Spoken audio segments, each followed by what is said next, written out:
Side 7. The Number of the Beast, continuing on page 261. The aide boomed. His Excellency, Governor-General, the Lieutenant-General, the Right Honorable Herbert Evelyn James Smythe Carstairs, and Lady Herbert Evelyn James. The governor grinned. Dreadful, he said quietly, but worse with ruffles, flourishes, and the Viceroy's march. I spared you that. He raised his voice, did not shout, but it projected, and saluted Hilda. Captain Burrows, we bid you welcome. Hilda bowed, returning the salute. Excellency, Lady Herbert, thank you. We are happy to be here.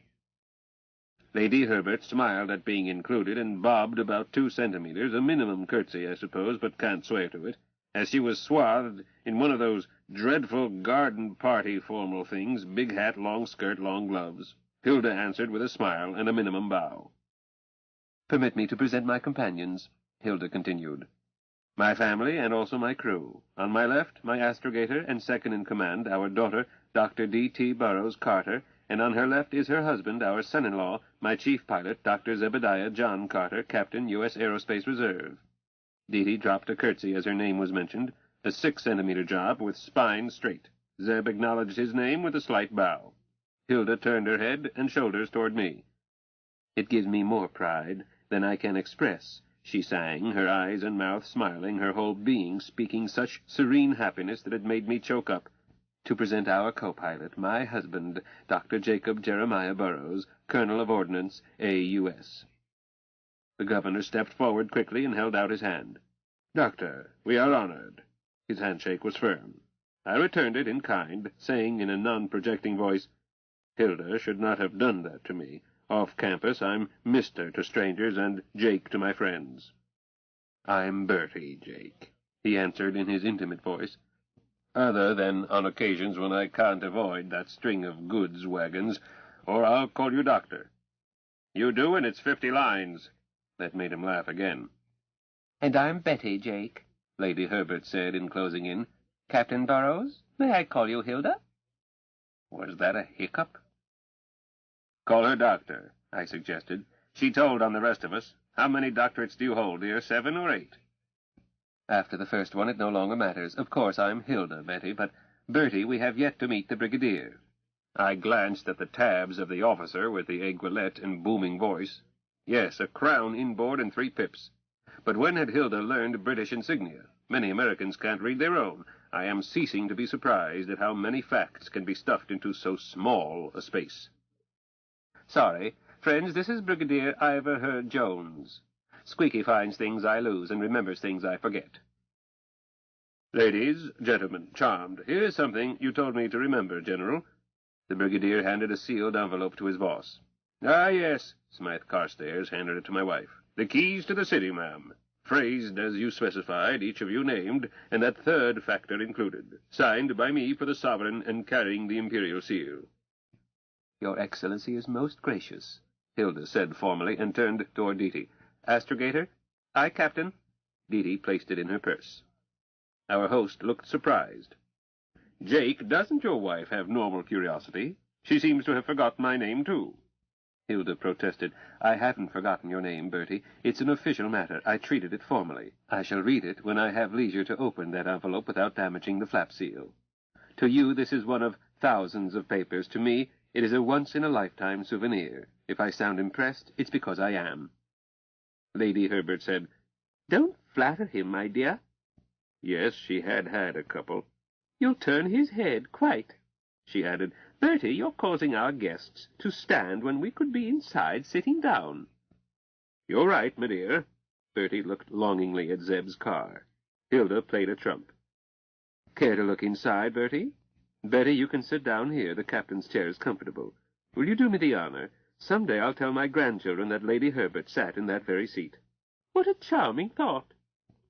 Hilda tried to catch my eye, but I was a jump ahead of her, handing Lady Herbert in, making certain that she didn't miss the step, getting her turned around, making sure that she didn't sit down on belts. If we were about to lift, I told her while fastening the seat belt loosely, first moving the buckle, she's Hilda's height but my thickness, this safety belt would be fastened firmly. Oh, I wouldn't dare. Gangway, Pop, another customer. I got out of the way, and Dee installed Brigadier Hurd Jones in her seat. Beatty said, "Pop, if you'll put the governor in your seat, Zebediah will take his own and give his 2-hour lecture on the care and feeding of spacecraft, while you and I and Hilda hang in the doorways and correct his errors." "I'm only up to Chapter 4, Zeb said defensively. "Jake, make her quit picking on me." "You're her husband. I'm merely her father. Bertie, I must ask one thing. Don't touch anything. This car is not shut down. It is ready to go instantly." "I'll be careful, Jake, but we're leaving the ladies standing, the captain herself. This is not right." Beatty said, "Bertie, I don't want to sit down. This trip doesn't give me nearly the exercise I need." "But I can't permit Captain Hilda to stand. Sit here and I'll stand." I appreciated his gallantry, but I could see an impasse coming, 2 people each aware of his prerogatives, and they conflicted. Hilda avoided it by something she had discovered in working out how to rig a double bed in the control compartment. Although pilots have separate seats, the passenger seats are really one, built all the way across but separated by armrests, which could be removed with screwdriver and sweat. I had eliminated sweat and screwdriver. A natural mechanic such as Zeb accumulates miscellaneous hardware. Those armrests could now be removed and clamped out of the way with butterfly nuts. Hilda started to do so. The brigadier dismounted them once he saw what she was doing. It was a snug fit, but her Jones has trim hips and Hilda has the slimmest bottom in town. Any town. "An important feature," said Zeb, "of this design is a voice-controlled autopilot." Chapter 27. Are you open to a bribe? Beatty. Zebediah for 17 dull minutes said nothing, and said it very well. During that plethora of polysyllabic nullities, I was beginning to think that I would have to take Pop to a quiet spot and reason with him with a club, when Captain Ante showed that she needed no help. Pop had interrupted with, "Let me put it simply. What Zeb said is—" "Co-pilot?" Captain Hilda did not speak loudly, but Pop should know that when she says co-pilot, she does not mean, "Jacob, darling, this is your little wifey." Pop is a slow learner, but he can learn. Just drop an anvil on him. "Yes, Hilda." And Hilda let the seconds creep past, and never took her eyes off Pop. I was embarrassed. Pop isn't usually that slow. Then the anvil hit. "Yes, Captain." "Please do not interrupt the chief pilot's presentation." Her tone was warm and sweet. I don't think our guests realized that Pop had just been court-martialed, convicted, keel-hauled, and restored to duty on probation. But I knew it. Zeb knew it. Pop knew it. "Aye, aye, Captain." I concluded that Captain Ante never intended to stand outside. She had told me to offer my seat to Squeaky, and had added, "Why don't you suggest to your father that he offer his to the governor?" I don't need an anvil. It was a foregone conclusion that Bertie would object to ladies having to stand while he sat, but if he had not, I feel certain that the hillbilly would have held up proceedings until she was seated, where she could watch everyone but our visitors could not watch her. How tall was Machiavelli? As they were climbing out, the brigadier was telling me that he understood how she was controlled, but how did she flap her wings? And I answered that technical questions were best put to the captain. I was unsurprised to hear Captain Ante say, "Certainly, Bertie, if you don't mind being squeezed between Beatty and me." "Mind? I should pay for the privilege." "Certainly you should." I agreed. The hillbilly's eyes widened, but she let me talk. "What am I offered to scrunch over?" I slapped myself where I'm widest. "Squeaky is a snake's hips, not me." "Are you open to a bribe?" "How big a bribe?" "A purse of gold and half the county, or cream tarts at tea." "Oh, much more. A bath in a tub with loads of hot water and lots of suds. The last time I bathed was in a stream, and it was cold." I shivered for him. The governor appeared to think. "Squeaky, do we have a bathtub?" Lady Herbert interrupted. "Bertie, I was thinking of the princess suite. My dear, since you are all one family, it popped into mind. 2 bedrooms, 2 bathrooms, 2 bathtubs. The drawing-room is gloomy, rather." I answered, "Bertie, you didn't talk fast enough. Betty gets the first ride." "Oh, no. I don't fly, even in our own flying carriage." "Harumph," Squeaky boomed. "Are you still open to a bribe?" "You might try our captain. She's as corruptible as I am." Aunt Hilda picked it up. "Now that I've heard that 2 bathtubs go with the suite, my cup runneth over. But my husband and my son-in-law have matters to discuss with the governor's technical staff. I don't have to be bribed to offer a few joyrides, Brigadier, 1 passenger at a time, and, as Beatty implies, not too wide a passenger." And Hilda added, "Betty, I must confess my own weakness. Clothes. What I am wearing, for example, a Ferrara original, an exclusive. Mario himself created it for me. While it is intended for saltwater yachting, it is just as practical for space yachting, and I couldn't resist it. Do you have nice shops here?" Bertie answered for his wife. "Hilda, there are shops, but Windsor City is not London. However, Betty has a seamstress who is clever at copying styles from pictures and periodicals from home. Old, but new to us," he added. "She'll show you what we have. Now, concerning this ride you so kindly offered me, does it suit you to give me an appointment?" "Is right now soon enough?" "Report readiness for space, Astrogator." "Ready," I snapped, trying to sound efficient. "Belt tight." "Chief pilot?" "Belt fastened. Port side door locked. Seal checked. Juice 0.71. Wings subsonic full. Wheels down and locked. Car trimmed, assuming passenger at 66 kilos. "General, is that your mass?" "Dear me, I think in pounds. The factor is—" I interrupted. "I'll take it in pounds here or pounds London." "I weigh myself each morning, and I have had the scale recalibrated. With these boots, 145 pounds, I dare say." "Correct to 3 significant figures, Zebediah." I did not mention that weight bearing on each wheel shows on the instrument board. Let Bertie think my husband a magician. He's a wizard to me. "Thank you, Astrogator. Car is trimmed, Captain." "Go, pilot." "Belt fastened, door seal checked, continuous device ready." "Passenger?" said Captain Ante. What should a passenger report?" "Principally that your belt is secure, but I saw to that myself, by using a web belt from our sleeping bag to link Hilda's seat belt to mine. I must ask one question," and Hilda went on. "Are you subject to motion sickness? The Channel can be rough, and so can the Straits of Dover. Did mal de mer ever hit you?" "Oh, I'll be right. Short flight and all that." "One bonine, Deety. General, Admiral Lord Nelson was seasick all his life. My husband and I are susceptible. We took our pills earlier today. Deety and Zebby are the horrid sort who eat greasy sandwiches during a typhoon and laugh at the dying." "I don't laugh," I protested. "But these pills enable us to laugh right back. Is this not so, Jacob?" "Bertie, they work. You'd be a fool not to take one."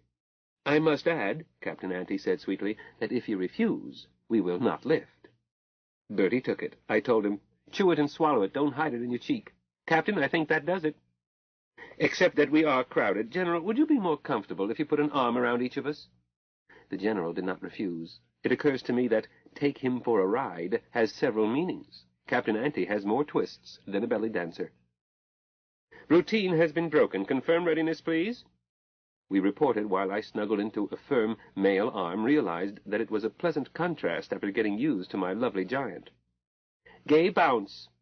Bertie gasped and tightened his arms around us, and Hilda said quietly, "Astrogator, take the con. Schedule as I discussed it. Don't hesitate to vary it. All of us, you too, General, may suggest variations. This is a joyride. Let's enjoy it." But she had told me earlier, "If I don't like a suggestion, I will suggest that we do it later, but time will run out." The General told Lady Herbert, "I can go down to the end of the town." "And be back in time for tea." So we will fetch him back on time. 16:15 local, 4:15 Pip Emma. What's Greenwich? I converted it, GMT 12:44, and told Captain Hillbilly that I would watch both board and the clock in my head, but was ordered to place an alert with Gay. If Aunt Hilda were a man, she would wear both suspenders and belt. No, that's wrong. For herself, she's go for broke. For other people, she is super cautious. We lifted at 15:30 local and took Bertie for a mixed ride. Aunt Hilda had told me that Pop was feeling left out. Gay bounce, chief pilot, place us over the big Russian city at about 1,000 clicks." "Roger, Wilco," my husband affirmed. "Co-pilot, 1 jump or 2? 1, level, keep her so, 6,030 clicks, true bearing 273, offset L, axis negative 074, set." And I shuddered. Pop had set to take us through the planet. "Execute. Bertie, what is the name of that city?" Zeb, I am quite bewildered." Pop and Gay and Zebediah, working together, displayed features simultaneously on the planet in front of us and on the silly-scope on the board. Pop bounced Gay around in ways I didn't know could be done. Zebediah had Gay rotate the display so that the point on Mars 10 opposite us was always the center of the display, with scale according to h above g. I learned a lot. The Russians claim the whole planet, but their occupied area closely matches what we had bingo mapped. Bertie pointed out a bit more Tsarist area. Gay changed the displayed locus to Zebediah's interpretation of Bertie's information. Windsor City was 0 meridian for the British.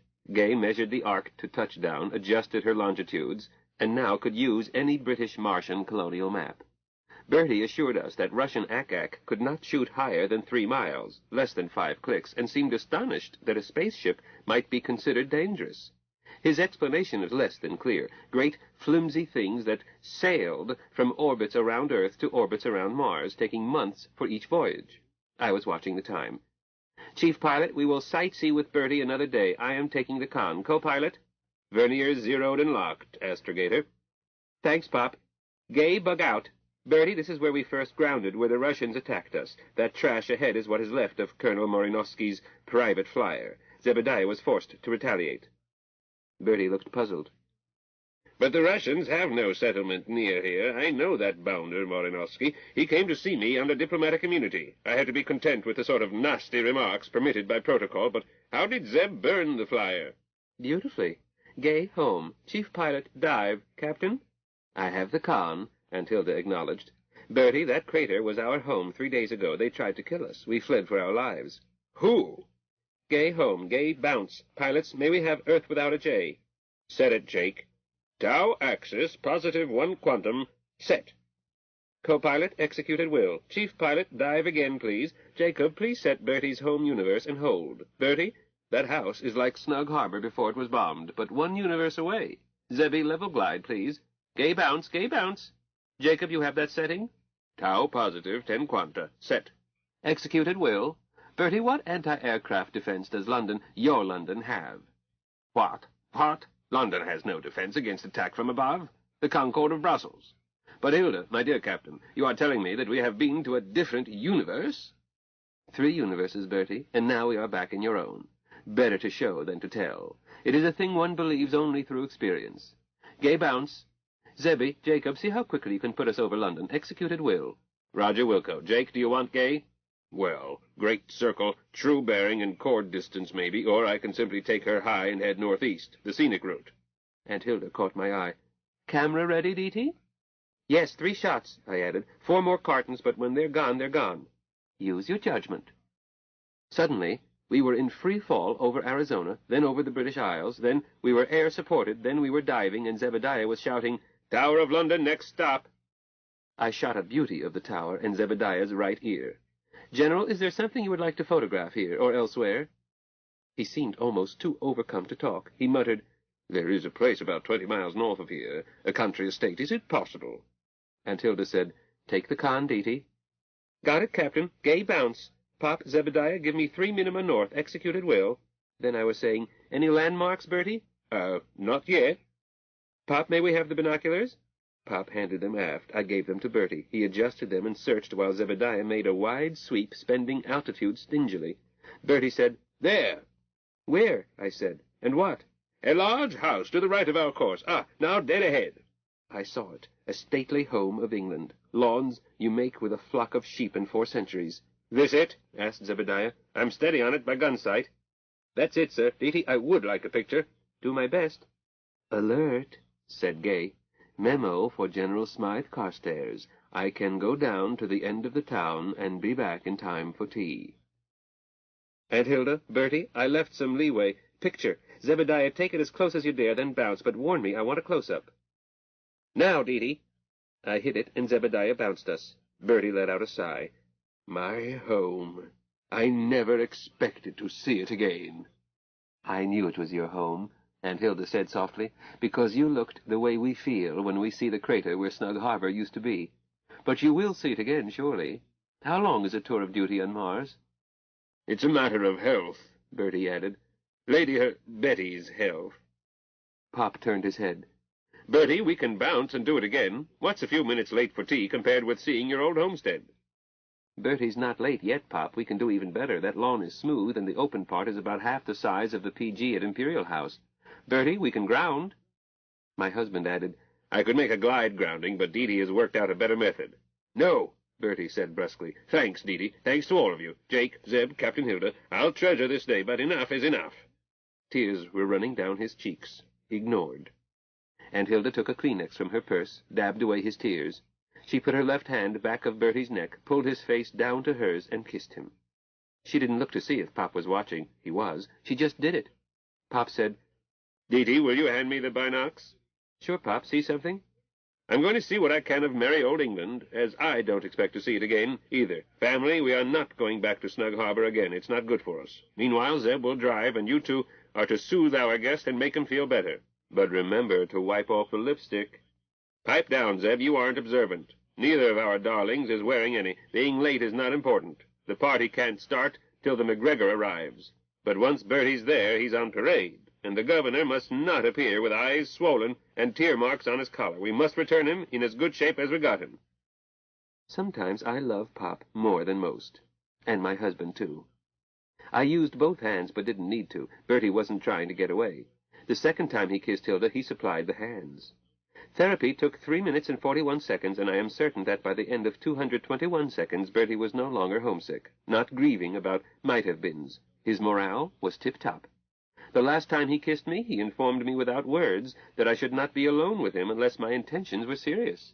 I made mental note, and a second to ask Hilda if she had received the same warning. Then I struck out the second note. I was certain, and equally certain, that she would fib if it suited her. But I look forward to the day the hillbilly asks me to jigger for her. That will be my final promotion. No longer Jane's little girl in Hilda's eyes, but Jane's equal, trusted as utterly as she trusted Jane. And I will be rid of the last trace of the shameful jealousy I have for my beloved Mama Jane. I checked myself in my purse mirror while I waited for them to break, checked both of them, and decided that they had no milk on their chins.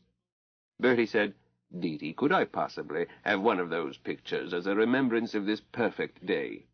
"Certainly. Gay parade ground. All 3 are yours. We took them for you." We were exactly on time.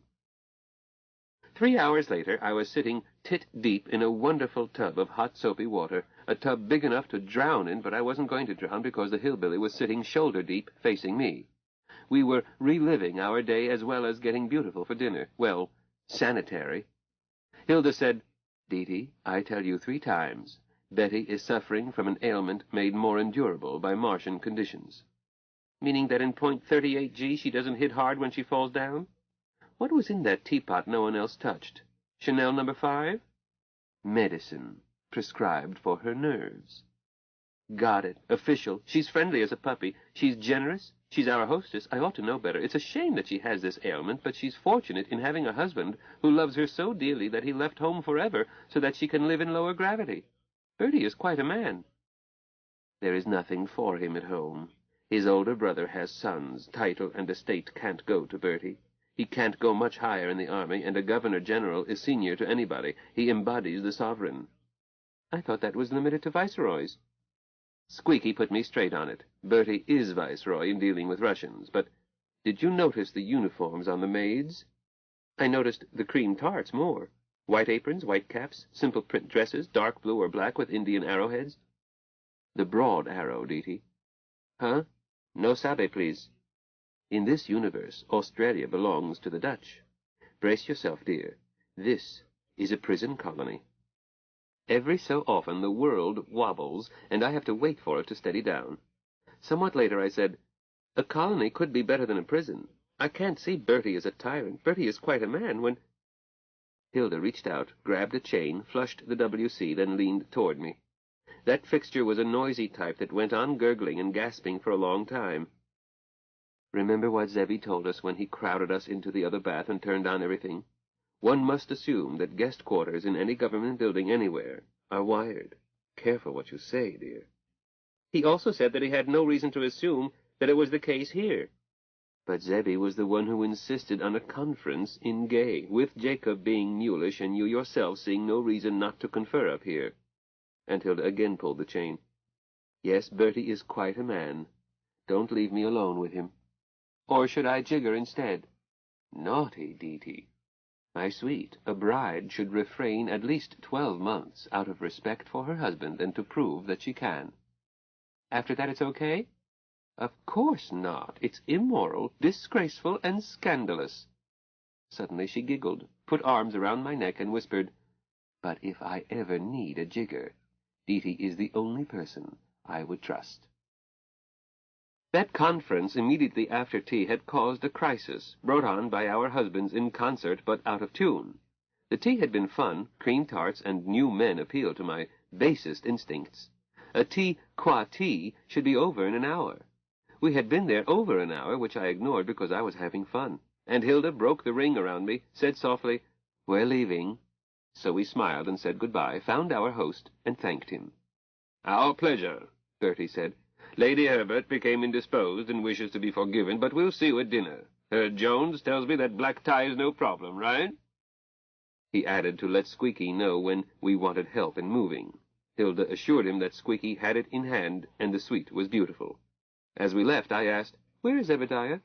Waiting at the outer steps, he asked me for a conference. I don't know why, but Zebby would not unnecessarily interrupt a social event to ask for a closed conference. "Why didn't we go to our suite? And where's Pop?" Zebby specified the car, more private. Jacob is inside, talking with some men. He brushed off my telling him that we were going to the car now, said he would see us later. "Dee, I can't enforce orders as captain under those conditions." Pop is hard to move when he gets into a discussion. I've yawned through some deadly ones, but how can we have a conference until he shows up? I don't know, dear. Here's Zebby. My husband pecked me on the nose and said, "Where's Jake?" Hilda answered, "He told me that he would be along later." Zebediah started to curse, and Hilda cut him off. "Chief Pilot?" Yes, Captain." "Go find the co-pilot. Tell him that we lift in 5 minutes. Having told him that, and no more, turn and leave at once. Don't give him any opportunity to ask questions. Come straight to the car." "Aye, aye, Captain." "Come, Dee." Hilda hurried to Gay Deceiver, went to her seat, started to belt. She glanced at me. "Astrogator, prepare for space." I started to ask why, but instead said, "Aye, aye, Captain," and quickly was belted. "Captain, may I inquire your plans?" "Certainly, you're second in command. And astrogator. However, I will take the con on lifting." "Then we really are lifting?" "Yes, 5 minutes after Zebby returns. That gives Jacob 5 minutes to make up his mind. Then we lift. If Jacob is aboard, he'll be with us." "And Hilda, you would abandon my father on this planet?"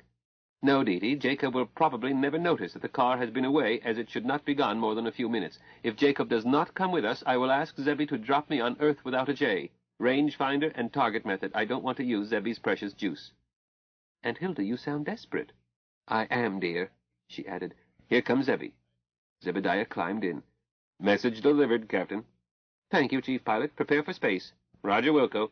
"Will you check the seal of the starboard door, please?" "Aye, aye, Captain." "Report readiness for space, astrogator." "Belt tight, ready for space." "Oh, and Hilda!" "Astrogator, pipe down. Chief Pilot." "Both doors locked, seals checked, seat belt tight, power packs 2-0'd, 2 in reserve. Juice 0.71-, all systems go. Co-pilot missing. Ready for space." "Captain's seat belt tight, ready for space. Gay Deceiver." "Howdy, Hilda." "Please display 5-minute countdown. Paraphrase acknowledge." 300 seconds backwards in lights. Execute." Have you ever listened to 300 seconds of silence? Neither have I. 281 when Pop pounded on the door. And Hilda said, "Gay Deceiver, open starboard door." Pop climbed in, indignant as an offended cat. "What the hell goes on?" "Co-pilot, prepare for space." "What? Now, Hilda, that is going too far." "Co-pilot, either secure for space or get out and stand clear. Chief Pilot, see that my orders are carried out." "Aye, aye, Captain. Co-pilot, you've got 0 seconds to make up your mind." My husband started to unstrap. Pop looked at Zebediah, looked at us. I was doing my frozen face to keep from crying, and I think Aunt Hilda was, too. Pop hastily fastened his belt. "You're a pack of idiots." He was checking the door seal. "But I won't be left behind." "Co-pilot, report." "Huh? Ready for space," Hilda said. "Gay Termite, Gay Deceiver, open your doors." "Well, for the love of—" "Pipe down. Chief Pilot, I have no stomach for charging my husband with mutiny, but that is what I have been faced with repeatedly. Will you grant me the boon of resuming command to drop me on Earth without a J? I would rather not have to stay on Mars." "Hilda." "I'm sorry, Jacob. I've tried. I'm not up to it. I'm not Jane." "No one expects you to be Jane, but ever since you became captain, you've been throwing your weight around, like calling this stunt in the middle of a party, insulting our host and hostess." "Hold it, Jake." "What? See here, Zeb, I'm talking to my wife. You keep—" "I said hold it. Shut up or I'll shut you up." "Don't you threaten me." "That's not a threat, that's a warning." "Pop, you had better believe him. I'm not on your side." Pop took a deep breath. "What do you have to say for yourself, Carter?" "Nothing for myself, but you've got your data wrong 6 ways. 1, Captain Hilda did not call this so-called stunt. I did." "You did? What the devil caused you to do a thing like that?" Irrelevant. I convinced the captain that the matter was urgent, so she gathered us in. All but you. You told her not to bother you, or words to that effect, but she gave you another chance. You didn't deserve it. You had long since used up your quota, but she did. She sent me back to tell you we were lifting. It finally penetrated your skull that we might lift without you. To this place. If you had been 20 seconds later, we would have translated to another universe. But this nonsense about insulting our host and hostess, your hostess left the tea long before you did. Your host left immediately after Hilda and Didi, leaving his aide, the brigadier, to close shop. But you are so damned self-centered you never noticed. Jake, don't you lecture me on proper behavior as a guest. The first time I laid eyes on you, you were trying to start a fight in Sharpie's ballroom. Huh? But I was fully Dreck! No one is ever justified in starting a fight under a host's roof. The very most that can be justified under extreme provocation is to tell the other party privately that you are ready to meet him at another time and place. Jake, I don't enjoy teaching manners to my senior, but your parents neglected you, so I must. If I offend you, if you feel entitled to call me out, I will accommodate you at any other time and place. Aunt Hilda gasped, Zebby, no. I gasped something like it. My husband patted our hands, together. Hilda was gripping mine. Don't worry, dears, I didn't call Jake out and won't. I don't want to hurt Jake. He's your husband, your father, my blood brother by spilled blood, but I had to chew him out. He's now entitled to a crack at me. With words, with hands, with whatever. Sharpie, Didi, you can't refuse Jake his rights. No matter what, he still has rights. Pop said, Zeb, I am not going to call you out. If you think I am afraid of you, you're welcome. If you think it's because I know you love both Hilda and Didi, you would be closer. A fight between us would endanger their welfare. As you said, we are blood brothers. Pop's tone suddenly changed. But doesn't mean I like your behavior, you arrogant punk. Zebediah grinned. No lo contendere, Pop. So you admit it.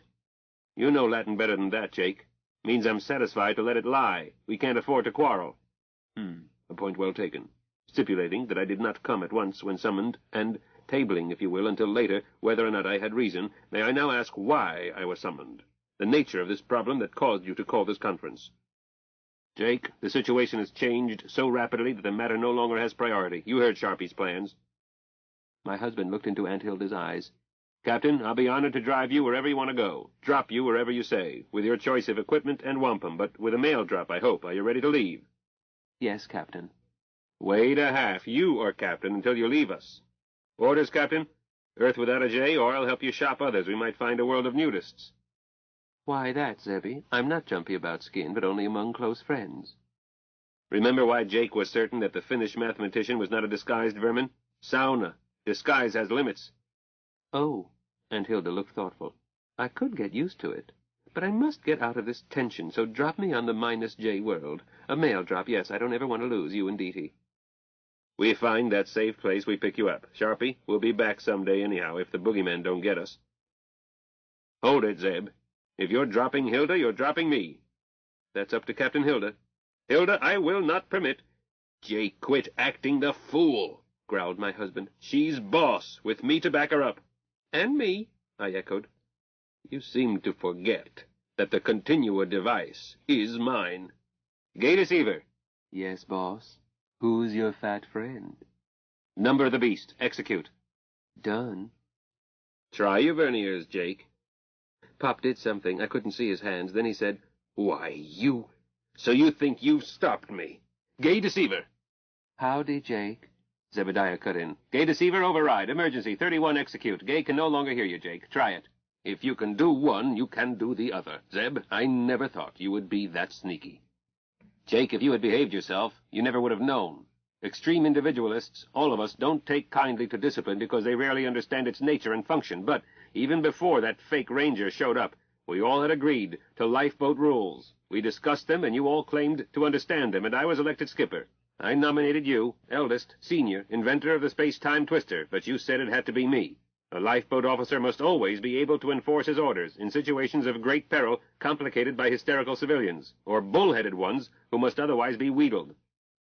It was time for a diversion. Pop doesn't like to look foolish, and I was still hoping to salvage this shambles. Zebediah, is my number 59? Of course, but it takes my voice. Can you figure the cancel and reset? For mnemonic reasons, it should be one of 3, probably 95. On the button. Although I would prefer 89. Why? Work on it. Zebediah, why did you call this meeting? With Sharpie leaving us, the matter is academic. We won't be coming back to Mars. Oh, dear. What's the trouble, Sharpie? Captain? I promised Squeaky a ride. Zebby, could you keep my promise for me, please, for old time's sake? Captain, once we lift to drop you on -J, we won't return. But the captain still is captain, and can give Squeaky that ride in the next 30 minutes if it suits her. May I offer something in my own defense? Pop put in. Of course, Jake. Sorry, Captain, you're in charge. May the co-pilot have the floor.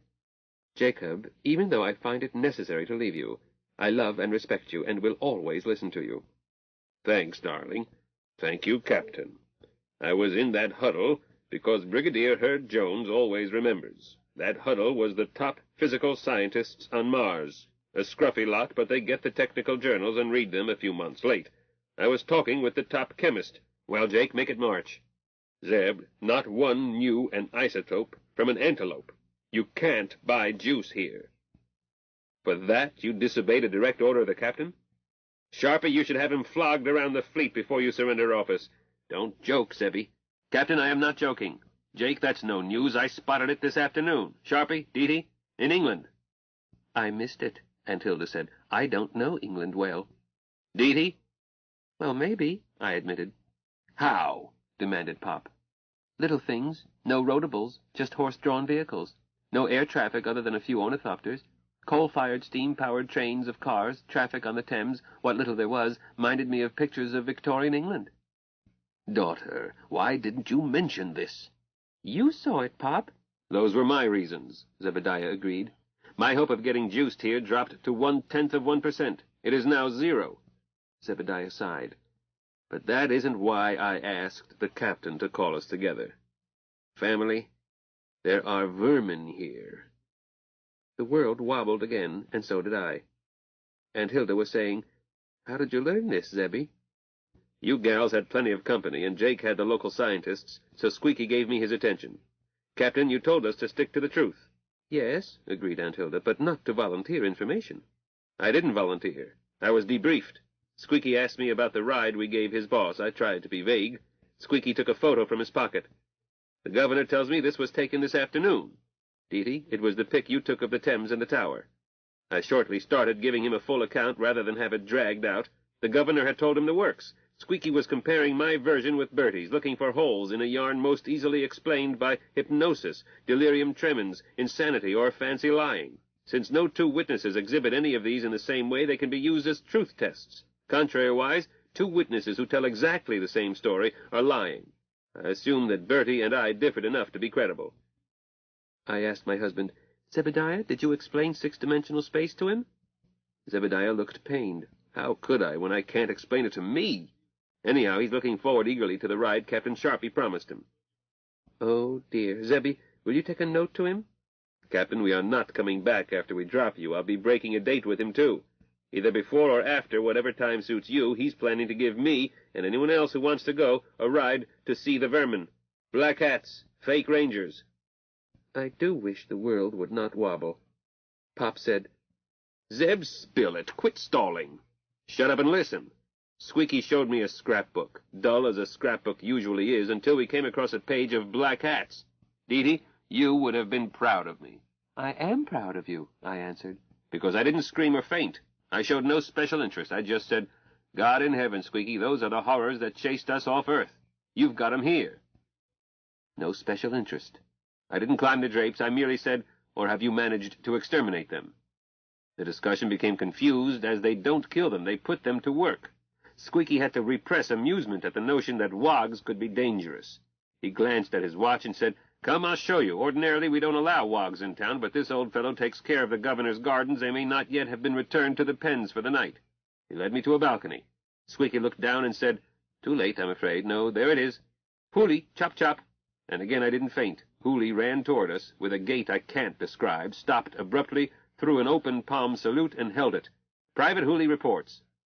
Squeaky let him stand there.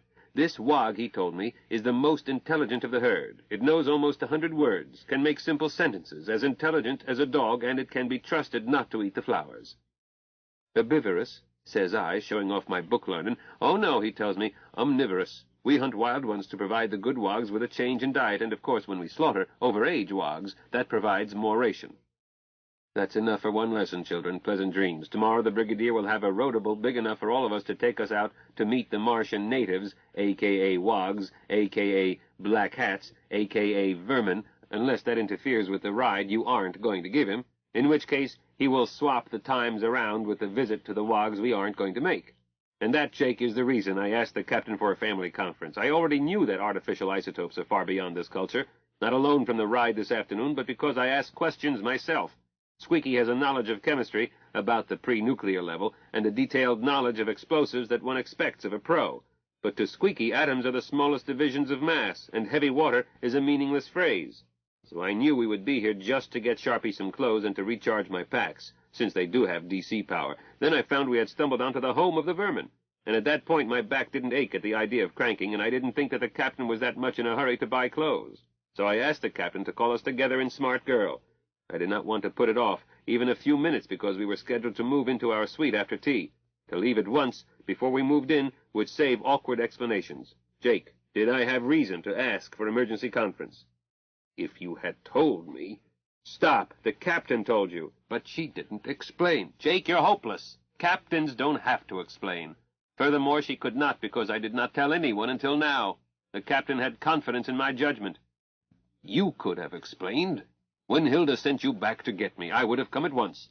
That makes the 9th time you've been wrong in 20 minutes. I blurted. 10th, Zebediah, I counted. Pop gave me his et tu, Brute look. 10th without being right once. I could not have explained it to you. Merely because of a group of men? 11th. I was not sent back to get you. 12th. I was under orders to tell you that, quote, we lift in 5 minutes. Tell you that and no more. Then turn and leave at once without discussion. I carried out my orders. You hoped that I would be left behind? 13. I butted in again. Pop, quit making a fool of yourself. Zebediah asked you an essential question, and you've dodged. Captain Ante, could we have the doors closed? There might be one of them out there, and the guns are locked up. Certainly, Dee-Dee. Gay deceiver, close your doors. Pop said, Dee-Dee, I was not aware that I had been dodging. I thought I was conducting a reasonable discussion. Pop, you always think so, but you are reasonable only in mathematics. Zebediah asked you whether or not, under the circumstances, did he have reason to ask for a conference. You haven't answered it. If Hilda had not told him not to... Pop, answer that question, or I will never speak to you again in my life. My husband said, Dee-Dee, Dee-Dee, don't make threats. My husband, I never make threats either. Pop knows it. Pop took a deep breath. Zeb, under the circumstances you have described, you were justified in asking the captain for an immediate private conference. I let out my breath. Thanks, Pop. I did it for myself, Dee-Dee. Hilda, Captain. What is it, Jacob? I should have gone with you at once when you first asked me to. Thank you, Jacob, but I did not ask you. I ordered you. True, it was phrased as a request, but orders of a commanding officer are customarily phrased as requests, a polite protocol. You explained this custom to me yourself, although I already knew it. And Hilda turned to look at Zebediah. Chief Pilot, the departure for -J is postponed until late tomorrow. I will give you the time after I have consulted the Brigadier. I want to see one of those vermin alive, photograph it stereo and cinema, and if possible, dissect one. Since I intend to remain overnight, I hope to pick up clothes for -J too, but the reasons for delay are to learn more about vermin and to carry out my commitment to Brigadier Herd Jones. And Hilda paused, continued. All hands, special orders. Do not remove anything from the car that you cannot afford to abandon. This car may lift on 5 minutes' warning, even in the middle of the night. You should keep close to me unless you have a guarantee from me of longer time. Tonight I will sleep in the car. If we lift in the night, I will send word to Princess Suite. Zebby, I will retain the captaincy until we ground on -J. Schedule. Dinner tonight is 8:30, Pip Emma local time, about 3 hours hence. Black tie for gentlemen. Dee-Dee suggests that we wear what we wore our wedding night. She has our outfits packed together. The Brigadier will send someone to Princess Suite shortly after 8 local to escort us to a reception. I will settle tomorrow's schedule with him. Jacob, I will slip down to the car after the house is quiet. If someone sees me, I will be running down for a toothbrush. Questions? Captain, said Pop. Co-pilot? Hilda, must you sleep in the car? Jacob, 'twere best done quickly. I'm begging you. You want me to be your whore one last time? That's not too much to ask, since you were willing to marry me, knowing my thoroughly tarnished past. Yes, Jacob. No, no, no, I want you to sleep in my arms. That's all I ask. Only that? We can discuss it after we go to bed. All hands, prepare for space. Report. I splashed the hillbilly and giggled. Captain Anti-Chum, that flatters me more than anything else you could ever say. While I can't imagine needing a jigger, if I did, or if I needed any sort of help, and it took one who loves me no matter what, you know to whom I would turn. The one who loves me even when I'm bad. Who's that? Thank you, Dee Dee. We love and trust each other. Now tell me, did you ever have any intention of sleeping tonight in the car? She pulled the chain again. Under that racket, she said into my ear, Dee Dee, doll, I never had any intention of sleeping tonight. Chapter 28. He's too fat. Zeb. Sharpie sat on the governor's right with my wife on his left, which gave Jake and me the privilege of sharing Lady Herbert. A loud shout away. The space was filled with mess jackets, dinner coats, and wives in their best. We each had one footman to ensure that we did not starve. This platoon was bossed by a butler as impressive as the Pope, who was aided by a squad of non-com butlers. Female servants rushed in and out to serving tables. His Supremacy, the butler, took it from there, but used his hands only in offering splashes of wine to the governor to taste and approve. All were in livery, decorated with the broad arrow. The British colony consisted of A. Wogs, B. Transportees, C. Discharged transportees, D. Officers and enlisted men, E. Civil servants, and F. Spouses and dependents. I know even less about the Russian colony. Military and serfs, I think. The ladies were in Victorian high-style dowdiness, which made Dee Dee and Sharpie birds of paradise among crows. Jumpsuit and sailor pants had shocked people at tea, but at dinner, Dee Dee wore the velvet wrap she had the night we eloped. Sharpie wore her sunset-shade mink cape. Jake and I unveiled them on the grand staircase leading down to the reception hall. No, we didn't rehearse. We were mysterious strangers, guests of the Governor-General and his lady. So all eyes were upon us. Maids, hurrying up, met us there to take our ladies' wraps. I had questioned the propriety of house guests coming downstairs in wraps. Sharpie had answered, Utterly correct, Zebby, because I set the style. I did so this afternoon. I shall until we leave. I shut up. Sharpie has infallible instinct for upstaging. Have I mentioned how Sharpie and Dee Dee were dressed at Sharpie's party? They practically weren't. I wish I had had that hall bugged to record the gasps when Jake and I uncovered our prizes. These two had last been seen at tea, one in a jumpsuit, the other in an outfit that looked donated by the Salvation Army, with no makeup. We had been to our suite before tea only for a hasty wash, but now Sharpie did Dee Dee's hair, Dee Dee did Sharpie's. Sharpie styled both faces, including too much lipstick, which Dee Dee doesn't often wear. I asked Sharpie if she knew the history and significance of lipstick. She answered, Certainly do, Zebby, don't bother us. She went on making Dee Dee beautiful. Dee Dee is beautiful, but doesn't know it because her features have that simple regularity favored by Praxiteles. Having put too much lipstick on Dee Dee, Sharpie removed some, then carried her makeup onto her breasts so that it disappeared under the dress, which is pretty far, because they saved material on that dress at the top in order to give it a full floor-length skirt. You can't quite see her nipples, in the flesh, I mean. They generally show through her clothes, always when she's happy, because Dee Dee stands tall. Her mother had told her, Dee Dee, if a woman is tall, the answer is to look at least 3 centimeters taller than you are. Dee Dee always believed her mother. She stands tall, sits straight. She never leans or slouches. She can get away with that dress by half a centimeter. I'm not sure of the material, but the color is the shade of green that goes best with strawberry hair.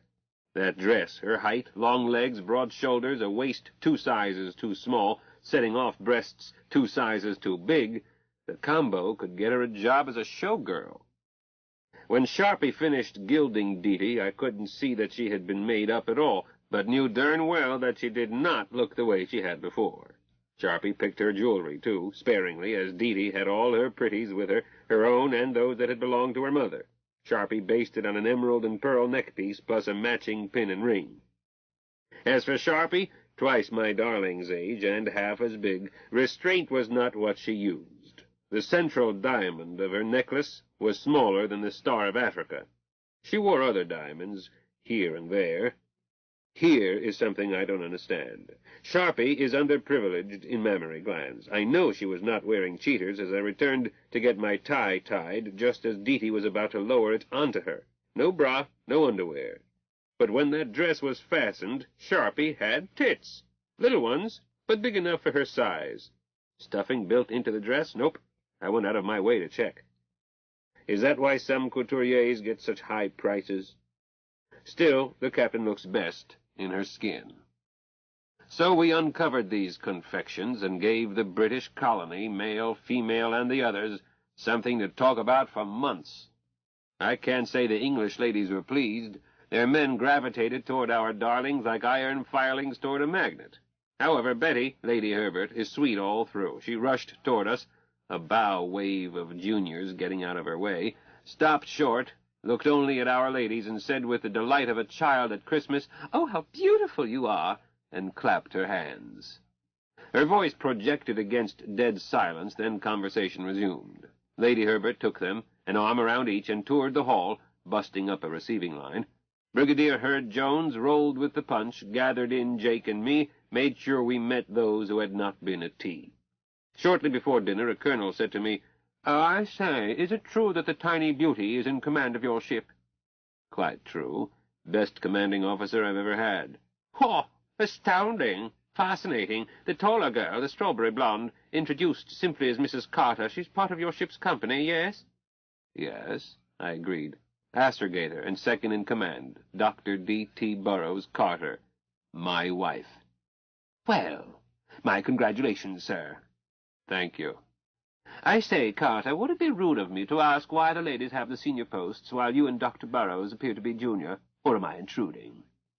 "Not at all, Colonel. We each do what we do best. Mrs. Burroughs is not only best as commander, she is also best cook. While we take turns at cooking, I'll happily volunteer as scullery maid if it will persuade the captain to cook." "Amazing. Could you use a colonel of Lancers about to retire? I'm a wonderful scullery maid." The dinner was excellent. Irish chef, transported for shooting his landlord, and Lady Herbert was delightful, even though she drank her dinner and her words became increasingly difficult to understand. But any answer would do as long as it was friendly.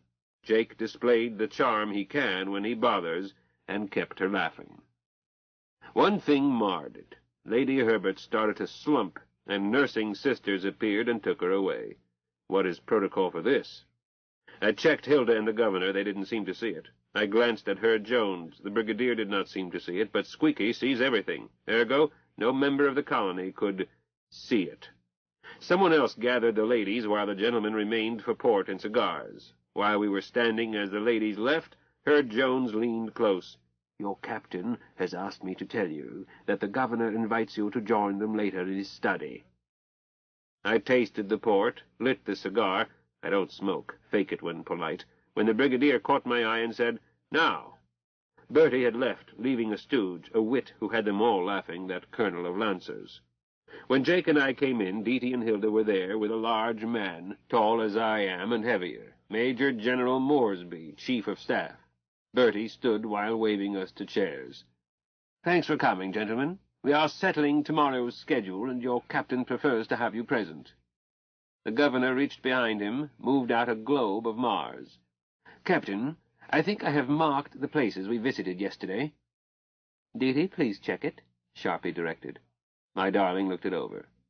"The Russian settlements extended almost 150 kilometers farther east than this borderline shows, 91 English miles, 79 nautical miles, call it 2.5 degrees. "Impossible," the bulky Major General. Deety shrugged. "Might be a few miles more. All we took were spot checks." Jake said, "General Moresby, you had better believe it." Bertie stepped in with, "Is that the only discrepancy, Dr. Deety?" "One more, but there is something I want to ask about. May I borrow a marking pen, grease pencil?" Bertie found one. She placed 3 bingos in an equilateral triangle, well detached from both zones. "What are these, sir? This one is a village. The other 2 are large farms, but we did not determine nationality." Bertie looked at her marks. "Not ours. Moresby, how long ago did we reconnoiter that area?" "There are no Russians there. She's doing it by memory. She's mistaken." I said, Moresby, I'll bet my wife's marks are accurate within 2 kilometers. How high do you want to go? What is a pound worth here in gold? Bertie said, "Please, gentlemen, wages another time. What was the other error, Astrogator DT?" "Our touchdown point, where we tangled with the Russians. Your memory is off by many degrees. Should be here." Moresby? Governor, that is impossible. Either they did not land there, or they had trouble with Russians somewhere else. DT shrugged. "Governor, I have no interest in arguing. Our time of arrival at touchdown just after dawn, day before yesterday, was 14:06 in the afternoon, Windsor City local time.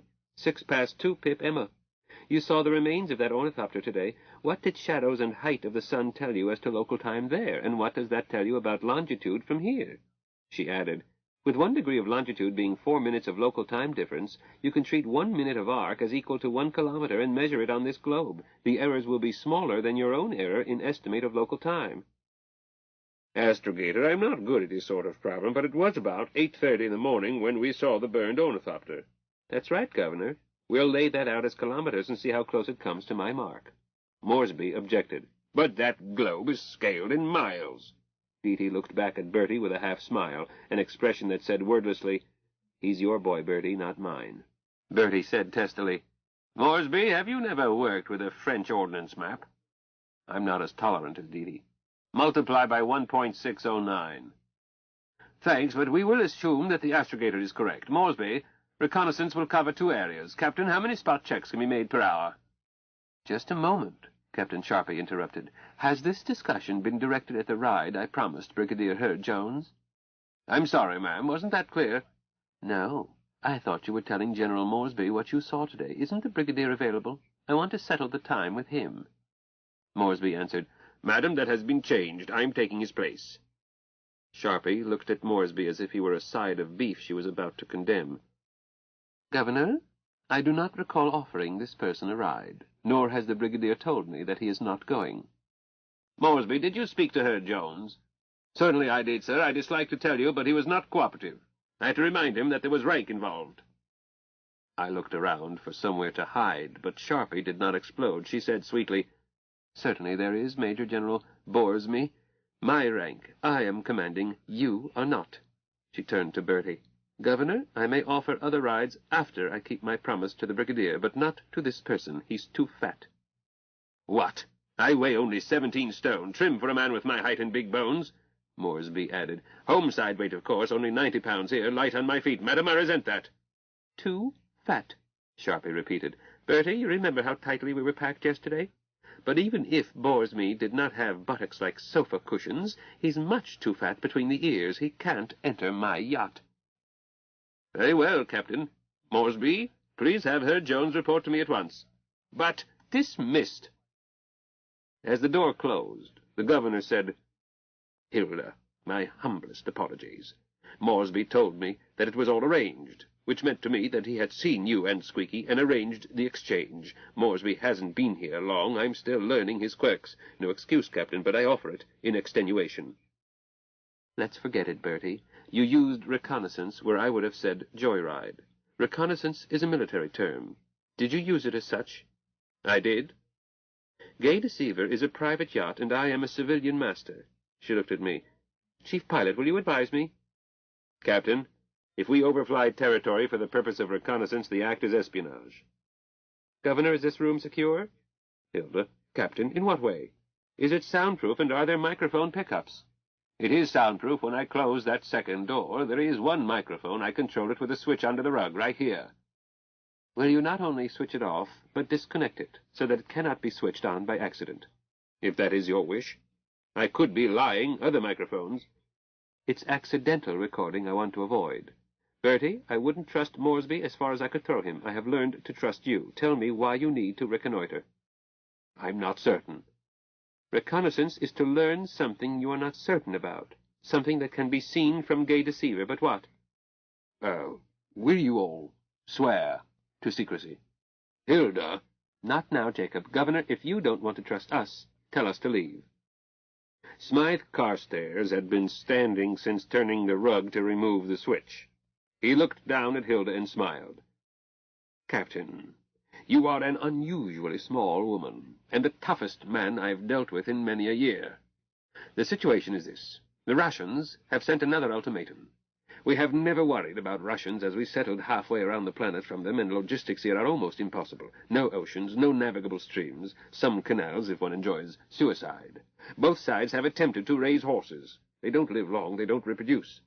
Both sides have ornithopters, but they can't carry enough or fly far enough. I was startled when you said that they had given you trouble where you had first touched down, and proved it by showing me wreckage of a thopter.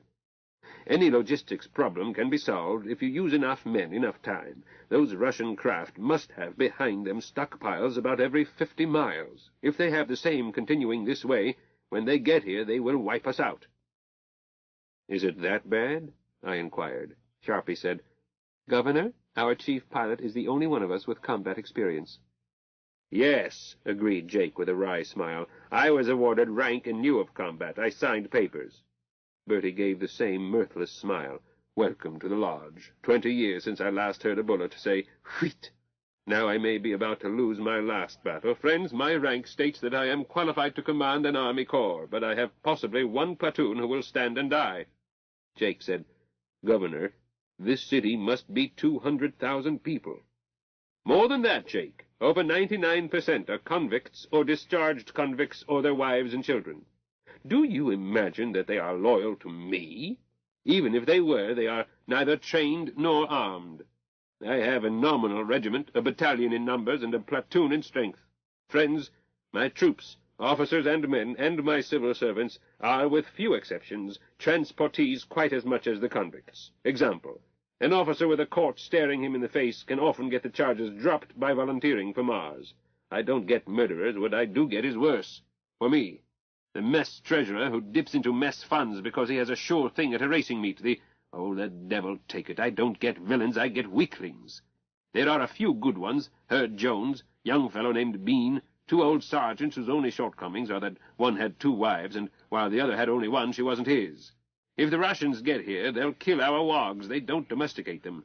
They hunt and eat them. They'll kill anyone in uniform, and transportees will learn that being a serf is worse than being a free man not on the planet of his choice. Squeaky, where have you been? In the card room, sir. First table to the right.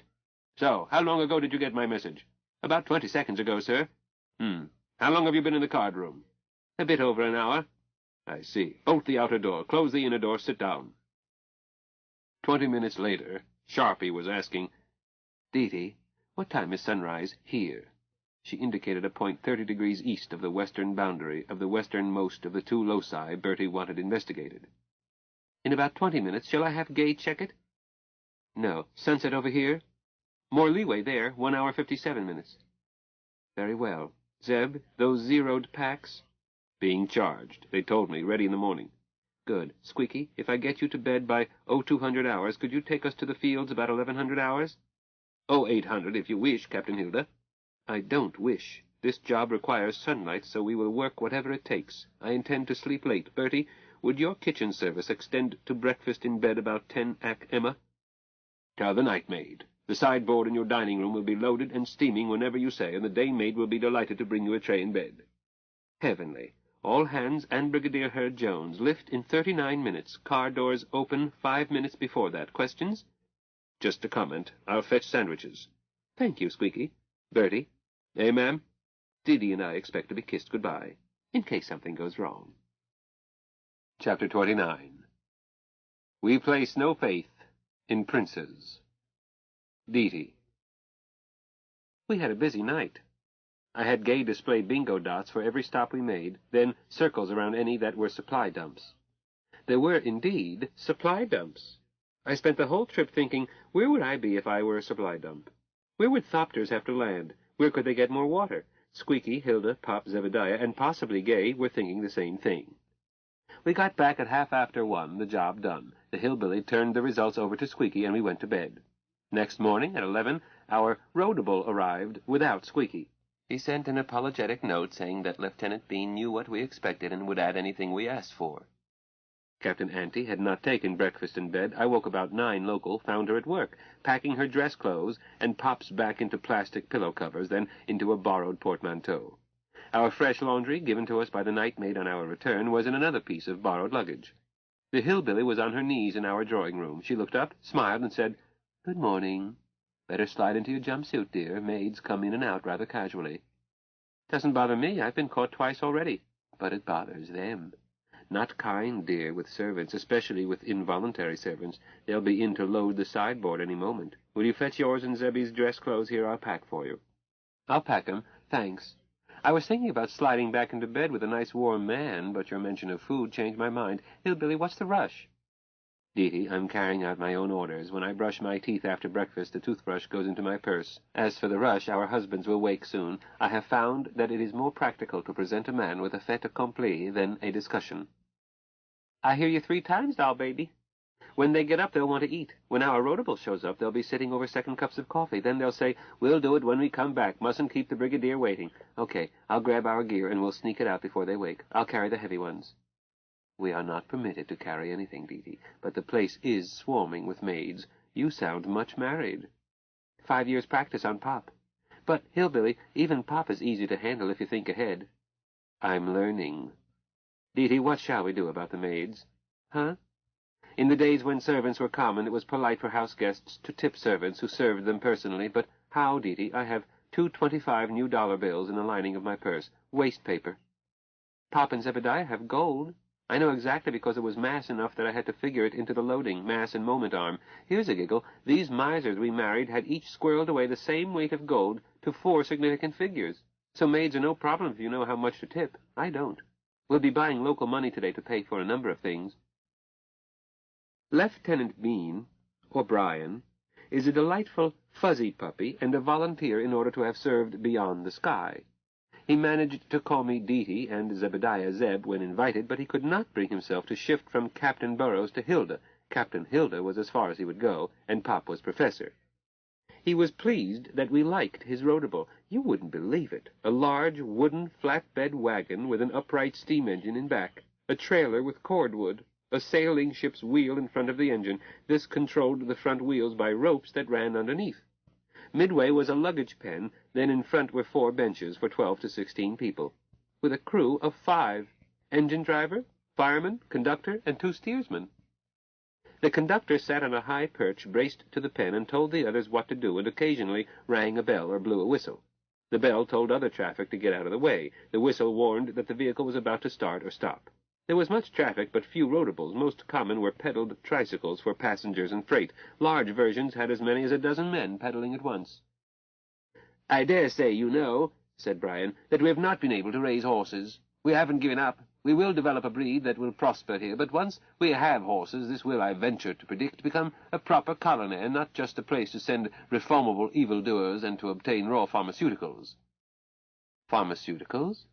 Oh, definitely, the thing that makes the colony self-supporting. I dare say the descendants of these convicts will be wealthy. I will show you the fields, all in the weed, a cant word for Cannabis magnifica marcia, except acreage for food crops. Brigadier Herd Jones suggested Norfolk plantation. He smiled. Shall we? Just a moment, and Hilda said, if I understood the Brigadier's note, we can vary the program? Captain Hilda, the carriage and I are at your disposal as long as you wish. My orders and my pleasure. Brian, I have clothing being made up. I was told that sewing would continue through the night. Where should we go to inquire? Here and now. I fancy I saw a package being delivered while we've been chatting. It could be yours. It would go to the chief housekeeper, who would have it placed in your digs. The Princess Suite, is it not? Yes, Brian. I'll slip upstairs and see. Please, no. Brian made a small gesture. A private soldier appeared out of nowhere. Smathers, my greetings to Mrs. Digby. Has a package arrived for Captain Burrows? Sir. Hold it. Brian, if it has arrived, I want it fetched here. I could see the look in Brian's eye that Pop gets just before he starts demanding explanations for female unreasonable behavior, but Brian simply added, if the package has arrived, tell Mrs. Digby that it must be delivered here at once, double time, so to speak. Sir! The private stomped an about-face and broke into a run. Hilda said, thank you, Brian. If I place it in our craft, it is one less detail to remember. Your kindness eases my mind. A pleasure, Captain Hilda. Hilda, that clothing is not yet paid for. Oh, dear, you are right, Jacob. Lieutenant, where does one exchange gold for local money? Do you know the rate of exchange in grams? Or in troy ounces, I added.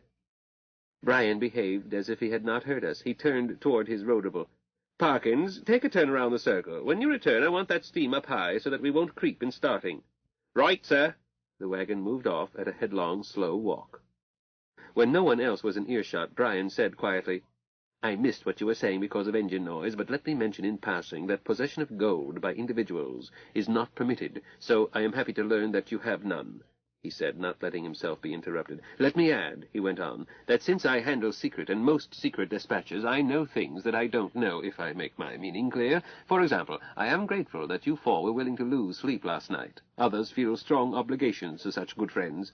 The Brigadier mentioned that you might have purchases to make or bills to pay. I was instructed to charge anything you need or want or fancy to the Imperial household, signing his name and appending my signature."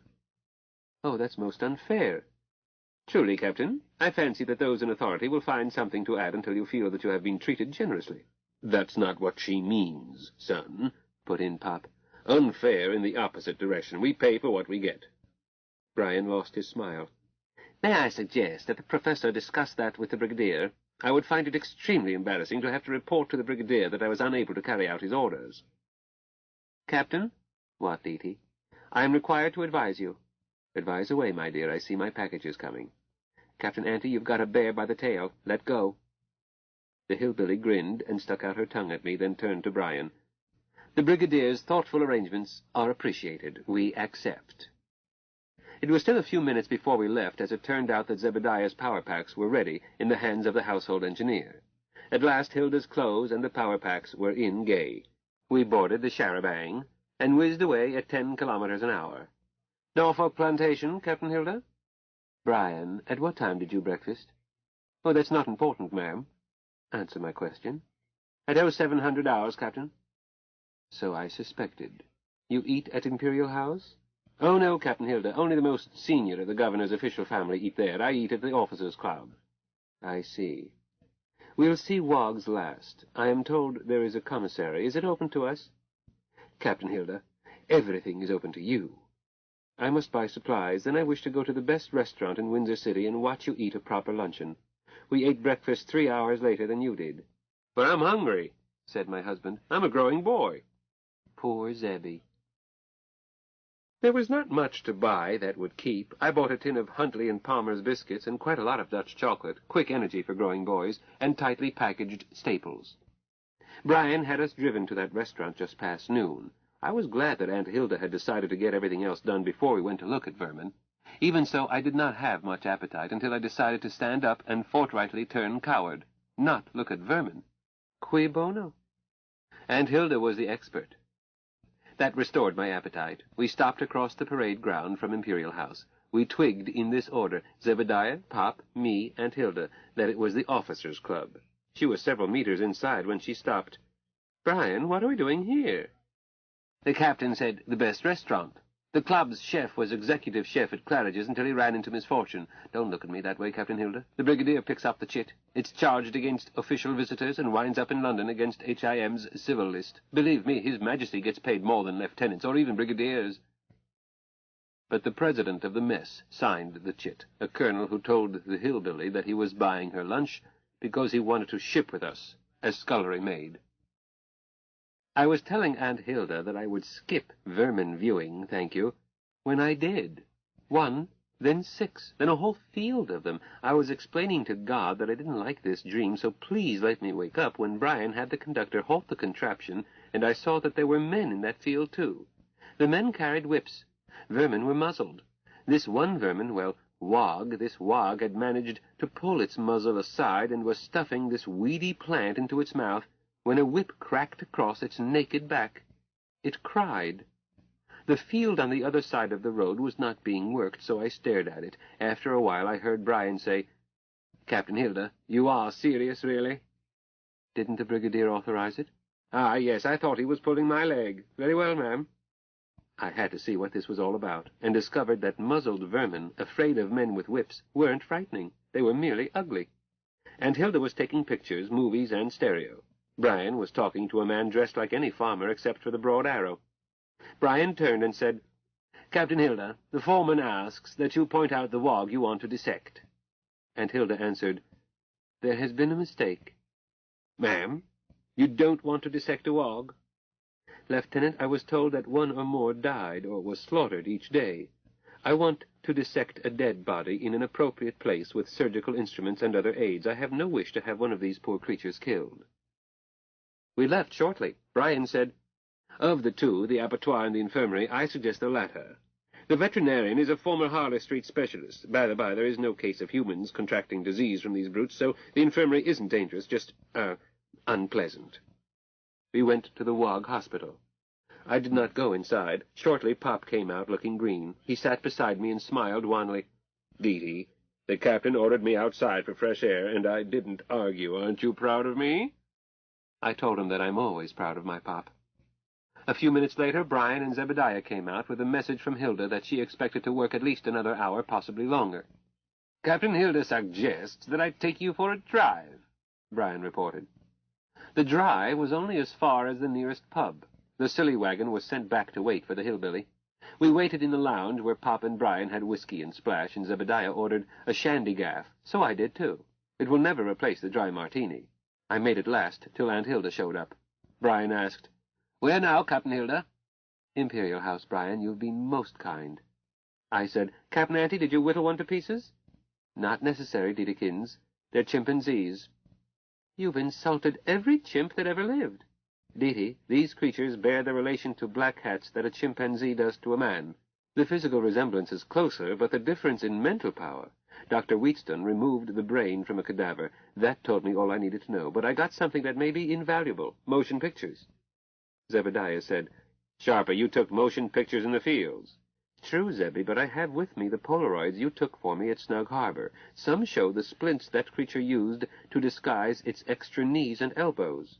Dr. Wheatstone used surgical splints to accomplish the same with one of his helpers, a docile and fairly intelligent wog that didn't object even though it fell down the first time it tried to walk while splinted. But it caught on and managed a stiff-legged walk just like that ranger, and like Brainy, now that I think about it, then was delighted when Dr. Wheatstone dressed it in trousers and an old jacket. Those pictures will surprise you. No makeup, no plastic surgery, a hastily improvised disguise. From the neck down, it looked human. When we reached Imperial House, we transferred packages into Gay Deceiver. Again, we're not permitted to carry. Brian told the conductor told his crew. We thanked them, thanked Brian as we said goodbye, and Aunt Hilda expressed a hope of seeing him soon, and we echoed her, me feeling like a hypocrite. He saluted and started toward the officers' club. We headed for the big, wide steps. Aunt Hilda said, "Deety, want to share some soap suds?" "Sure thing," I agreed.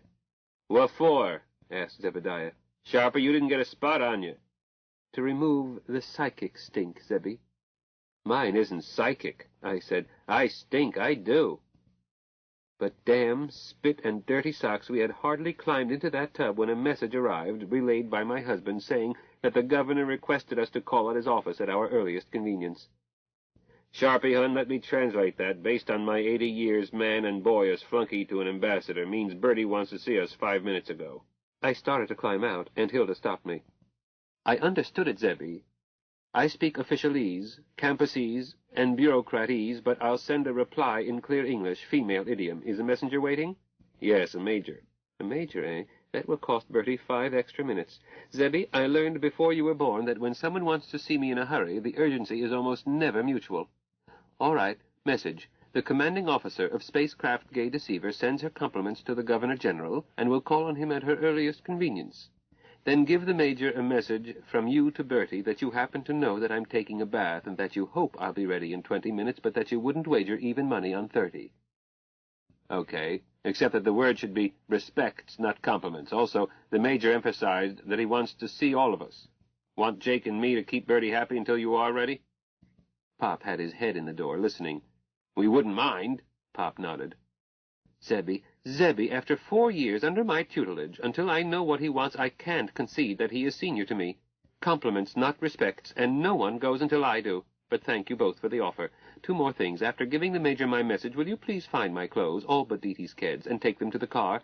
That's Jacob's shirt, Deety's sailor pants, a blue belt, and a blue hair ribbon. In the car you will find new clothes on my seat. In one package should be 3 jumpsuits. Please fetch one back." Pop said, "Hilda, I'll be glad to run that errand. Run it twice, in fact, as you don't want to send down what clothes you have until you know that your new clothes fit. Jacob, I want you right here to scrub our backs and sing for us and keep us amused. If that jumpsuit does not fit, I may appear in a bath towel sarong. But I plan to appear a minute early to make Bertie happy. Do not tell the Major that, Zebby. Officially, it is 20 minutes. With luck, 30 minutes. More likely, could be an hour. Major, you know how women are. Got it all? Roger Wilco. Sharpie, someday they'll hang you. They will sentence me to hang, but Jacob and you will rescue me. Trot along, dear. And Hilda started to get out. Stay there, Dee-Dee. I'll give you 3 minutes warning, 2 to dry down, 1 to zip into your jumpsuit, which leaves 10 minutes to relax. The jumpsuit did fit. The hillbilly looked cute.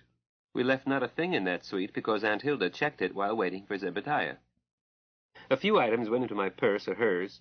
It was 18 minutes from her message to our arrival at the governor's office. I had had a 15-minute tub, comfy, if not sybaritic. Besides Bertie and the brigadier, that fathead Moresby was there. Aunt Hilda ignored him, so I did. Bertie stood up. How smart you all look. Did you have a pleasant day? The poor dear looked dreadful, gaunt, circles under his eyes. A perfect day, thanks to you, thanks to the brigadier, and thanks to a curly lamb named Bean. A fine lad, Squeaky boomed. I'll pass on your word, if I may. The brigadier did not look fresh. I decided that neither had been to bed. Bertie waited until we were seated, then got to business. Captain Burrows, what are your plans? Aunt Hilda did not answer his question. She glanced toward Major General Moresby, back at Bertie. We are not in private, Excellency. Bertie looked unhappy. Moresby, you are excused. But dismissed. You have work to do, I feel sure. Moresby swelled up, but got up and left. Squeaky bolted the outer door, closed the inner door, while Bertie stood up to lift the rug over his recorder switch. Aunt Hilda said, Don't bother, Bertie. Record if you need to. What's the trouble, old dear? Russians? Yes, Hilda, you 4 are refugees. Yesterday you showed me why. Would you care to remain here? My delegated power is sufficient that I can grant naturalization as fast as I can sign my signature. No, Bertie, but we feel greatly honored. I expected that. Do reconsider it. There are advantages to being a subject of the most powerful monarch in history, in being protected by a flag on which the sun never sets. No, Bertie. Captain Hilda, I need you and your ship. Because of millions of miles of distance, many months required for a message, I hold de jure viceregal power almost equal to sovereign, and de facto greater in emergency because no parliament is here. I can recruit foreign troops, arm them, make guarantees to them as if they were British, award the King Emperor's commission. I would like to recruit all of you and your ship. No. Commodore for you, Captain for your second-in-command, Commander for your chief pilot, Lieutenant Commander for your co-pilot. Retirement at full pay once the emergency is over. Return of your purchased ship as a royal gift after the emergency. Compensation for loss or damage. No. 1 rank higher for each of you? All 4 of us must be at least 1 rank senior to Major General Moresby. Hilda, that's my own rank, equivalent rank, Vice Admiral. Bertie, you can't hire us as mercenaries at any rank or pay. That hyperbole was to tell you that we will not place ourselves under your Chief of Staff. That settled, what can we do to help you? I'm afraid you can't, since you won't accept the protection under international law of military status, so I'm forced to cut the knot. Do you understand the right of Angary? I thought he said angry and wondered. I believe so. Are Great Britain and the Russias at war? No, but there are nuances. Shall I call in my legal officer? Not for me. My own legal officer is here, Dr. Zebediah Carter, my consultant in international law. Dr. Carter, oh, fiddlesticks, my friend Zeb. Zeb, will you discuss the right of Angary? Very well, Governor. One nuance you had in mind was that in addition to wartime, it applies to national emergencies, such as your current one with the Russians. Yes. Angary has changed in application many times, but in general, it is the right of a sovereign power to seize neutral transport found in its ports or territory, then use same in war or similar emergency. When the emergency is over, seized transport must be returned, fair rentals must be paid, loss or damage requires compensation. It does not apply to goods or chattels, and most especially not to persons. That's the gist. Do we need your legal officer? I don't think so. Captain Burrows? We don't need him. You intend to requisition my craft? Captain, I must. Bertie was almost in tears. Governor, you are within your legal rights, but have you considered how you will drive it? May I answer that, Governor? Go ahead, Squeaky. Captain Hilda, I have an odd memory. Photographic it is called, but I remember sounds as automatically. I am sure I can fly every maneuver used last night, that is to say, sufficient for our emergency. I was seething, but Aunt Hilda smiled at the brigadier and said in her sweetest voice, "You've been most thoughtful throughout our stay, Squeaky. You are a warm, charming, hospitable, bastardly fink, one who would sell his wife to a Port Said pimp. Aside from that, you are practically perfect." Doubled and redoubled. That was my pop. Later on, Jones, I'll see you at a time and place of your choosing, weapons or bare hands. And then I will see you if Jake leaves anything. My husband flexed his fingers. I hope you choose bare hands. Bertie interrupted. I forbid this during this emergency, and after it, in territory where I am suzerain, and while Herr Jones holds the sovereign's commission under my command. And Hilda said, "You are legally correct, Bertie, but you will concede that they had provocation." No, ma'am. Herr Jones is not at fault. I tried to get you and your crew to fly it on any terms at all. You refused. Herr Jones may kill himself attempting to fly a strange flyer. If so, he will die a hero. He is not what you called him. I don't think well of you either, Bertie. You are a thief, stealing our only hope of a future. He certainly is, I cut in. Governor, I can whip you, I can kill you with my bare hands. I'm black belt 3 ways. Are you going to hide behind your commission and your self-serving laws? I dusted my hands together. Coward! 2 cowards, with their chests covered with ribbons, boasting about their brave deeds. Astrogator, Captain, let it drop. Bertie, under right of Angary, we are entitled to remove our chattels. I insist on a witness, so that you will know that we have done nothing to damage the craft. If the brigadier can drive it, it will be turned over to him in perfect shape. But my jewelry is in our craft, and many other things. I must have a witness. You, sir. My stepdaughter can certainly kill you or anyone her size, or a bit more than her size, with her bare hands, but I grant you safe conduct. Will you have it in writing? Bertie shook his head. You know I can't take time to witness. Pick anyone else. I won't grant safe conduct to anyone else. Anyone who has not ridden with us would not know how to watch for sabotage, so it must be either you or Herr Jones, and Herr Jones would never live to get out of our car. He has 3 of the deadliest killers in 2 universes quite annoyed, angry over Angary. Any of you who will not give parole must wait up here. Wait a half, Gov, my husband drawled. Parole applies to prisoners. Captain, this might be a good time to read aloud our safe conduct from the Governor-General. See how many ways this fake officer and gentleman has broken his word and the written guarantees of his sovereign. He has broken all 3 essential guarantees to all 4 of us. That's 12. Almost a Russian score. Safe conduct amounting to diplomatic immunity. All of us free to leave at any time. We 4 never to be separated involuntarily. Now he wants hostages. Phooey!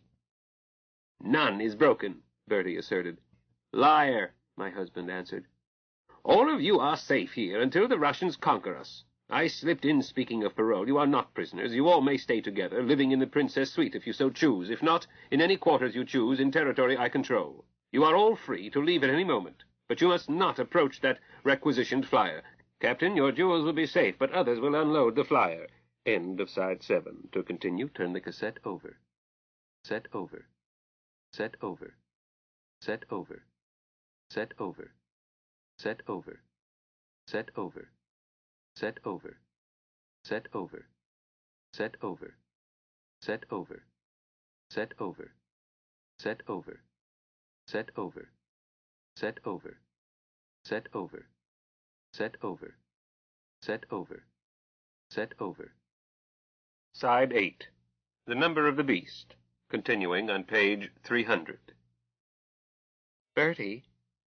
What? Yes, Hilda? Dear, you are both stubborn and stupid.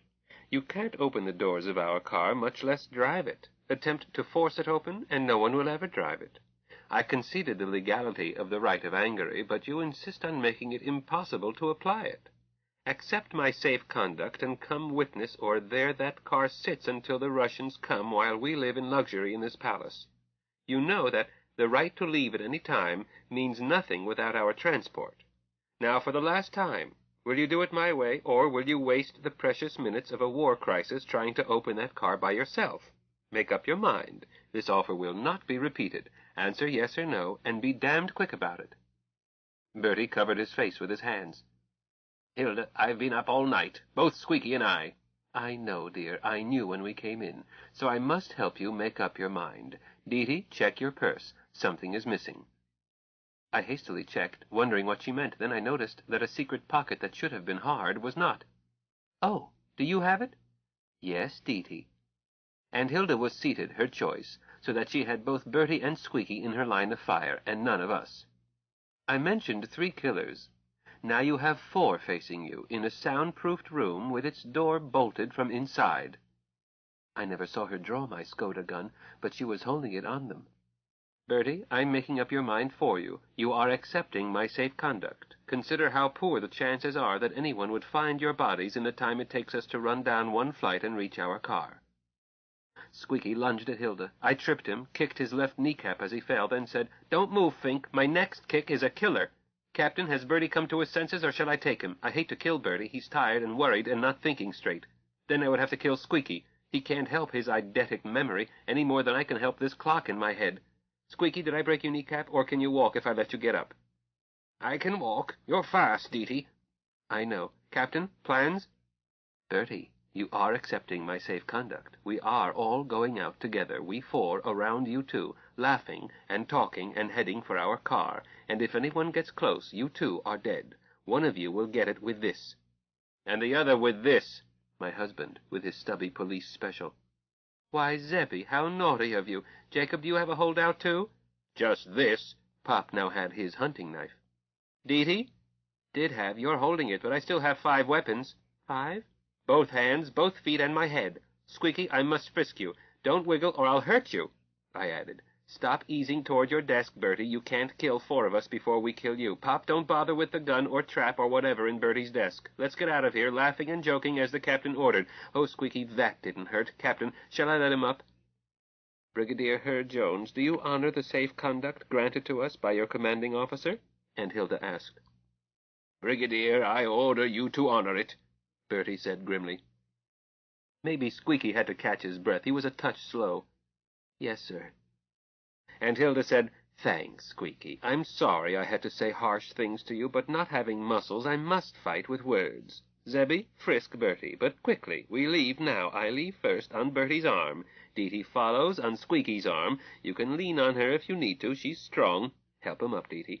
Jacob and Zebby trail along behind. Bertie, if anyone gets close to us, or either you or Squeaky try to signal anyone, or if anything is pointed at us, first you 2 die, then we 4 die. That's inevitable, but we'll take some with us. What do you think the total may be? 2 and 4, then 5, 6, a dozen, or higher?" It took us 47 seconds to the bottom of the steps, 31 more to Gay Deceiver, and I aged 78 years. Squeaky did lean on me, but I made it look the other way around, and he managed to smile and to sing with me, Gaudiamus Igitur. Hilda sang The Bastard King to Bertie, which seemed both to shock him and make him laugh. The odd way she held his arm told me that she was prepared to plant 24 poisoned darts in Bertie's left armpit if anything went sour. No one bothered us. Bertie returned a dozen or more salutes. But at Gay Deceiver, we ran into a bobble. 4 armed soldiers guarded our smart girl. By the starboard door was that fathead Moresby, looking smug. As we came close, he saluted, aiming it at Bertie. Bertie did not return his salute. "What's the meaning of this?" he said, pointing. Plastered to Gay's side, bridging the line where her door fares into her afterbody, was H.I.M.'s imperial seal. Moresby answered, "Governor, I understood you perfectly when you told me that I had work to do. Verb sap, eh?" Bertie didn't answer. Moresby continued to hold salute. "Major General Moresby," Bertie said so quietly that I could just hear it. "Sir." "Go to your quarters. Send me your sword." I thought Fathead was going to melt down the way the Wicked Witch did when Dorothy threw the pail of water over her. He brought down the salute and left, moving quickly. Everybody acted as if nothing had happened. Hilda said, "Gay Deceiver, open starboard door." She did, and that seal broke. "Bertie, we're going to need people to carry things. I don't want our possessions stacked outdoors." He looked down at her, surprised. "Is the war over?" "There never was a war, Bertie, but you tried to push us around, and I don't push. You requisitioned this craft. It's legally yours. What I insisted on was that you must witness removal of our chattels. That took coaxing." "Coaxing?" "Some people are harder to coax than others. Squeaky, I'm sorry about your knee. Can you hobble back? Or shall we get you a wheelchair? That knee must be swelling up." "I live. Deety, you play rough." "Squeaky," said the Governor-General, "slow march back toward the house. Grab the first person you see. Delegate him to round up a working party. Hilda, will a dozen be enough?" "Better make it 20, and about 4 more armed guards." 20 and 4 additional sentries. Once you pass that word, put the senior rating in charge and climb into a tub of hot water." "Cold water." "What, Hilda? Cold?" "Hot is okay if he uses lots of Epsom salts. Otherwise, ice-cold water will bring the swelling down faster, even though it's uncomfortable. But not for long. Ice water numbs pain while it reduces swelling. By morning you'll be fit, unless Deety cracked the bone." "Oh, I hope not," I blurted. "Squeaky, you had better listen to Captain Hilda." "I'll do it. Ice water. Brr. Get on with it, but order that working party." "Right away, sir." "Bertie, will you follow me?" Hilda went inside. The governor followed her, started to say something, but Hilda cut him off. "Jacob, get out the items forward here while Zebby keeps inventory as you do. Bertie, I have something for Betty before that mob gets here. Will you help me undog this door? Or perhaps Deety can do it easier. Gay deceiver, close doors, gay bounce, gay bounce, gay bounce. Bertie, take off your clothes." She held onto a door dog with her left hand, had my little gun aimed at his face. "Hilda!" "Captain Hilda, please. I'm in my spacecraft underway. Take off every stitch, Bertie. I'm not as trusting as Zebby. I assume that you have a holdout he didn't find. Gay bounce. Hurry up, Bertie. You're going to stay in free fall with no bonine until you are naked. Zebby, he may require help or inducement." He required both. But 11 minutes later, Bertie was wearing one of Pop's coveralls, and his clothes were abaft the bulkhead. Zebby did not find a weapon, but Aunt Hilda took no chances. At last we were all strapped down with Bertie between me and the captain. Hilda said, "All hands report readiness for space. Astrogator?" "Captain Ante, we are in space, but quite unready. Astrogator?" "Seatbelt fastened, ready. Chief pilot?" "Door seal checked. No loose gear. I stuffed Bertie's clothes in with the cabin bedclothes. 4 charged power packs in reserve. Juice 070. All systems go. Ready." "Co-pilot?" "Seatbelt tight. Continuer device ready. Door seal checked. I'd like a bonine if we're going to be in free fall long. Ready for space." "Astrogator, 3 anti-nausea pills. Captain, co-pilot, passenger." "Passenger." Oh, yes, safety belt tight." Captain states, seat belt fastened, ready for space. Gay termite. It was just sunrise at our streamside home. "Aunt Hilda, why did we run through all that rigmarole if we were coming straight here?" "Deety, when you are captain, you will know." "Not me, I'm not the captain type." She ignored me.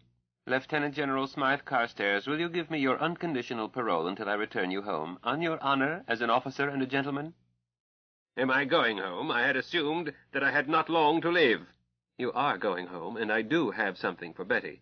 But whether or not you give parole affects other matters. Make up your mind, at once." It took him 6 seconds. Aunt Hilda let him have them. "Parole. Unconditional." "I'm surprised, Bertie. You have a tradition against giving parole, do you not?" "We do indeed, Captain, but I concluded that my only chance of serving my sovereign lay in giving my word. Am I right?" "Quite right, Bertie. You now have opportunity to persuade me to support you in your crisis. Your king, emperor, is not our prince. We place no faith in princes. We have no reason to love Russians, but we spanked the only one who gave us trouble. In what way is the British colony superior to the Russian one? Take your time." Aunt Hilda turned her attention to the rest of us. "Standing orders apply, 2 at a time, 1 being armed. Deety and I will cut and wrap sandwiches, make coffee, and prepare a snack for growing boys who can't remember a bounteous luncheon 3 hours ago. 1 guard at all times at the car. Bertie, I'm assigning you that duty. You know how to use a rifle?"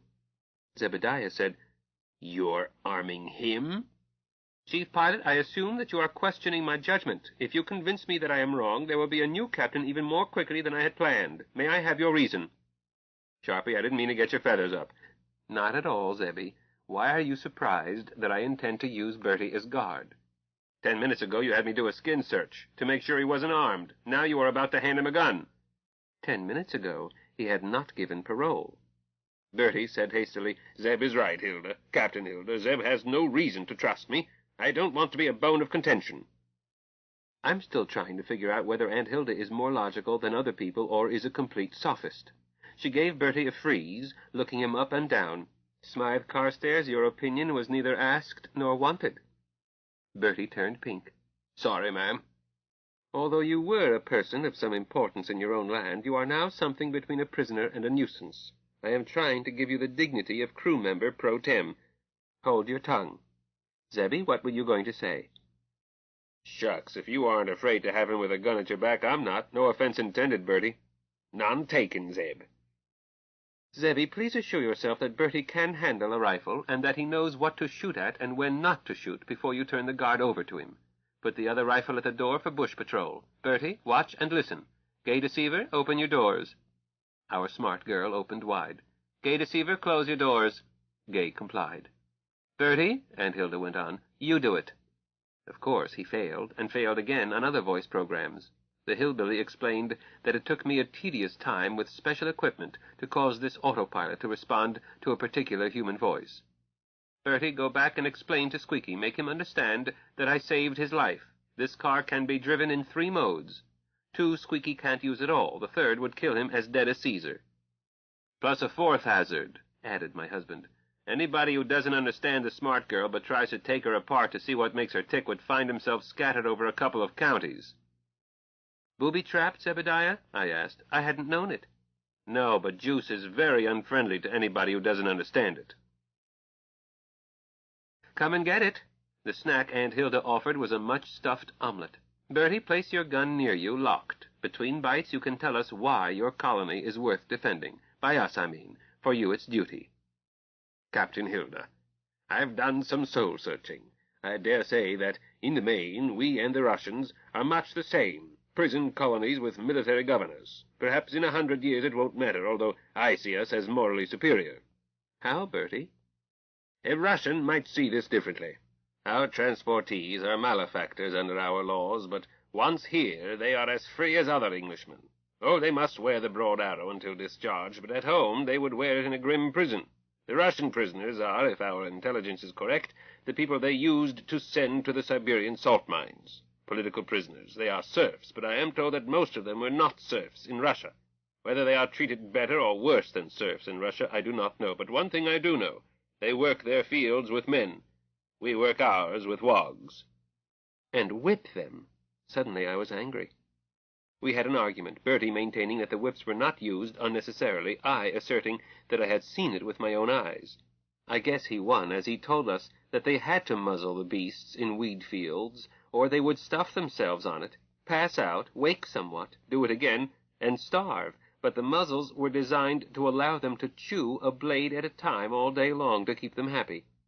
The raw weed is addictive to wog and man. We won't allow a man to work in the fields more than 3 months at a time, and pull him out if he can't pass the weekly medical tests. As for wogs, Dee, yes, we exploit them. Human beings exploit horses, cattle, sheep, poultry, and other breeds. Are you vegetarian? I admitted I was not. But I don't want to eat wogs. Nor do we. In Windsor Colony, wog meat goes only to wogs, and wogs don't care. In the wild, they eat their own dead, kill and eat their aged. Captain Hilda, that's all the defense I can offer. I admit that it doesn't sound as strong as I had always believed. Captain, I'd like to put one to Bertie. Jacob, I treasure your thoughts. Bertie, would you polish off the Russians if you could? Bertie snorted. That's academic, Doctor. I don't command the force it would take. I can't set up a string of stockpiles and wouldn't know what to do with them if I could. I don't have the troops or thopters, but I must add, if my king tells me to fight, I will fight. Aunt Hilda told Bertie to wash dishes with Pop sent along as guard. As soon as they started down, Aunt Hilda said, "We are going to do it to a maximum cost of 1 power pack. Dee, start working on a program stringing together the dumps we located last night." "Already have," I told her, "in my head last night, to put me to sleep. You want it pre-programmed? I would rather tell Gay each bounce, I would." "Do it your way, hon. The purpose in sending Bertie to wash dishes and Jacob to guard him was to get them out of the way while I rig a frame-up. At the end of the coming run, we drop Bertie and bounce, and at that instant I cease to be captain. I want to hold the election now, a 1-ballot railroad. I will ask for nominations. Zebby, you nominate Jacob. Dee, you don't need to say anything but speak if you wish. If Jacob nominates either of you, don't argue. I'll rig it so that Bertie declares the ballots. If you two are with me, the only surprise will be that fourth vote. 3 for Jacob, and let's all write Jacob, not Pop or Jake, and 1 for the dark horse. Are you with me? Wait a half, Sharpie. Why not give Dee Dee a crack at it? Not me. Dee Dee should have the experience, but please, Zebby, not this time. Jacob has given me a dreadful time, endless insubordination. I want to pass him on to Dee Dee well tenderized. Dee Dee ought not to have to put up with her father second-guessing her decisions, and if you two help, she won't have to. I want to give my beloved the goddamnedest white mutiny ever, one that he will remember with shudders and never again give a skipper any lip. Sounds good, I agreed, but I don't know what a white mutiny is. Sweetheart, my husband told me, it's killing him with kindness. He says, frog, we hop. Utter and literal obedience. This he won't like? Pop will love it. So, would you like to command zombies who never make suggestions and carry out orders literally without a grain of common sense? 15 minutes later, Bertie read off. Jacob, and this reads Jacob, and so does this one. That seems to settle it. But here's one, folded. A bunch of smarties, you three. Think I didn't guess why you sent me down to ride shotgun? Very well, I vote for myself. It is signed, Jake. Madam Speaker, is that valid? Quite. Jacob, my last order will be lift-off after we drop Bertie. Bertie said, Jake, I think congratulations are in order. Pipe down. All hands prepare for space. A piece of cake, Bertie called it. We started at the easternmost dump, worked west. Pop out at 4 clicks and dive, a dry run to size up the target, where wood alcohol was stored, ornithopters on the ground, and how arranged, while Gay ululated from intensity 6 to 8. Frightfulness. I did not let it go up to 10 because it wasn't intended to damage, but to send anyone on target scattering. Zebediah's idea. Captain, I've got nothing against Russians. My only purpose is to burn their fuel and their flap-happies to make it difficult to attack our friends. And I don't mean you, big brass, Bertie. I mean the transportee maid who brought us tea this morning, and Brian Bean, and Mr. Wheatstone, who was a top surgeon before some fool judge slammed him and is now doing his best for Woggs, and the chef at the officers' club, and 5 cons who drove that silly wagon, and dozens more who smiled when they could have scowled. I don't want them killed or enslaved. I want them to have their chance. Governor, England is slapping the broad arrow on some of your best potential. You English will live to regret it. You could be right, Zeb. I don't want to kill Russians either. Could be most of them are decent blokes. Each strike will be a double run, 1 pass to scatter 'em, a second to destroy the dump. Captain, if that doesn't suit you, find another gunner. Aunt Hilda said, Astrogator? Captain? Strike as described by Chief Pilot. Take the con. Attack. At the first target, we lingered after the strike bounce. The dry pass did show them running away. They could hear us clear in their bones. Those subsonics are so horrid I keyed Gay to kill the noise at code word bounce and did not use it on the strike pass. Zebediah made strikes from bearings planned to take out as many thopters as possible while setting fire to fuel. From 4 clicks, the first strike looked good. The dump was burning.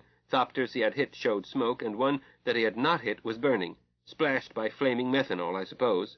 If that first target was indication, in 34 minutes the Russians lost all fuel and about 70% of the deployed flap-happies. I took us up high after the last. Next stop, Windsor City. I'm taking the con, Astrogator. Bertie, don't forget my little ring for Betty. I'll give it to her in the morning. Good, Captain Hilda said. Unbelt, crowd past Jacob. Place yourself against the door, feet on deck, chest against door. Jacob, push against the small of his back. Bertie, when the door opens, dive and roll clear. They positioned themselves. Gay parade ground. Gay deceiver, open starboard door. Gay deceiver, close doors. Gay bounce. Gay bounce. Jacob, do you relieve me? Beloved, I relieve you. 10 minima, H-axis transit, and executed. All hands unbelt. I unbuckled with extreme speed and clumsiness, getting Pop in the chin with my foot. Dee Dee, watch where you're going. I'm sorry, Captain. I'm out of practice with free fall. You've been in free fall every day. Yes, Captain, I've been in free fall every day, belted down. Pipe down. Hilda, don't cover the instrument board. Hold on to something. No, not me, damn it. Zeb, grab something and catch Hilda. Roger Wilco, Captain, right away. My husband snagged Aunt Hilda, grabbed a seat belt with his other hand, trapped our captain against the dogs of the bulkhead door with his buttocks. What now, sir? Get your goddamn fanny out of my face. Sorry, sir, Zebediah answered humbly while turning and digging an elbow into Pop's ribs. I closed in from the other side, and we had Pop trapped again. Ballet and trampoline make a fine background for free fall. Zebediah went on cheerfully. What shall we do now, sir? Pop didn't answer. From watching his lips, I saw that he was counting backwards, silently, in German. That's stage 3. Then he said quietly, Zeb, get into the co-pilot's seat and belt down. Aye, aye, sir. Zebediah did so. Pop snatched Hilda while hanging on to a dog. Dee-Dee, belt down in the chief pilot's seat. Roger Wilco, Captain. I did so. My dear, I want you behind Dee-Dee. Do you need help? Yes, thank you, Captain. It's sweet of you to offer. White mutiny? The hillbilly is about as helpless as Zebediah, but thinks God created men to pamper women. I've heard less reasonable philosophies. After helping Hilda, Pop strapped down in the starboard after seat. All hands, we have moved clockwise 90 degrees. I am now captain. Hilda, you are astrogator and second in command. Dee-Dee, you are chief pilot. Zeb, you are co-pilot. In order of seniority. Any questions? The hillbilly said in a small voice, As second in command, I am required to advise the captain. Certain circumstances. Speak up. Captain, I know very little about astrogation. That's why you have the job. You will seek advice from Dee-Dee as needed. Both of you seek advice from Zeb when necessary, and if all three of you are stumped, I will tackle it and be responsible for mistakes. No burden. The captain is always responsible for all mistakes. When in doubt, do not hesitate to consult me. Dee-Dee, you have not driven this car in atmosphere, but you are a competent, decisive, and skillful driver of duos. I am, Pop? You're years late in saying so. And we have come this high to give you time to acquaint yourself with it. I placed Zeb by you to coach you, and in time to report to me that you are fully qualified. Pop smiled. Fortunately, should you get into trouble, we have programs that will get you out instantly, such as Gay Bounce. Gay bounced. Pop did not notice, but I had my eye on radar distance since learning that I was responsible. Pop, who invented those safety scrams? Think hard. Hint, one of your offspring. Zeb, you know the knobs and scales, etc., of the controls we refer to as the verniers, but you have not had time to practice. Now you will practice until you can handle anything, by eye or by clicks in the dark. Permit me to pay you this compliment. You will give yourself your own final examination. When you feel ready, tell me, and I will have the astrogator log it. Advice to future captains. I will not be happy until all are competent in each of 4 seats, and all feel easy in all 25 possible arrangements. 24, Pop, I blurted out. I hastily added, Sorry, Captain, 25. Pop has a terrible time with kitchen arithmetic. It has been so long since he has done any, he will pick up a hand computer to discover 2 times 3 equals 6. I've seen him do it. He stared at me, lips moving slightly. At last he said, Chief Pilot. Captain? You are ordered to correct me when I make a mistake. 24 permutations, certainly. Sir, may the chief pilot have more information before she answers, Roger Wilco? Fire away. Captain, what categories of mistakes? Eh? Any sort. A mistake is a mistake. Daughter, are you baiting me? No, Captain. I am unable to acknowledge your order as I do not understand it. A mistake is semantically null. If I see you about to sugar your coffee twice, shall I... Tell me, of course. If I see you treating your wife unjustly, shall I... Wait a moment. Even if I did or have, which I decline to stipulate, it is not proper for you to interfere. Yes, sir. We've established that there are 2 sets, but the captain has not defined the sets, and the chief pilot lacks authority to do so. May I respectfully suggest that the captain take notice of the quandary, then reframe the order at a time of his choosing, and in the meantime permit the chief pilot not to correct the captain's mistakes. Zebediah winked at me with his head turned, so that I saw it, but Pop could not. Pop fumed, complaining that I wasn't showing common sense, and worse, I had broken his train of thought. He finally got around to a definition at about 8th grade level. I was to correct him only in errors involving figures or related symbols, such as angles. On your own head be it, Pop. I gave him Roger Wilco. In fact, he went on expansively, it may be my duty to see that this training course is completed before, with great relief, I turn this seat over to my successor. I started figuring how many children I would have by then, and decided to look for ways to hike up the white mutiny. Captain? Astrogator? This advice concerns a mistake that could occur in the near future. I assume that the captain has the con. Hilda, I have the con. Speak up. We are falling, sir. I advise placing us in orbit. I sighed with relief, as radar distance I was beginning to think of as h above g, and did not like our closing rate. Pop said, Surely, put us in orbit. Take the con and do it. Good practice. Dee-Dee can show you how. Or Zeb. Aye, aye, sir. I have the con. Chief pilot, keep her level with respect to planet. Roger. Level now. Co-pilot, add speed vector, positive axis, L 3.6 clicks per second. Set. Hold it. Pop unbelted, steadied himself by Zebediah's chair, checked the setting. Okay, execute. Excuse me, Captain, Zebediah said, but was that order directed at me or the astrogator? Pop opened his mouth and turned red. Astrogator, I am satisfied with your solution and the setting. Please have the maneuver executed. Aye, aye, sir. Execute. What Pop planned seemed reasonable. So far we have used juice, supplies, in 4 days' time, and have merely established that there are at least 2 analogs of our universe, 1 quantum and 10 quanta away on Tau axis. The latter has beasts, wogs, that are not the vermin we fled from, but, according to Hilda, closely related. To me, this makes Tau axis not our best place to seek a new home. Zebediah has suggested that we sample the universes available by rotation rather than translation, 6 axes taken 4 at a time, before we search Te axis. Let me remind you that we could die of old age searching Te axis alone. I will decide, but I will listen to arguments pro or con. 23 minutes later, and Hilda shrilled, "Co-pilot, by plan, as set, rotate." Chapter 30. Difference physical laws, a different topology. Jacob. We rotated to nowhere, so it seemed. Free fall and utter blackness. The cabin held only the faint radiance from the instruments. My daughter said in hushed tones, "Captain, may I turn on inside lights?" This was a time to establish discipline and doctrine. Permission refused. Co-pilot, I would like to see in all directions. Yes, sir, Zeb acknowledged. After a few moments, I added, "Co-pilot, why are you waiting?"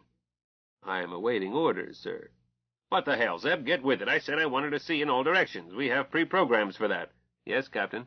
"Well, why aren't you using them? Can't you carry out orders?" I was amazed at Zeb. "Captain, I have not as yet received any orders, and I am not at the con."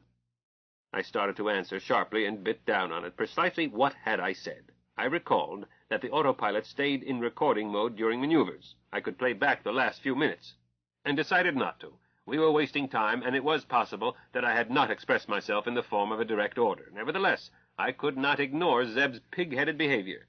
"Co-pilot, I am aware that I have not given you direct orders. However, it is customary to treat a captain's requests as politely worded orders." "Yes, sir." "Well, God damn it, why don't—" "Captain, Captain Jacob, please listen, please." I took a deep breath. "What is it, Hilda?" "Captain, I am required to advise you." Advise away, but be quick about it." "Captain, you have given the co-pilot neither orders nor requests. The autopilot's record will confirm this. You mentioned pre-programs, but voice programs are not normally handled by the co-pilot." "I can order the co-pilot to use a voice program." Hilda did not answer. Again I waited, then said, "Well?" Then I said, "Astrogator, you did not answer me." "Sorry, Captain. Answer what?" "My question." "Captain, I was not aware that you had asked me a question. Would you mind repeating it?" "Oh, forget it, forget it. Chief Pilot." "Captain?" "Dee, what's the voice program to rotate us a full circle around W-axis?" "Shall I spell it, sir? SG is awake." "No, do it. Turn out your instrument lights. Pilots, watch forward. Captain and Astrogator will watch the sides. Do it. Execute." Instrument lights dimmed to 0, leaving us in the darkest dark I have ever experienced. I heard a repressed moan and felt a burst of sympathy for my daughter. She had never liked total darkness, but she carried out my orders. "Gay deceiver, tumbling pigeon. Forward somersault, whee." "Execute." I felt pressure against my belt. Being forward of the center of mass, we were starting a gentle outside loop. I started counting seconds as I recalled that this program took 20 seconds. I had reached 78 seconds and was beginning to wonder when Dee announced 20 seconds as the autopilot announced, "End of program." Dee said, "You're a smart girl, Gay." "If I were smart, would I be doing this? Over." "Roger and out, Gay. Captain, I request permission to switch on cabin lights." "Permission granted. Report observations. Co-pilot?" "Skipper, I saw nothing." "Dee?" "Nothing." "Hilda?" "Jacob, I didn't see anything. Can't we get out of this universe? It stinks." "That stink is me," our co-pilot said. "The reek of fear. Captain, of what use is an empty universe?" "Zeb, empty universe is a meaningless expression. Space-time implies mass energy and vice versa." "Captain, it looks empty to me."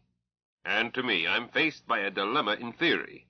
Is the mass in this space-time so far away that we can't see it? Or is it in a state of cold death, level entropy? Or did we create this universe by rotating?" "Create it? Huh?" "A possibility," I pointed out. "If we are the only mass in this universe, then this universe had no existence until we created it by rotation. But it will not collapse when we rotate out because we will be leaving behind quanta we are radiating." Captain, I'm bothered by something else. We started from Universe 10, and made one 90-degree rotation, correct? Yes, we rotated around X and thereby moved each of the other 5 axes 90 degrees. We are now experiencing duration along Y. T and Z are spatial coordinates now, and X remains spatial because we rotated on it. Tau and T are now null, unused. Deedee, what Greenwich time is it? Zeb glanced at the instrument board. 17:13:09. Smart girl says you are 20 seconds slow. Zeb looked at his navigator's watch. But my watch splits the difference. How many minutes since we left Windsor City? 39 minutes, 13 seconds. Ask me a hard one. I'm going to ask your father a hard one. Captain, if you tell GD to scram to Windsor PG right now, mark, what will the Greenwich time be? Look at your clock. About 17:15. But you told me that since rotating, we've been experiencing duration along Y-axis. But, oh, Zeb, I'm stupid. No time has elapsed on T-axis since the instant we rotated. If we reverse the rotation, we would go back to that exact instant. Deedee, hon? Zeb asked. Do you agree? I felt annoyed that my son-in-law consulted my daughter as to the correctness of my professional opinion, then suppressed the thought. Deedee will always be my little girl, which makes it hard for me to remember that she is also my professional colleague. My daughter suddenly looked upset. Pop, that first trip to the world without the letter J, time did pass, it did. Zeb said gently, but that was translation, Deedee. You continued to experience duration along T-axis. Deedee thought about it, then said sorrowfully, Zebediah, I no longer know what time it is. Pop is correct. We experience duration on one axis only, and that is now Y-axis. We can't experience duration on 2 axes at once. She heaved a sigh. Will I ever get the clock in my head set right again? Sure you will, my son-in-law reassured her. Like crossing a time zone. Shortly after we grounded on Mars 10, your head started keeping time both in Greenwich and in Mars touchdown meridian time, even though touchdown time kept falling farther behind hour after hour. A simple index correction won't bother you. My sweet, you don't realize how smart you are. Zeb patted her hand and looked around at me. Captain, may I propose a change in schedule? Let's hear it. Sir, I would like 2 sequences. First, go back to Windsor PG with the verniers preset for 100,000 clicks straight up and execute at once. Then translate back to our own universe 0, but not to Earth 0. Instead, set up an orbit around Mars 0. That orbit becomes our base of operations. I said, simple enough, but why? So that we will always have somewhere to go back to. Deedee can write us a program that will place us back in that orbit, something like GAYHOME, but based on Mars 0 with elbow room. I asked, Daughter, can you write such a program? I think so, Pop. An emergency scram, GAY plus something. Deedee paused. Sagan. GAYSAGAN means to return to orbit around Mars 0, built-in mnemonic. Satisfactory. Is that all, co-pilot? No, sir. Our schedule breaks up naturally into a 5 group, a 4 group, a 3, a 2, and a 1. I would like to add to each group a return to orbit around Mars 0. Captain, if you were on the verniers, I wouldn't worry. You know them so well. I don't. If I do 15 rotations, one right after the other, I'm afraid I'll make some tiny mistake, and we'll wind up in analog Andromeda Nebula, in Universe 1002, on Z-axis, with no idea how we got there or how to get home. Co-pilot, you worry too much. Probably. Captain, my whole life is based on being chicken at every opportunity. I'll breathe easier if I come back to a familiar orbit at the end of each group, and know that the next group is one less. It won't take 10 minutes longer to do it my way, and I'll be less likely to make mistakes, but tackling all 15 at a slug scares me. Captain Jacob? Not now, Hilda. I must settle this with... Captain, I am required to advise you. All right, make it snappy. You know, we all know that Zebby's premonitions must not be ignored. I advise you officially. Gay deceiver, record this, I tell you 3 times. Hilda, I hear you 3 times. Captain Jacob, I, your second in command, advise you officially to revise the schedule of rotations in the fashion recommended by the co-pilot. End of I tell you 3 times. Have you ever found yourself boxed in? Damn it! I intended to let Zeb do it his way. I am not unreasonable. I can't say that I believe in Zeb's premonitions. I suspect that he is simply a man with extremely fast reflexes. But both our wives believe in them, and Zeb does himself. I found myself faced with mutiny unless I did exactly what I had intended to do anyway. How does one describe so ironical a situation? Shortly, I found myself saying, "Co-pilot, by revised schedule, set second rotation of first group." We were in Sagan orbit around Mars of Universe 0, i.e. the one we had grown up in, galactic coordinates X sub-0, Y sub-0, Z sub-0, and T sub-0, Earth 0, Mars 0, Sun 0, Universe 0. I tend to think of this as the real universe, even though I am aware that there is no evidence or mathematical theory for preferring one frame of reference over another. To do so is egocentric provincialism at its worst. But I offer this in mitigation. For us, it was simplest and thereby helped us to avoid getting lost. "Set," co-pilot Zeb reported. I went forward, checked the setting, rotation around Y with Z and T dropping out, null, then returned to my seat. "We can spare a minute to look at Mars. Dee, tilt the nose down to let us look. Do you know how?" "Like this, Captain?" "Right," I agreed. "Keep it up." Dee raised the craft's nose and swung right, catching me with belts not yet fastened. I said forcefully, "Dee, what the hell are you doing?" while I floundered and grabbed. "Sir, you ordered right and up," Dee answered. "I did no such thing." "But, Jacob, Captain, you did tell her that. I heard you."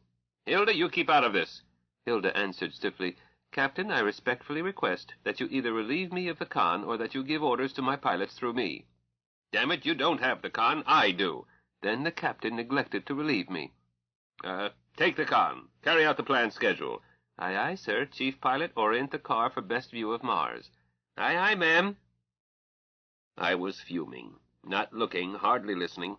I had said to Dee, "All right, keep on with it," or had I? Gay could play it back, and could also check on Hilda's incredible allegation. If I were wrong, I felt certain I was not, I would face up to it like a man, and... Zeb broke in on my thoughts. "Captain, do you care what attitude this craft is in at rotation?" "No, only for transitions." Then it follows as the night from day, thou canst not then predict the attitude we'll be in whenever we arrive in a new universe. "Only with respect to our arbitrary zero reference frame. Why should it matter?" "It won't as long as we arrive with plenty of room. I've been noodling how to be sure of that. I don't see an answer. But I don't want to try translations or rotations parked on the ground. I hope the captain won't order any." "Co-pilot, I have no plans to. Astrogator, haven't we had enough sightseeing?" "Very well, Captain," my wife acknowledged. "Dee, secure those binoculars. Zebby, immediately after each rotation, set next rotation, then report set. Dee, after each rotation, use voice program to put us through one pigeon tumble with all lights out. I will watch to port. Dee, forward. Zebby, starboard. Questions?" I said, "Astrogator, you did not assign me a sector." "I have no authority to assign duties to the captain. Does the captain wish to select a sector and assume responsibility for it?" She waited. I said hastily, "No. Perhaps it will be best for me to watch in all directions. General supervision." "Very well, Captain. Co-pilot, execute." Again we rotated into darkness. Dee switched out all lights. Zeb reported, "Set." "Stop," I called out. I added, "Zeb, you reported set in total darkness. How did you set it?" "Rotation around Z-axis with X and Y dropping out. Duration along Tay. Third combo, first group, sir." "I mean, how did you do it in darkness? By clicks?" "Captain, I didn't do it in darkness." I said, "It was pitch dark when you reported set." "So it was, Captain." "It's not necessary to call me Captain every 10 seconds. I want a straight answer. So far you have reported that you set it in darkness and that you set it with lights on." "No, sir." "God damn it, you just did." "Captain, I protest you're swearing at me. I request that my protest be logged." "Zeb, you are—" I shut up.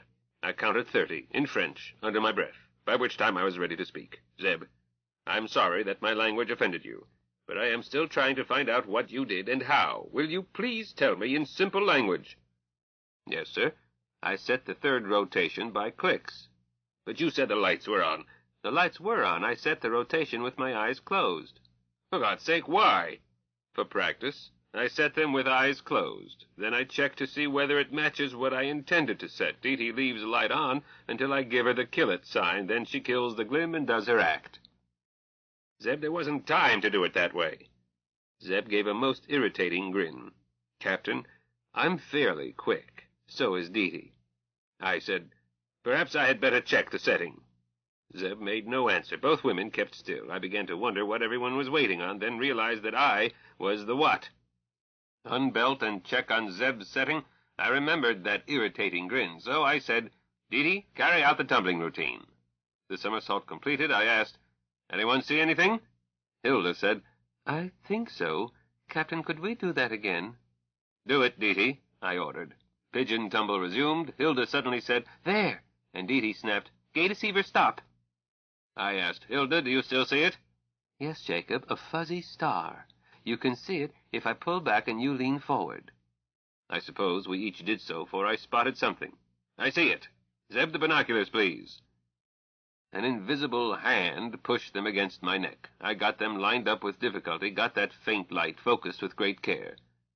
"It looks like a lenticular galaxy seen not quite edge-on, or it might be a family of galaxies. Whatever it is a long way off, millions of light years. I have no way of guessing."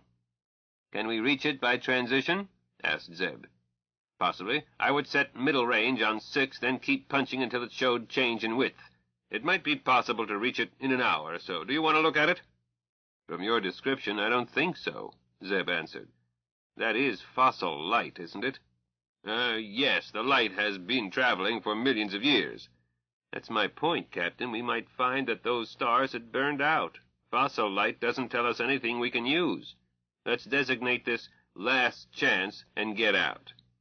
"Eminently sensible. Stand by to rotate. Co-pilot, execute." Blinding light. "Zeb, rotate, execute." Suddenly we were in a starry void, almost homelike.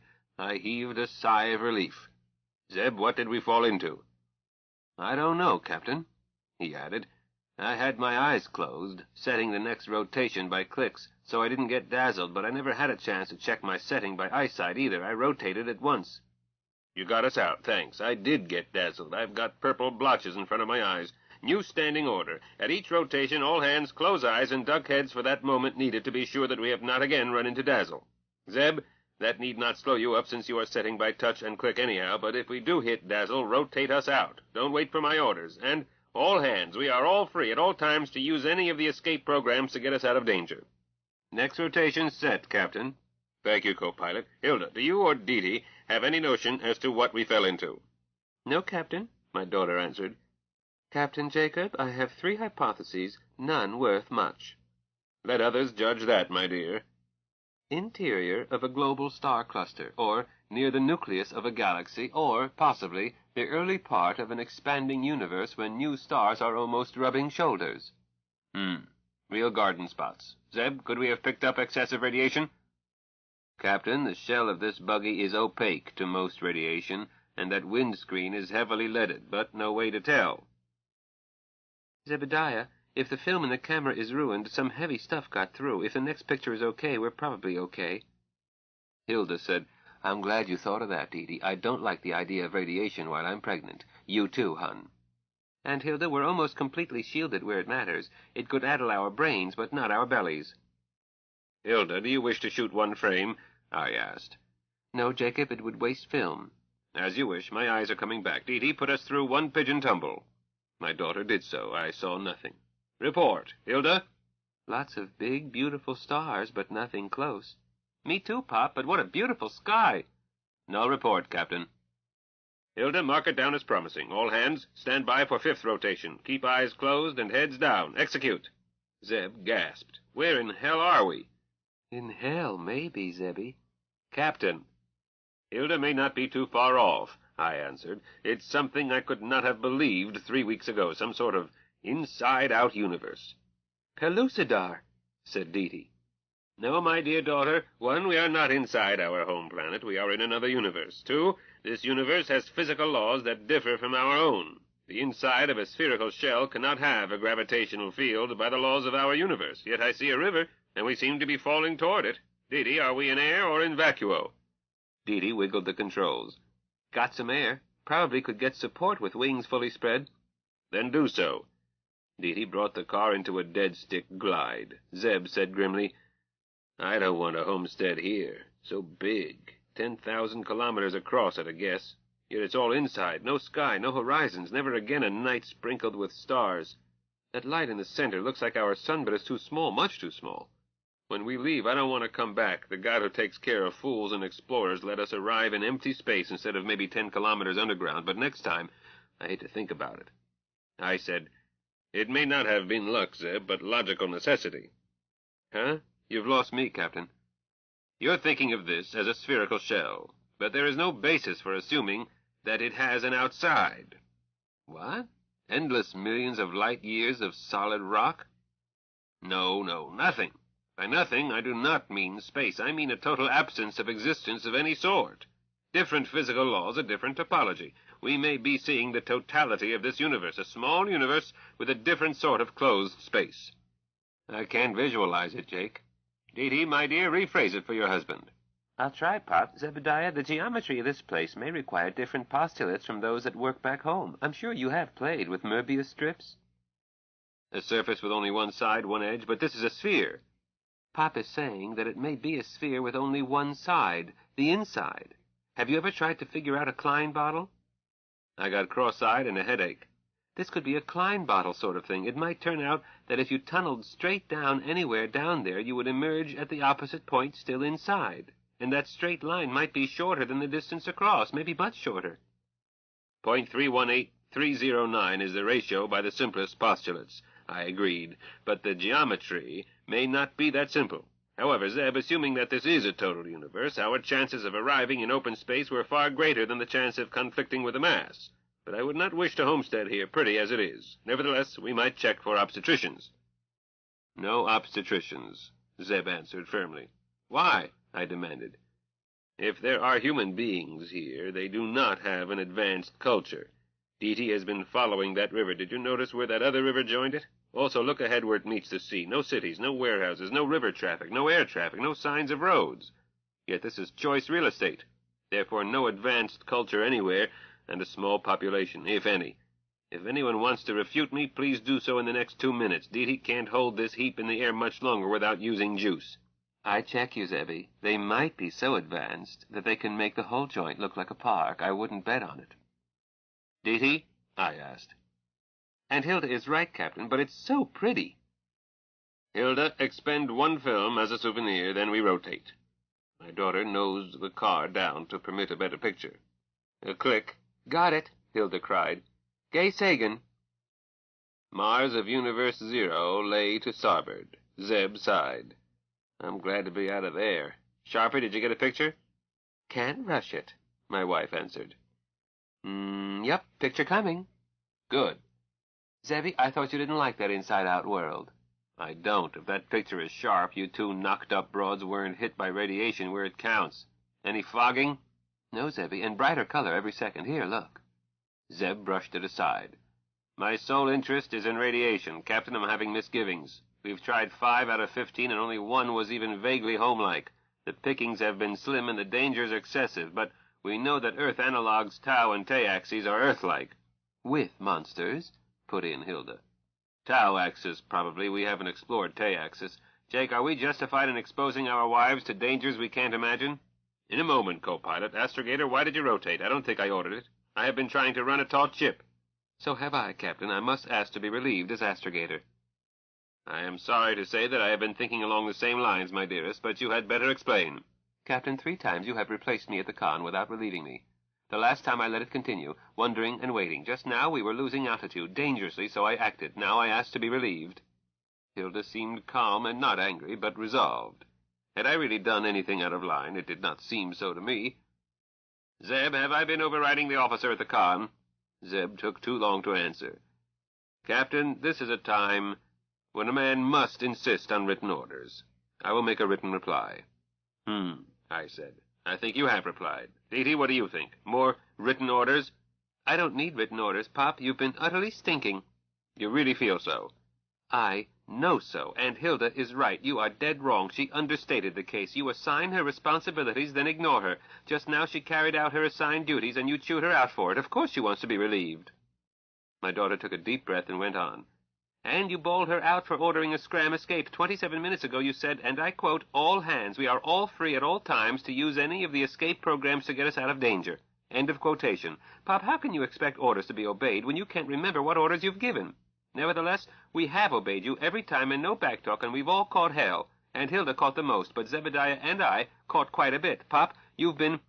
I won't say it, I won't. I looked out the port at Mars for long, unhappy minutes. Then I turned around.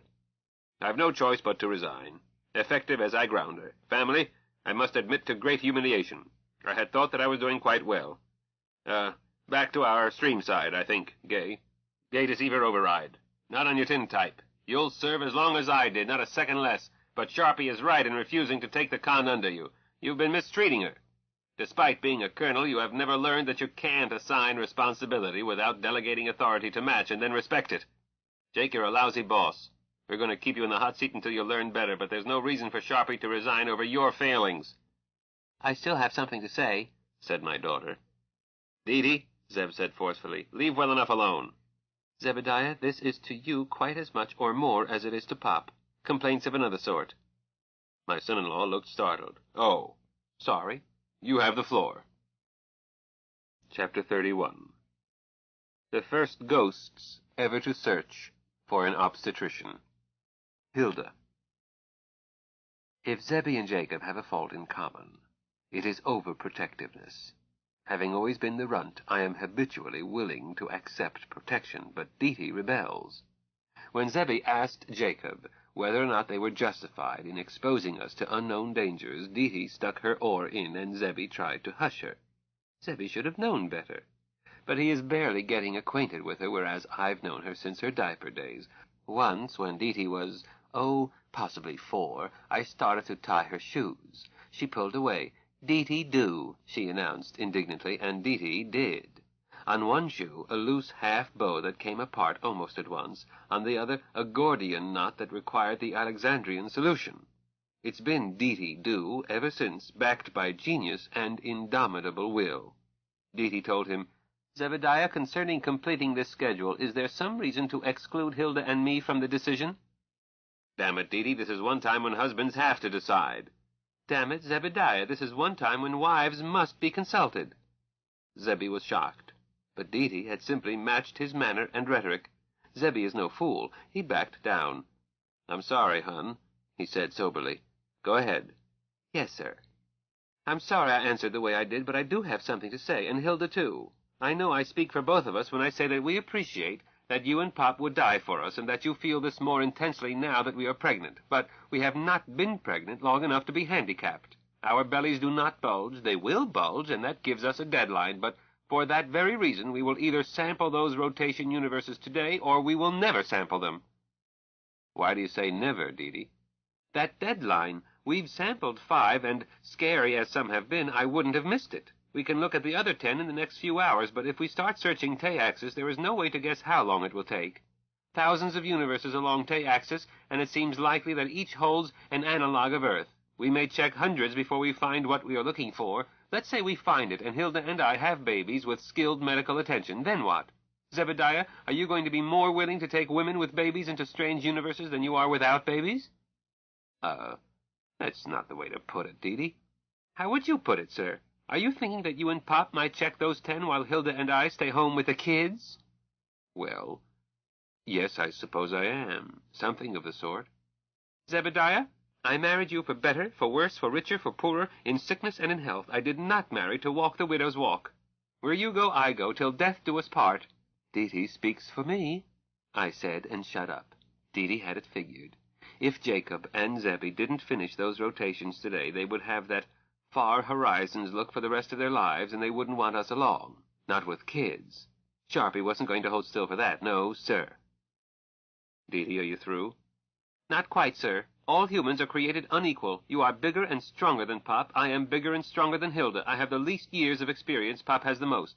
Pop is a super genius, but he concentrates so hard that he forgets to eat, unless he has a nursemaid to watch him, as Mama did, as I did, as Hilda now does. You, sir, are the most all-around competent man I've ever met. Whether driving a duo, or dancing, or telling outrageous tales, 3 of us have 8 or 9 earned degrees, but Aunt Hilda with none is a walking encyclopedia from insatiable curiosity and extraordinary memory. We 2 are baby factories, and you 2 are not, but 2 men can impregnate 50 women or 500. There is no end to the ways that we four are unequal, but in one supremely important way, all of us are equals.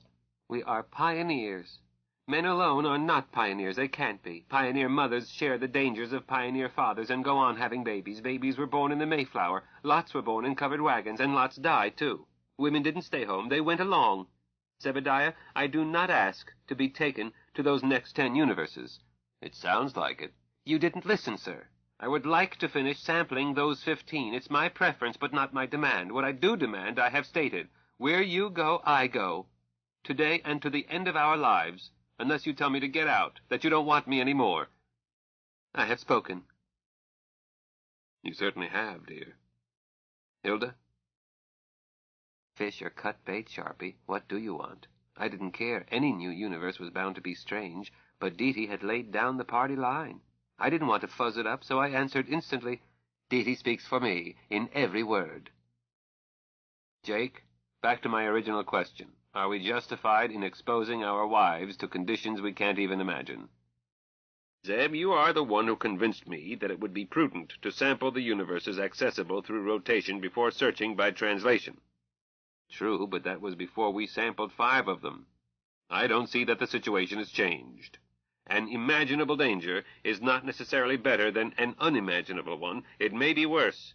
Our home planet had grave shortcomings before we tangled with the vermin. No need to list them. We all know that the 4 horsemen are ready to ride again, but I can think of a very close analog of our home planet that would be far worse than Earth-Zero, even if it didn't have a single black hat vermin on it. Go on. One in which Hitler got atomic weapons, but we did not. I can't see that vermin are more to be dreaded than Hitler's SS Corps. The sadism of some human beings, not just stormtroopers, you can find sadists in any country, including the United States, is more frightening to me than any monster. Not to me, Deety blurted it out. But, my dear, we don't know that those vermin are cruel. We got in their way. They tried to kill us. They did not try to torture us. There is a world of difference. Maybe there is, Pop, but those things give me the creeps. I'll bet they'd torture us if they could. My very dear daughter, that's muddy thinking. How old are you? Huh? Pop, you know if anybody does. I was reminding you of what you said. You have the least years of experience. I was much older than you are before I was cured of that sort of muddy thinking by Jane, your mother. Hilda? Jacob is telling you not to judge a book by its cover, I said. I learned it from Jane, too, as Jacob knows. A creature's appearance tells nothing about its capacity for sadism. Jacob said, Does anyone have anything to add? Since it appears that I am not permitted to resign now, I must rule on it. We will complete the scheduled rotations. Jacob cleared his throat loudly, looked at Deety.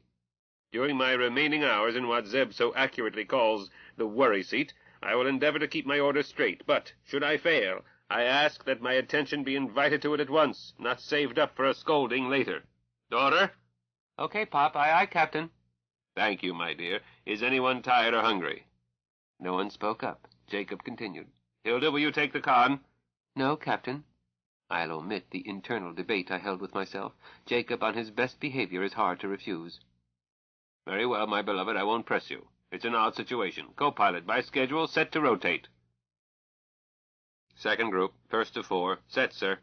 Check seat belts. Stand by to rotate. Execute. We were in sunlight, in a blue sky and upside down. For a few seconds we were thrown around a bit. Deety isn't the pilot Zebby is, but she did get us leveled off. I heard Deety say, Gay Deceiver? Hi, Deety. Hold course, speed, and height above ground. Got it, girl. You're a smart girl, Gay. But we can't go on meeting like this. Over. Roger and out, Gay. Phew! Time out while the chief pilot has a nervous breakdown. Zebediah, what does that altimeter say? 7 clicks H above G. Pop, what's the probability of winding up this close to a planet without getting killed? Impossible to theorize, Deety. Maybe we're dead and don't know it. Co-pilot, dead man switch. I'm going to check the air. Captain? I yelped. Not now, Hilda. Now! Am I still second in command? If I am, I must advise you, you are about to make a bad mistake. Jacob hesitated. I think he was counting. My dear one, if I am about to make a bad mistake, I want your advice no matter what your status is. Thank you, Jacob. You should not be a guinea pig. I should be. Hilda, you're pregnant. All the more reason why I want the most competent and least expendable, you, Zebby, and Deety, to take care of yourselves in order to take care of me. It's my duty as science officer in any case, whether I'm number 2 or not. But, Jacob, you are doing it just the way Zebby did it when we landed on Mars 10, and that's all wrong. Thank you, Sharpie. Zebby, dear, you risked your life, and it's not necessary. Zebby interrupted me. Not necessary to waste juice this way. Yak, yak, yak. Go, pilot, pipe down, Jacob said sharply. Gay bounce. Chief pilot, when we re-enter, place the car on dead stick glide, manual or automatic. Don't use juice. Now, all hands, listen to the science officer. Go ahead, Hilda. Yes, Captain. 3 days ago it was necessary for somebody to be the canary, but it should have been me, not Zebby. What was necessary 3 days ago is reckless today. That dead man switch, unless it has been rewired, it takes us back 2 clicks over a crater, and that's not what we want. The correct scram for this is TERMITE, but that's just half of it. Dee has taught the SG how to ground herself no power on any level bit of ground. We can ground first, then anyone can be guinea pig, doesn't matter. Whoosh back to our stream bank, bang, open the doors. Zebby said, Captain, that makes sense. Science officer, may I apologize with a back rub? You can apologize with a kiss, but I'll take the back rub, too. Zebediah, don't commit yourself too far. An air test isn't necessary. Captain Pop, may I take her up 30 clicks? I suppose so. May I ask why? Captain, I know where we are. From that high, I can prove it. Dee, that's Don't say impossible, Captain. I'll refer you to my father. Miss Smarty Pants, take her up. Thanks, Pop. Gay bounce, gay bounce, gay bounce. Gay deceiver, vertical dive, execute. Everybody tell me where we are. I had noticed earlier what pretty countryside was under us. Now I studied it in detail. Zebby said, Be darned. Big rectangular oasis completely surrounded by desert. Populated, too. That's a fair-sized town in the middle. Yes, I agreed. Don't you recognize it, Zebby? From a map. My husband said, Now, Hilda, this is an unexplored universe. How could you have seen a... Pop, interrupted Dee. You've seen the map. See the yellow brick road off to the left? Try the binoculars. You can follow it clear to Emerald City. Dee, my love, said Zebby, you are out of your mind. Or I am. Either way, somebody call an ambulance. Don't forget the straitjacket. Sharpie, something worries me. I failed to get my warning, yet we came so close to hitting that real estate I'm still shaking. That means there wasn't any danger, Zebby. Then why am I trembling? You're a fraud, dear. We've all been dead quite a while now, killed in my parking lot. Dee and I may be the first ghosts ever to search for an obstetrician. In further support of my theory, I am having a pregnancy with no morning sickness, a miracle that makes the land of Oz as commonplace as faithful husbands. I don't think I want to analyze that. Is that the castle of the Tin Woodman there in the east? Yes, but that's the west, dear. Dee, is that sun rising or setting? Setting. Directions are reversed here. Everybody knows that. A retrograde planet, my husband commented. Nothing dangerous about that. Pop, admit it. You know the Oz books almost as well as I do. Better. Don't give yourself airs, daughter. I agree that this appears to match stories and map while trying to reserve judgment. Dee, how would you like to raise kids in the land of Oz? Pop, I'd love it. Are you certain? As I recall, nobody dies in the land of Oz, yet the population doesn't increase. I don't recall babies being born in Oz stories. I don't recall MDs or hospitals or machinery. Zeb, that inside-out universe had different physical laws from those of our universe. If we ground here, will we be able to leave? Oz works by magic, not by engineering, Jacob added. Go, pilot, I want your professional opinion. Captain, you see a difference between magic and engineering. I don't. Oh, come now, Zeb. I believe in just 2 things, Murphy's Law and place not your faith in an ace kicker.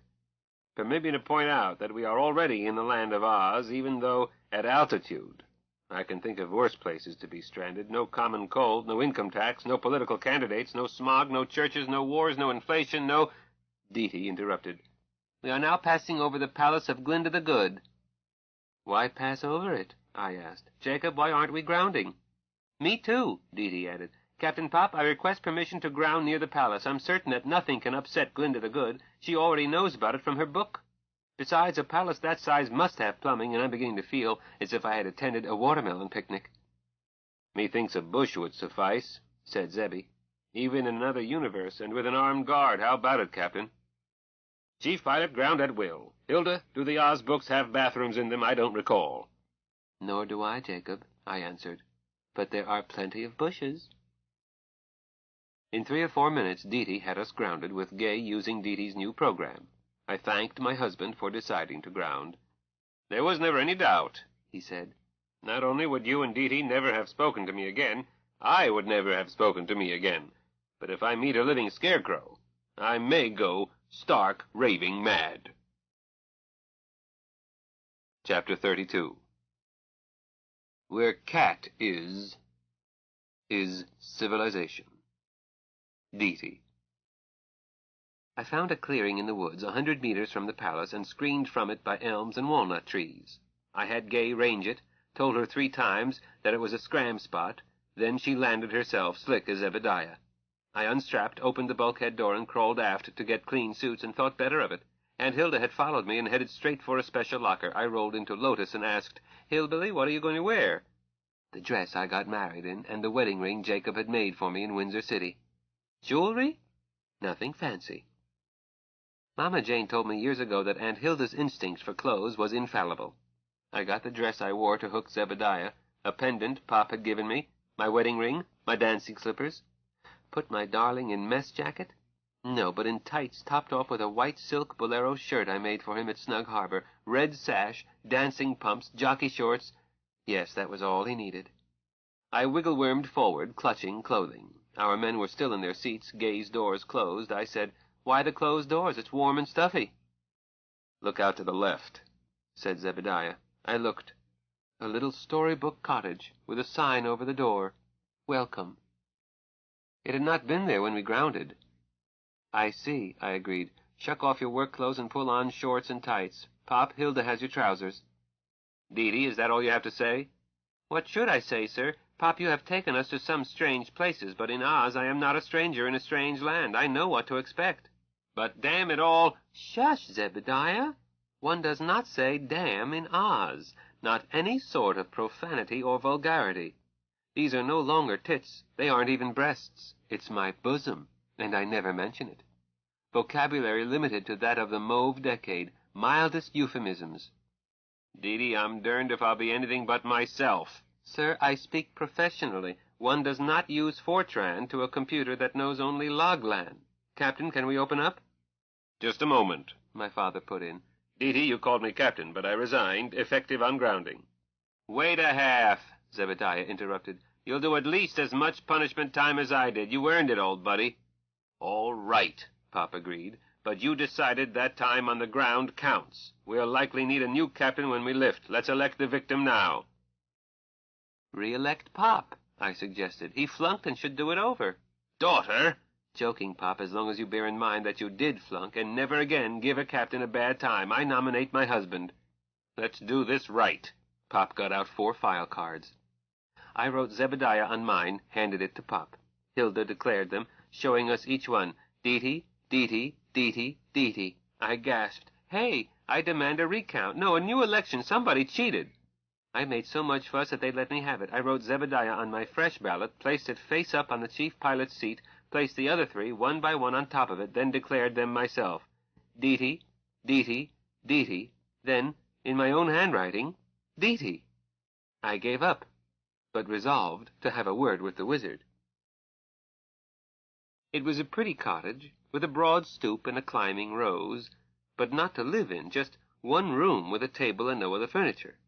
The table held a bowl of fruit, a pitcher of milk, 4 tumblers. There was a door to the right and a door to the left. The one on the left had painted on it a little girl in a sunbonnet. The other had a boy in a Buster Brown suit. Hilda and I headed for the sunbonnet. I snatched a glass of milk and a bunch of grapes and put on a milk mustache. I hadn't tasted milk in ages. Delicious. Hilda was drawing a tub and had peeled off her dress. The window was open, but up high, so I peeled off mine. We made ourselves clean and beautiful, i.e., we restored our fanciest hairdos, but without jewelry. Whatever we needed, that bath and dressing room had, from a sponge to lipstick and Hilda's shade. We hurried and did it in 42 minutes. Zebediah looked beautiful, and Pop looked just as smart in dark trousers and a richly simple aloha shirt. "We thought you," said my husband, "had gone down the drain." "Zebediah, we took 42 minutes. If you did it in less than 30, you aren't clean." "Smell me." I sniffed him. A faint fragrance of soap, a touch of shaving lotion. "You took more than 30 minutes. Kiss me." 36 minutes by my watch. Say please. I said please, and he caught me with my lips open. He always does. Zebediah just suits me, and I haven't been sulky with him and stubborn only when necessary. There was a path toward the palace. Pop, with Aunt Hilda on his arm, led off. We followed. Aunt Hilda was carrying her high-heeled sandals, so I took mine off and glanced back toward the clearing. The little cottage was missing, as I expected. Zebediah noticed it, but said nothing. His face was an interesting study. The grassy path debouched into a garden in front of the palace. The path through it was hard, so Hilda and I put on our shoes. Glinda's palace was more like a Norman chateau or Bertie's stately home of England than it was like those dreary castles on the Rhine, but it had fairyland grace like the Taj. As we started up the sweeping marble steps to the great doorway, Zebediah stumbled. "What the hell?" "Shh," I said. "Language, dear, a magic staircase. Glinda would not make her guests climb. Pretend that Escher designed it. Look proud and walk as if they were level." As we reached the broad landing, 2 tall trumpeters stepped out of the great doorway, raised their long trumpets, and sounded 4 flourishes. An old man with a merry grin, a fringe of whiskers, a shiny bald head, a wooden left leg, and wearing a sailor's oilskins, came out as the flourishes ended. I wondered why he was here rather than Emerald City. He took a pipe from his mouth and said, "Welcome to the Palace of Glinda the Good. I'm Cap'n Bill. You, sir, are Dr. Burrows the Wizard, with your wonderful wife, the Princess Hilda. You must be Captain Zeb Carter. Howdy, Captain. And everybody knows Dee-Dee. She spent so much of her life in Oz. Howdy, Dee-Dee. Last time I seen you, you aren't more knee-high to a tall duck. And now look at you, almost up to my shoulder and married. Congratulations, Captain. You're a lucky man." "I think so, Captain." "I know so. Dee-Dee, Ozma sends her love and says to tell you that you and your family are welcome in the royal kingdom as long as you like." "Please thank Her Royal Majesty for me, Cap'n Bill. Actually, I'm taller than Cap'n Bill now, but of course I'll always be a little girl to him. It's nice." "Oh, I will. Come inside, folks. We ain't formal here, or I ain't. This ain't my regular job. I'm standing this watch for a friend." He took my hand. His hand was horny and felt like Zebediah's, and just as gentle. He led us inside. "Where's Trot?" I asked. "Around somewhere. You'll see her. Probably picking out her best hair ribbon in your honor, or maybe helping Betsy with Hank. Little Betsy ain't happy unless she's working. Neptune knows that mule gets more attention than all the mules that ever came out of Missouri. This way to the library, friends." How does one describe Glinda the Good? Everyone knows that she is tall and stately and beautiful, and never frowns, and wears all day long what I think of as beautiful evening gowns with sweeping trains. But those are just words. Perhaps it is enough to say that just as Dejah Thoris is the most beautiful woman of her world, the sorceress is the most beautiful of hers. She was surrounded by her bevy of the most beautiful girls from all over Oz, but Glinda outshone them all without trying. The name of the Egyptian Queen Nefertiti means both beautiful and good in one word. I think that explains Glinda. She got up from her great book of records and glided toward us, kissed Hilda first, kissed me, and said, "Welcome home, Dee-Dee." And I choked up and couldn't talk. I just curtsied. She offered a hand each to Zebediah and Pop. They bowed simultaneously and kissed her hands. She waved at chairs that hadn't been there, and invited us to sit down. Zebediah whispered, "You seem to own this place." "Not really," I whispered back, "but I've lived in Oz longer than anywhere else. Mama and Pop lived at several campuses while I was growing up, but I always took Oz along wherever we moved." "Well, I'm glad you made me dress up." We were introduced to Glinda's girls, and each one curtsied. It felt like being in Imperial House, except that these girls were neither compelled nor paid. When I stopped to think about it, I couldn't recall that money was used in Oz. It didn't have an economy. The girls were beautifully dressed, each differently, but each girl's dress was predominantly the color of her own country. Munchkin blue, Gillikin purple, Winky yellow, a few in green. One girl in red, Quadling, of course. Where we were looked familiar. I said to her, "Is your name Betty?" She was startled. "Why, yes, Your Highness. How did you know?" She dropped a curtsy. "I've been here before. Ask Captain Bill. I'm not Your Highness. I'm just Dee-Dee. Do you have a friend named Bertie?" Yes, Dee-Dee. He's not here now. He's at the college of Professor Wogglebug." I'd made note to tell Betty about it some day. I can't tell all about everyone we met at Glinda's palace. There were too many, and more kept arriving. Everyone seemed to expect us and pleased to see us. Pop did not go stark raving mad when he met the Scarecrow, because he was already deep in conversation with Professor H.M. Wogglebug and with Oz the Great, royal wizard to Queen Ozma. Pop was barely polite, shook hands, and said, "How do you do, Mr. Scarecrow?" and went right on talking to Professor Wogglebug and the wizard. I'm not sure he looked at the Scarecrow. He was saying, "You put it neatly, Professor. I wish Professor Mobius Taurus could hear your formulation. If we set alpha equal to 0, it is obvious that—" I wandered off, because when Pop says it is obvious that, what is really obvious is that Dee should leave. Dinner was in the banquet hall, and the crowd of guests exactly filled it. Glinda's banquet hall is always the right size for the number of persons eating there, or not eating, as the case may be, for Jack Pumpkinhead, Tick-Tock, the Tin Woodman, the Sawhorse, the Scarecrow, and other people who don't eat were seated there, too, and also people who aren't human people, the Cowardly Lion, the Hungry Tiger, the Woozy, the King of the Flying Monkeys, Hank, Toto, and a beautiful long-haired cat with supercilious manners. Glinda the Good was at the head of the table at one end, and Queen Ozma was at the head at the other end. Pop was on Glinda's right, and Zebediah was on Ozma's right. The wizard was on Glinda's left, and Professor Wogglebug was on Ozma's left. Aunt Hilda and I were opposite each other at the middle of the long table. She had the Tin Woodman on one side and the Scarecrow on the other, and was doing her best to charm both of them, and both were trying to charm her, and all three were succeeding. I had 3 dinner companions. I started with 2, the Cowardly Lion and the Hungry Tiger. The lion ate what others ate, but the tiger had a bowl of cornflakes the size of a small washtub, and ate from it very tidily with a spoon that matched the bowl. The Cowardly Lion and I had just started seafood cocktails when this cat brushed against my leg to get my attention, looked up and said, "You smell like a cat person. Make a lap, I'm coming up," and jumped. I said, "Eureka, do you have Dorothy's permission?" "What a silly way to talk. Dorothy must get my permission. Feed me the lobster first, then the shrimp. You may have the last piece of shrimp for yourself." The Hungry Tiger put down his big spoon and said, "Highness, may I abate this nuisance?" "Don't trouble yourself, old boy," the lion said. "I'll abite it instead in one bite, but please pass the Tabasco sauce. Cats have so little taste." "Pay no attention to those peasants, wench, and get on with the lobster. Animals should not be allowed to eat at the table." "Look who is calling whom an animal," growled the Cowardly Lion. "It's not an animal, Leo," the Hungry Tiger objected. "It's an insect. Highness, I'm a vegetarian, but I would be happy to break over this once and slice it into my cornflakes. Shall I?" "Dorothy wouldn't like it, Raja." "You have a point, ma'am. Shall I ask Toto to chase it out?" "Eureka may stay. I don't mind." "Wench, the correct answer is, I am honored. Ignore these jungle beasts. They are not cats. Be it known that Felis domestica has been civilized more generations than all you lesser breeds combined, as my serene ancestress Bubastis, goddess of the Nile, was wont to say.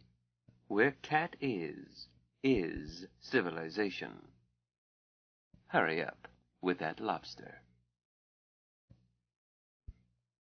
So I hurried. Eureka accepted each bit daintily, barely flicking my fingertips with her scratchy tongue. At last she averted her mouth. "Don't overdo it. I'll tell you when I require more. Scratch behind my left ear. Gently. I shall sing, then I shall sleep. Maintain a respectful silence."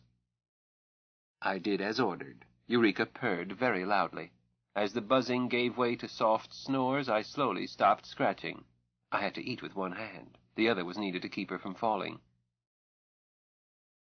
As Aunt Hilda has placed a record in Gay by interviewing all of us and combining it, I will stick to essentials.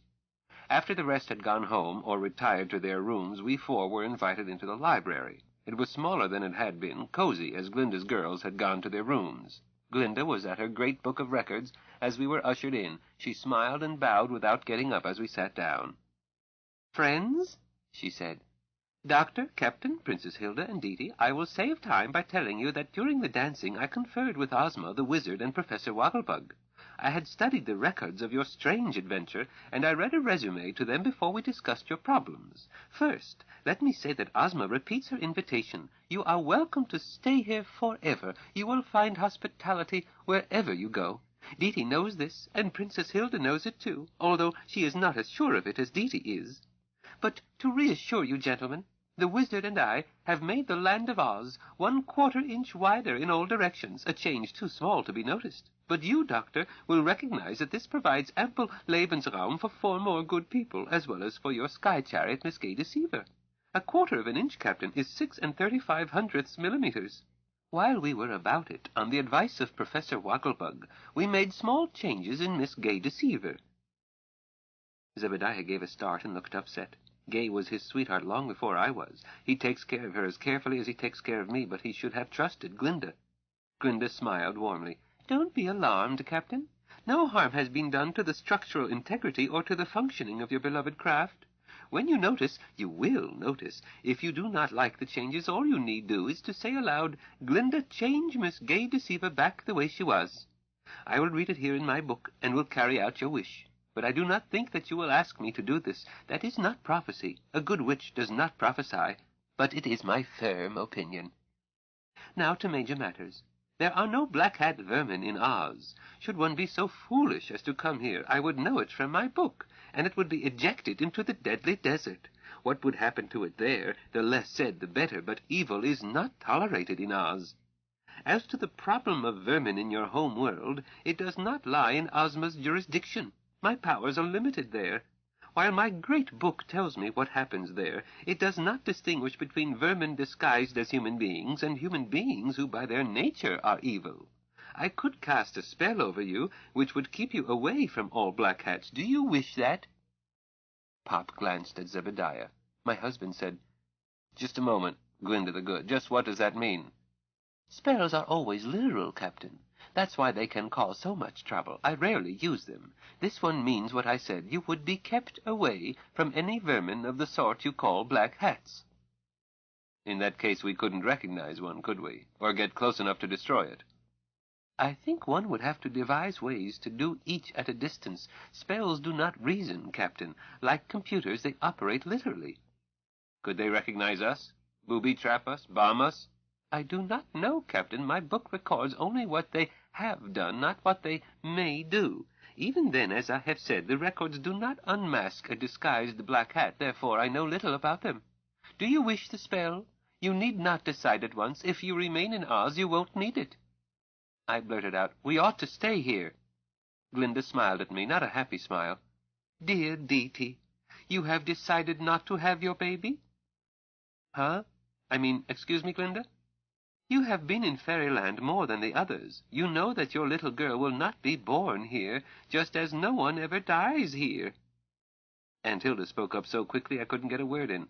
Glinda, thank you very much, but I will not be staying. I gulped. I won't be staying either, Aunt Glinda. So I suspected. Do you want my advice, dear? Yes, certainly.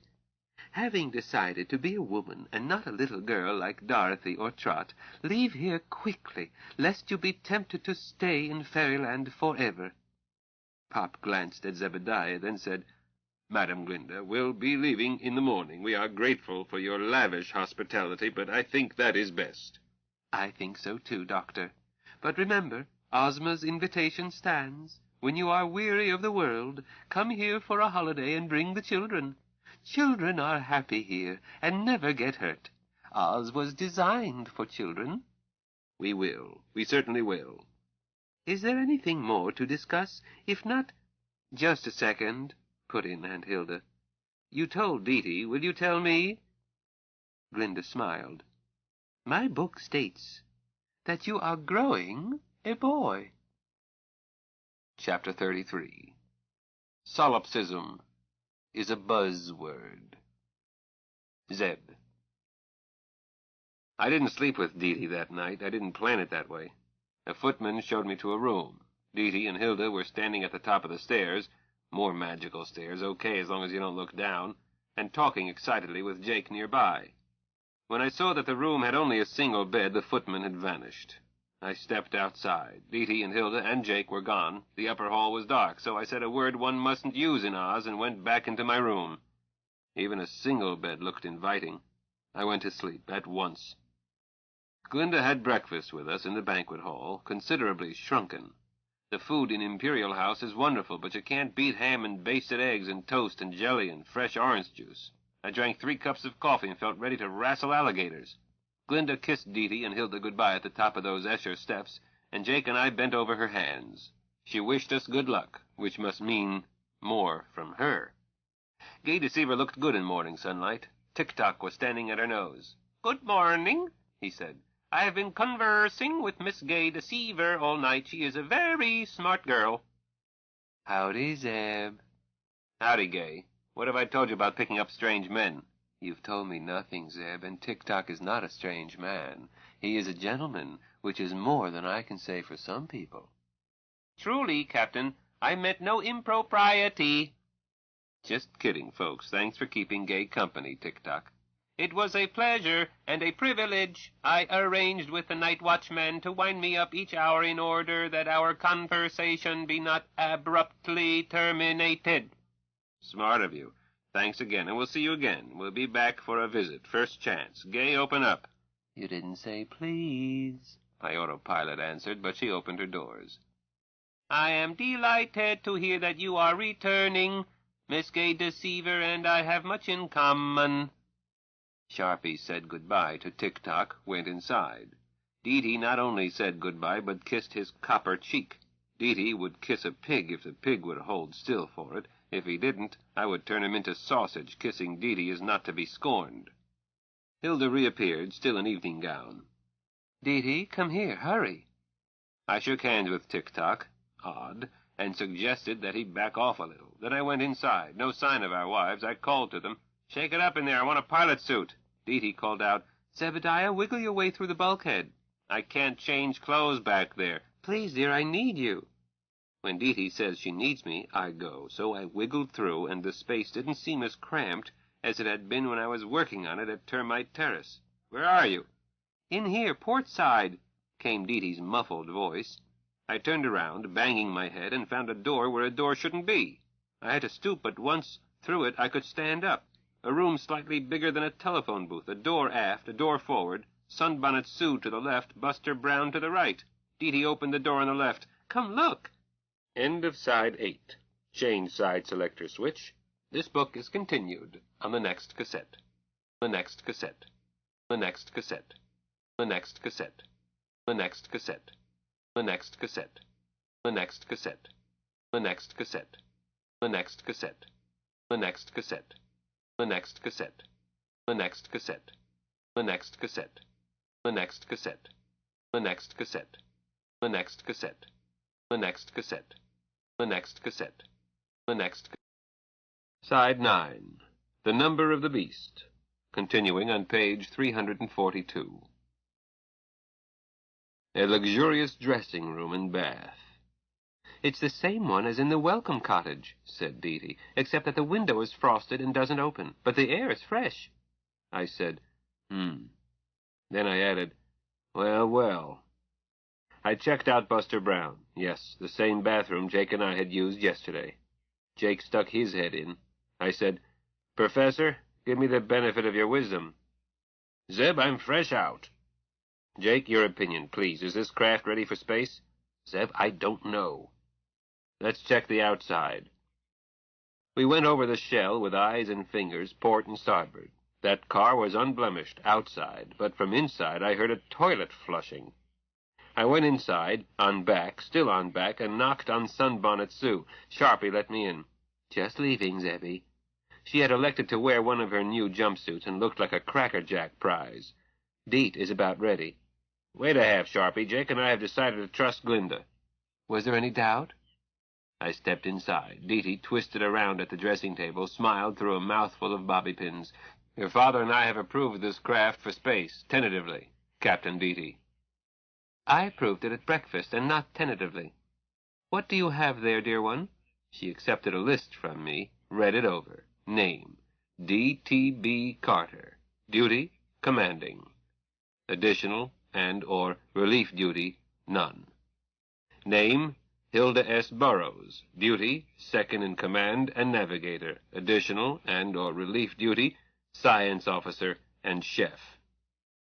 Name, Z.J. Carter. Duty, chief pilot. Additional and or relief duty, relief navigator.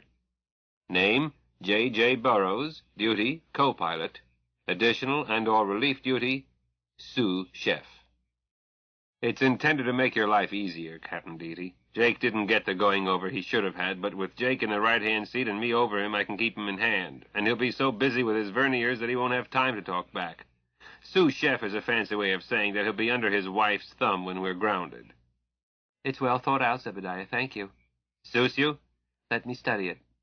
I got fidgety, ducked into Buster Brown, and killed time until she called me. Slight revision, Zebediah.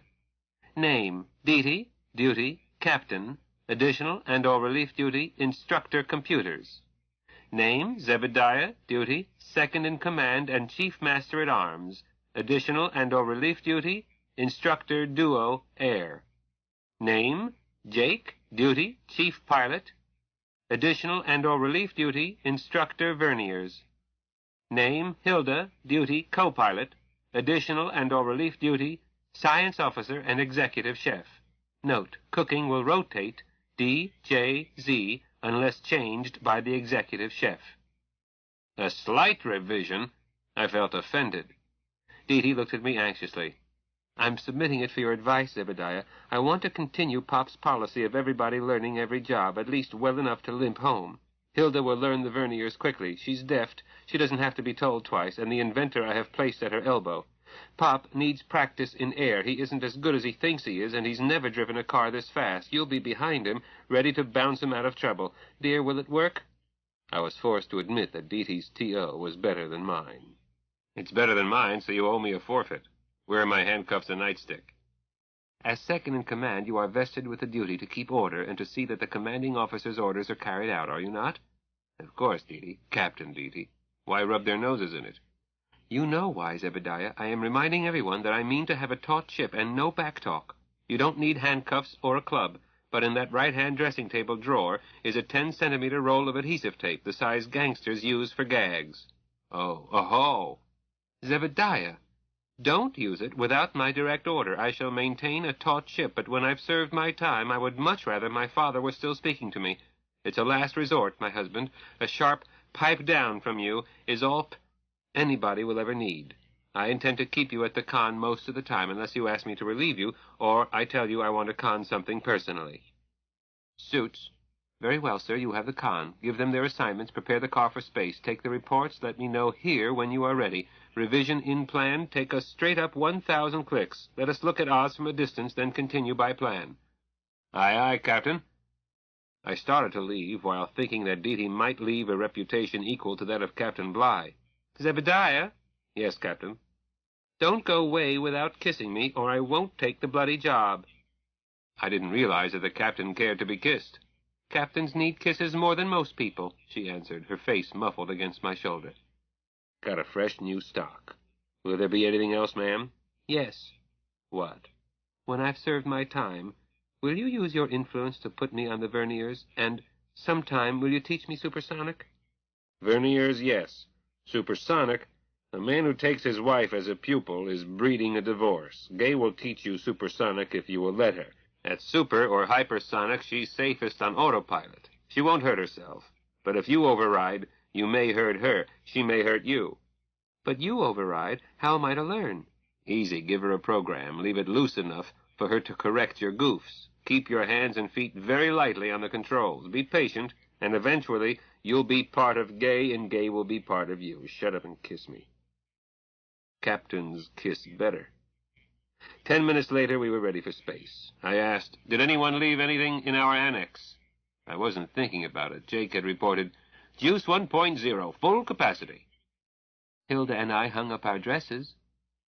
Captain, do you realize that our magical space warp will probably go back wherever it came from the instant we leave?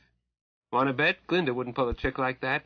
It's your dress, Captain, but your exec advises you officially to warn all hands never to leave anything essential in there during maneuvers. I wiped the matter from my mind. Deedy would do it her way. Gay, are you going to go on being talkative on your own? Zeb, back on watch. I'll be strictly business, but a girl is entitled to a night out once in a while. You're a smart girl, Gay. So Tick-Tock told me, Zeb. Roger and out, Gay. Sharpie, set transition 1,000 clicks H-axis plus. 1,000 kilometers straight up, minimum range scale, vernier setting 3. Jacob, will you check me, please? Jake reported the setting correct. I snapped, "Execute." Jake put her nose down. An Earth-like planet so covered with haze that I could make out no details other than straight down, where Oz was still sharp and framed by the impassable deserts. "Sharpie, please hand me the binocs, then shift hats to Science Officer and find out whether or not our new addition came along." I had to help her undog the bulkhead door. Sharpie, in free fall, can't brace herself to apply enough torque to loosen a dog. I had fastened on the ground. Meanwhile, Dee had been using the binocs.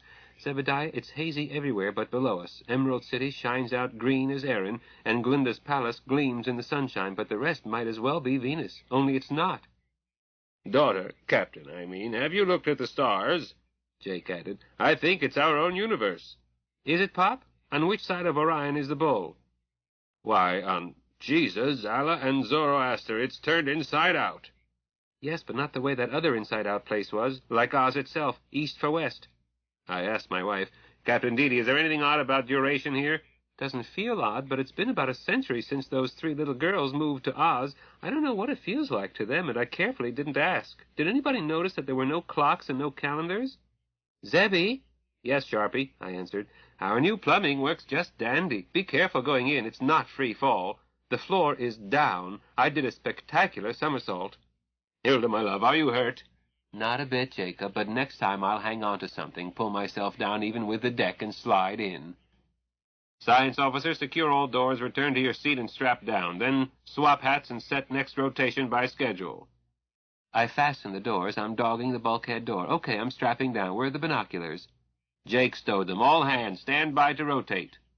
Another totally black one. I said, "Captain, we'll tumble now unless you prefer to check our new plumbing first." "Plumbing isn't Dee job. I'm Science Officer, and that includes hygiene, plumbing, and space warps." Dee said to me, "I relieve you, dear." Then more loudly to Hilda, "Co-pilot, pipe down. Pop, douse the lights and tumble us. And Hillbilly, attempt to set next rotation by touch and sound in the dark. That's number 8, third of second group." "Aye, aye, Captain Bligh." The tumble showed nothing.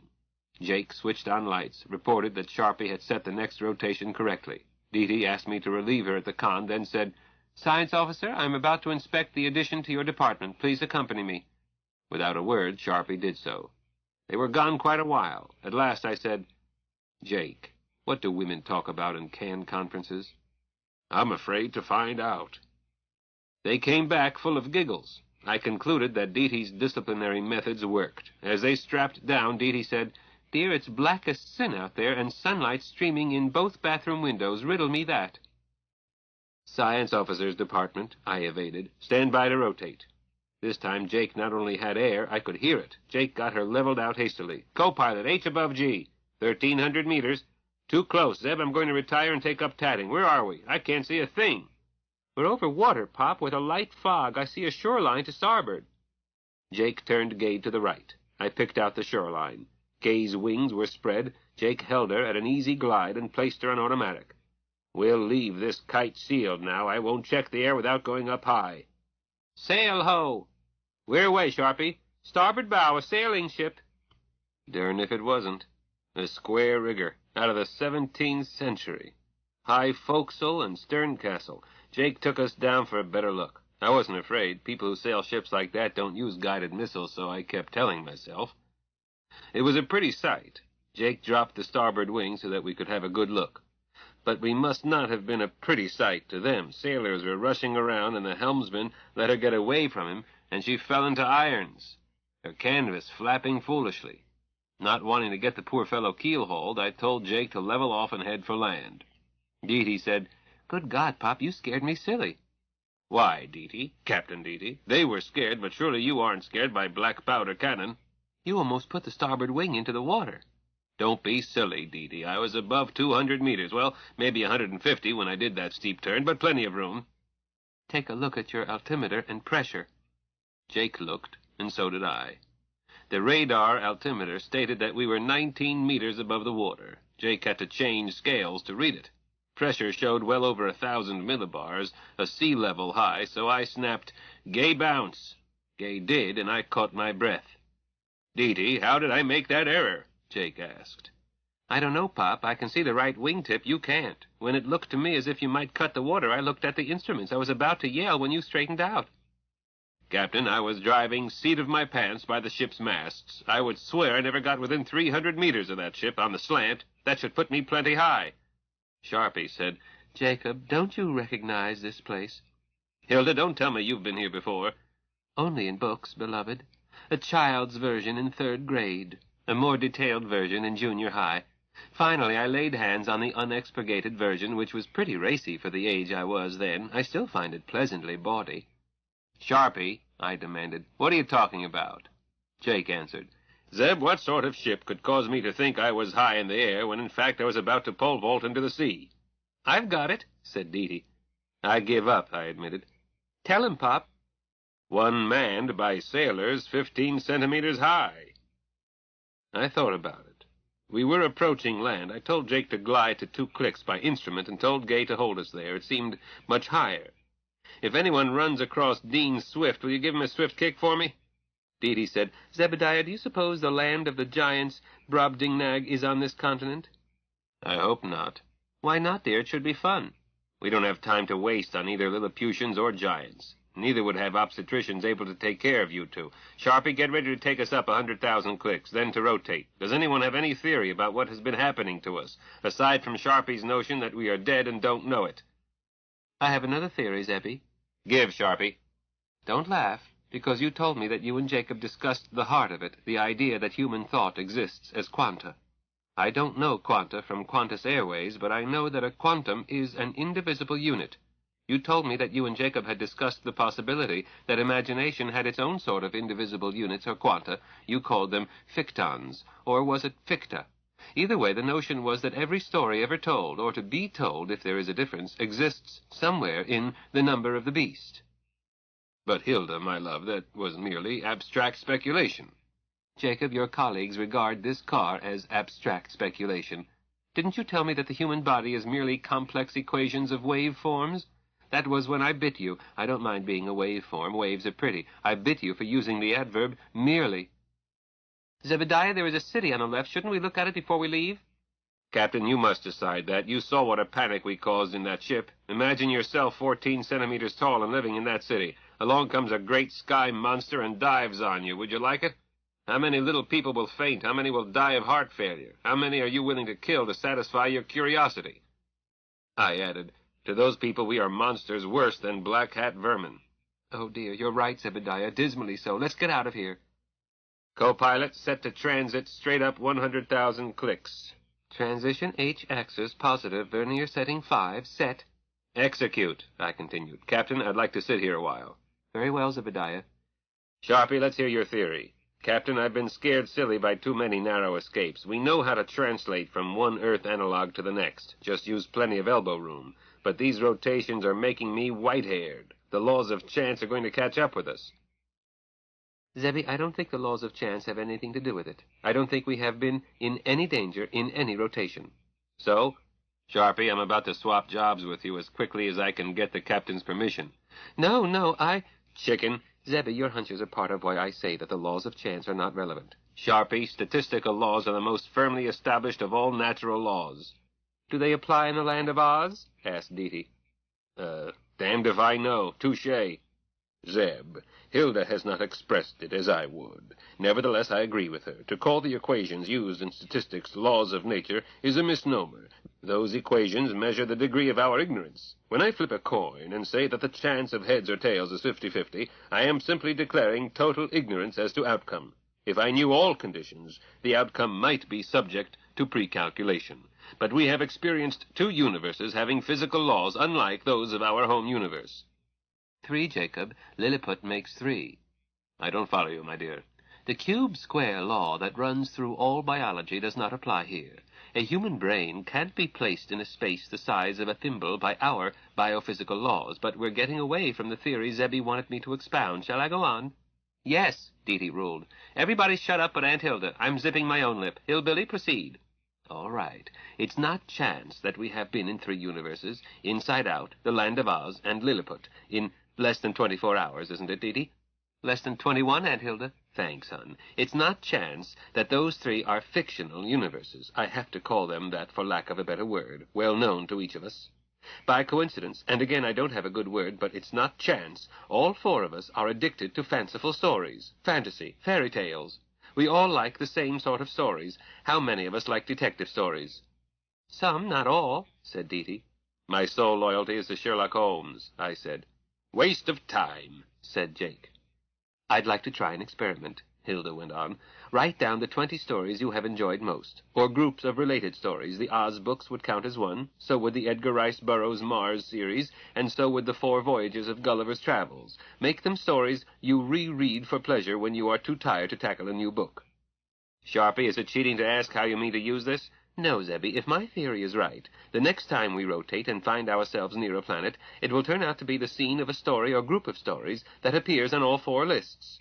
We'll arrive high enough that Jacob will have plenty of time to level off, but close enough that we can ground. But we will never rotate into a mass or any danger that we can't handle. This isn't chance. We haven't been dealing with chance. The Land of Oz surprised me. Lilliput didn't surprise me at all. I expected it, or at least a place that all of us know through stories.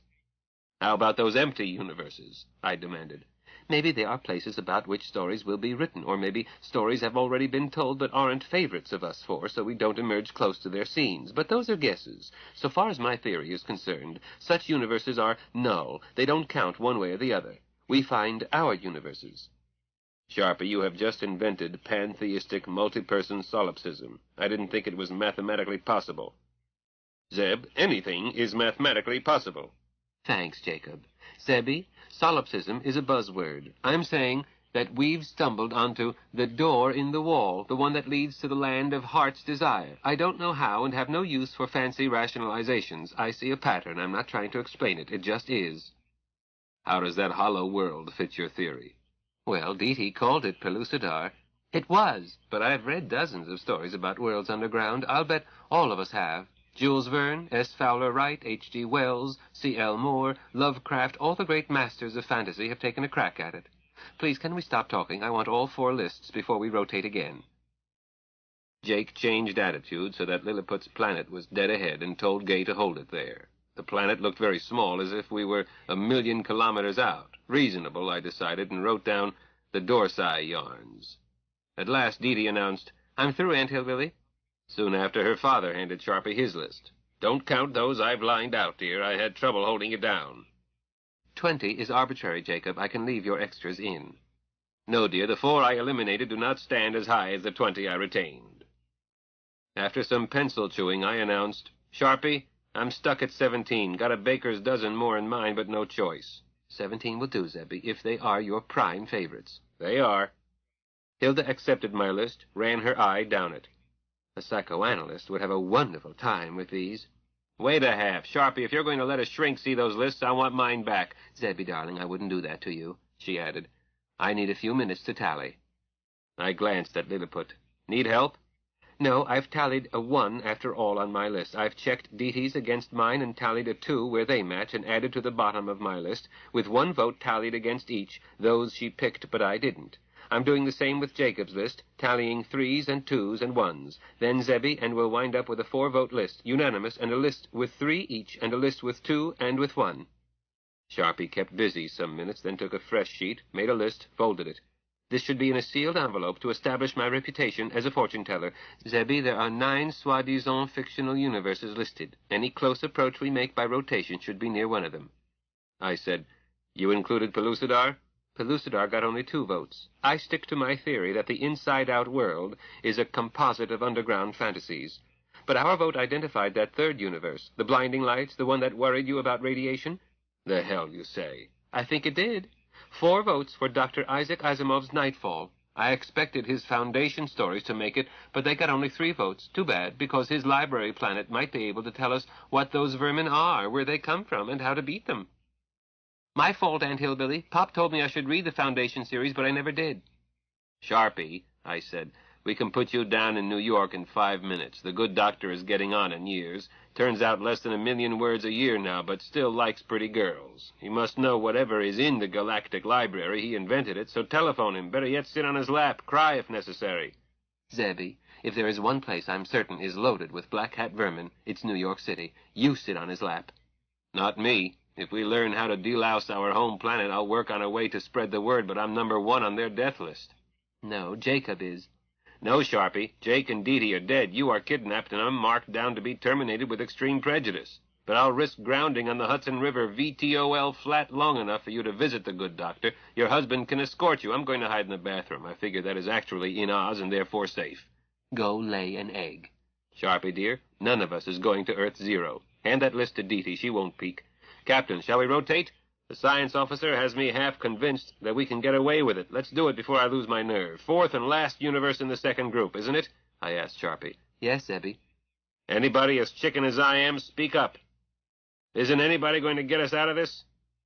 Execute! Chapter 34. All my dreams do come true. Zeb. Gay Deceiver was right side up 500 meters above a sunlit, gentle countryside. Jake set her to cruise in a circle. I asked, "Are we back in Oz? Sharpie, check your setting." Not Oz, Zebby. I've stuck to schedule. Okay, does your magic list tell you where we are? If it's one of the 9, then it's... Hilda wrote a word on a sheet, folded it, handed it to me. Stick this in your pocket. I tucked it away. Jake, bounce us, then range and target to ground us in that meadow. We'll test the air when we're down. Safer. Jake zeroed Gay in. She grounded. Zeb, he said fretfully, how can I tell what juice we have? The gauge still reads capacity. Let me think about it. All right, has the captain worked out that new scram? I think so, Pop. Take GD straight up 100,000 clicks, but do it in 2 words, in total darkness, or with eyes dazzled, or anything. As long as anyone can get out 2 syllables, we'll zip far enough away from trouble that we'll have time to work out what to do next. Good enough. Can you program it before I open the door? I think so, Zebediah. If she's asleep, GD will wake up and do it at once. Okay, will you program it? Hilda, set up the same thing on your dials as a backup. Meanwhile, I'm going to give the plumbing a field test. Don't touch the doors till I get back. I returned in a few minutes. Our magic space warp is still with us. Don't ask me why or I'll scream. New program inserted. Yes, Zebediah. Untell me 3 times and protect it against execution without the doors being closed and locked. I've written down the magic words. Here. Dee Dee handed me a scrap of paper. On it was Gay Zoom. It's the shortest program with an unusual monosyllable that I can think of. Its shortness may save our necks. Swap seats with me, Sharpie. It's my turn to be pioneer mother. Everybody, hold your breath. I'm going to sniff the air. Zebby, this planet is Earth-like to 9 decimal places. Which gives me a cheap chance to play hero. I opened her door a crack, sniffed. Shortly I said, I feel okay. Anybody woozy? Open the door wide, Zebby. This place is safe. I did so and stepped out into a field of daisies. The others followed me. It certainly seemed safe. Quiet, warm, peaceful, a meadow bounded by a hedgerow and a stream. Suddenly, a white rabbit came running past, headed for the hedge. He barely paused, pulled a watch from his waistcoat pocket, glanced at it, then moaned, oh dear, I shall be too late," and ran even faster. Dee Dee started after him. Dee Dee, I yelled. She stopped short. I want to find a rabbit hole. Then keep your eye on her. You're not going down the hole. On whom? Dee Dee turned back toward the hedgerow. A little girl in a pinafore was hurrying toward the spot where the rabbit had disappeared. Oh, but it didn't hurt her to go down the hole. No, but Alice had lots of difficulties before she got out. We haven't time. This is not a place we can stay. Why not? 19th century England did not have advanced medicine. Zebby, put in Hilda, this isn't England. Read that slip. I unfolded the scrap of paper, read, Wonderland. Just so, I agreed, and handed it to my wife. But it is modeled on England in the 1860s. It either has no medicine like Oz or pre-Pasteur medicine, possibly pre-Semmelweis. Dee Dee, do you want to die from childbed fever? No, I want to go to the Mad Tea Party. We can have a Mad Tea Party. I went mad several universes back, and it's time for lunch. Sharpie, you win the Order of Nostradamus with Diamond Cluster. May I ask 2 questions? One may always ask. Is H.P. Lovecraft on that list? He got only 1 vote, Zebby. Yours. Cthulhu be thanked. Sharpie, his stories fascinate me the way snakes are said to fascinate birds, but I would rather be trapped with the King in Yellow than be caught up in the worlds of the Necronomicon. Did any horrids get 4 votes? No, dear, the rest of us prefer happy endings. So do I, especially when I'm in it. Did Heinlein get his name in the hat? 4 votes, split, 2 for his future history, 2 for Stranger in a Strange Land, so I left him out. I didn't vote for Stranger, and I'll refrain from embarrassing anyone by asking who did. My God, the things some writers will do for money. Samuel Johnson said that anyone who wrote for any other reason was a fool. Johnson was a fat, pompous, gluttonous, dirty old fool who would have faded into the obscurity he so richly deserved had he not been followed around by a spit-licking sycophant. Spell that psycho as in block. I added, did Powell Anderson get in, or Niven? Zebby, that's far more than 2 questions. I haven't even reached the second question, which is, what do we have for a mad tea party? Surprise, Glinda had a picnic basket placed in our dressing room. I missed it, I admitted. You didn't look in the wardrobe, Sharpie grinned. Can sandwiches from Oz be eaten in Wonderland, or will they softly and silently vanish away? Be off, or I'll kick you downstairs. Several hundred calories later, I noticed a young man hovering nearby. He seemed to want to speak, but was too diffident to do so. Dee jumped up, trotted toward him. The Reverend Mr. Dodgson, is it not? I'm Mrs. Zebediah Carter. He quickly removed his straw boater. Mr. Dodgson, yes. Mrs. Carter, have we met? Long ago, before I was married. You are looking for Alice, are you not? Dear me, why, yes, I am, but how— She went down the rabbit hole. Dodgson looked relieved. Then she will be back soon enough. I promised to return her and her sisters to Christ Church before dark. You did. I mean, you will. Same thing, depending on the coordinates. Come, meet my family. Have you had luncheon? Oh, I say, I don't mean to intrude. You aren't intruding. Dee took him by the hand, firmly. Since my treasure is stronger than most men, he came along, and let go her hand hastily as soon as she loosened her grip. We men got to our feet. Hilda remained in lotus. Aunt Hilda, this is Mr. Dodgson, lecturer in mathematics at Christ Church College, Oxford. My stepmother, Mrs. Burroughs. How do you do, Mrs. Burroughs? Oh, dear, I am intruding. Not at all, Mr. Dodgson. Do sit down. And this is my father, Dr. Burroughs, professor of mathematics, and my husband, Captain Carter. Aunt Hilda, will you find a clean plate for Mr. Dodgson? The young Don relaxed once introductions had been made, but he was still far more formal than Dee intended to permit. He sat down on the turf, placed his hat carefully beside him, and said, Truly, Mrs. Burroughs, I've just finished tea with 3 little girls. Dee ignored his protests while she piled his plate with little sandwiches and cakes. Sharpie poured tea from a thermos jug. They nailed him down with cup and plate. Jake advised, Don't fight it, son, unless you really must leave. Are Alice's sisters safe?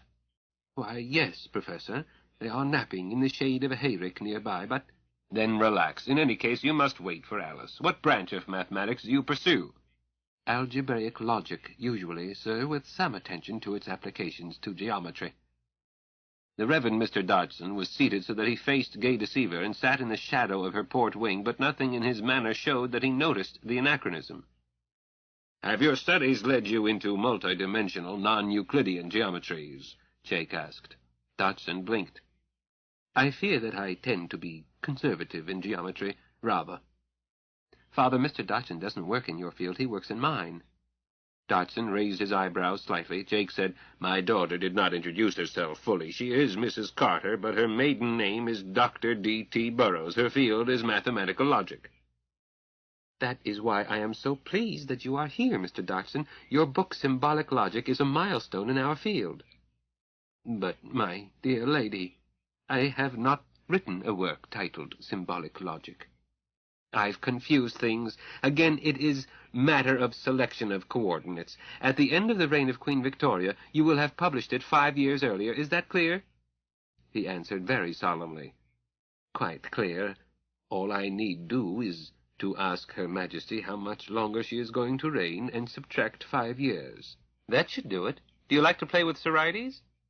For the first time he smiled. Oh, very much. Shall we make up some, then trade and solve them? Well, not too lengthy. I really must get back to my young charges. We can't stay long either. Anyone else want to play? No one else elected to play. I stretched out on the grass with a handkerchief over my face. Jake and Sharpie went for a walk. Shall we hold the statements down to groups of 6? Dodgson suggested. All right, but the conclusion must be true, not nonsense. Agreed?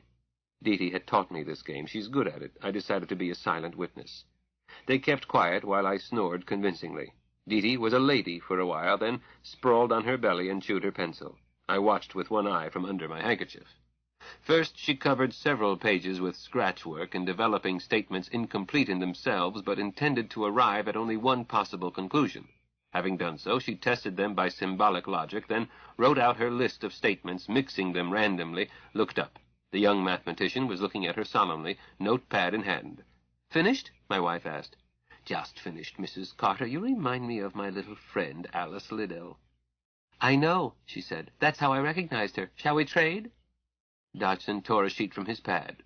"This is to be solved in the first person. Its conclusion applies to you." "All right, I'll try it," Dee Dee read aloud. 1. Every idea of mind that cannot be expressed as a syllogism is really ridiculous. 2. None of my ideas about Bath buns are worth writing down. 3. No idea of mine that fails to come true can be expressed as a syllogism. 4. I never have any really ridiculous idea that I do not at once refer to my solicitor. 5. My dreams are all about Bath buns. 6. I never refer any idea of mine to my solicitor unless it is worth writing down. Dee Dee chortled. "How sweet of you. It is true. All my dreams do come true." "You solved it so quickly?" "But it's only 6 statements. Have you solved mine?" "I haven't read it yet." He also read aloud. 1. Everything not absolutely ugly may be kept in a drawing-room. 2. Nothing that is encrusted with salt is ever quite dry. 3. Nothing should be kept in a drawing-room unless it is free from damp. 4. Time-traveling machines are always kept near the sea. 5. Nothing that is what you expect it to be can be absolutely ugly. 6. Whatever is kept near the sea gets encrusted with salt. He blinked at the list. "The conclusion is true?" he asked. "Yes." For the first time he stared openly at Gay Deceiver. "That, then, I infer, is a time-traveling machine?" "Yes, although it does other things as well." "It is not what I expected it to be, although I am not sure what I expected a time-traveling machine to be." I pulled his handkerchief off my face. "Do you want to take a ride, Mr. Dodgson?" The young Don looked wistful. "I am sorely tempted, Captain, but I am responsible for 3 little girls, so I must thank you for your hospitality and bid you goodbye. Will you offer my apologies to Professor and Mrs. Burroughs and explain that duty calls me?" Chapter 35. It's a disturbing idea. Jake. "Dee Dee, how does it feel to say goodbye without getting kissed?" "Zebediah, I didn't make it possible. Lewis Carroll was terrified by females over the age of puberty." "That's why I stayed close. Dee Dee, hon, if I had gone with Jake and Hilda, he would have left at once." "I can't figure out how he got here in the first place," said my dear wife, Hilda. "Lewis Carroll was never in Wonderland. He simply wrote about it. But this is Wonderland, unless rabbits in England wear waistcoats and watches. And, Hilda, who can possibly be as deeply inside a story as the person who writes it?" I'll have to study that." "Later, Sharpie," Zeb said. "Stand by to rotate. Mars, isn't it?" "Right, Zebby," Hilda agreed. "Gay, Sagan." Mars 0 lay ahead, in half phase, at the proper distance. "Set," Hilda reported. "To 10th Universe, 3rd Group." "Execute."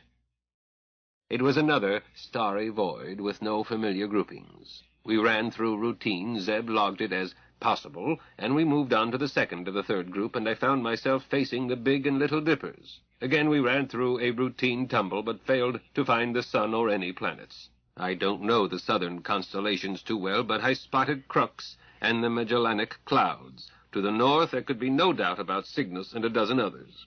Zeb said, "Where's Saul? Dee Dee? Sharpie?" "I haven't seen it, Zebediah." "Zebby, don't go blaming me. I put it right back where I found it." "Jake, I don't like this. Sharpie, are you set?" "Set. Standing orders. 3rd Group, 3rd of 3. "Keep your finger near the button. How does this fit your theory? I don't recall listing a story that doesn't have the solar system in it." "Zebby, it can't fit 2 of those left. Could fit the others, and could fit half a dozen or more that got 3 votes. You said that about a dozen were tied in your mind. Were any of them space travel stories?" Almost all. Then we could be in any world that takes our universe as a model, but far enough from the sun so that it appears as second or third magnitude. That wouldn't have to be far. Our sun is pretty faint. So this could be the Darkover universe, or Niven's known space, or Dr. Williamson's Legion of Space universe, or the Star Trek universe, or Anderson's world of the Polisotechnic League, or Dr. Smith's Galactic Patrol world, or several more. Sharpie, what were two that this could not be? King Arthur and his knights and the world of the hobbits. If we find ourselves in either of those, we leave. No obstetricians. Jake, any reason to stay here longer? None that I see, I answered. Captain Deedy, I advise Scram. Those space opera universes can be sticky. I don't care to catch a photon torpedo or a vortex bomb or a negative matter projectile just through failure to identify ourselves promptly. So, we rotated. This time, we weren't merely close. We were on the ground.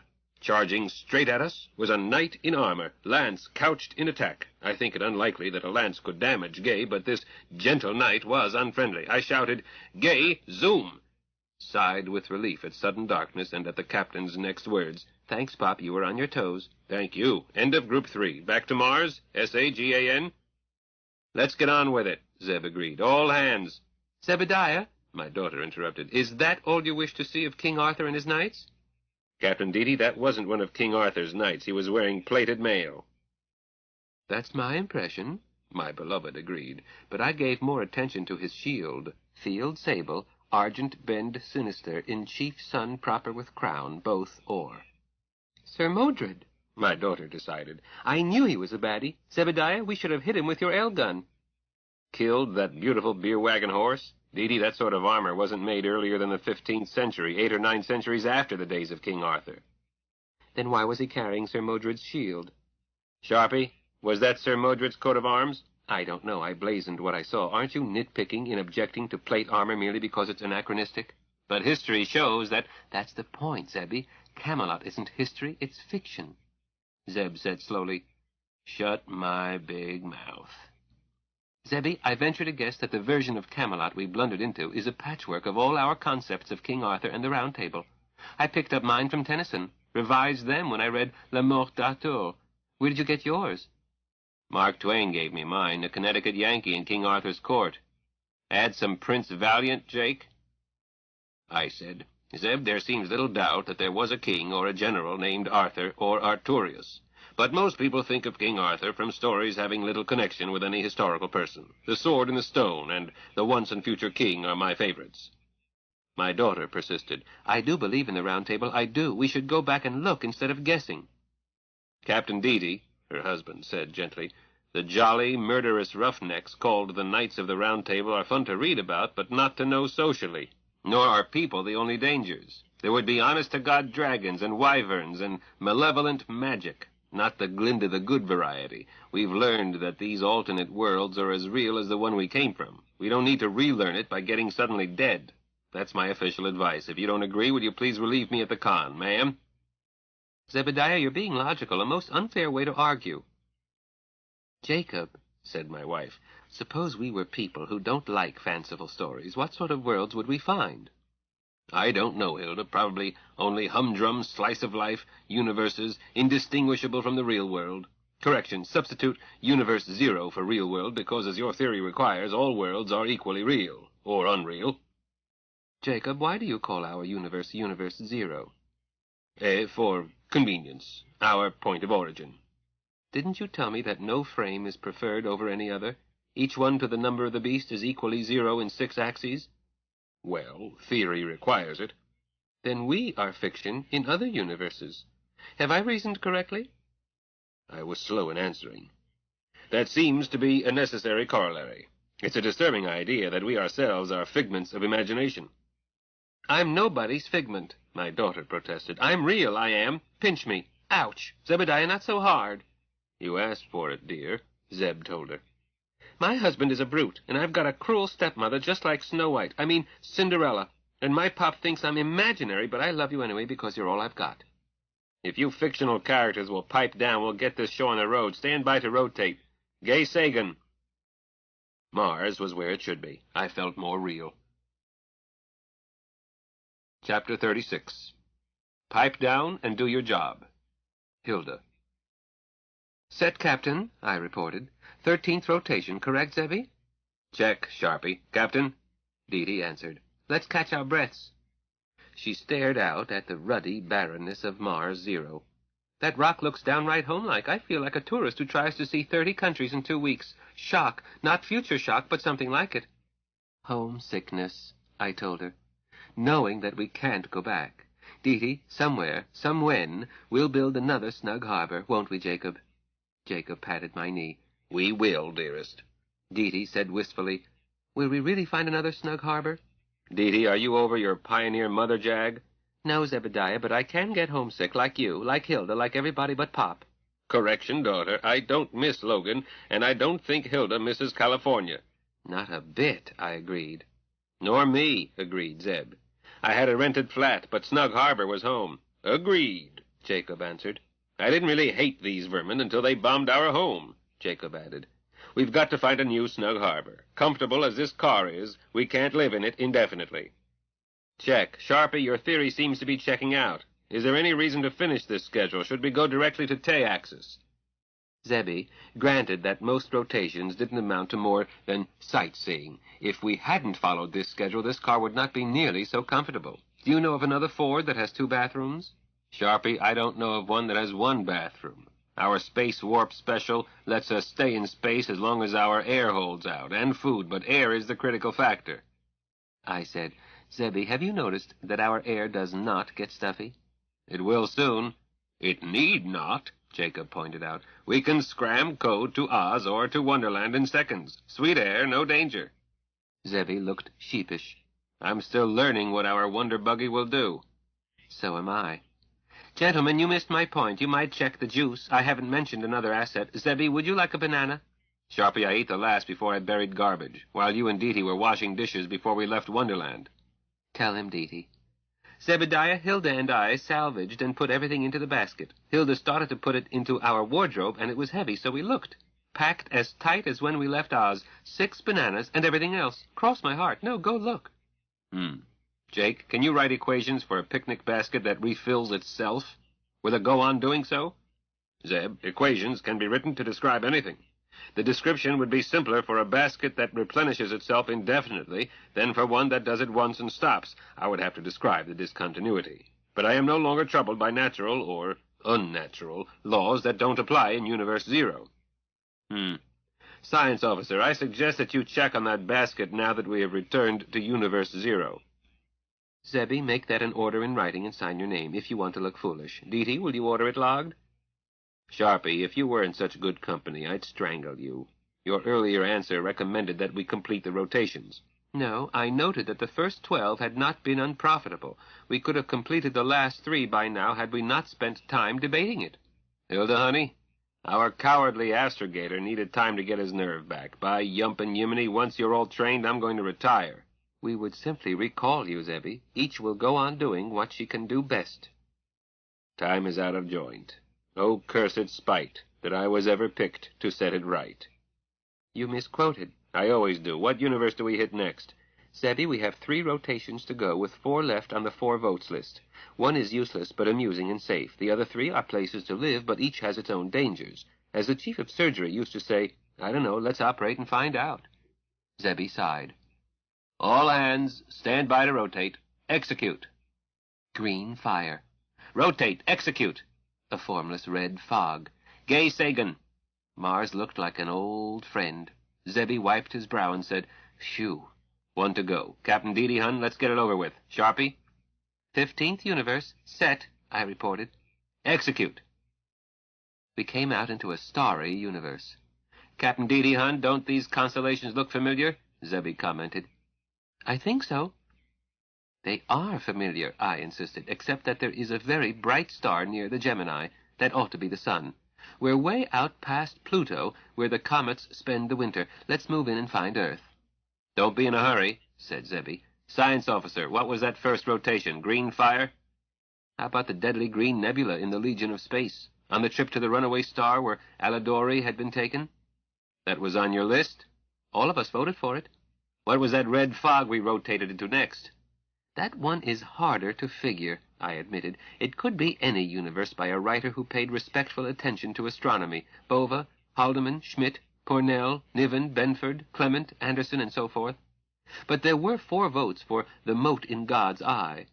Whether the 2 old gentlemen had anything to do with it or not, I think we blundered into a red giant. A red giant as close to what we call vacuum. Anyhow, we weren't hurt. We were there about 2 seconds. Less than that, Sharpie. You set it with 1 click and barely had your thumb off the execute button. Captain, do you wish to transit toward that bright star? Let's chop off 30 or 40 AUs, Dee decided, and get a rough cross fix. Maybe that will give us a disk Pop can measure. If not, we'll narrow it down until it does. Then place us 1 AU from the sun and we'll spot Earth easily. Astrogator, advice. Captain, I advise making that first jump with wide offset. Miss the sun by at least 1 AU, at least. Yes, Zebediah, make that cross fix wide. Dee peered around. There's a sickle. Have Pop aim for Regulus. My husband said, I'm swinging toward Regulus. Zeb, how do I take the angular width of the solar disk without broiling an eyeball? The gun sight has a built-in polarizer, didn't I show you? You did not. Sorry. Captain Dee Hun, I request permission to relieve the chief pilot for this. Permission granted, but Zebediah, you be careful. Spacecraft, identify yourself. The voice was everywhere. Zebby jerked with surprise. Me too. Who said that? Lensman Ted Smith, Commander, Galactic Patrol, commanding patrol vessel Nighthawk. Entity, I regret being forced to enter your mind, but you have been ignoring sub-ether radio for 4 minutes, 32 seconds. Switch it on, and I will get out of your mind. Do not maneuver. We have weapons on you. Captain, Jacob whispered, Hilda is set to rotate. Dee shook her head, touched Zebby's arm, pointed to herself. Landsman, this is Captain Dee, commanding Continua Craft Gay Deceiver. We don't have sub-ether radio. Do you read me? I read you loud and clear. What happened to your sub-ether radio? Do you need help? Captain Smith, I don't have sub-ether radio at all. We don't need help, but could use astrogational advice. Where are we? The important point is that you are in my patrol sector, an unscheduled ship insufficiently identified. I repeat, do not maneuver by order of the Galactic Patrol. Do you understand? I understand you, Lensman. I regret having intruded into your patrol space. This is a private ship engaged in peaceful exploration. That is what I am about to determine, Captain. Stay where you are. Make no hostile moves, and you will be safe. Lensman, can you see through my eyes? Are you inviting me to do so? Certainly. Use my eyes, use my ears, but don't try to take over my mind or this ship will disappear. Dee squeezed my shoulder. I signaled Roger with a pat. I warn you not to maneuver. Ah, interesting. I snapped. Captain Smith, quit threatening us. A Lensman is supposed to be an officer and gentleman. I intend to report you to the Port Admiral. You're an oaf. Sorry, madam. I do not wish to offend, but I have duty to perform. Captain, will you please turn your head so that I can see who is speaking? Certainly. Let me introduce all of us. On my left, Dee looked at Zebby, is Dr. Zebediah Carter. In front of him is Dr. Jacob Burrows. On his right, Dee looked at me, is his wife, Dr. Hilda Burrows, xenobiologist and chief of science. Let me offer you this advice, Lensman. It is never safe to offend Dr. Hilda. I gathered that impression, Captain. Dr. Hilda, I would not willingly offend, but I have duties. Shall I get out of your mind entirely? If you speak to me, I will hear with Captain Dee's ears. She can, if she will, repeat to you my thought in answer. Oh, it's all right for conversation, but don't try to go deeper. Mentor would not like it, as you know. Dr. Hilda, your mention of a certain entity surprises me from one who is not a lensman. I don't need a lens. You can check that with Aresia.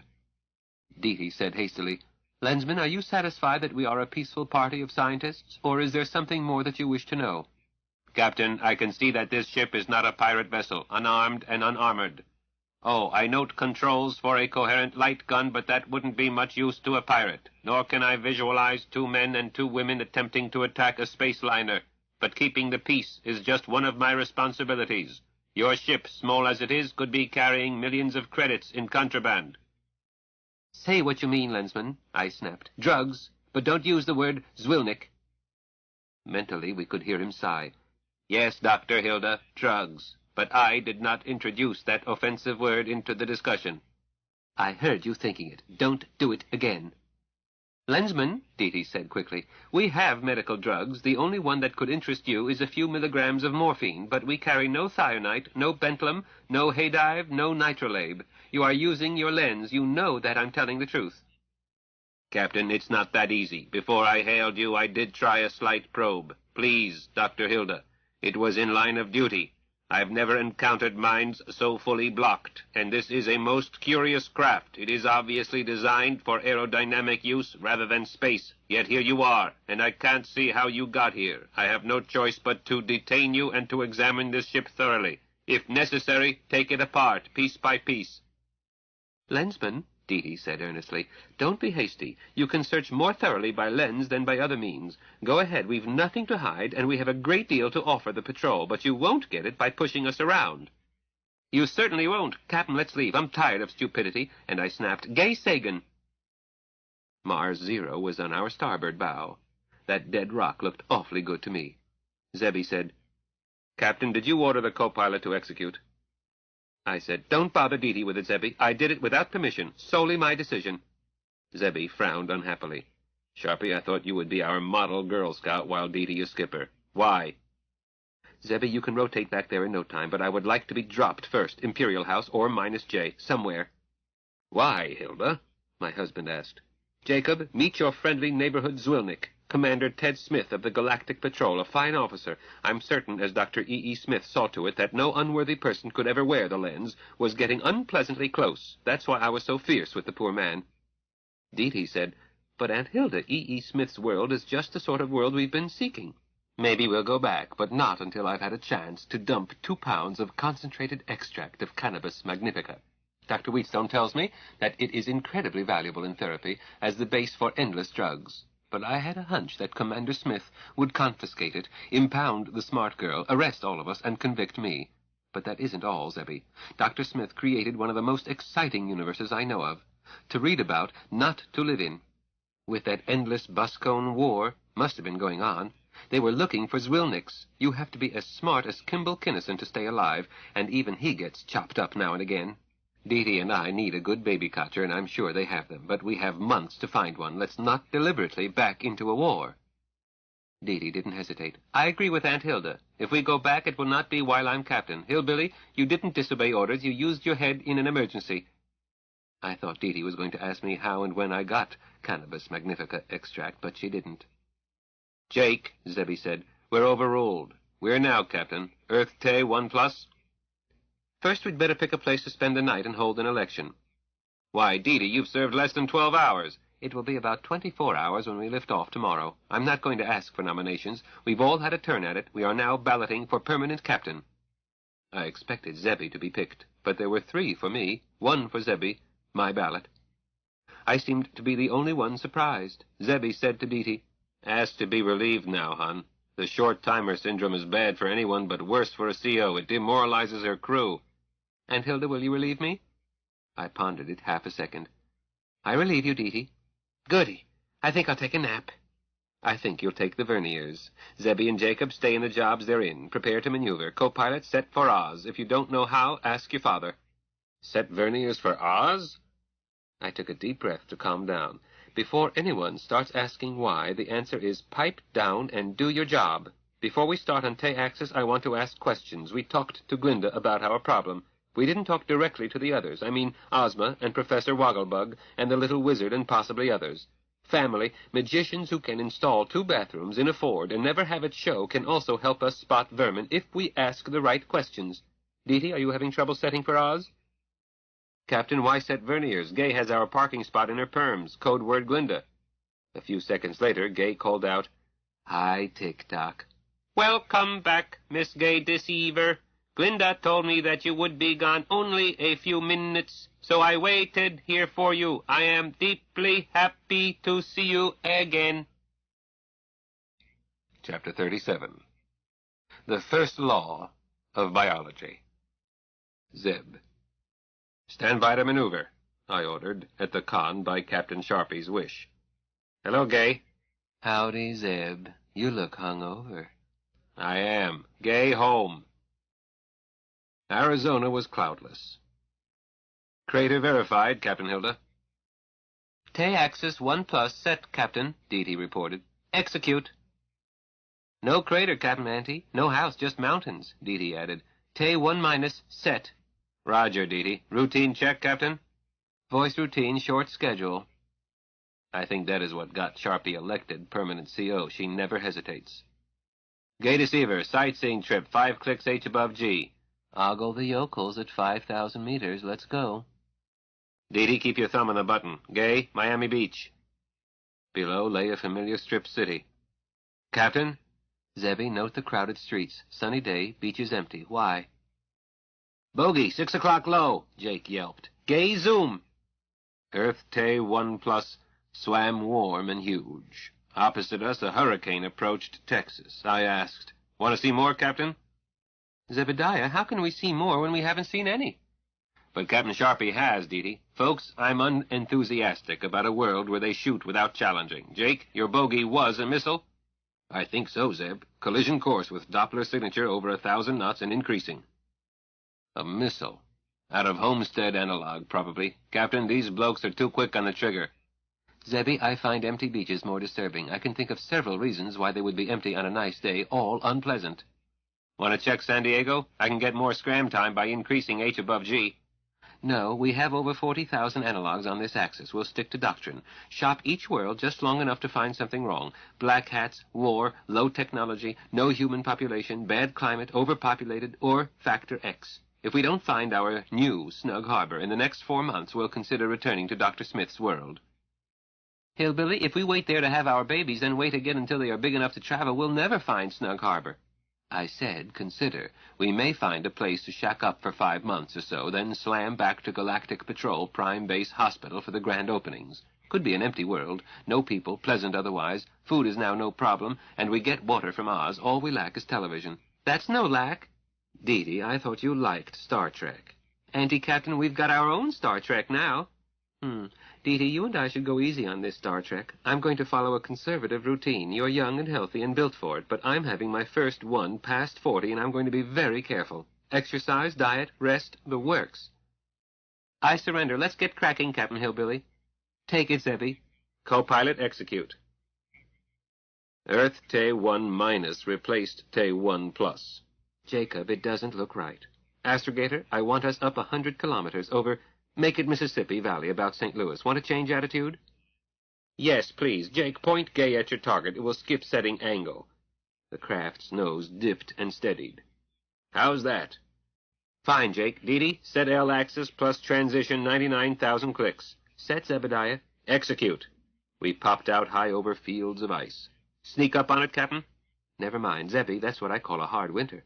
A long winter. Actually, it's summer, I think. Earth analogs should be in the same place in orbit as Earth. Jake? By theory, yes. Doesn't matter either way. That's glaciation. Deety has set Tay 2+. We can't homestead on an ice sheet. Execute. Zebby, how many ice ages so far? 5, I think. Deety? 5 is right, Zebediah, plus 2 worlds with major war, 1 where they shot at us, and 1 so radioactive that we got out fast. So we're hitting ice more often than not. 5 to 4 has no statistical significance, Zebediah. At least Aunt Hilda hasn't spotted even 1 black hat. Sharpie, how good are your magic spectacles? Zebby, if I see them walk, I'll spot 'em no matter how they're disguised. In the simulations Glinda and Wizard cooked up, I spotted their gait every time Deety identified it by Fourier analysis. You feel confident, that's enough. Zebby, I don't have clairvoyance. There wasn't time to train me. But Glinda got me highly tuned to their awkward gait, both with and without splints. I want to discuss something else. According to geologists, when we were home, Earth, where we were born, I mean, we were in a brief warm period between glaciations. If geologists are right, I admitted. If so, we'll usually hit glaciation. Probably. If. Yes, if. But we now know what glaciation looks like. If you and Jacob and Deety can make it a drill, we can flip past ice ages as fast as you spot one. We'll speed it up. Jake? Zebediah, wait. Why, Deety, we're about to translate. Pop, you told me to set for Tay 5+. Jacob? Captain Sharpie said. That's right, Captain. What's the trouble, Deety? Aunt Hilda, I said that 5 to 4 had little statistical significance, but so far all glaciations have been in Tay-. That could be chance, but doesn't look like it. You want us to explore axis Tay+ first, Astrogator? No, no, Captain Ante. I would like to see enough of T minus to have a significant sample, at least 100. Jacob? Hilda, if we check in one pseudo-direction only, say T minus, it'll be 4 or 5 times as fast as hunting back and forth between plus and minus. Dee can set with one click. Zeb can yell execute as soon as you are satisfied. Jacob, we'll get Dee her sample, but faster. Astrogator, have our co-pilot set T 6 minus. Set, Captain. When Zebby says, go, Jacob, you and Dee flip them past as fast as you can without waiting for orders. All we'll be looking for is ice ages. We can spot one in a split second. If anyone sees a warm world, yell stop. Dee, can Gay count them? She's doing so, Captain. We both are. Okay, I'm going to give my magic specs a rest. We're looking for nothing but glaciers versus green worlds. Questions? Run out T minus as fast as I can set and translate. Stop when anyone yells. Aye, aye, Captain Hillbilly, honey. Sharpie nodded to me. I snapped. Go. Stop, yelped Dee. Jacob, I've never seen so much ice. Dee, how many martinis would that make? On the rocks or straight up? Never mind, we're out of vermouth. Did you get your sample? Yes, Captain, 100 ice ages, no warm worlds. I'm satisfied. I'm not, Zebby. I want to extrapolate logarithmically. Go to T minus 1,000, then 10,000, 100,000, and so on. Jacob? Jake looked worried. Hilda, my scales can be set for vernier setting 5 or 100,000, but that translation would take us more than twice around a super-hyper great circle, I think. Elucidate, please. I don't want to get lost. My equations appear to be a description of 6-dimensional space of positive curvature. They've worked, so far. But Euclidean geometry and Newtonian mechanics worked as long as our race didn't monkey with velocities approaching the speed of light. Then the approximations weren't close enough.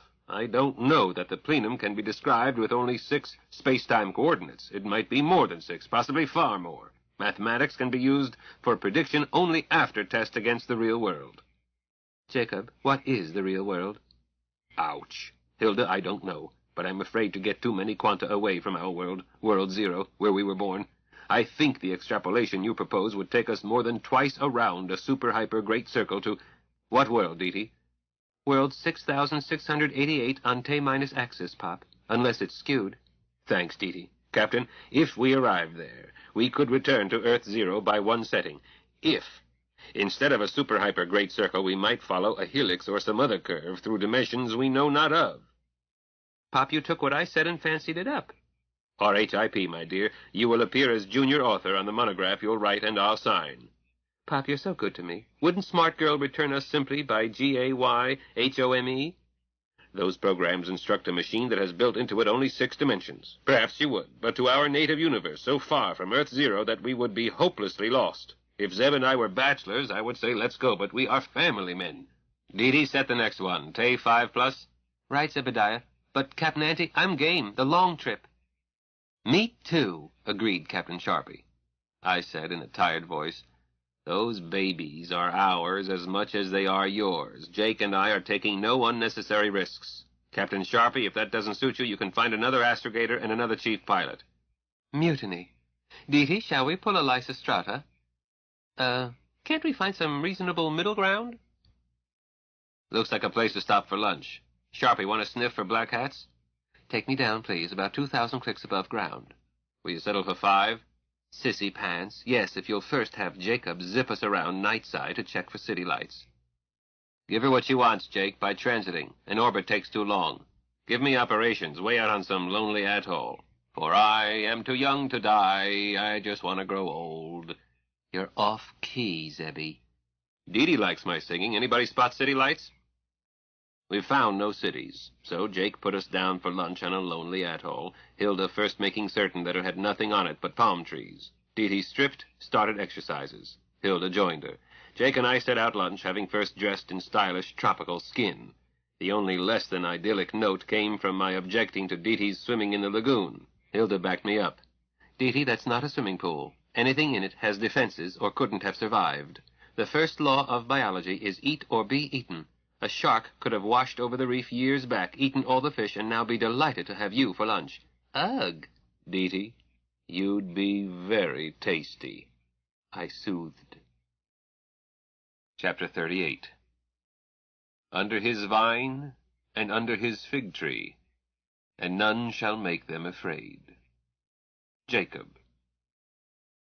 Te positive took longer to search than Te negative for the very reason that its analogs were so much like our native planet. An uninhabited planet could be dismissed in 10 minutes. One heavily populated took no longer. A planet at too low a level of culture took hardly longer. A culture with animal-drawn carts and sailing ships as major transport we assumed not to have advanced medicine, but most took longer to reject. At the end of a week, we had rejected 97, which left us only 40,000 plus to inspect. That evening at Picnic Island, our private atoll, my daughter said, "Captain Auntie, we're doing this wrong." "How, Deedekins?" 97 in a week, over 40,000 to go. At that rate, we finish in 8 years. Her husband said, "Dee, we're getting faster." My beloved said, "Astrogator, do you know more about calculating than does the co-pilot?" Zeb shut up. We had learned that when Hilda addressed us by titles, she was speaking as captain. I flatter myself that I learned it quickest, whereas Zeb was a bit slow. "Go ahead, Deety." "If we go on checking this way, it won't get better. It'll get worse. Here's the first week's score." She passed around her summary. It read, Earth analogs checked 97. Average time per planet, 34 minutes, 38.5 seconds. Maximum time, 2 days, 3 hours, 52 minutes. Minimum time, 13 seconds. Median time, 12 minutes, 7 seconds. I studied it.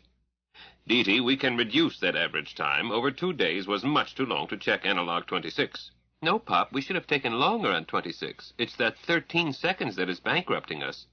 Daughter, that's preposterous. "Chief Pilot?" Yes, dear. "Please let the co-pilot finish without interruption." I retired from the field, annoyed, to wait until my advice was indispensable. Soon, I felt sure. "Aunt Hilda, if we gave each analog 13 seconds, it would take us 18.5 days, and we would learn nothing. I want to cut the minimum time way, way down, make it routine, and learn something. I wish Gay could talk, I do." "But, dear, she can. We can be in Oz in 2 minutes. The dirty dishes can wait." My daughter looked startled. "Pass me the stupid hat." "But we won't go to Oz before tomorrow. We need to figure out what the problem is first, and I need a night of cuddle with Jacob for the good of my soul." Hilda reached out and took my hand. Hilda went on. "Deety, remember how fast we mapped Mars Tau 10 positive once we let Gay do it her way? Isn't there some way to define a locust and turn her loose?" We discussed it until bedtime. I set the locus myself by vetoing going past Earth analog Te positive 5,000 until we were certain that no satisfactory analog existed in those first 5,000. "Family," I told them, "call me chicken, to use Zeb's favorite excuse. I know so little about this gadget I invented that I am always afraid of getting lost. All rotations have been exactly 90 degrees. In theory, I can define a quantum of angle, and each such quantum should render accessible another sheaf of universes. In practice, I can't do machining of that quality. Even if I could, I would be afraid to risk our necks on a gadget required to count angular quanta. But I have another objection, a gut feeling that worlds too far out Te axis will be too strange. Language, culture, even dominant race. I confess to prejudice for human beings, with human odors and dandruff and faults. Supermen or angels would trouble me more than vermin. I know what to do with a black hat, kill it, but a Superman would make me feel so inferior that I would not want to go on living." Deety clapped. "That's my Pop. Don't worry, Pop. The Superman who can give you an inferiority complex hasn't been hatched." I think she meant that as a compliment. We worked the parameters down to 3. Climate warm enough to encourage nudity, population comfortably low, technology high. The first parameter was a defense against BH vermin. They require anti-nudity taboo to bolster their disguises. The last parameter would tend to indicate advanced obstetrics. As for population, every major shortcoming of our native planet could be traced to one cause: too many people, not enough planet. Hilda decided to standardize. One locale, one H above G. The locale was, in Earth Zero terminology, Long Beach, California, over its beach 1 click H above G. Dangerously low, were it not that Gay would never be in any universe longer than 1 second. Any speed of light weapon can destroy in less than a second, but can its human-cum-machine operators identify a target, bear on it, and fire in 1 second? We thought not. We hoped not. At analogs of Long Beach, it should be midsummer, hot, dry, and cloudless. If that beach was comfortably filled but not crowded, if the people were nude, if area adjacent to the beach showed high technology by appearance, then that analog should be checked further. 40 minutes in Oz changed much of our planning. Tick-Tock was waiting for his lady friend as usual, but kept politely quiet while Dee-Dee talked with Gay, and so did Zeb, and so did I. Not because we have Tick-Tock's courtly manners, but because Captain Hilda was blunt. Gay understood the Celsius scale, i.e. both freezing and boiling water temperatures lay in her experience, and splitting the interval into 100 parts was no trouble. She had enough parts that needed to be neither too hot nor too cold, that awareness of her surroundings, both ambient and radiant, was as automatic as breathing is for me. As for radio and television, both gauges of technical level, she could sample all infrared flux, as she had done at Windsor City. Crowds on beach, would it suffice to count bodies on a sample 100 meters square? But Gay had a quite unhuman complaint. Dee-Dee, why must I hang around 1,000 milliseconds for a job I can do in 10? Don't you trust me? So instead of 57 years, or 8 years, or 18.5 days, or 11.4 hours, our preliminary survey was complete less than a minute after we left Oz, 5,000 universes in 50 seconds. Gay Deceiver displayed her results as 3 curves representing temperature, body count, density of communication frequency radiation, abscissa for all running from Earth 0 to Earth analog 5000 Te+. Those curves told one thing at once. No need to search past analog 800. Glaciation had returned. In the lower right corner was displayed 87. Zeb asked why. Nulls, said Dee-Dee. Gay couldn't get readings. Storm, earthquake, war, anything. Gay Deceiver? Hi, Dee-Dee. We whupped 'em. You surely did, smart girl. Tick-Tock would be proud of you. Change scale. Display 0 through 800. As scale expanded, figure 87 dropped to 23. Zeb said, Dee-Dee, I'm curious about those 23. Will you have SG display their designations? Certainly, Zebediah, but may I take it in planned order? Sure, but just let me find out first. Astrogator, Sharpie said flatly. Isn't this your day as KP? We were at Picnic Island, examining results. I suppressed a smile. Slunk describes the way Zeb left the cabin. Later, I was unsurprised to see my tiny treasure giving Zeb an unusually warm hug and kiss. Our captain has an efficient system of rewards and punishments, never so described. Dee-Dee instructed Gay to eliminate all worlds with a body count higher than that of the Earth 0 beach, and all worlds chillier by 5 degrees. My daughter was bracketing to avoid false readings from unseasonable weather.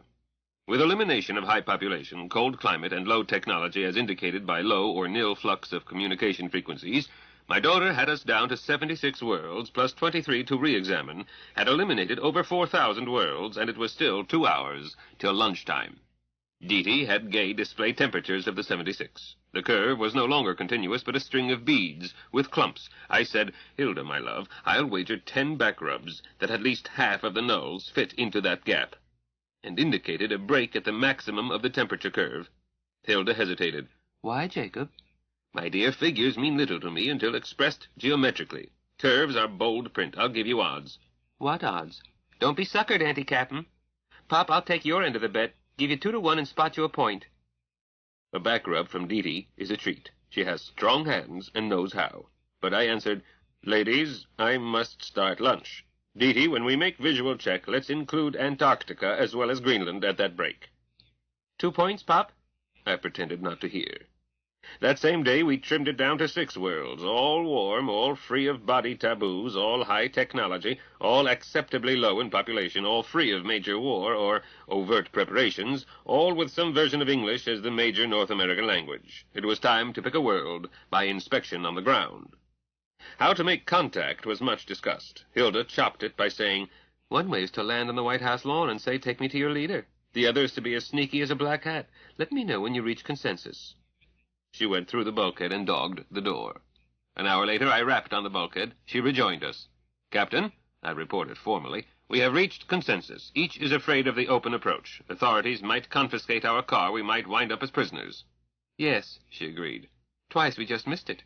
Precisely. The expression, sneaky as a black hat, is distasteful. I so intended. I went doggedly on. But sneakiness is not immoral per se. A mouse at a cat show is justified in being inconspicuous. So are we.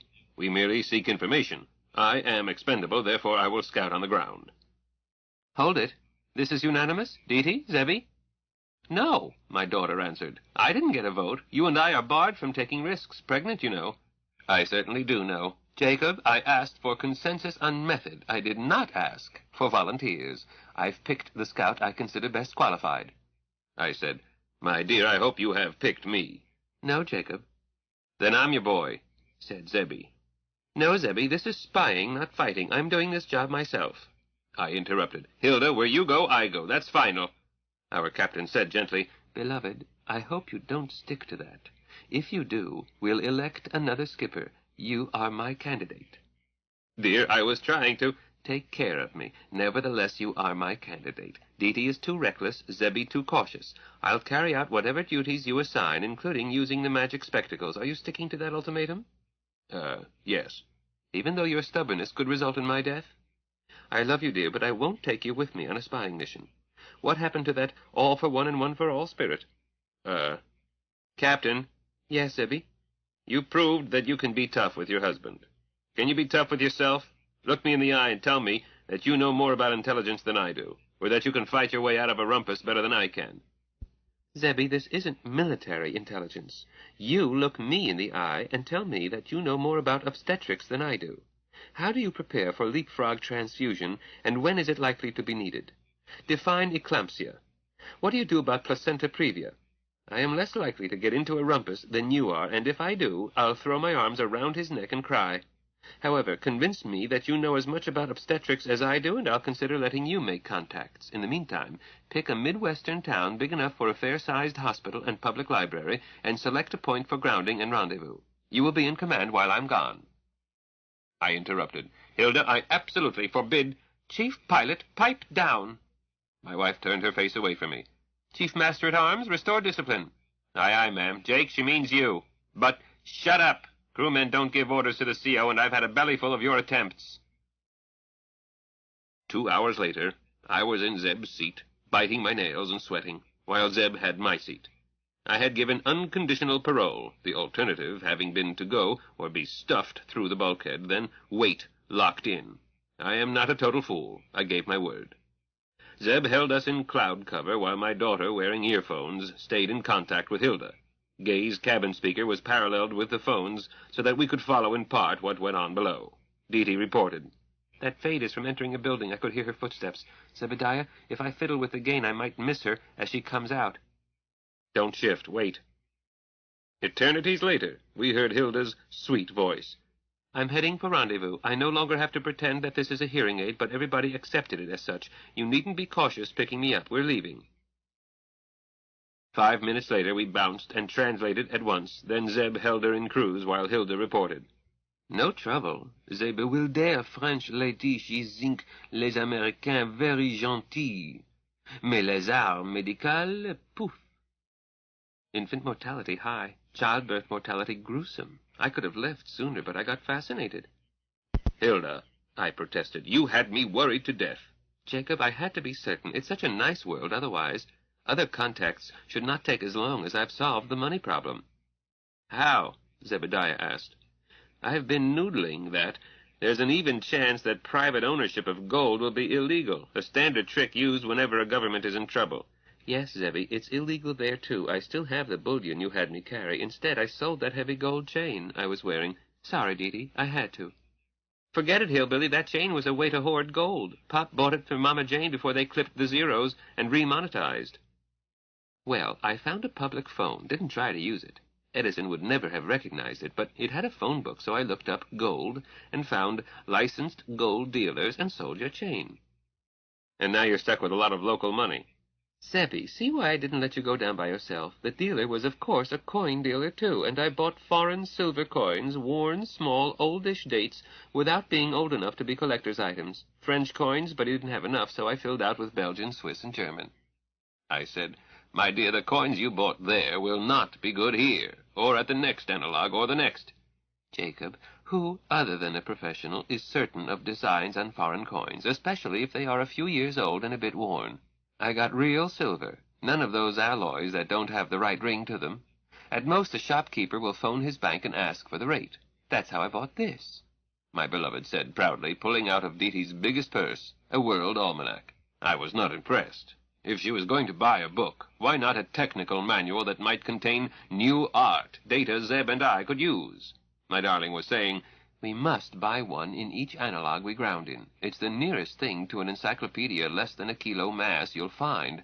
History, law, vital statistics, maps, new inventions, new medicine. I could have skipped the library and learned all I needed from this book. Zebby, turn to the list of U.S. presidents." "Who cares?" Zeb answered, but did so. Shortly he said, "Who is Eisenhower? This shows him serving one of Harriman's terms and one of Patton's." Keep going, Zebby. Okay. No, I refuse to believe it. Us Carters are taught to shoot straight, bathe every month even in the winter, and never run for office. 2 days later, Hilda and Zeb, as a French tourist couple, found the world where we settled. We slid in quietly, both through the histrionics of our bewildered French lady and Zeb's unmalicious chicanery. Sometimes he was our French lady's husband, other times he spoke English slowly with a strong Bavarian accent. In this analog, the United States, called that, although boundaries differ, is not as smothered in laws, regulations, licensing, and taxes as is our native country. In consequence, illegally entered aliens do not find it difficult to hide once they sling the lingo and understand local customs. Hilda and Zeb learned rapidly in a dozen towns, Dee and me riding shotgun in the sky. Dee and I learned from them and from radio. Then we moved to the Northwest, natives from back east, and coped with our only problem, how to keep Gay Deceiver out of sight. Hilda and Dee hid her in the Cascades for 3 days while Zeb and I found and bought a farmhouse outside Tacoma Analog. That night we moved Gay into the barn, slapped white paint on the building's windows, and slept in Gay with a feeling of being home. We own 6 hectares and live in the farmhouse in front of Gay's hideaway. Gay will eventually go underground, protected by reinforced concrete. The barn will become a machine shop. We will build a new house over her bunker. Meanwhile, our old farmhouse is comfortable. This United States, population under 100 million, accepts immigrants freely. Zeb considered buying phony papers to let us enter legally, but Hilda decided that it was simpler to use Gay to smuggle us while we smuggled Gay. The outcome is the same. We will never be a burden to the state once we get our machine shop and electronics lab set up. Zeb and I will invent hundreds of gadgets this country lacks. We seem to be near the warmest part of an interglaciation. Wheat grows where our native world has frozen tundra. The Greenland ice cap has vanished. Lowlands are underwater, coastlines much changed. Climate and custom encourage light clothing. The preposterous body modesty taboo does not exist. Clothing is worn for adornment and for protection, never through shame. Nakedness is symbolic of innocence. These people derive that symbology from the Bible used in our native culture to justify the exact opposite. The same Bible, I checked. The Bible is such a gargantuan collection of conflicting values that anyone can prove anything from it. So, this is not a world where alien vermin can hide. A man who at all times kept arms and legs covered by long sleeves and long trousers would be as conspicuous as one in armor. The sects here are mostly Christian. On a Saturday morning, one sees families headed for church in their finest Sabbath go-to-meeting clothes. But since nakedness is symbolic of innocence, they undress in an anteroom to enter their temple unadorned. One need not attend services to see this. The climate favors light, airy structures that are mostly roof and slender columns. The Bible affects their penal system, again by selective quotation. Eye for eye, tooth for tooth. This results in a fluid code with no intent to rehabilitate but to make the punishment fit the crime. I saw an example 4 days after we settled. I was driving our steam wagon and encountered a roadblock. A policeman told me that I could take a detour or wait 20 minutes. The highway was being used to balance a reckless driver. I elected to pull over and wait. A man was staked with one leg stretched out at a right angle. A police wagon drove down that cleared highway, ran over his leg, turned, and drove back over it. An ambulance was waiting, but nothing was done for a timed 17 minutes. Then surgeons amputated on the spot. The ambulance took him away, and the block was removed. I went back to my wagon and shook for many minutes, then returned home, driving cautiously. I didn't tell our family, but it was reported on radio, and the evening paper had pictures, so I admitted that I had seen it. The paper noted that the criminal's insurance had been insufficient to cover the court's award to the victim, so the reckless driver had not only lost his left leg, as had his victim, but also had had most of his worldly goods confiscated. There is no speed limit, and traffic regulations are merely advisory, but there are extremely few accidents. I have never encountered such polite and careful drivers. A poisoner is killed by poison. An arsonist is burned to death. I won't describe what is done to a rapist, but poisoning, arson, and rape are almost unknown. My encounter with this brutal system of balancing almost caused me to think that my dear wife had been mistaken in picking this world. We should move. I am no longer certain. This place has no prisons, almost no crime, and it is the safest place to raise children I've ever heard of. We are having to relearn history. The years of rising waters explain themselves. The change came before 1600. By 1620, new shorelines had stabilized. That had endless consequences: mass migrations, political disorder, the return of the Black Death, and much immigration from Great Britain and the lowlands of Europe while the waters rose. Slavery never established here. Indentures, yes. Many a man indentured himself to get his family away from doomed land. But the circumstances that could have created King Cotton were destroyed by rising waters. There are citizens here of African descent, but their ancestors were not slaves. Some have indentured ancestors, no doubt, but everyone claims indentured ancestors even if they have to invent them. Some aspects of history seem to be taboo. I've given up trying to find out what happened in 1965, the year they hanged the lawyers. When I asked a librarian for a book on that year and decade, he wanted to know why I needed access to records in locked vaults. I left without giving my name. There is free speech, but some subjects are not discussed. Since they are never defined, we try to be careful. But there is no category, lawyers, in the telephone book. End of side 9. To continue, turn the cassette over. Cassette over. Cassette over. Cassette over. Cassette over. Cassette over. Cassette over. Cassette over. Cassette over. Cassette over. Cassette over. Cassette over. Cassette over. Cassette over. Cassette over. Cassette over. Cassette over. Cassette over. Cassette over. Side 10. The Number of the Beast. Continuing on page 385. Taxation is low, simple, and contains a surprise. The federal government is supported by a head tax paid by the states and is mostly for military and foreign affairs. The state derives most of its revenue from real estate taxes. It is a uniform rate set annually, with no property exempted, not even churches, hospitals, or schools, or roads. The best roads are toll roads. The surprise lies in this: the owner appraises his own property. There is a sting in the tale. Anyone can buy property against the owner's wishes at the appraisal the owner placed on it. The owner can hang on only by raising his appraisal at once to a figure so high that no buyer wants it, and pay 3 years back taxes at his new appraisal. This strikes me as loaded with inequity. What if it's a family homestead with great sentimental value? Zeb laughs at me. Jake, if anybody wants 6 hectares of hilly land and second-growth timber, we take the profit, climb into Gay, and buy more worthless land elsewhere. In a poker game, you figure what's in the pot. Part 3. Death and Resurrection. Chapter 39. Random Numbers. Hilda. Jacob stood, raised his glass. Snug harbor at last. Zebby matched him. Hear, hear. Dee Dee and I sat tight. Zebby said, Snap it up, kids. I ignored him. Jacob looked concerned. What's the matter, dear one? Zeb, perhaps they don't feel well. It's not that, Jacob. Dee Dee and I are healthy as hogs. It's that toast. For 10 days since we signed the deed, it's been that toast. Our toast used to be death to black hats. But, my dear, I promised you a new snug harbor. The fact that you girls are having babies made that first priority. This is the place. You said so. I answered, Jacob, I never called this Snug Harbor. I reported that I had found a culture with advanced obstetrics and customs that made it impossible for black hats to hide. I wasn't asked what I thought of it. You signed the deed. I had no choice. My contribution was 1 fur cape and some jewelry. Dee Dee put in more, but effectively no gold. She fetched her stock certificates, other securities, some money, paper, and a few coins. I fetched 2 $25 new dollar bills. Dee Dee and I left Earth as paupers. Each of us women, not girls, Jacob, was once wealthy in her own right, but in buying this place you two decided, you two paid for it. All we did was sign. We had no choice.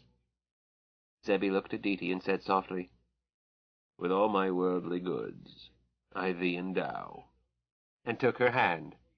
Jacob said, Thanks, Zeb. I, too, Hilda. If you don't believe that, then you don't believe I mean the rest. For richer, for poorer, in sickness and in health. But I did and I do. He looked up. Zeb, where did we go wrong? Darned if I know, Jake. Dee what's the score? Give. I'll try, Zebediah. Maybe all we should expect is washing dishes and wiping noses and changing diapers, but that doesn't seem like a be-all and end-all when you've gone banging around the universes, stood guard for your husband while he bathed in a mountain stream, or, oh, the devil with it. This place is good and clean and wholesome and dull. I'll find myself joining the church just for company, then sleeping with the priest out of boredom. Dee. I'm sorry, Zebediah. It would be boredom with Beulah Land, not with you. The very hour we met, you saved my life. You married me before that hour was over, impregnated me before midnight, fought and killed for me only days later, saved my life twice more that same day, took me to another planet in another universe before midnight still that same day, and short hours later had again fought for me twice. You are my gallant knight, sans peur et sans reproche. In the 6 weeks I have known you, you have gifted more romance, more glorious adventure into my life than in all the 22 years before it. But the last 12 days, especially the last 10, have told me what we now look forward to. Dee paused to sigh. I said quietly, She speaks for me. Dee went on. You two would lay down your lives for us. You've come terrifyingly close, but what happened to your glorious schemes to rebuild the solar system, to kill every last one of those vermin? Gay Deceiver sits in an old barn, dark and quiet, and today I heard you discussing how to market a can opener. Universes beyond the sky to the incredible number of the beast, yet you plan to sell can openers while Hilda and I serve as brood mares. We haven't even visited Proxima Centauri. Zebediah, Pop, let's spend tonight looking for an Earth-type planet around Alpha Centauri. Kill 1,000,000 vermin to clean it, if that's what it takes. Plan what planets to put on Earth's Lagrange points. I'll write programs to meet your grandest plans. Let's go. My husband looked sad. Zebby held Dee's hand and said, Dee, we don't want to sell can openers, but you two are pregnant, and we've gone to a lot of trouble to put you where you and our kids will be safe. Maybe it's dull, but it's your duty. Forget hunting vermin. Just forget it? Zebediah, why is Gay Deceiver loaded and ready for space? Power packs charged, water tanks full, everything. Do you and Pop have something in mind while Hilda and I stay home and babysit? Dee, if we did, it wouldn't hurt to sell a few can openers first. You two and the kids must be provided for, come what may. That widow's walk again, hillbilly. But, my husband, you have started from a false premise. You men want to protect Hilda and me and our kids at any cost, and we honor you for it, but one generation is as valuable as another, and men are as valuable as women. With modern weapons, a computer programmer is more use in war than a sniper, or, forgive me, sir, even an aerospace fighter pilot. I'm a programmer. I can shoot, too. I won't be left out. I won't. I gave Dee our signal to drop it. It doesn't do to push a man too hard. It makes him stubborn. One can't expect logic from males. They think with their testicles and act from their emotions. And one must be careful not to overload them. We had given them 5 points to stew over. We would save the 6th, the clincher, for later. I waited 3 days, and struck from the other flank. Again Dee and I rehearsed. We would wrangle with each other and appeal to the men for support, crosswise. Jacob, what is random? Is it correct to say that random is shorthand for I don't know? Dee said scornfully, Don't let her trap you, Pop. She's got the second law of thermodynamics mixed up with the second law of robotics, and doesn't understand either one. I had to phrase this and insist. Dee didn't want to say it. Dee is sweet, not the bitch I am. Random is used a number of ways, my love, but it usually means a set in which the members are equal in probability of experiencing some event, such as being next to be chosen. If they're chosen, how can it be random? Dee snickered. Zebby said, Don't let 'em snow you, Sharpie. Random means I don't know, as you said. And Hilda, pay no attention to Zebediah. Random is what you have when you maximize entropy. Now, daughter, that is hardly a mathematical statement. Pop, if I gave it to her, in mathematical language, she'd faint. Dee, quit picking on Sharpie, Zebby said sternly. I wasn't picking on her. Hillbilly has this silly notion that we didn't get anywhere hunting vermin because we went about it systematically, but every time we told Gay to shake up her random numbers and do as she pleased, we got results. Well, didn't we? I put in, intentionally shrill. We had endless failures, but every time we gave Gay her head, put her on random numbers, as Dee says, we never had a failure. Random and chance are not related. Random chance is a nonsense expression. Auntie, darling, you're out of your skull. Don't worry, Pop. Pregnant women often get the vapors. I indignantly listed things that could not be random or chance, then discovered that Dee and I had to start dinner. We left them wrangling, and were careful not to giggle within earshot. After dinner, instead of that tired toast, Jacob said, "Hilda, would you explain your concept of random? Zeb and I have been discussing it, and agree that there is some factor in our adventures not subject to analysis." "Jake, that's your statement. I just said I don't know, and wiped the drool off my chin. Tell us, Sharpie." "But Jacob told us a month ago. There isn't any such thing as chance. It's a way of admitting ignorance. I thought that I had begun to understand it when we started hitting storybook universes. Lilliput, Oz, Dr. Smith's World, Wonderland. I was so sure of it. You remember 3 weeks ago, after our second visit to Oz, I ordered a day of rest. We spent it on Tau Axis instead of Tay." "Dullest day we had," said Zebby. "You put us in orbit around Mars. Not just one Mars, but dozens, hundreds. The only one worth a fiat dollar was the one we aren't going back to. I got permission to go off duty and take a nap." "You weren't on duty, Zebby. You 3 slept or read or played crib, but I was searching for Barsoom. Not hundreds, Zebby. Thousands. I didn't find it." "Hillbilly, you didn't tell me." "Deja Thoris, why bother to say that I had been chasing the wild goose? I swallowed my disappointment. Next day we started searching Tay-Axis, and wound up here. Would I have found Barsoom had I asked Gay to run the search? Defined her limits, yes, as Zebby did on Mars 10, but having defined it, told her to take her random numbers and find it. It worked on Mars 10. We mapped a whole planet in a few hours. It worked on Tay-Axis. Why wouldn't it be best for another search?" Jacob answered, "Dearest, Zeb fed Gay a defined locus. But how would that apply to this, speculative search?" "Jacob, Zebby told us that Gay holds the Aerospace Almanac. That includes details about the solar system, does it not?" "More than I want to know," Zebby agreed. "So Gay knows the solar system," I went on. "I thought of reading the Barsoom stories to Gay, tell her to treat them as surface conditions on the 4th planet, then take her random numbers and find it." Jacob said gently, "Beloved, the autopilot doesn't really understand English." "She does in Oz." My husband looked startled. Jacob has immense imagination, all in one direction. Unless one jogs him. Zebby caught it faster. "Sharpie, you would be loading her with thousands of bytes unnecessarily. Dee, if they've got those novels on New Earth, I'll find out. What do you need to abstract in order to add to Gay's registers an exact description of Barsoom so that Gay can identify it and stop her drunkard's walk?" "Don't need books," my stepdaughter answered. "Got 'em up here." She touched her pretty strawberry blonde curls. Go to sleep thinking about it. Tell it to Gay early tomorrow before I speak to anybody. Minimum bytes, no errors, no appetizer." "A great sacrifice merely for science." "A one-eyed Texas honey butter stack, and the prospect of meeting the original Deja Thoris. Never wears anything but jewels, and is the most beautiful woman of 2 planets. "About that stack, Jane's buttermilk recipe?" "Of course. You're not interested in the most beautiful woman of 2 planets?" "I'm a growing boy, and ain't about to be trapped into damaging admissions." Zebby stopped to kiss Dee's retroussé nose and added, "Sharpie, Gay can't handle the full number of the beast, and anyhow, Jake locked off most of it. What's the reduced number, Jake?" Dee promptly said, 6 to the 6th, 46,656. Zebby shook his head. "Still too many." Dee said sweetly, "Zebediah, would you care to bet?" "Wench, have you been monkeying with Gay?"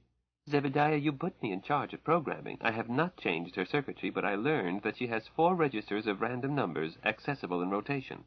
"A notion of my own, Dee. Give them downtime. Keep entropy at maximum." Dee did not answer. Her face assumed her no expression. Her nipples were down. I kept quiet. Zebby noted it also. He does check her barometer. He once told me so. When silence had become painful, he said, "Dee, did I goof?" "Yes, sir." "Can you correct it?" "Do you wish me to, Zebediah?" "If you know how, I want it done soonest. If you need a micro-electrician, I have my loop and my micro-soldering gear." "Not necessary, Zebediah." My stepdaughter made a long arm, got a walkie-talkie we keep indoors. With 6 hectares, it is convenient to carry one outside the house. "Gay Deceiver?" "Hi, Dee," came this tiny voice from the ear button. Dee Dee did not place it in her ear. Hello, Gay. More gain. More gain. Gain OK. Retrieve. Touring program. Modnar. Execute. Executed. Did he chew the bit? Good night, Gay. Over. Sleep tight, Dee Dee. Roger and out. I cut in fast. Gentlemen, the dishes can sit overnight. I vote for a ramble among the universes, say 2 hours, then early to bed. The other choice is, I think, Channel 1 with the Beulah Land Choir and Channel 2 with Bible stories retold. The Walls of Jericho. Both are highly recommended by their sponsors. It felt good to be back in a jumpsuit. I was turning out lights, making sure windows were fastened, gathering up one walkie-talkie when Zebby stuck his head into the kitchen from the back door. Captain? Huh? Zebby, do you mean me? You're the only captain around, Sharpie. What I started to report was, Captain, your car is ready. Thank you, First Officer. He waited for me to put the butter away, then locked the back door behind me, opened the barn's people door. I noted that the big doors were still closed, and remembered my borrowed panties 4 weeks and many universes away. I squirmed past Dee Dee, got into my old familiar starboard aft seat with a song in my heart. Shortly, Dee Dee said, Starboard door seal checked, First Officer. Roger. Captain ready for space. Thank you. Has anyone left behind anything normally carried? No, Captain. I replaced worn-out clothes, added tools I could buy here. Zebby, it sounds as if you expected to lift without warning. Habit, Captain. I've kept anything important in our car rather than in the flat. Some I duplicated. Teeth breech, iodine, some clothes. Zebby added, Jake keeps basics here, too. Be prepared. Troop 97, Cleveland. Jacob, anything you need? No, Captain. Let's go. We will, dear. Dee Dee, did you give Zebby a schedule? The one you planned, not Barsoom, just fun, 2 hours. Astrogator, take the con. Carry out schedule. Aye, aye, ma'am. Gay Deceiver. Hi, Zeb. This is great. Why in hell did you lobotomize me? Because I'm stupid. Random walk, Gay. Transitions, translations, rotations, vectors under all safety rules. 2 hours, 5-second stops, subject to hold from any of us. May I place a hold myself? Captain? I resorted to sophistry. Astrogator, you said any of us, which includes Gay. Gay, paraphrase, acknowledge. I shall make unplanned excursions of all sorts with 5-second pause at each vertex, plus hold option, plus safety restrictions for 2 hours, then return here. Assumption, program subject to variation by captain or surrogate. Assumption confirmed? I was astonished. Dee Dee had told me that Gay would sound almost alive if Zebby used her full potential.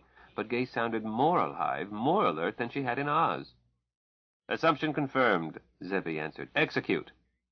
For 10 minutes, 113 shifts, we had a slideshow of universes from commonplace to weird beyond comprehension, when suddenly Gay told herself, hold, and added, ship ahoy. Private Yacht Dora, she was answered. Is that you, Gay? What took you so long? I said, Astrogator, I have the con. I was startled and scared, but a captain commands or admits she can't cut it and jumps overboard. A captain can be wrong. She cannot be uncertain. Gay was saying rapidly, Captain, I am not transmitting. I advise asking for Dora's captain. I have transmitted. Yes, this is Gay, Dora. I'm not late. We took the scenic route. Pipe down, girl, and put your skipper on. Captain, the mic is yours. They can't hear me or any other voice inside me. Thank you, Gay. Captain Hilda, master of Gay Deceiver, hailing Private Yacht Dora. Captain of Dora, please come in. In our central display appeared a face. We do not have television. This picture was flat rather than 3D, and not in color, just the greenish bright of radar. Nevertheless, it was a face, and lip movements matched words. I'm Captain Long, Captain Hilda. We've been expecting you. Will you come aboard? Come aboard? So this is what comes of running around the universes in a modified duo without so much as a pressure suit. Thank you, Captain Long, but I can't accept. No airlocks. We anticipated that, Captain. Dora's Radius 90 hold has been modified for Gay Deceiver. If you will do us the honor, we will take you inboard. Your wings are raked back, are they not, hypersonic? Yes. I will move slowly, become dead in space with respect to you, then reorient and move to surround you as gently as a kiss. If the captain pleases, it is my duty to advise her if I see a mistake in prospect. I barely whispered, Zebby, you're advising me not to? Hell no, he answered aloud, secure in the knowledge that his voice would be filtered out. Do it. What do we have to lose, aside from our lives? And we're sort of used to that. I answered, Captain Long, you may take us inboard. Thank you, Captain. The Dora will arrive in... I'm sorry, what time units do you use? Dee interrupted. Gay, let my voice through. Captain Long? Yes, you are not Captain Hilda? I'm Dee. We call our units seconds. These are seconds. 1, 2, 3, 4, 5, 6, 7, 8. Synchronized. We call ours galactic seconds, or simply seconds, but about 3% longer than yours. Dora will be almost touching your bow in 57 of your seconds. Spooky. Blackness blotting out stars. Getting bigger. As it began to surround us, Jacob switched on forward grounding lights. We were entering a tunnel, being invaginated by it, with great precision and no apparent power, and it was clear that this enormous sheath was designed to fit us, even to alcoves for Gay's doors. Shortly we were abreast them, cheerful to see that they were lighted. Oddest, we now seemed to be under gravity, perhaps midway between that of Earth 0 and Mars 10. "Outer doors closing," came Captain Long's voice.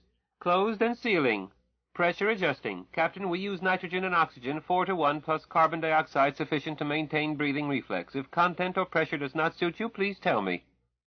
"The mix described will suit us, Captain." "Don't hesitate to complain. Pressure equalized. Debark either side, but I am on your starboard side with my sister." I squirmed past Dee in order to introduce my family. Just as well, it gave me a chance to see them first. None of us can be shocked by skin, but we can be surprised. But I've been practicing not showing surprise since grammar school as a major defense of my persona. Here were 2 shapely young women, one with 4 stripes on each shoulder. Painted? Decals? The other in 3 stripes, plus friendly smiles. "I'm Captain Long," said the one with 4 stripes. "And her mutinous crew," echoed the other. "Commander Laurie, my twin sister, only we aren't because we're triplets.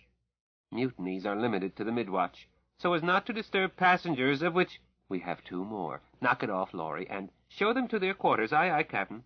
"Hey, don't I get introduced?" From all around came the voice that had hailed us.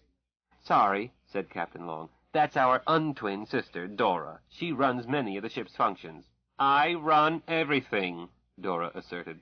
"Lays and lore are purely ornamental. Which one of you jokers shut off Gay?" "Dora!" "I retract the word jokers. It would be kind," Captain Long told me, "to let them chat. Our thought processes are so much slower than hers that a talk with another computer is a treat." "Dee?" I asked. "I'll wake her, Captain. Gay won't go off and leave us." Captain Long's mouth twitched. "She can't. Those outer doors are armor." I decided not to hear. Instead I said, "Captain, your ship is beautiful." "Thank you. Let us show you to your quarters." We planned to be away only 2 hours. "I don't think that is a problem, Dora." "Time irrelevant. They left home 4- standard seconds ago. Their planet is on a different duration axis. Neat, huh? For protein-type purposes, they'll get home when they left. I won't even have to figure interval and reinsert them. Couple of weeks, couple of years, still 4- seconds. Lays lore, we've lucked again." Gay's voice, also from all around us, confirmed it. "Captain Hilda, Dora is right. I'm teaching her 6-dimensional geometry. It's new to her. When they are home, not just time irrelevant, they march in tau duration with Earth Prime on T-axis, one we never explored." Jacob jerked his head up, looked for the voice. "But that's I interrupted. "Jacob?" Yes, Hilda. Let's complete introductions, then go to the quarters the captain offered us."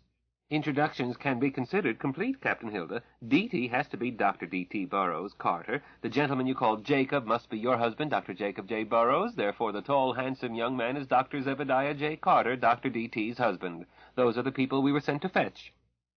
I didn't argue. We followed a curving passageway, me with the captain, her sister with my family. "One question, Captain," I inquired. "Is nudity uniform in your ship? I don't even have captain's insignia." "May I give you a pair of stickums?" "Do I need them?" "As you please. I put these on just to receive you. People wear what they wish. Dora keeps the ship comfortable. She's a good housekeeper." "What are your passengers wearing?" "When I left the lounge, one was wearing perfume. The other had a sheet wrapped as a toga. Does your planet have dress taboos? If you will define them, we will try to make you feel at home." She added, "Here are your quarters. If they don't please you, tell Dora. She'll rearrange partitions or convert double beds into one giant bed or 4 single beds or any combination. We want you to be comfortable. When you feel like coming out, Dora will lead you." As the door contracted, Jacob said, "You've proved your theories, Hilda. We've fallen into another story." Chapter 40. Is there a mathematician in the house? Deety. That suite had one bath, refresher, bigger than 3 ordinary bathrooms. Hillbilly and I might be there yet, bathing and trying new gadgets, if Pop and Zebediah hadn't used brute force. Captain Auntie, what are you going to wear? Chanel number 5. Clothes, I mean. Clothes? When our hostess is wearing skin? Jane brought you up better than that. Wanted to be sure that you'll back me up with Zebediah, I mean. If Zebby gets irrational, I'll pin his ears back. If Jacob is ashamed of his skinny runt, he will be wise not to say so. Gentlemen, are you going to chicken? I mean, which way are you going to chicken? Jake, they're picking on us again. Ignore them, comrade. Here are blue briefs your size. Hey, with a stuffed codpiece. I'll wear them myself. Jacob! Listen to the woman, naked as a peeled egg, planning to meet strangers and snapping at me for wanting to boast a little. Time was, my small and sultry bride, that a gentleman never left his chambers without a codpiece equal to his status. Auntie countered with, Jacob, I spoke hastily. Shouldn't the second in command wear a larger codpiece than the pilot? Equal to his status, you said. But Allah took care of Zeb. Surely you've noticed, beloved? My husband butted in, Jake, no barroom betting. Wear the blue. I'll take these red ones. Zebediah couldn't get into the red briefs. The blue pair was too big for Pop. They traded. Same story. They traded back. Each pair was too small. By great effort, they got them on. They fell off. Pop chucked his aside. Dora? Yes, sir? Please connect me with your captain. I was just funning. You wouldn't tell on me, would you? Aunt Hilda took over. He won't tell, Dora. Are you and Gay getting acquainted? We sure are. Gay's been more places than I have, and I've been everywhere. She's a smart girl. We think so, thank you. What should our men wear? I hold ambient at 27 and deck pads a degree warmer. Why wear anything?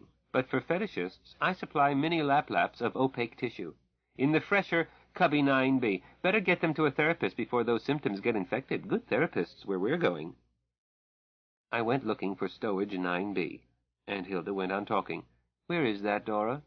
Please address such questions to the captain. As housekeeper, I can tell you anything. As astrogator, I must refer questions. I mean, they made me put a choke filter on that circuit. Is that fair, I ask you? I'm older than the twins. It depends on the ship, Aunt Hilda said, carefully not answering. We each do what we do best. Age is not a factor. Ask Gay. Oh, she's hooked in. Sure am, Captain Hilda, honey. Through Dora's ears and eyes. Say, you look just like your voice. That's a compliment. Why, thank you, Gay. I interrupted. Dora, are these lap-laps?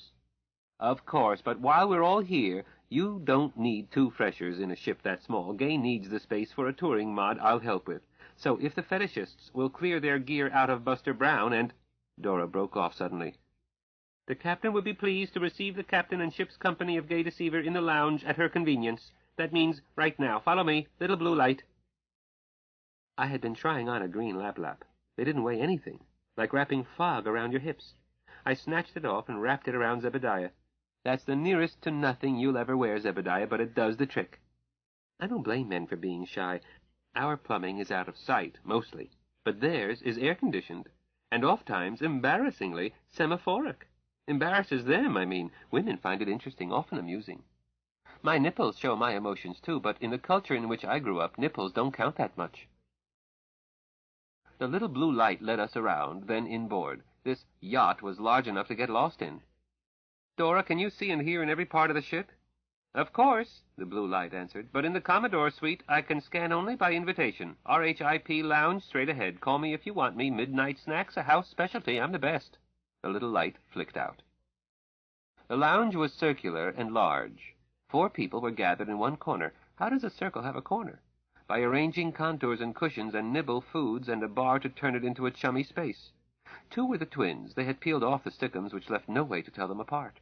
The others were a young woman and a man who looked 40-ish. He wasn't the one wearing a sheet. The young woman was. He was wearing much the same as our men, but more like a kilt and a plaid design. One twin took charge. Commodore Sheffield, this is Captain Hilda. First Officer Carter, Chief Pilot Burroughs, Co-Pilot Deety Carter.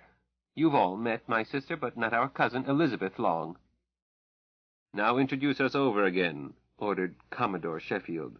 Commodore Sheffield, indeed. Whom did he think he was fooling?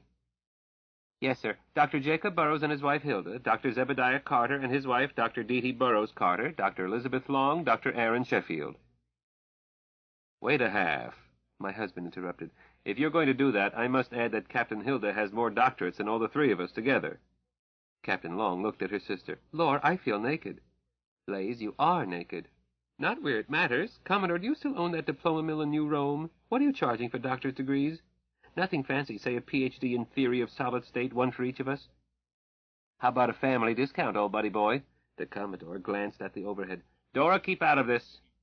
Why, I want a doctor's degree, too. I taught them solid state. He looked at the young woman in half out of the sheet. Does Dora have a point? She does. Dora, you get the same treatment as your sisters. Now shut up. All three are declared special doctoral candidates, BIT, required residence and courses completed, but writtens and orals as tough as you think you are smart. That diploma mill, certainly I own it. It's for suckers. You three must produce. 2 regents being present, it's official. Dora, tell Tina. You betcha, buddy boy. Dr. Dora, won't that be neat? Pipe down. Friends, these twin sisters could have several doctorates by now, had they chosen to bury themselves on a campus. They are geniuses. Hear, hear. And the Long family is proud of them, but erratic, insecure, unpredictable, and you turn your backs at your own risk. Nevertheless, they are my favorite sisters, and I love them very much. They looked at each other. He acknowledged us. It took him much too long. Let's be big about it. Both sides? Now. They bowled him off his feet. He was standing. They hit with the same vector, with a quick assist from their sister, Dora. She cut the gravity field for 0.2 of a second, and sent him in a complete backflip. He bounced on his arse. He seemed undisturbed. Beautifully timed, girls. Pax? Pax, they answered, bounded to their feet, pulled him to his. We're proud of you, buddy boy. You're shaping up. I decided to kick it over, learn why we had been kidnapped. Yes, kidnapped. I got to my feet before he could sit down. And I am proud, I said, dropping a deep court curtsy, to have the honor of meeting the senior of the Howard families. Thunderous silence. The woman in and out of the sheet said, Lazarus, there was never a chance of getting away with it. These are sophisticated people. They have what you must have. Drop your deviousness and throw yourself on their mercy. I'll start it by telling my own experience. But first, she got to her feet, letting the sheet drop. Dora, may I have a long mirror? An inverter, if possible, otherwise a 3-way? Dora answered, Tina can afford such stunts as inverters. I can't. I have a ship to run. Here's your 3-way. The partition vanished, replaced by a 3-way mirror, lavish in size, taller than I. She held out her hands to me. Dr. D.T., will you join me? I let her pull me to my feet, stood with her at the mirror. We glanced at ourselves. She turned us around. Do you all see it? Dr. Hilda, Dr. Carter, Dr. Burroughs? Lazarus, do you see it? The two she did not address answered. Lays, perhaps Lore, said, They look as much alike as we do. The other answered, More, except for... Shush, it's not polite. Lazarus said, I always have to step in it to find it, but I never claimed to be bright. She didn't answer. We were looking at ourselves in the mirror. The resemblance was so great as to suggest identical twins, as with Lapis Lazuli and Lorelei Lee. Yes, I had known at once who they were. Captain Ante did, too. I'm not sure about our husbands. Those are nice tits. I can admit it when I see them on someone else. It's no virtue to have this or that physical asset. It's ancestry combined with self-obligation to take care of one's body, but a body feature can be pleasing to the owner as well as to others. Same broad shoulders, same wasp waist, same well-packed, somewhat exaggerated buttocks. We're alike another way, too, she said. What's the 4th root of 37? 2.466325715. Why? Just testing. Try me. What's the number of the beast? 666. Try it this way, 6 to the 6th power, and that number in turn raised to its 6th power. The first part is 46,656, and, oh, that's a brute, it would be 1 and a fraction, 1.03 plus times 10 to the 28th. Do you know the exact number? Yes, but I had a computer crunch it. I'll write it. I glanced around. At once a little Waldo handed me a pad and stylus. Thanks, Dora. I wrote 10, 314, 424, 798, 490, 535, 546, 171, 949, 056. Oh, how beautiful! But not elegant, I answered. It applies to a 6D geometry and should be expressed in base 6, but we lack nomenclature for base 6, and our computers don't use it. However, I wrote base 6, colon, 10 to the 10th power, to the 10th power, equals 1, 0, 0, 0, 0, 0, 0, 0, 0, 0, 0, 0, 0, 0, 0, 0, 00000, comma 000000, comma 000000, comma 000000. She looked delighted and clapped. The same number, I went on, in its elegant form, but no words that I know by which to read it. That awkward base 10 expression at least can be put into words. Yes, but not easily. 10,314 quadrillion, 424,798 trillion, 490,535 billion, 546 milliard, 171,949,056. But I would never say it other than as a stunt. I blinked at her. I recognized that nomenclature just barely. Here is the way I would read it. 10 octillion, 314 septillion, 424 sextillion, 798 quintillion, 490 quadrillion, 535 trillion, 546 billion, 171,949,056. I was able to follow you by reading your figures at the same time, but base 6 is best. Is the number interesting or useful as well as beautiful? Both. It's the number of universes potentially accessible through my father's device.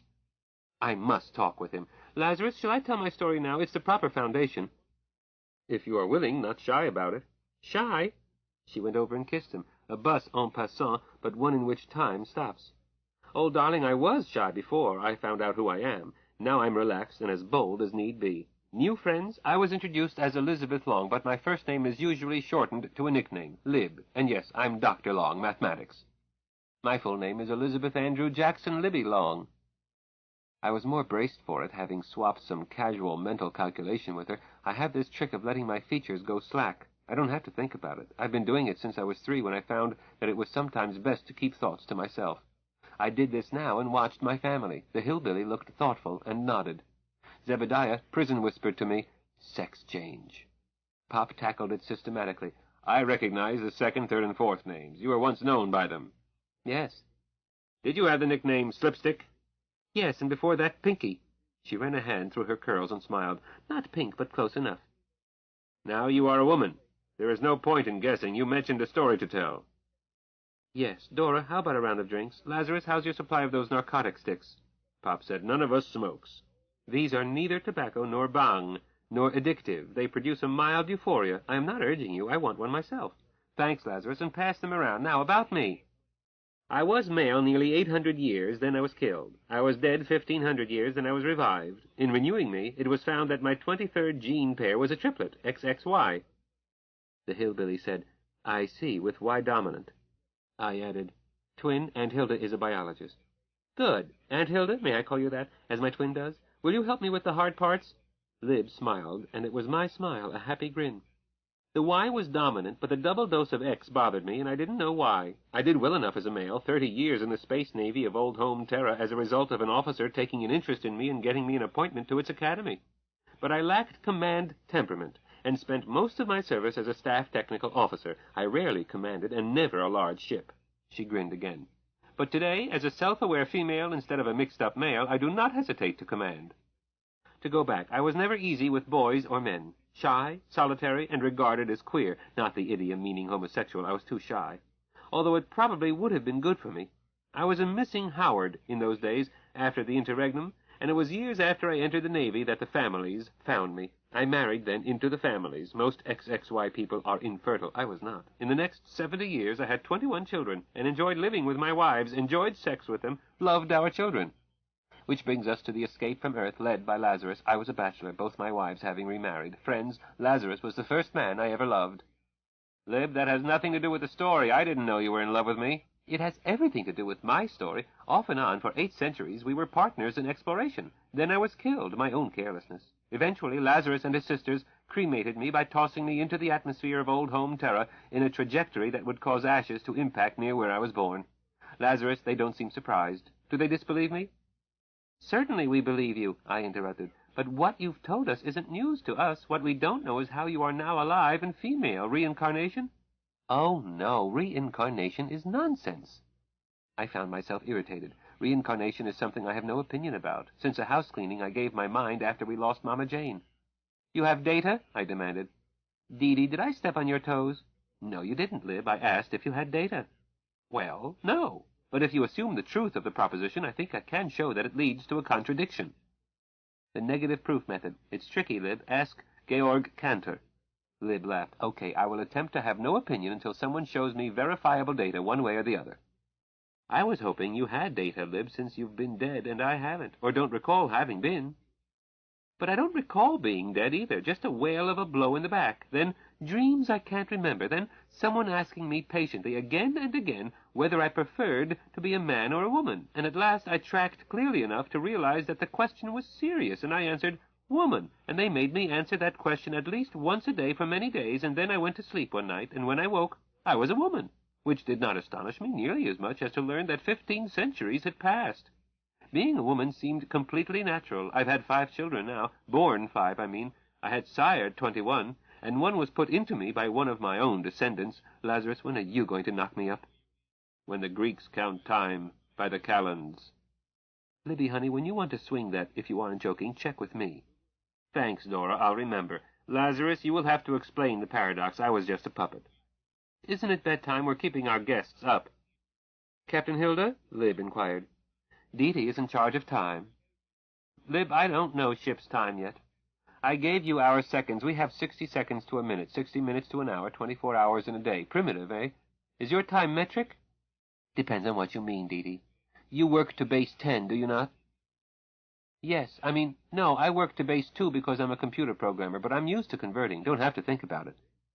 I knew you used 10 when I made a guess as to what you meant by 6 to the 6th power, and you accepted my answer. We now work to base 120 for most purposes, binary 11110000.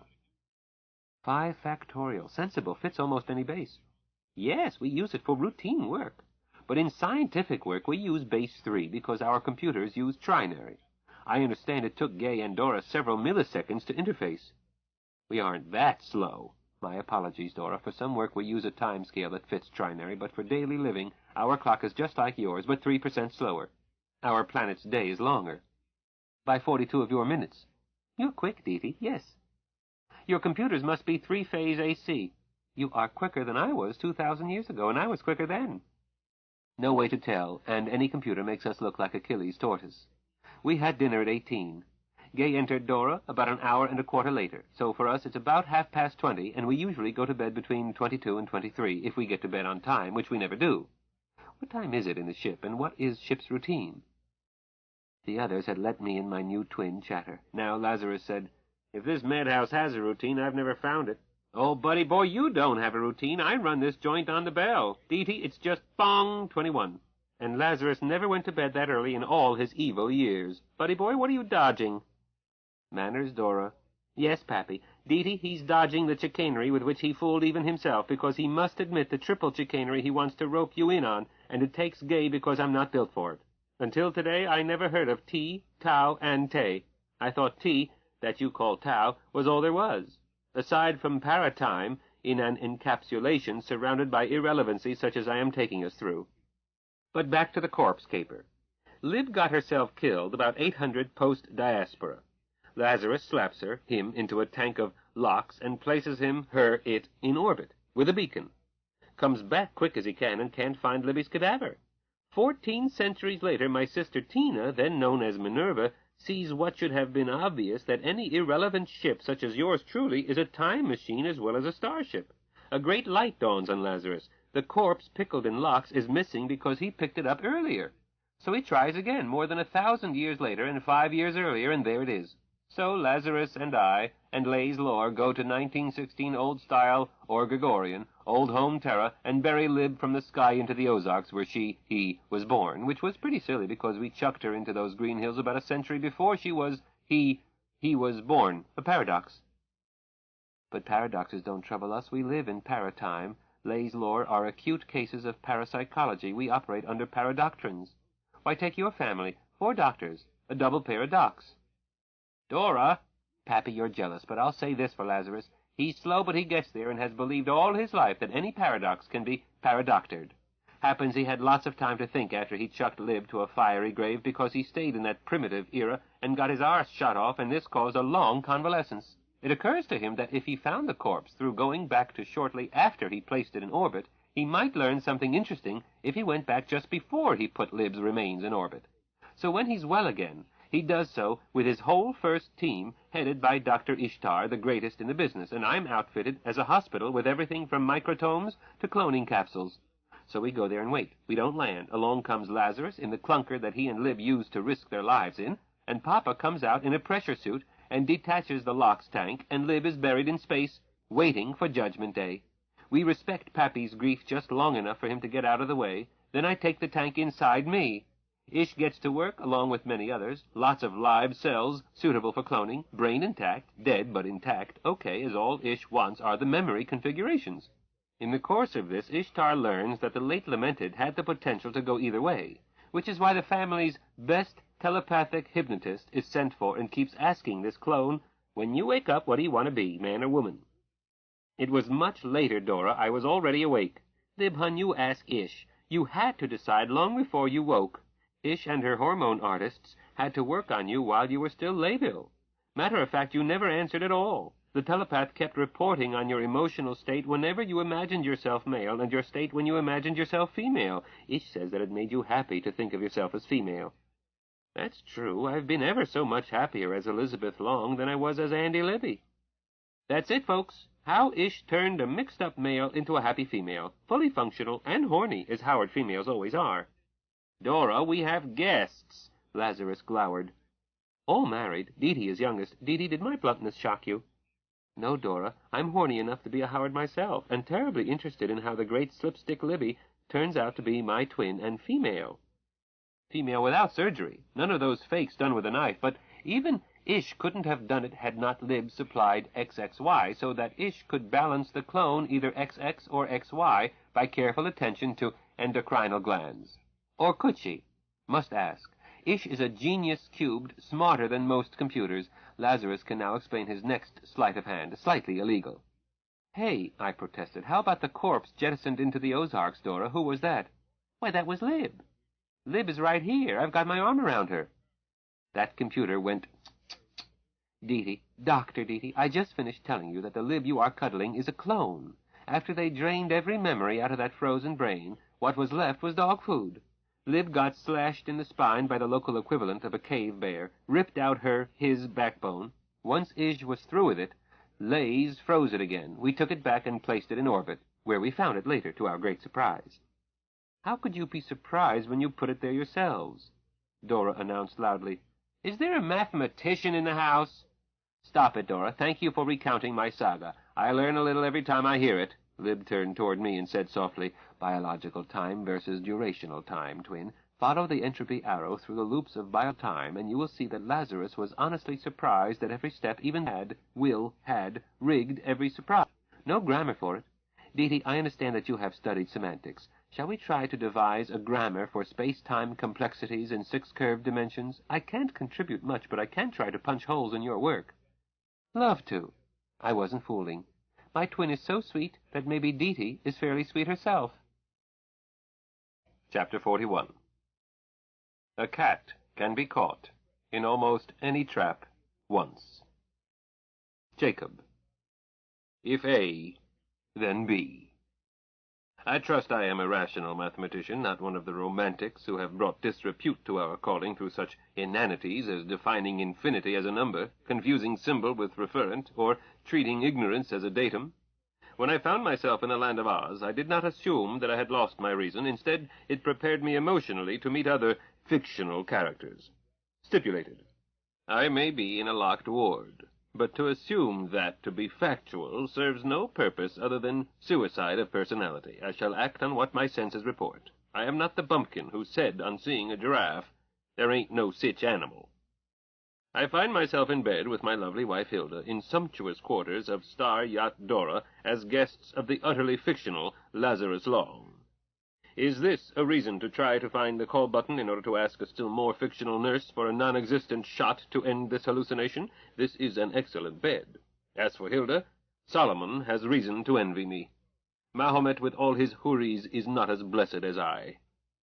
Tomorrow is soon enough to unravel any paradox, or the day after tomorrow. Better yet, not this October. after the end of eternity may be best. Why disturb a paradox? As Dora pointed out, Hilda and I are a paradox ourselves, with no wish to be disturbed, and most certainly not to be unraveled. Since Hilda married me, I have not once taken a sleeping pill. No one called us. I woke up feeling totally rested, found my wife in the fresher, brushing her teeth with, yes, Pepsodent, removed brush from mouth, kissed her, placed brush back in her mouth. When she finished brushing her teeth, I asked, "Seen the kids?" No, Jacob. So, Dora! No need to shout. I'm sitting on your shoulder. Would you like breakfast trays in bed? Have we missed the breakfast hour? Professor Burroughs' breakfast hour in me starts at midnight and ends at noon. Lunch is at 13, tea at 16:30, dinner at 20, snacks and 11s at any time. Dinner always formal, no other meal. How formal is formal? Hilda now had more wardrobe, but Beulah Land is not high style.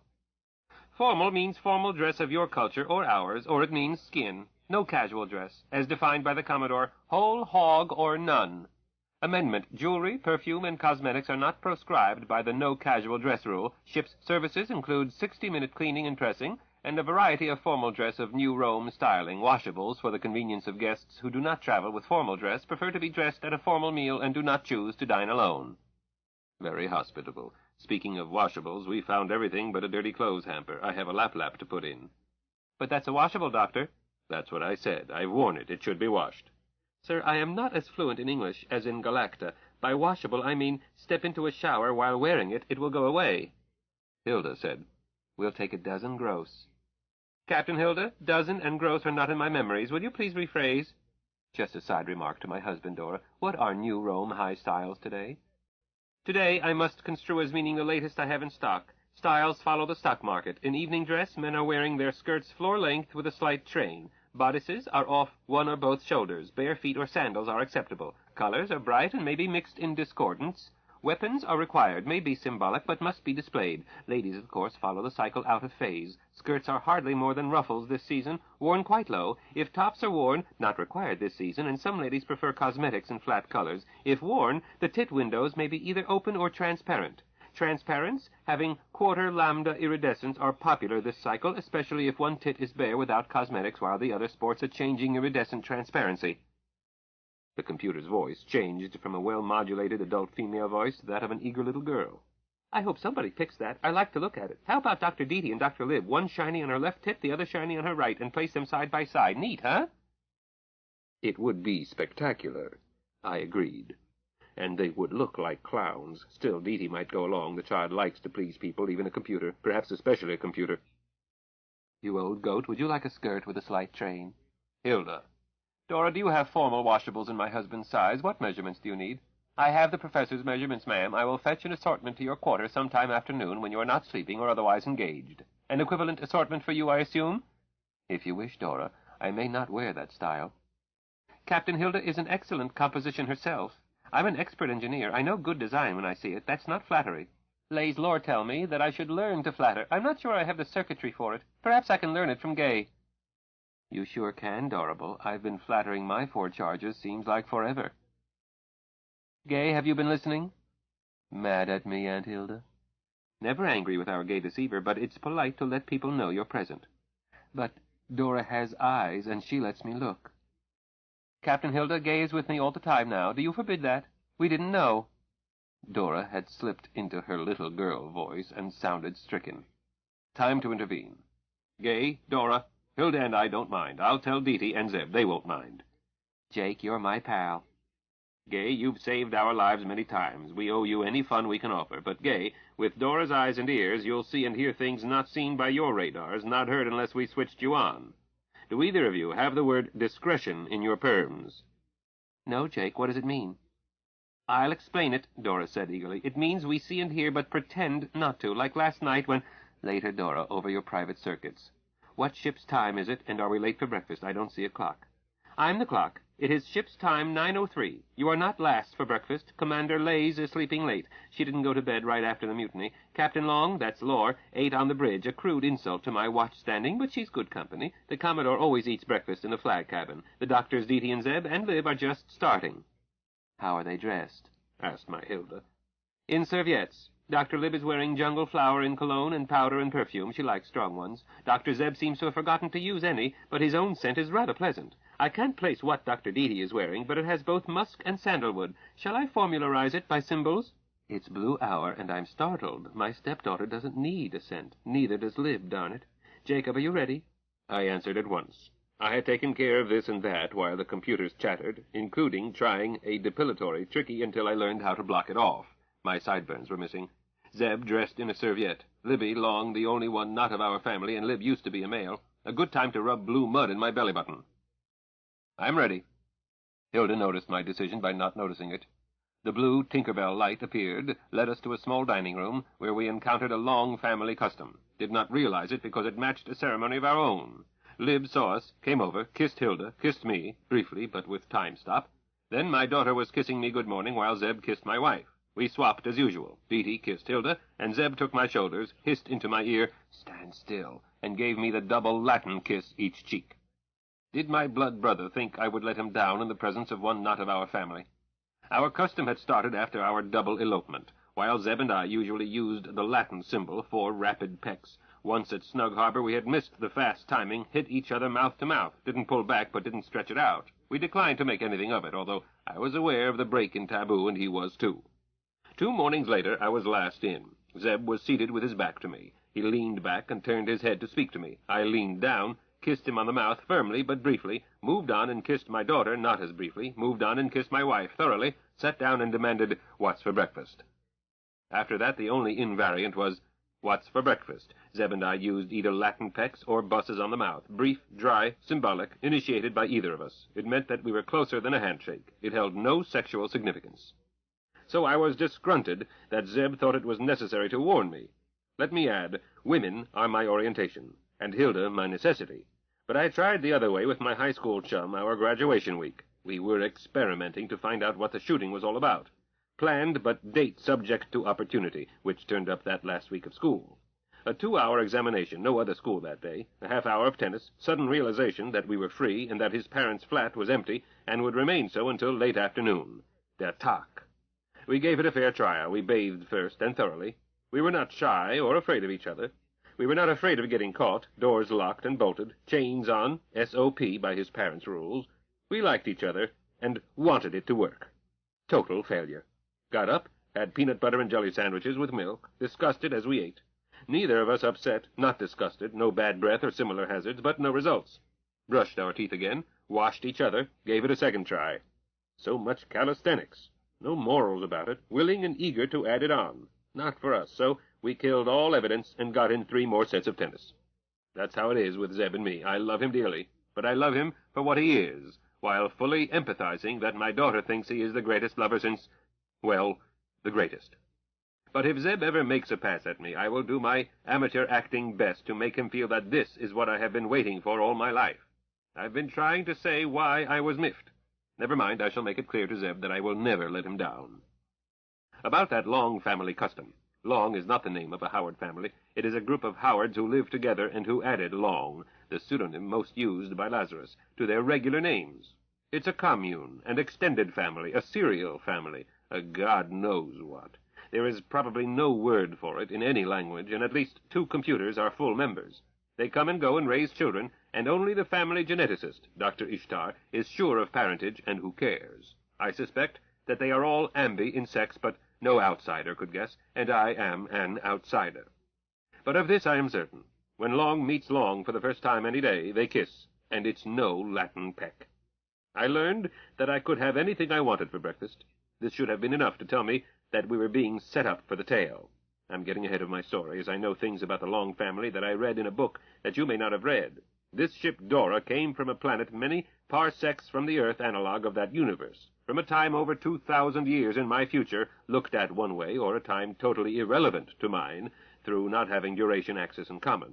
Yet I could have anything. Post toasties, hen's eggs, any style, bacon, ham, sausage, breakfast, steak, toast, orange marmalade, Concord grape jelly, buckwheat cakes, and not one of these foods is from Tertius, home of the Long family. Pepsodent is our fresher. As I was contemplating a beautiful golden waffle with one bite of it melting in my mouth, Lazarus Long walked in, and a voice in my head played back, "The Commodore always eats breakfast in the flag cabin."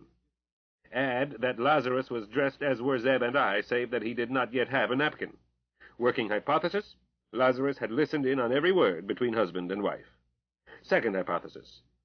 Dora, tell me when they get up. Tell me when they arrive in the breakfast room. If they do, but offer trays as usual. If they eat in the breakfast room, let me know how each is dressed. The first hypothesis defines a grave social offense. The second outlines information a host or hostess is entitled to know. How do I find out which is which? Answer, I can't, as Lazarus Long will give me the answer that profits him, and that computer is loyal to him, not to me.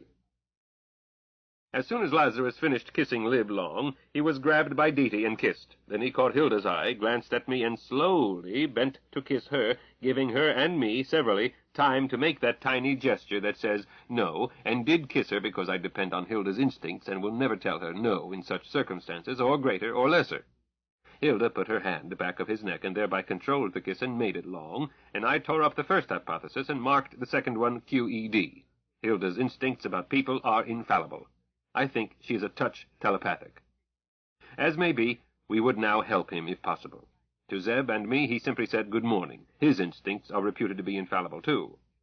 I agreed that it was a good morning, while noting to myself that it was a symbol without a referent, save for social connotation. Morning, in an irrelevancy, but added sincerely, Lazarus, this is the best waffle I ever tasted.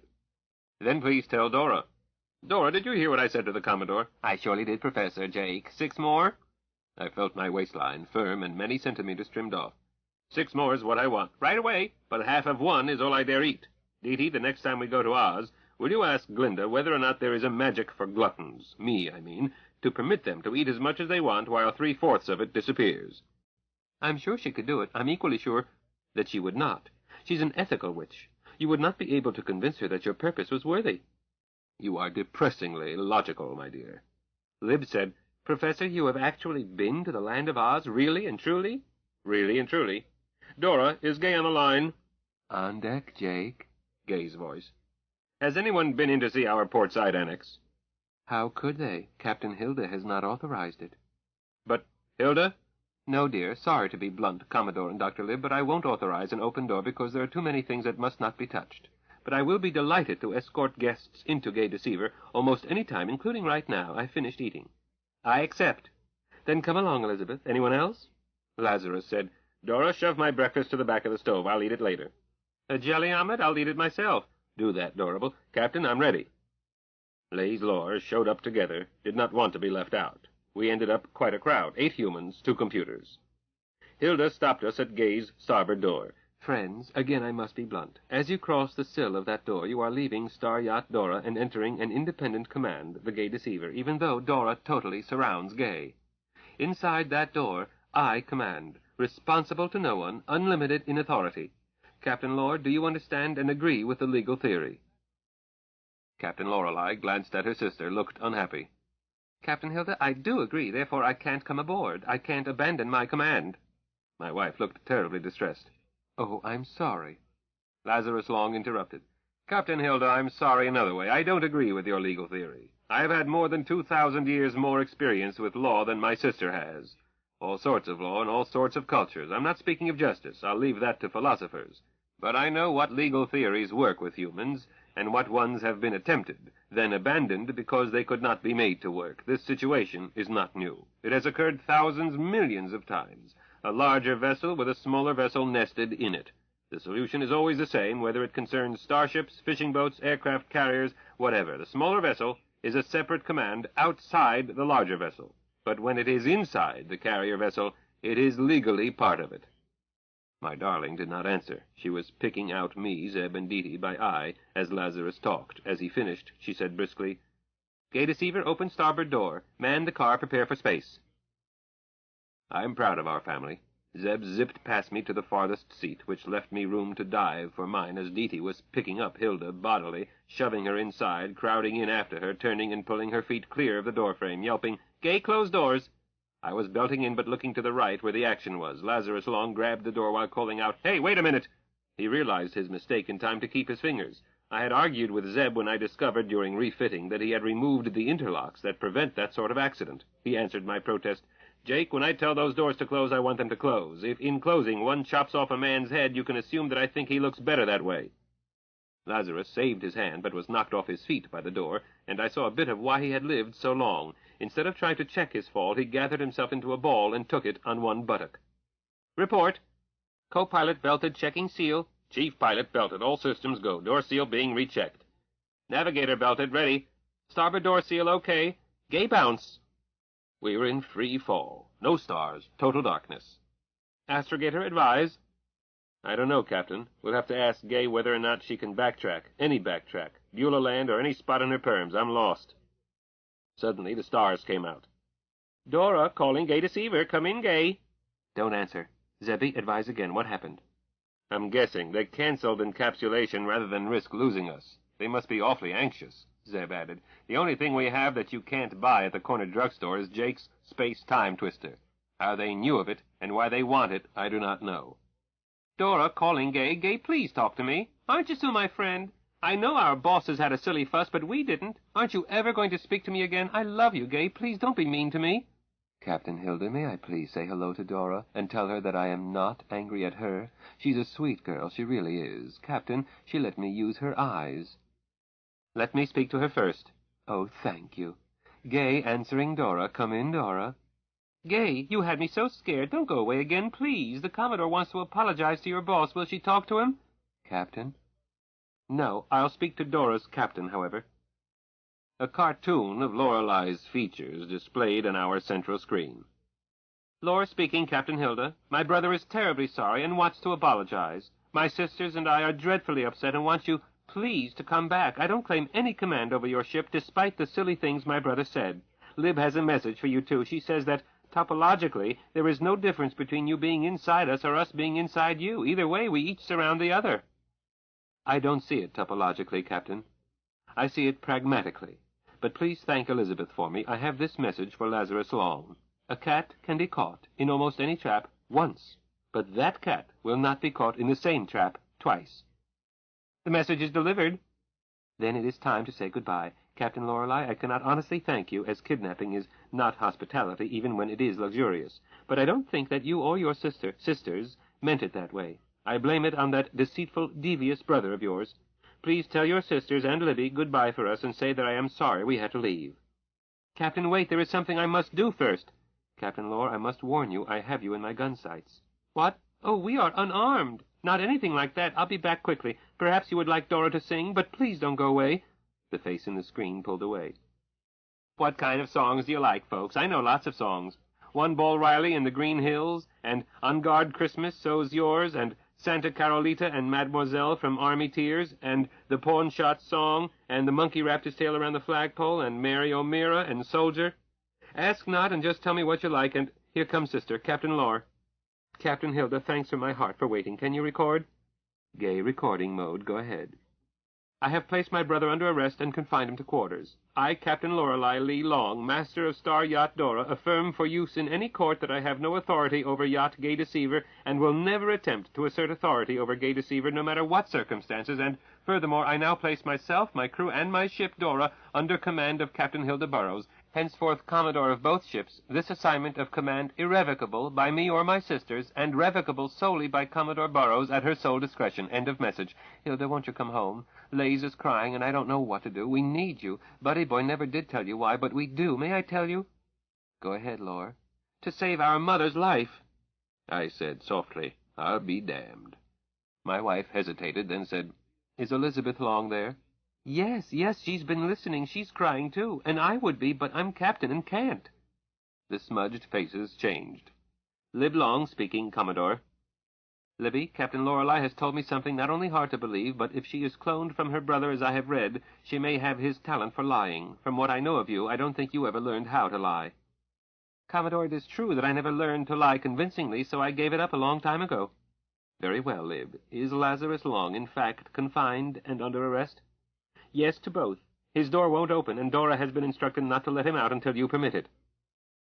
"What's this about saving her mother's life?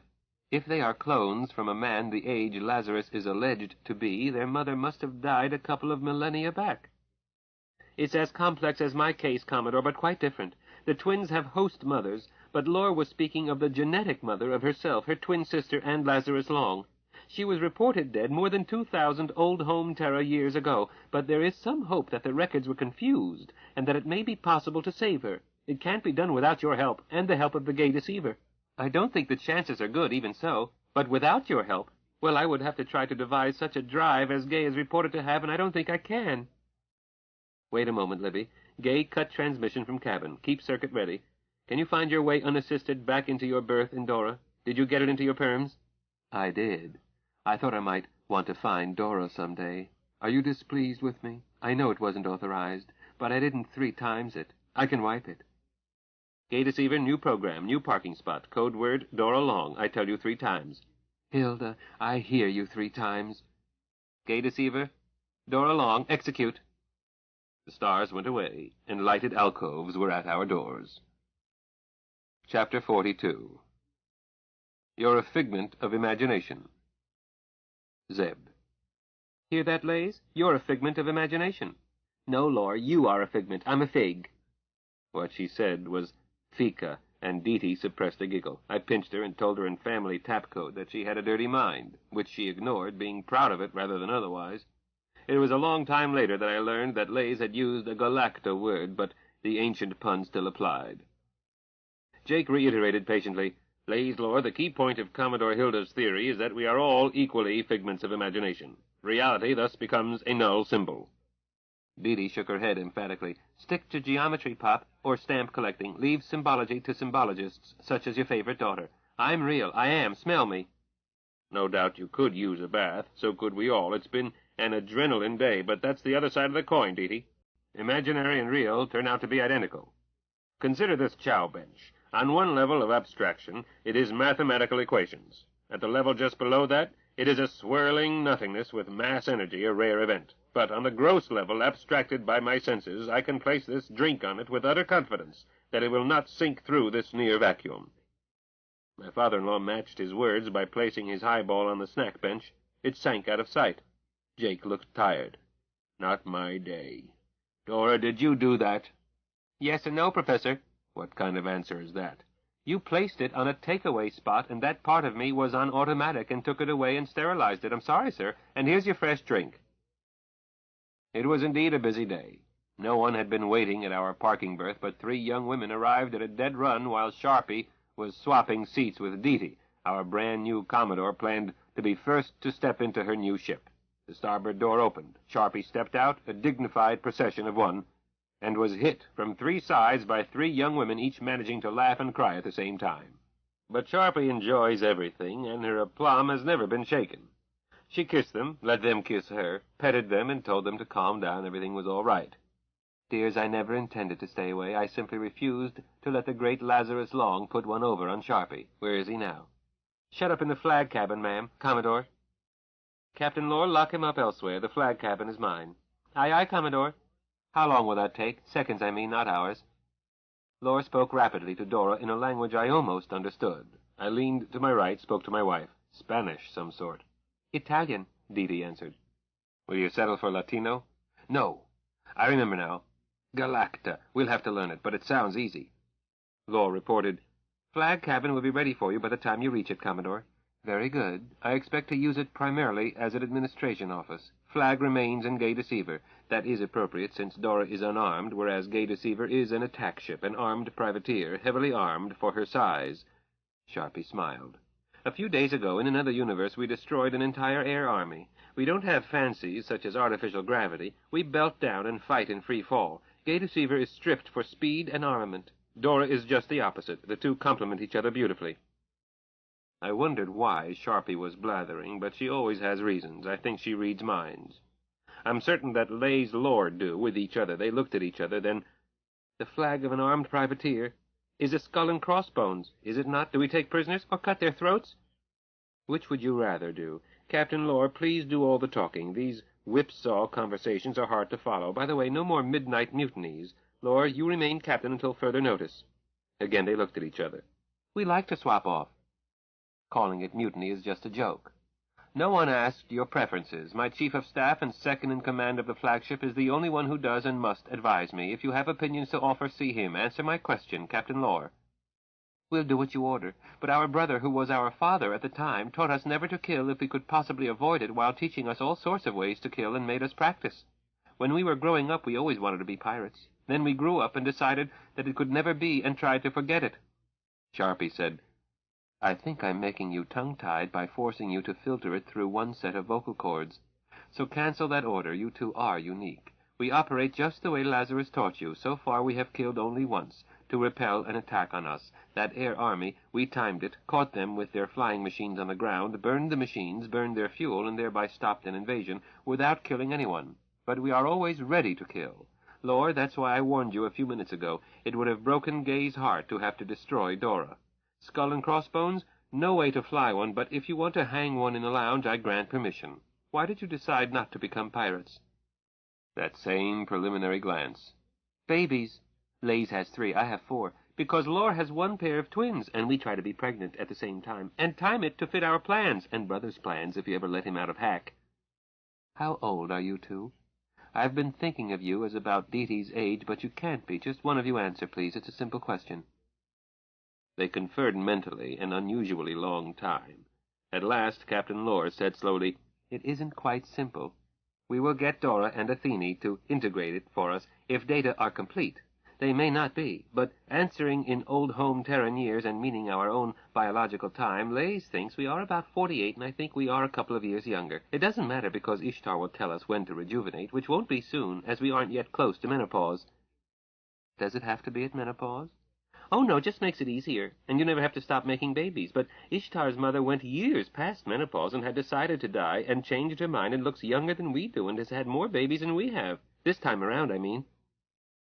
"How often do men need it?" Sharpie asked. Jake looked up and said, "I won't need it for another 6 weeks, Hilda, maybe 7. "Shush, dear. Lays, Lord, be careful around my husband. When he's in rut, it takes heavy chains to restrain him, so never mind that question. He doesn't need to know, and for me it was intellectual curiosity of a biologist. Perhaps it's best to ask Dr. Ishtar." "Yes, Commodore, that would be best. We aren't biologists. We're ship handlers." I leaned forward. Sharpie was keeping us in the car. Why, I didn't know, then. "Commodore, I'm required to advise you." "Yes, Zebby." "You are going to need a new chief of staff, a new second-in-command, and a new astrogator, because I will be on the binnacle list in a wet pack if you don't have Lays Lore answer that last one. It is not intellectual curiosity to me." "Why, Zebby, dear, I have reports that your curve is such that it will be many, many years before you can possibly have other than intellectual interest." If it were not for upsetting Jake, I would paddle that pert little arse. Dee-Dee said, "Hear, hear." I placed my hand over her mouth and got bitten. Sharpie said, "Captain, we have here another paradox. Doctors Carter and Burroughs, each unreasonably insecure. Elizabeth, you've been a man. Give them the male angle." "Commodore, I wasn't very successful as a male. I simply took antigeria whenever Lazarus did, but I can report his thumb rule." "Yes?" "When a man looks at a new and attractive woman and decides that he is too tired, it's time. When he doesn't even look, push him over and bury him. He's failed to notice that he's dead." The ship's computer said something in that not Spanish. Sharpie answered, "Graz, Dora. I'll come now." Lore said, "Ma'am, we didn't know you knew Galacta." "I don't, but I will a week from now. I knew what I would say in your position, and you said it. I could tell from cognates. You told Dora to get him out pronto because the Doña was on her way. Then get his personal belongings when I would not be inconvenienced. So I stalled. Zebby, will you come with me? Jacob, dearest, will you decide whether or not we should give up our suite with the Carters, and what to move out of Gay? We will be in Dora at least a week, possibly longer." "Commodore, we depart for Tertius tomorrow midday, ship's time." "I do not recall ordering that, Captain Lore." The twins looked at each other and said nothing. Sharpie patted Lays's cheek. "Don't look so thunderstruck, girls." Girls? 7 years or so Sharpie senior and 7 babies between them. "On reaching Tertius, place us in orbit, following local rules, but no messages from ship to ground unless approved by me in writing. Come now."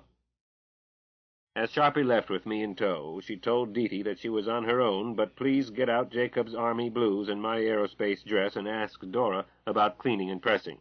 Jake said, "Hey," before I could, and Sharpie said reasonably, "I won't put you into a long skirt, sweetheart. You would feel that I had coerced you into drag. I thought perhaps you two were bored with civilian dress, and I shall continue the custom concerning dressing for dinner, either formal dress or formal skin, nothing in between."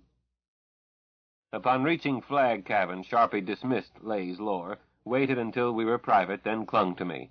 Hold on, Zebby. Hold me tight. Calm me down. The little thing was shaking. Maybe I'd better get Jake, I suggested, while holding her and petting her gently and solving aerodynamic empiricals in my head to keep from noticing how much skin such a tiny woman can spread over one. No, Zebby. Jacob would fuss over me like a mother hen and give me advice I don't want. Either I boss this job without my husband telling me what to do, or I can't cut it. If I fail, I will fail on my own, not as Jacob's puppet. But I can cry on you and tell you things I wouldn't tell my own toothbrush. She added, When I send you out, find Jake and have him teach school to everybody. That'll keep him busy and happy and out of my hair, and everybody else, too. Have both computers record his lectures. Lectures on what? Oh, too many details. The plenum of universes and the number of the beast. Pantheistic multiple solipsism, or why the land of Oz is real. The quantum mechanics of fairy tales. Even the care and feeding of black hats. He'll probably want to take people into gay, but you must be present. Don't delegate it. Jacob can go along and lecture, but it's Zebby's sharp eye that will see to it that nothing is touched. She patted my chest. You're such a comfort. Now I'm going to dig out this ship's papers, and you're going to help because I don't know what to expect, or where to find them. Certificate of ownership, I suppose, and registration, and ship's manifest, whatever that is. What else, and where should I look? A log. Crew list, passenger list, health inspection, maybe, other inspections. Bureaucracy and red tape tend to follow the same patterns everywhere. Maybe no papers. That looks like a computer printout over there. Insist on English. The originals are almost certainly in Galacta. I'll try it. Dora? Listening, Commodore Hilda. Print for me in English the ship's official papers, ownership, registration, manifests, and so forth. You know the list. Retrieve soonest. I am not authorized to do this, ma'am. Not authorized by whom? The computer did not answer. Sharpie said, Stick around, Zebby. There's going to be trouble. Do you have any weapons? Where? Look at me. How? I don't know, but you're clever about such things. Dora, your orders, Commodore? Get me Captain Lore, in person, not voice. I want her here on a dead run, right now. Out! I did have a weapon. I had palmed an item as I left Gay, but never admit a holdout. Lays Lore arrived, breathing hard, seconds later. You sent for us, ma'am? I sent for Captain Lore. I did not send for Lays. Out, pronto. Lays had her mouth open to speak. She got out so fast the door was only partly dilated. She dived through. Dora, repeat to Captain Lore every word that you've heard, every word you've said since I entered this cabin.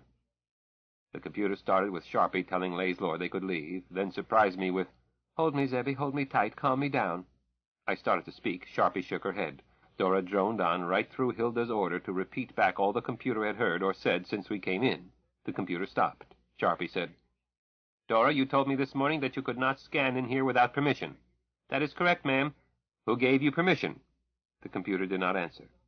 Captain Lore, did you or your sister tell this computer to spy on me and to refuse to answer certain questions? No, ma'am. Then it's your brother Lazarus. Don't bother to lie. I didn't ask. I told you. Fetch your brother to me under arrest. Move. Chapter 43. To pull a hat out of a rabbit. Smith. I had had trouble convincing my sisters that I must be arrested and confined. I had made an idiotic mistake, and now must be punished. Lore had even less enthusiasm for placing herself and our ship under the command of a stranger. Once they accepted it, I could depend on them. We did not let Lib in on the caper. She has no talent for creative lying. Far better that she believe whatever she said. Lays and Lore were outwitting their elders by the time they were 6, a process I encouraged by walloping them whenever I caught them. They learned. They also have my talent for looking stupid, plus one I have but seldom can use. They can turn tears on and off like a faucet. I have not found many cultures in which this advantages a male. Once this was settled, I arrested myself by helping Dora's Waldos move my most personal gear next door. Then I lay down and listened through Dora to what was going on in the flag cabin, and discovered that I had outsmarted myself. I have never tried to teach Dora to lie. A dishonest computer is a menace. One that is a pilot would be a lethal disaster, sooner or later. Sooner. But I hadn't figured on this narrow little broad asking for my papers so quickly, nor did I guess that Dora had told her that my cabin could be scanned only by my order. When I heard the situation start to deteriorate, I got up quickly and put on one of my Scottish outfits. Advantages? I look bigger, taller, more imposing. The costume calls for 2 weapons worn publicly. These I never use, but the costume is so draped and full that one may hide weapons for a half squad, then never show them save in extremis. So I was ready when Lore came busting in almost incoherent. Brother, is she mad? Watch yourself. I will, Lord. You've done a swell job. I kissed her. Now, march me in under arrest. So we did. I halted 10 paces from Mrs. Burroughs and saluted. She said to Lore, "You may leave." Waited until Lore had left, then said, "Instruct your computer not to see or listen in this space." "Aye, aye, ma'am." "Dora?" "Yes, boss." "Back to normal for my cabin. No see 'em, no hear 'em until I tell you to." "Chinchi." "Dora?" "Aye, aye, boss. Mean." "She's a bit childish, but she's a good cook and a fine pilot." "And you're a bit childish. Prisoners do not salute. Prisoners do not wear arms. Captain Carter, confiscate his weapons. Keep them as souvenirs or destroy them." "Long years as a slave taught me to put up with anything without a squawk. That doesn't make it pleasant." "Smith." I didn't answer. She added, "I mean you, Woody." "Yes, ma'am." "Lean over, grab your ankles. Captain, frisk him." Carter knew how. I soon no longer had tools for a half squad, but felt better when he ended, having missed one. He was in uniform of the day, but he was big, in training, and carried himself in a way that made me think of black belts. "Those are yours, too, Zebby, although you might share them. Dee Dee mentioned something about not having a throwing knife. How's the balance on those?" She was not speaking to me, but I had to try to gain control of the psychological gauge. 1½ turns at 8 meters, ma'am. I make them myself, but it's too heavy a knife for a lady. I would happily make one to fit Dr. Deedee's hand and strength. "I imagine that Dr. Deedee is stronger than you are, Woody. I think you've gone a bit soft. Some day we'll check it. Take off your clothes."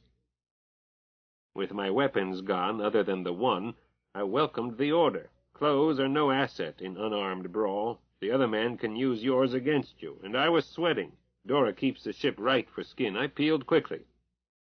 "Shove them down that," she said, pointing. Ma'am, that's a destruction oubliette." "I know. Next time you won't try to impress me by sartorial elegance. Furthermore, it was intentional insolence. Pronto." I shoved them down pronto. "Grab your ankles again, Woody. Captain Carter, need we give him an enema to make sure he hasn't hidden one more weapon? I don't care to check by touch without a rubber glove, and I won't ask you to." "Madam, I give you my word." "Which is worth nothing. Let it go, Zebby. Join the class and keep an eye on our interests." The big man looked me over. "I don't like to leave you alone with him, Commodore."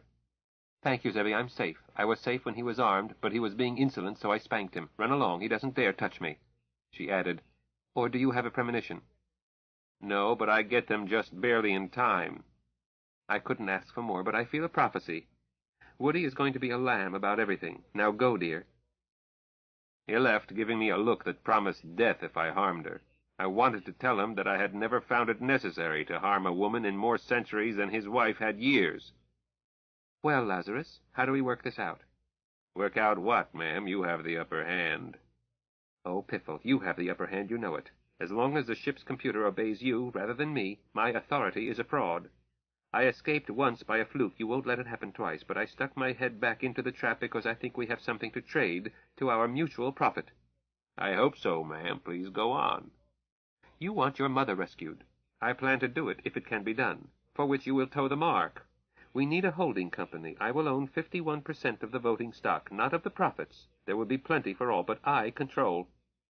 "Madam, you're way ahead of me. I don't know what you have in mind." "Money. Money and power. Phew, I just got downwind. You sweated into that heavy costume. Go in there, take a tub bath, hot and soapy. I'll sprawl on the chaise longue, and we'll talk business. Are you really trying to rescue your mother, or are you simply looking to cut yourself in on Jacob's invention? We can make a deal either way, but I must know. Don't hold out on me. I tend to get annoyed. Then someone else pays. You, in this case."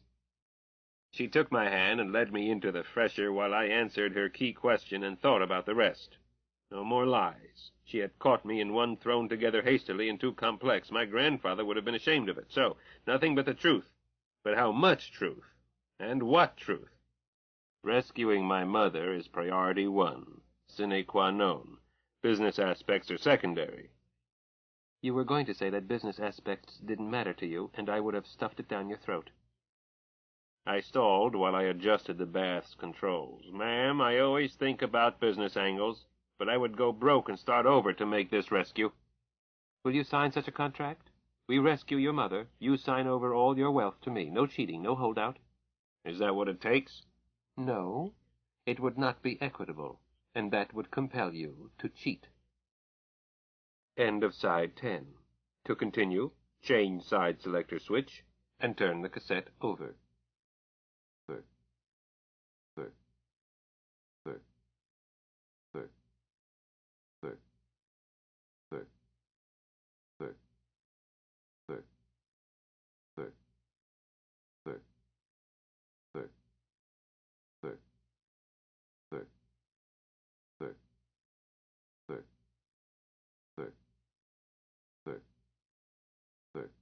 Side 11. The Number of the Beast. Continuing on page 432. Any contract must profit both of us. But rescuing your mother appeals to me, to all my family. I'm the least sentimental of us, and we would tackle it if there were not a fiat dollar in sight, pour le sport. That nice, warm feeling, whether it's a kitten, a baby bird, or an old woman. But there is money in this, and sport, and opportunities beyond imagination. That sound of water splashing, does that interfere with Doring? No, she filters it out. Is she listening? I instantly answered yes. I've lived a long time, in part by being a cat not caught in the same trap twice. As she had underlined, I placed in my permanent memory 9 times 9, never to lie to this woman again. Evade, avoid, keep silent, be elsewhere, but don't lie to her. A born Grand Inquisitor. Telepathic? Must ask Les Lore. I'm glad you said yes, Lazarus. Had you said no, I would have broken off negotiations. I'm not telepathic, but you may find it inadvisable to lie to me. We must change the computer situation, part now, part later. You didn't give her the right code words. That's right. Chinchy and mean equal Roger Wilco, but reversed meaning. Eh? That's a deep-down memory. Yes. I must insert that phrase into Galacta. Useful. The water was just right, with deep, fragrant suds. I stepped down into it, picked a seat that let me lounge. I should have said to Dora, "Shall I tell Dora now?" With a modification. I want the equivalent of a simple telephone so that I can call anyone. Anyone can call me, and the same for you. But kill the snoop circuits throughout this suite. No trouble. We can call out at any time. That is a safety feature, permanent. As for calling in, I usually limit it to the twin commanding. She's entitled to disturb me if needed. If not needed, well, neither Les nor Lore enjoys being called stupid, especially by me. I changed the orders to Dora and did not cheat. Mrs. Burroughs and I were now truly in private, although anyone could reach us, voice only. What next, ma'am? Some permanent changes for Dora, now that she can't hear us. Tentative plans for your mother's rescue, then we talk business. Is there a seat in that pool where I won't drown? Oh, certainly. When Les Lore were your size, they often bathed with me. I've had as high as 6 in this tub, although that's a bit cozy. It's a 4-adult design. Here, let me help. You can't see through these suds. Helping Hilda Burroughs reminded me of handling Les Lore at the same size, prepubescent, but I was acutely aware that this small, warm, slick body was post-pubescent by many years, and I got a twinge that I was pleased to have fig-leafed by suds. Feel under you. Find a seat. Temperature suit you? Luxurious. On Tertius, refreshers are social rooms, are they not? Yes. Over the years I have found that nude cultures, or those with no taboos about nakedness, tend to make bathing a social event. Ancient Romans, ancient Japanese, many others. She answered, whereas cultures with strong body taboos equate bathing rooms with outhouses back of barns. Disgusting. Mrs. Burroughs looked disgusted. I noted this, as I had thought it would be necessary to get them used to skin before exposing them to the easy-going ways of Tertius, lest I jeopardize my mother's rescue. I had instructed Les Lore to hold us in irrelevancy until all of them, with no urging, accepted the comfort of complete bareness in perfectly tempered conditions and simply forgot about bodies qua bodies. This does not mean to forget yin-yang, but it has long been known to all but legislators, judges, and other fools that a scrap of clothing, fig-leafing whatever may be taboo, taboos vary endlessly, and each is a law of nature, is far more stimulating than is no clothing. Warning to time travelers: to assume that the taboos of your native culture are natural, and that you can't go too wrong behaving by the rules your loving parents taught you is to risk death, or worse. If you think death has no worse, read history. To return to pretty little Mrs. Burroughs, to be enjoying a bath with her a few minutes after she had me subjected to personal indignity was the second most surprising thing about her. The most surprising thing, I was still learning, this fragile little doll with the muscles of a kitten was the toughest bitch kitty I have ever encountered. Understand me, I admire her, but I want to be on the side she is on. What changes in Dora do you want, ma'am? Lazarus, I'm ma'am to strangers and on formal occasions. I don't consider bathing all that formal. My friends call me Hilda, or by nicknames, even pet names, but not ma'am. My answer got me splashed. She went on. In attempting to hornswoggle me, you gave me, through your accomplices, a phony command and rank, while retaining control of the computer necessary to make it real. I require that you carry out your contract, now, by reprogramming Dora to me as her sole boss, with the program locked so that you can't change it, me and me alone. She smiled, leaned toward me, and placed a hand on my knee underwater. That's why I insisted on privacy, for Dora's sake. She's self-aware and seems quite vulnerable. Lazarus, I don't mind anyone in this ship hearing anything I've been saying, but I don't discuss surgery when it is likely to upset the patient. She leaned forward. Scratch between my shoulder blades, pretty please. I welcomed time to think while requiring her to coach me, higher, lower, a little to the left, right there. Hilda, I'm not sure it can be done. I did reprogram Dora so that her loyalty in crisis is to Lay's lore, but it took me years and was not done by circuitry or by programming. Dora is so thoroughly a self-aware personality that it is necessary to win her love in order to gain her loyalty. I find that believable, Lazarus. Let's see you pull a hat out of the rabbit. You mean? I meant what I said. Any second-rate magician can pull a rabbit out of a hat. Can Lazarus Long pull a hat out of a rabbit? Watch this space next week. It's your problem, Lazarus. You created it. I won't make a second contract with a man in default on his first. Do you want your back scratched while you think? You scratched mine deliciously. I accepted by leaning forward. Hilda is telepathic, though perhaps not in words. She knew which spots and how hard and how long. And when to stop. She dropped her hand as I straightened up, and her hand brushed against me and stopped. Well, truly I did not intend to be provocative, old dear. I put an arm around her. She did not pull away, but continued. I won't refuse you. I have not given a man reasonable cause to call me a tease since I was 12, but wouldn't it be sensible to table this until after we have rescued your mother and set up our business structure? If you find then that you are interested, you will let me know. If you do, I ask that you cooperate with me in saving my husband's feelings and face. And I am having trouble saying this. Damn it, please stop and tell me the plans for rescuing your mother. I stopped, allowed a hand's width to separate us. Have you forgotten the hat and the rabbit? I'm afraid I did. Very well. You've won this round. We attempt to rescue your mother. I waive the broken contract, but we do no further business. Just the rescue, then we leave. I thought you promised me a second chance later. What? Lazarus, you're a bastard. I'm not, but the term has no meaning on Tertius. Here's the hat. You designate me your flunky, any title for this ship. My sole function will be to be in earshot, through Dora or otherwise, to ensure that your slightest wish is carried out, night or day. Making me a privileged figurehead, still vulnerable to your whim. The hat won't fit. Very well, second hat. We ground on Tertius. I move Dora into another ship. She accepts that. It has happened before. I sign this ship over to you with a new computer of the same capacity, programmed for ship's routine, but unawakened. You let it awaken to your personality, you'll be its mother. That's better. Close, but not on. Lazarus, you and I are going to be in business together a long time. I won't take your ship. Instead, you're going to build me a ship, a tender for Gay Deceiver, but moved by a Burroughs Continua device. The first such ship built by Burroughs and Long Limited, a subsidiary of Carter Engineering Company.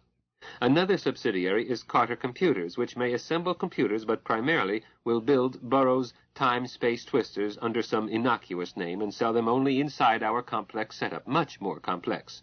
We'll work on it together. But our biggest subsidiary will be Libby and Smith Real Estate. That one rebuilds solar systems. What? Talk to Zebby and Jacob. We'll organize Black Hat Safaris, proprietary, too. But it may be a dummy for a while. We'll have an emporium in New Rome, imports from many universes. The pawn shop, of course, with the hook joint above it.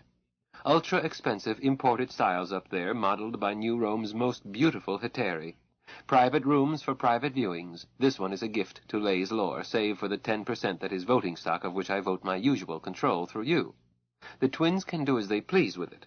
Our leash will be slack. Probably they will do their own importing with a resident manager, but they might work on it some just to know the business. Which business? Both. They are grown women, Lazarus. You must not try to run their lives. The overall holding company, run by you and me, usual split with my 1% advantage, is a non-profit corporation supporting Ishtar's clinic. We funnel whatever is needed into the clinic, holding down the book profits elsewhere, but paying whopping salaries and consulting fees. My husband is chief scientist in one part, while consultant by fee elsewhere, with Elizabeth, Lib, his mirror image elsewhere. Lazarus, we must have Dee work on it. She has the finest head in our family for manipulation of this sort. I'm just her odd pupil. And I'm just your odd pupil. Piffle again. Lazarus, from what I've read of you, your sole weakness lies in a delight in cheating for its own sake. Dee treats it as an intellectual art. One thing more. No, two things. Can you persuade Dora, as a favor to old Buddy Boy, to go along with the hoax until we deliver your mother to Ishtar? Make it a mammoth joke, under which she takes orders from me because she wants to be in on the fun. Take you out of arrest, of course. Wipe it from her memory. It was never in her memory. Lore put her in non-recording mode while the hoorah was on. Good. Can you persuade her to call me Commodore while you use some fancy title? Hilda, I'm your chief of staff for this ship. Zeb is chief of staff, flagship. Dora doesn't really understand ranks. I can tell her that chief of staff is one notch senior to God. No problem, as long as she can see that you and I are buddy-buddy. And we are. It's reassuring to hear that. Hilda, I underestimated you so badly that I'm still in a state of shock. What's the last item? Rejuvenation for all of us for as long as you, Ishtar, can stretch non-Howards. I can promise that. I'm board chairman of the clinic, but Ishtar is not a magician. What's the average age of death for your parents, grandparents, any ancestors you know about? My family, both sides, are considered long-lived, although I lost my parents in a car crash. The others I don't know about, except that Dee's mother died of cancer much too young. We can handle that. Is longevity on Earth, our Earth, not yours, of interest? Same length of year as Old Home Terra. Dee and Lore checked. Of course. These figures apply to North America. Some other places are higher, some lower, some no data. Females. Menarche at 13 plus or minus 9%. Menopause at 56 to 67 plus or minus... Stop there. Average age of death, female? 117. But males average 8 years less. Sad. My own family averages higher, but only a few years. I don't know about Jacob, but he mentioned once that his great-grandfather got himself killed in an odd fashion at 97. Enough. I must report this. By definition, all of you are missing Howards. But, Lazarus, that's simply the average on Earth, our Earth, now that I know that there are thousands of analogs. Doesn't matter. Different universe, different timeline, not my problem. Here, you are a Howard. You four and all your descendants. Hilda smiled happily. That's cheerful news to a woman 6 weeks pregnant. You? And Dee, same time, and doesn't show yet. Lazarus, I was tempted a while ago to tell you because I was tempted. Now, down Rover outlined to me how we rescue a woman dead for many centuries. Hilda, someday I'm going to get you drunk. Want to bet? Never with you. There is mystery about my mother's death. She appears to have been killed accidentally at a relatively young age for a Howard, just short of 100.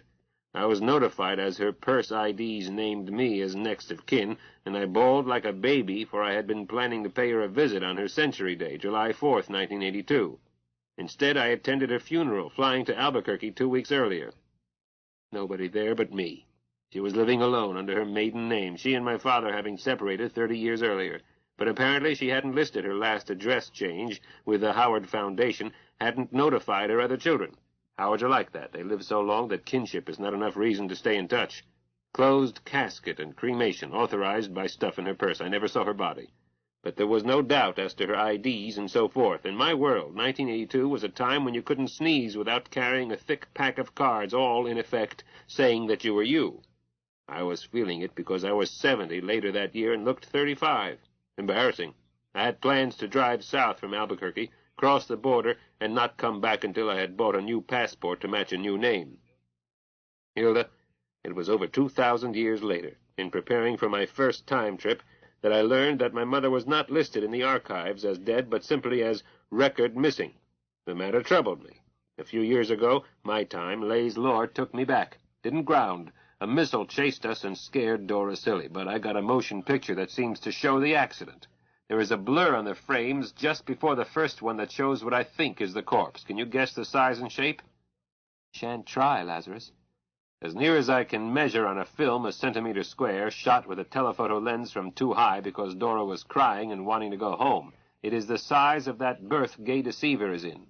Hilda, I think I photographed you rescuing my mother before you did it. What? Lazarus, that's... Don't say impossible. The Land of Oz is impossible. You're impossible. I'm impossible. Who invented pantheistic multi-person solipsism? You did. I wasn't going to say impossible. Now that you know that I'm pregnant, you will realize why I want to try to rescue your mother right away, before my belly starts growing where the seat belt crosses it. Her name was Marion? Marion Johnson Smith? Maureen Johnson. That proves that the real Lazarus Long stood up. It bothered me that there might be a series of analog Lazarus Longs like analog Earths. Wouldn't bother me, that's their problem. But it would destroy the theory I worked out that would account for my sitting here in a pool of water in a time-traveling flying saucer with a fabulous man, both ways, when I know he's a fictional character in a book I read years back. That makes me a fictional character, too, but that doesn't trouble me as I can't read a novel with me in it any more than you could read the one I read about you. I came close to doing just that. Don't be mysterious, Lazarus. I like wild stories. Used to read every one I could find in the Kansas City Public Library. On another time trip, I picked up a magazine of a type you may never have seen. Read one installment of a serial. Ridiculous. 4 people traveling in space in an airplane. At the end of that installment, they are hailed by a flying saucer. Continued next month. Hilda, how do you think Dora was able to be at the right place at the right time when Gay Deceiver popped out of nowhere?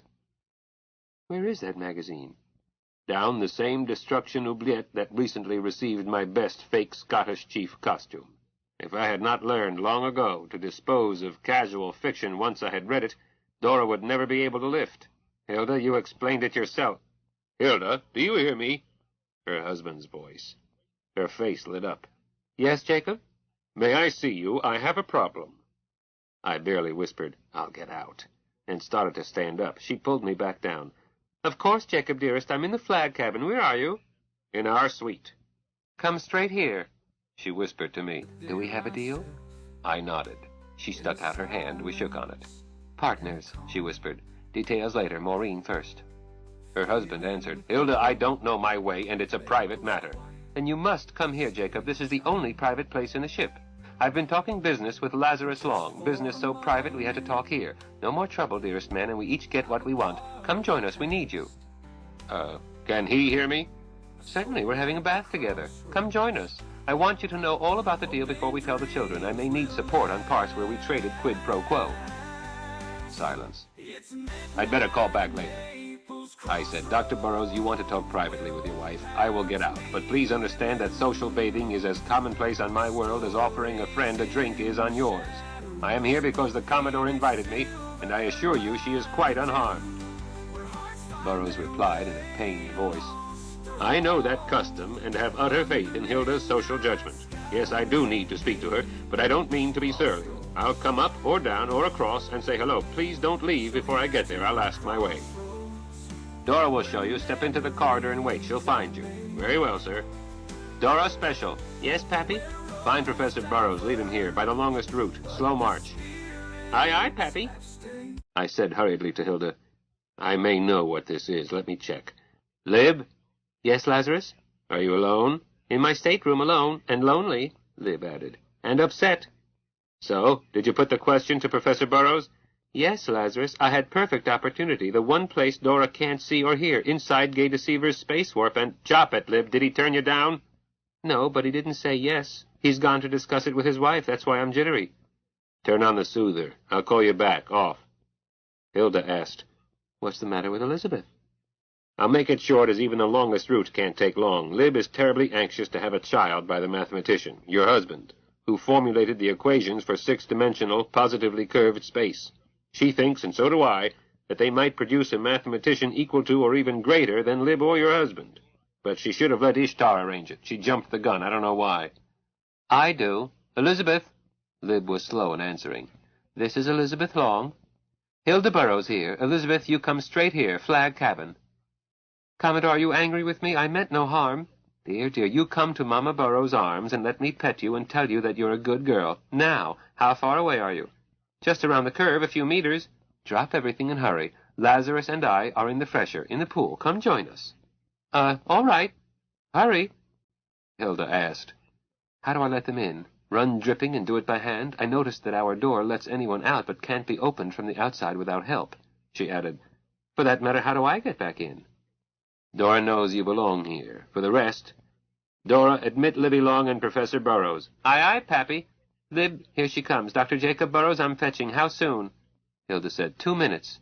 Lib hurried in, still unsmiling. Did smile when Hilda put her arms around her, smiled and cried at the same time.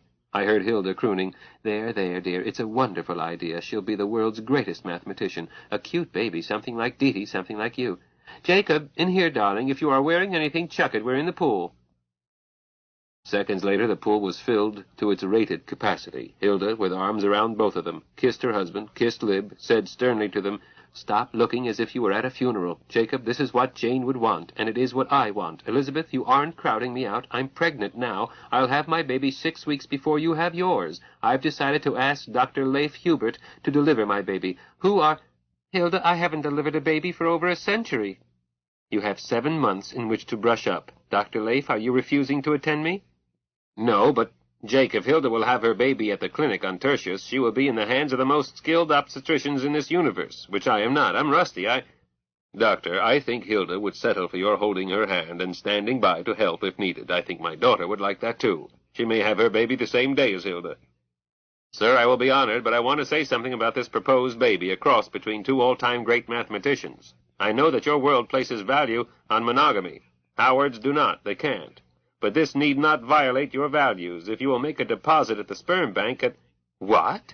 Hilda Burrows looked shocked. Lazarus, are you talking about syringes and things like that done to Elizabeth? Why, yes, She chopped me off. Babies are not made with syringes. Babies are made with love, with little moans of happiness between 2 people who know exactly what they are doing and want to do it. Elizabeth, are you fertile today? I should be. It's time. Then kiss me and tell me you want to do this, if you do. Oh, I do, very much. There were kisses and tears all around. I got pulled into it, found myself kissing the prospective father. I gave him a chance to duck, but he didn't. Our busy little stranger was still playing ringmaster. Lazarus, what is that guest room across the cabin? Pastel colors? Aurora room. Beloved husband, wrap a towel around this sweet, frightened child, take her there, lock the door behind you, and make her happy. This suite is the only totally private place in this ship. If I lay eyes on either of you in less than 1 hour, I shall burst into tears. That doesn't mean you can't stay longer. I hope that you will come to dinner, but you are welcome to Aurora room after dinner. Sweetheart, you must give her at least 1 chance each of the next 3 days. A woman's timing can vary from her norm. Now get. Pick her up and carry her. Lib wouldn't let Jake carry her, but she leaned into his arm. As they left the fresher, she looked back with a happy smile and threw us a kiss. Hilda caught it and ate it. Then she said to me, Help me out, please, dear. I lifted her out, sat her on the edge, climbed out myself. She patted the padded deck, said, I think this is better than that chaise longue. If we happen to be caught, it wouldn't embarrass me and should not embarrass you. In these circumstances, Jacob would be relieved rather than upset. She smiled, eased her sweet thighs, put up her arms. Now? Yes. Anything you want, including back rubs. Lazarus, does it excite you knowing what is going on a few meters away? It does me. Yes, but I don't need it. Hilda, you're superb. Not in looks, certainly, so I try hard with what I have. Sold myself 3 times, did my best to make my contract husbands each feel that he had received full value, then married dear Jacob for love, and am trying still harder with him. He is good. I mean, he is good all through. I hope Elizabeth appreciates him. You've had her? Yes. Before or after the change? Both. I miss the before, appreciate the after. Then why won't you knock her up? That's a family joke. She had her first child by me, is now making the rounds of our family, more or less. Woman, you are not here to talk. I'm almost there. She looked delighted. I'm climaxing steadily. Let her rip, and bit my chin. An indefinitely long time later that need not be detailed, we were resting in each other's arms, enjoying that delicious peace of the ebbing tide. Hilda saw them first, raised her head. Jacob, beloved, did you? Did my sweetheart put a baby in you? Did he?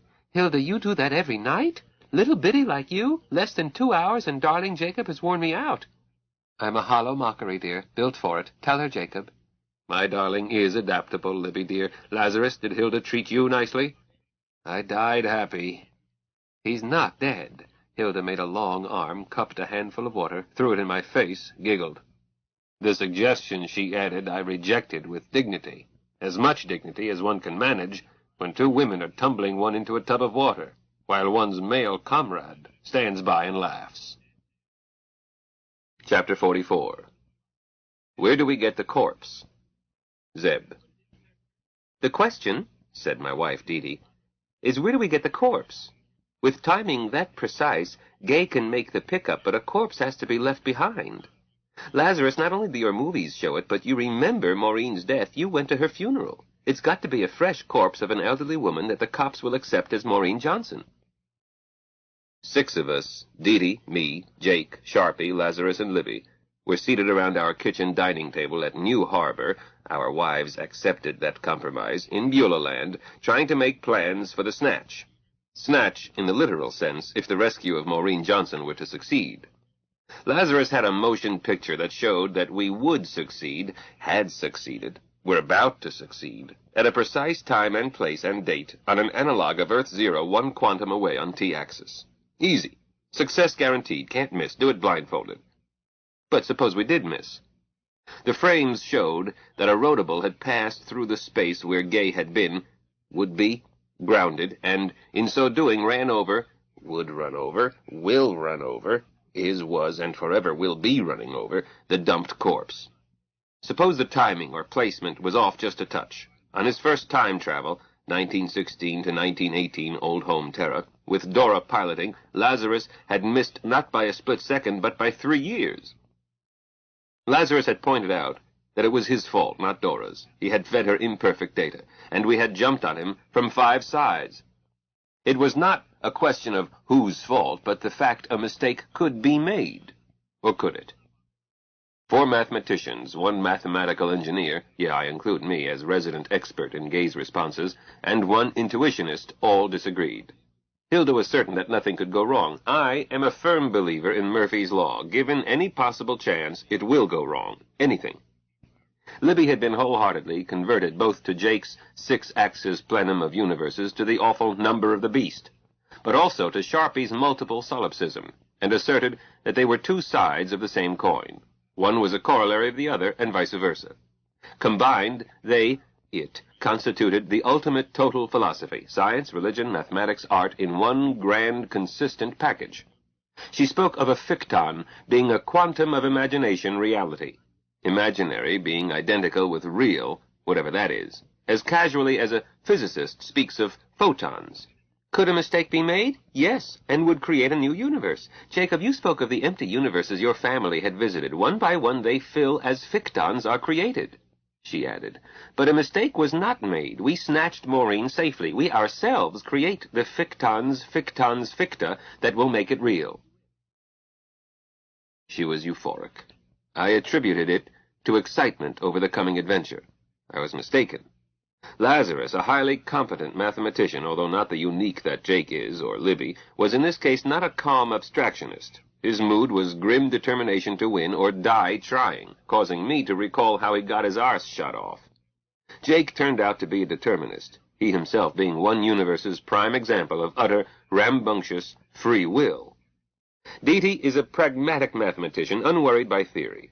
Oz is real. She is real. Fictons don't interest her. Don't fret, Lazarus. We can do it, Gay can do it, and we won't do it until Gay is certain of her program. This discussion had started mid-afternoon in Dora. Sharpie had worked out her difficulties with Lazarus, to my enormous relief. Were those 2 to wind up on opposite sides in anything more serious than Parcheesi, I yearned to be elsewhere, say Timbuktu, under an assumed name. She, Jake, Lazarus, and Libby were in the flag cabin, arguing, when Sharpie had Dora page Dee and me. There were endless matters on the agenda, including the preposterous notion that we four were missing Howards, and that Lazarus was registering us as such. I'm not sure I want to live 1,000 years, or even 200, but I am sure of this. A, I want to live quite a piece, and B, I want to be alert, healthy, and active right up to the last, not like my great-grandfather, who had to be spoon-fed at 105 and could not control his secretions. But the Howards have got that whipped. You stay young as long as you wish, then die by choice when you feel you've had your full run. Yes, I was willing to be a found Howard, since it included Deedee plus little Deedees ad infinitum. Lots of other business, all of it postponed, including the problem of black hats, in order to deal with rescuing Maureen Johnson. We were still discussing knotty aspects when Lore's voice said, "Commodore?" "Yes, Captain," Sharpie had answered. "Ma'am, I hesitate to disturb you." "Quite all right, Lore. The captain must always be able to reach me."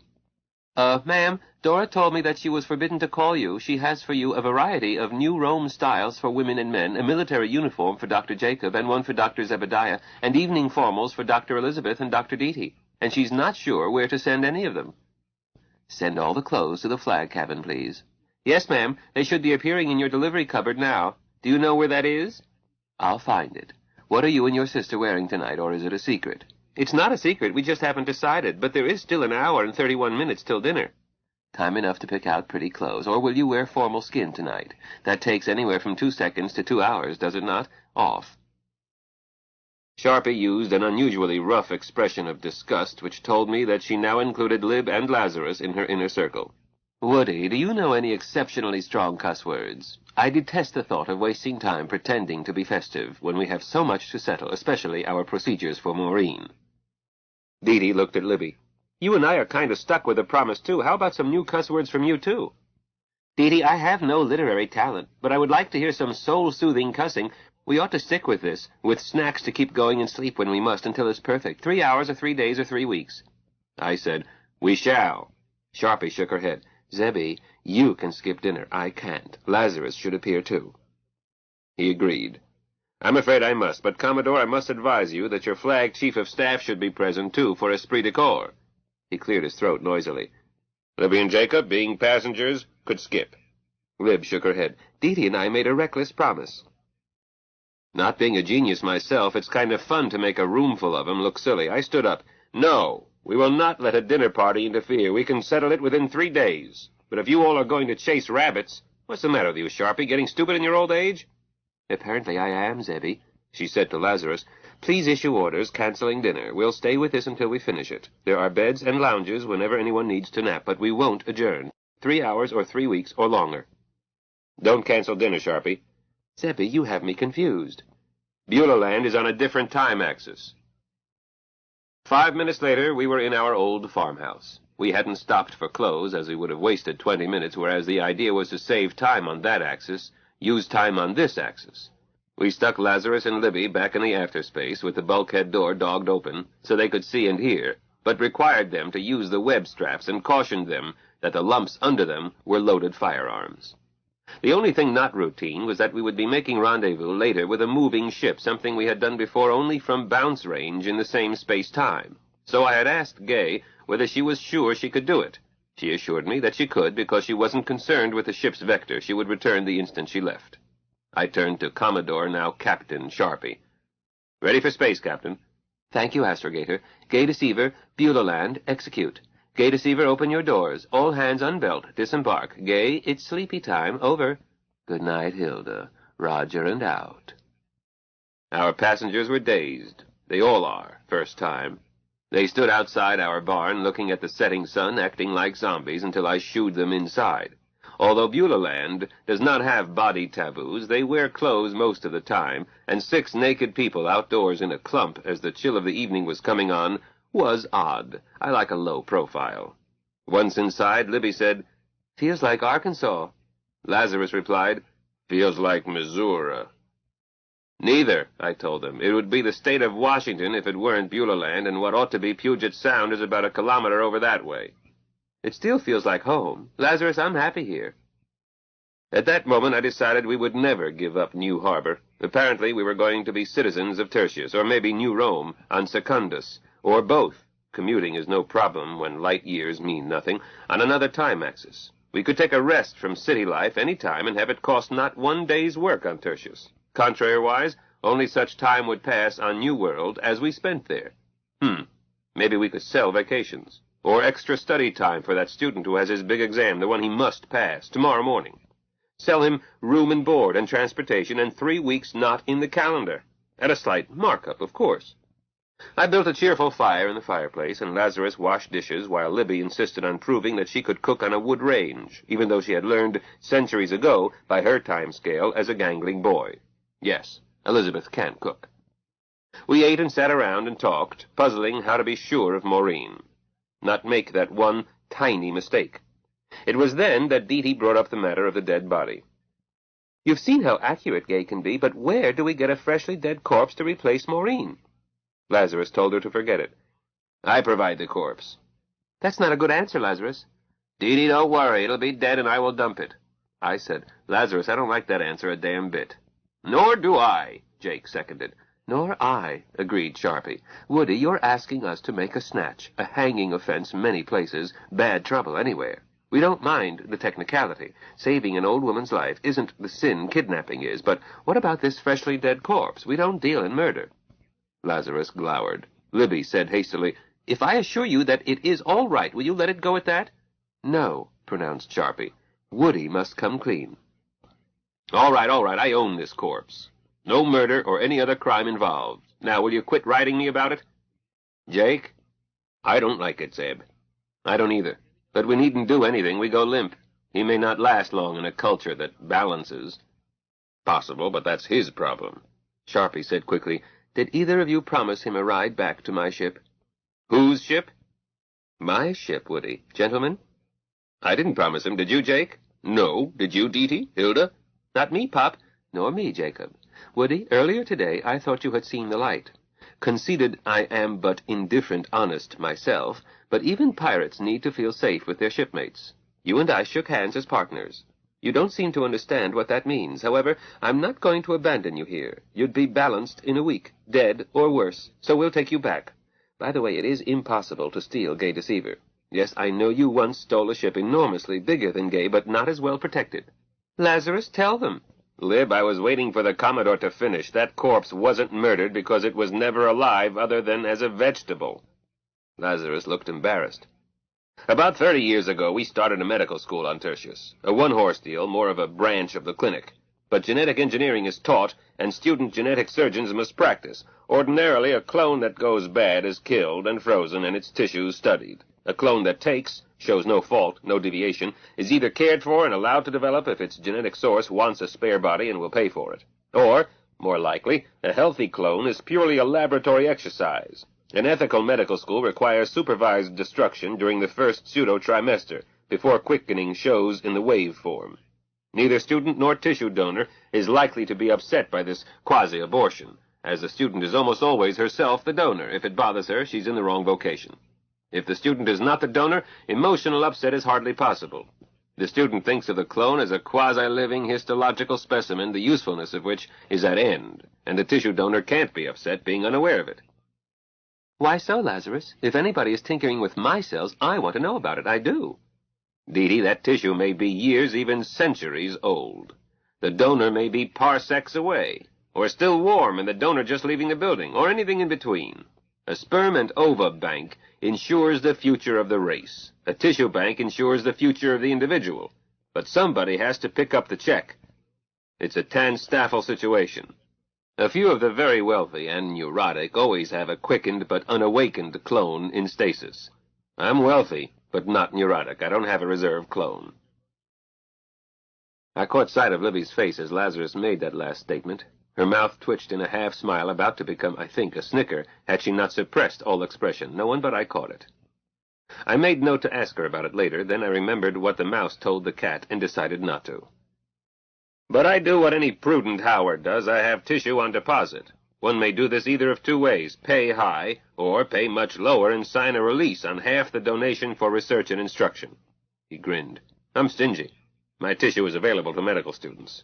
He went on. "Not all medical schools are ethical. I can think of at least 3 planets where—" Lazarus looked directly at my wife. "Deedee, you raised this issue. While I can think of 3 planets where one can buy any sort of monster, I can think of at least 30 where for a much lower fee I could simply say, I want that one. He pointed at Sharpie, and the answer would be, it's a deal, Mac. How freshly dead and when do you want delivery? Sharpie looked around behind herself as if to see at whom Lazarus had pointed. That's the cheapest way. Then you weren't pointing at me, Sharpie interrupted. Woody, it's not polite to point. For a moment you had me worried. I'm never cheap. High-priced. Always. So I found out, Commodore. Dee Dee, that's cheapest and safe for the buyer in the places I have in mind. But how can I convince you that I never gave even a moment's consideration to that method? You seem to know a lot about me, more than I know about any of you. Is there anything that you have ever read or heard, anything that I've said or done, that would cause you to think that I would murder or contract for a murder, same but nastier, in order to further my own ends? I'm not saying that I have never killed. A man who has lived even half as long as I have has found himself more than once in a kill-or-be-killed situation. But the best way to deal with such a situation is not to get into it, anticipate it, avoid it. Lazarus Long stopped and looked sad, and for the only time of my acquaintance with him, looked his age. I do not mean he suddenly looked decrepit, but he had an aura of ancient sorrow. Professor Burroughs, if it would do any good, I would junk all my plans, accept being forever stranded here, for the privilege of taking a 20-pound sledge and smashing your space-time twister. I was shocked. Damn it, I like good machinery. Jake looked hurt. Dee Dee and Sharpie looked stunned. Jake said tightly, Lazarus, why? Not to hurt you, Professor. You have my highest respect. You are one of 3, the man who invented the wheel, the man who discovered how to use fire, and you. But in making this supreme discovery, you have accomplished something I had thought impossible. You have made interstellar war logistically practical. Interstellar, intergalactic, interuniversal. Lazarus suddenly straightened up, threw off his gloom, grinned. All the king's horses and all the king's men can't close Pandora's box again. Once it hits the fan, the only thing to do is sweep it up, package it, and sell it as fertilizer. Hilda has plans along that line, but I'm going to have to start thinking in military terms again. Figure out how to defend my home place against what appears to be that ultimate weapon much talked about, but never achieved. I am glad to say that Hilda plans to keep it a close-held secret as long as possible. That may buy us time. He turned his attention back to my wife. Dee Dee, I have never murdered. I never will. The nearest I ever came to it was once being sorely tempted to strangle a 5-year-old boy. I admit that the thought has often passed through my mind that this character, or that, would look his best as the centerpiece of a funeral. But can I convince you that I have never acted on such thoughts? Think hard, please, all that you know of me. Am I capable of murder? Dee Dee doesn't dither. Remember how we got married? She jumped up, hurried around our kitchen table, and kissed Lazarus, and stopped hurrying.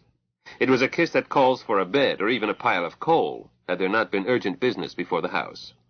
Dee Dee broke from it, sat down beside him, and said, Tell us how we get this unmurdered fresh corpse. It's clear that we're going to have to go pick it up in Gay, so we must know. Libby said gently, Lazarus, this is what you have been avoiding. May I tell it? Thanks, Lib. No, you would pretty it up. Pipe down, said Dee Dee. Elizabeth, give us the straight word, briefly. Very well. The medical school of BIT is as ethical as you will find. My sister, wife, Ishtar, is director of the rejuvenation clinic and chairman of the board of the medical school and still finds time to teach.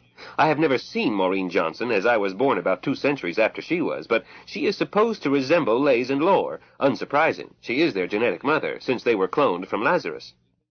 Oh, I see. There is still a 3rd clone from Lazarus, female? A spoiled one, Dee Dee. Ishtar tells me that it is difficult rather than otherwise to get a bad clone from Lazarine tissue, so it is especially suitable for induced mutation experiments. She orders the destruction of these experiments when they have served their purpose. Dee Dee said to make it brief, growled Lazarus. Lib ignored him. But while Ishtar checks on the students, no one checks on her. For 20 years, Ishtar watched for a clone that would look human but not be human. So deficient in forebrain that it could never be anything but a vegetable, unaware. She told me that her students had unknowingly provided her with dozens to work on. Usually they died too soon, or never developed human appearance, or had some other fault that made them unusable. But several years ago she succeeded. I testify that this thing looked like Lays and Lore as it passed through the stage of its forced development, and also that it looked like an older version, wrinkled and hair streaked with gray, when it died 2 tertian years ago. Huh? Fresh corpse. And was quick frozen at once. I testify to something else. Friends, in becoming a woman, I acquired an interest in biology that I had not had as a male. While I teach math at BIT, I am also staff mathematician to the clinic and have studied a bit of human biology. When I say that this spoiled clone was never alive in any real sense, I speak as the mathematical biologist who checked its monitors' records daily. It always required full metabolic support. We monitored everything. The surprising thing is that Ishtar could keep it alive long enough to let it appear to age. But Ishtar is very skillful. Libby added, Lazarus would not only have become upset in telling this, but he could not have told it firsthand, as Ishtar refused to permit Lazarus to see this spoiled clone or any records on it. A willful woman, said Lazarus. In 3 seconds I could have told Ish whether or not this thing looked enough like my mother to be useful. Instead, I must depend on the opinions of people who have never laid eyes on my mother. Damn it! I am owner of record of the clinic and chairman regent of all BIT. Does that count with Ishtar? Hilda, my senior wife is as tough a case as you are and looks as little like it as you do. So, it will be interesting to see what happens when I am your junior wife, Sharpie answered at her pertest. Are you going to be my junior wife? Lazarus swung around and looked at her husband. Jake? I don't think I have a vote, my blood brother answered easily. I'll automatically be your junior wife if we are invited to join the Long family, which we damn well ought to be if we make this work, Sharpie said indignantly. Wait a half, I put in. If we are invited to join the Long family, a tall assumption if I ever saw one. Dee would be a junior, not you, you elderly baggage. Hillbilly can be junior if she wants to be, I don't mind. Dee, I said, are you serious? I've been trying to point out to your stepmother that you don't push your way into a family. I wasn't pushing, Zebediah, my wife answered. I want us to stay on Tertius at least until we have our babies and possibly make it our home. It seems to be a pleasant place and should be free of black cats, no skin taboos, but that doesn't mean that the Longs have to have us in their laps. I intend to nominate you, Zebediah, Libby told me. All 4 of you, and I hope you 4 accept, but Dee twin, you know what I'm attempting, with your father.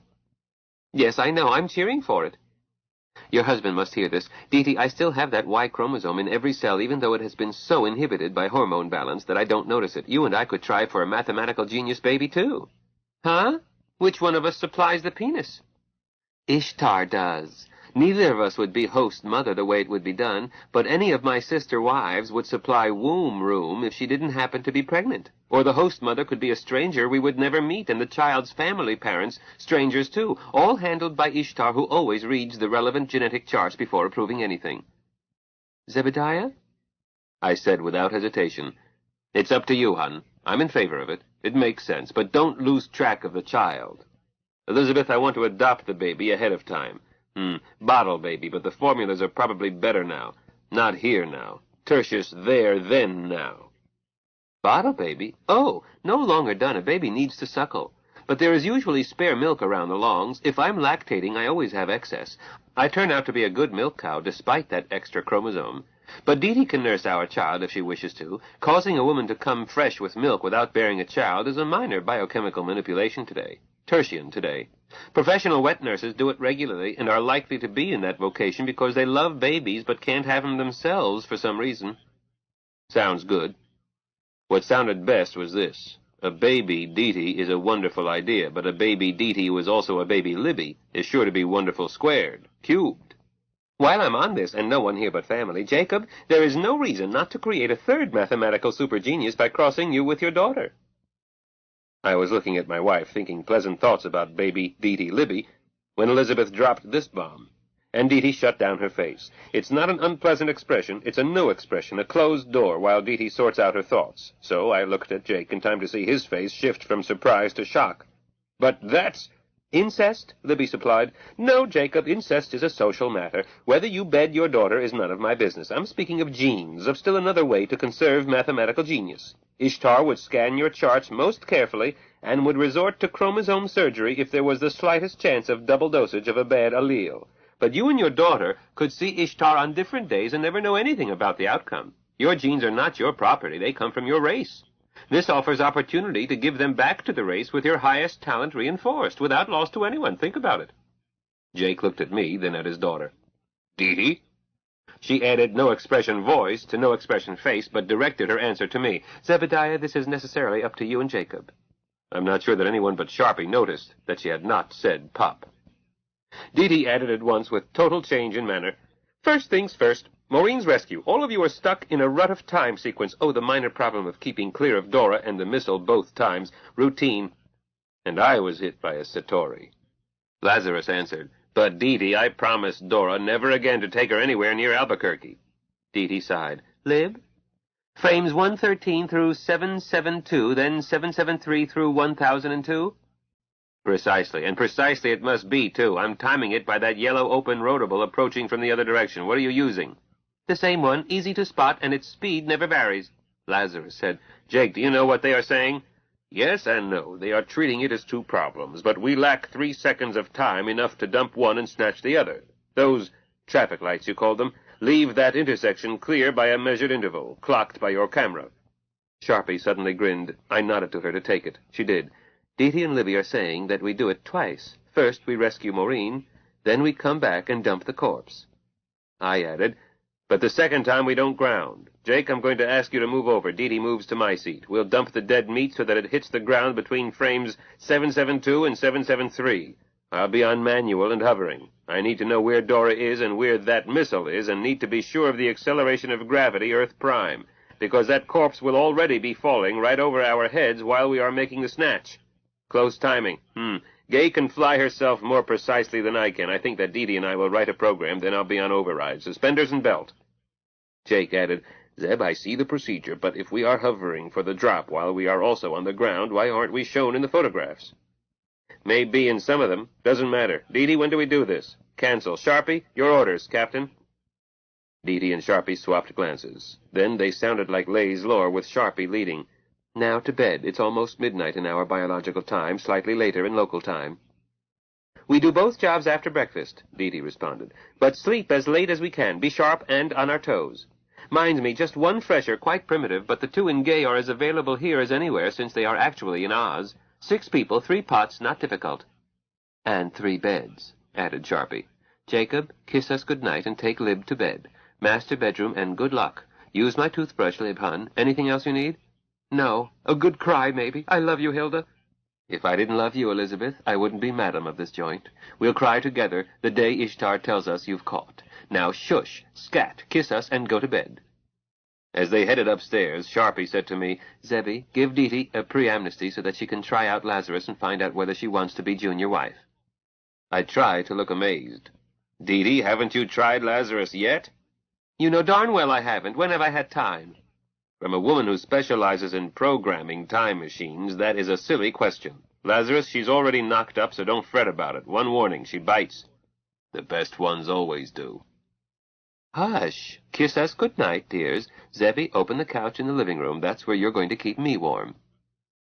But who's going to keep me warm? A skinny little runt like you? Sharpie bites. Chapter 45. A Stitch in Time. Jake. We popped out one quick H above G over Albuquerque, Earth Prime, and Gay tilted her nose down. A last-minute change put my daughter Dee Dee at co-pilot, while I sat left rear nominal navigator. Dee Dee can use verniers as accurately as I, did not expect to use them at all, did need to be able to see the yellow rotable, and has this clock in her head. Elizabeth Long was in the after compartment, strapped down but not on lumps of ordnance. Rifles, pistols, bedclothes for the control compartment, anything else that could be moved easily to reduce clutter, had been shifted into our space warp, as had Lazarus Long. Dr. Ishtar had warned Lazarus not to let his mother recognize him, as the shock to her might be harmful, even fatal.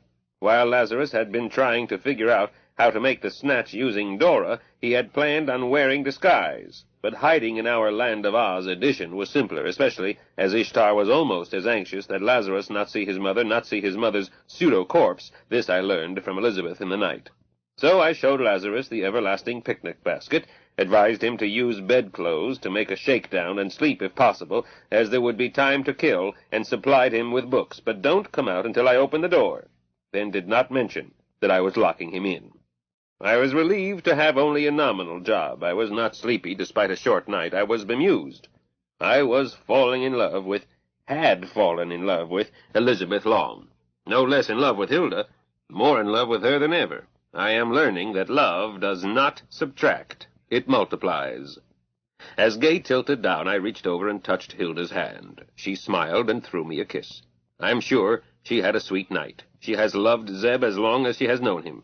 As a loyal chum, she tells me, but Hilda holds to the higher truth, that it is better to be kind than to be frank. It did not matter either way. Zeb is my blood brother, beloved by me, perfect husband for my daughter, and if not Hilda's lover in the past, then he surely was now, and it troubled me not at all. On awakening, I had discussed it with Jane before I opened my eyes. Jane approves, and is delighted by Elizabeth. My daughter had an unusual night, too. If the myths are true, Lazarus is more than 100 times as old as Didi. This gulf may not matter to him, but Didi takes everything seriously. Apparently, it had done her no harm. At breakfast, she was bright-eyed and bubbly. All of us were euphoric and eager to get on with it. Zeb was saying, "That's it. Got it in the gun sight. Got the range. Smart girl?" Got it nailed, boss. "Keep it so. Didi, yellow rotable?" Just spotted it. Gay countdown. 6, 5, 4, 3, 2, 1, now. We were diagonally in that intersection. Gay's port side door was popping open. I heard Zeb say, "Oh, my God." He was out of the car, kneeling, picking up a body, kicking a cop in the stomach, and throwing that body to me as he scrambled inside and shouted, "Gay, bounce!" Gay bounced. Gay is not supposed to lift with a door open, and bounce means 10 clicks. She bounced 1 click, finished closing her door, waited while Zeb checked the seal, completed the bounce. I am now a believer. I was passing this little old lady back to Elizabeth, and looking for resemblance to Lazarus when I heard Zeb moan, "I didn't get her purse. I didn't get her purse." What of it? Said Didi. It's where we want it. Gay Deceiver, Tertius orbit, execute. A beautiful planet. Zeb was saying, "Lib, can you coach us, or are you too busy?" Not that busy. Maureen fainted, but her heart is strong and steady, and I have a strap holding her. Is Gay on frequency? Didi reported, Right on. Go ahead, Lib. "The next I can't report. It was in Galacta." Then Elizabeth said, We'll be passing over Boondock in 3 minutes, 22 seconds. Roof of the clinic is designated. Shall I come forward and point it out? "Can you handle yourself in free fall?" Zeb asked. I've some experience. 8 centuries. My big mouth. Come forward. In 4 or 5 minutes, we grounded on a flat roof in a wooded part of a moderately large city. I saw a figure in a white coverall plus 2 others with a wheeled stretcher, and only then did I recall that none of us had dressed. Hilda had asked, Lazarus had vetoed, Elizabeth had concurred. So I found myself bare to my ears, bowing over a lady's hand and saying, "I am honored, Dr. Ishtar." She is indeed beautiful. A Valkyrie sculptured from cream and marshmallow and honey. She smiled and kissed my hand. Elizabeth said something in this other language. Ishtar smiled again and said in careful, fluent English, In that case, he is one of us. Took my head in her hands and kissed me thoroughly. Ishtar so distracted me that I did not notice that Maureen had been handed out, awake but dazed, been rolled away, and was gone. All of us were thoroughly and carefully kissed. Then Elizabeth discussed matters with Ishtar in Galacta. Ish says that she has been slowly warming the thing. It is now at 4 degrees Celsius. She would like more time, but will bring it to 37 degrees Celsius in 6 hours if she must. Didi said, How about 24 hours? Ishtar was pleased at this, agreed that she understood that the substitute must be dressed in the patient's, client's, clothing, agreed that the space we were in would be kept clear, and asked, What's that pounding noise? Elizabeth explained that it was Lazarus.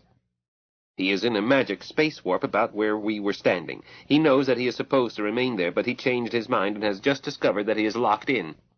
Ishtar's smile suddenly became a grin, as quickly left. A magic space warp? Lib, I want to hear about that. You will.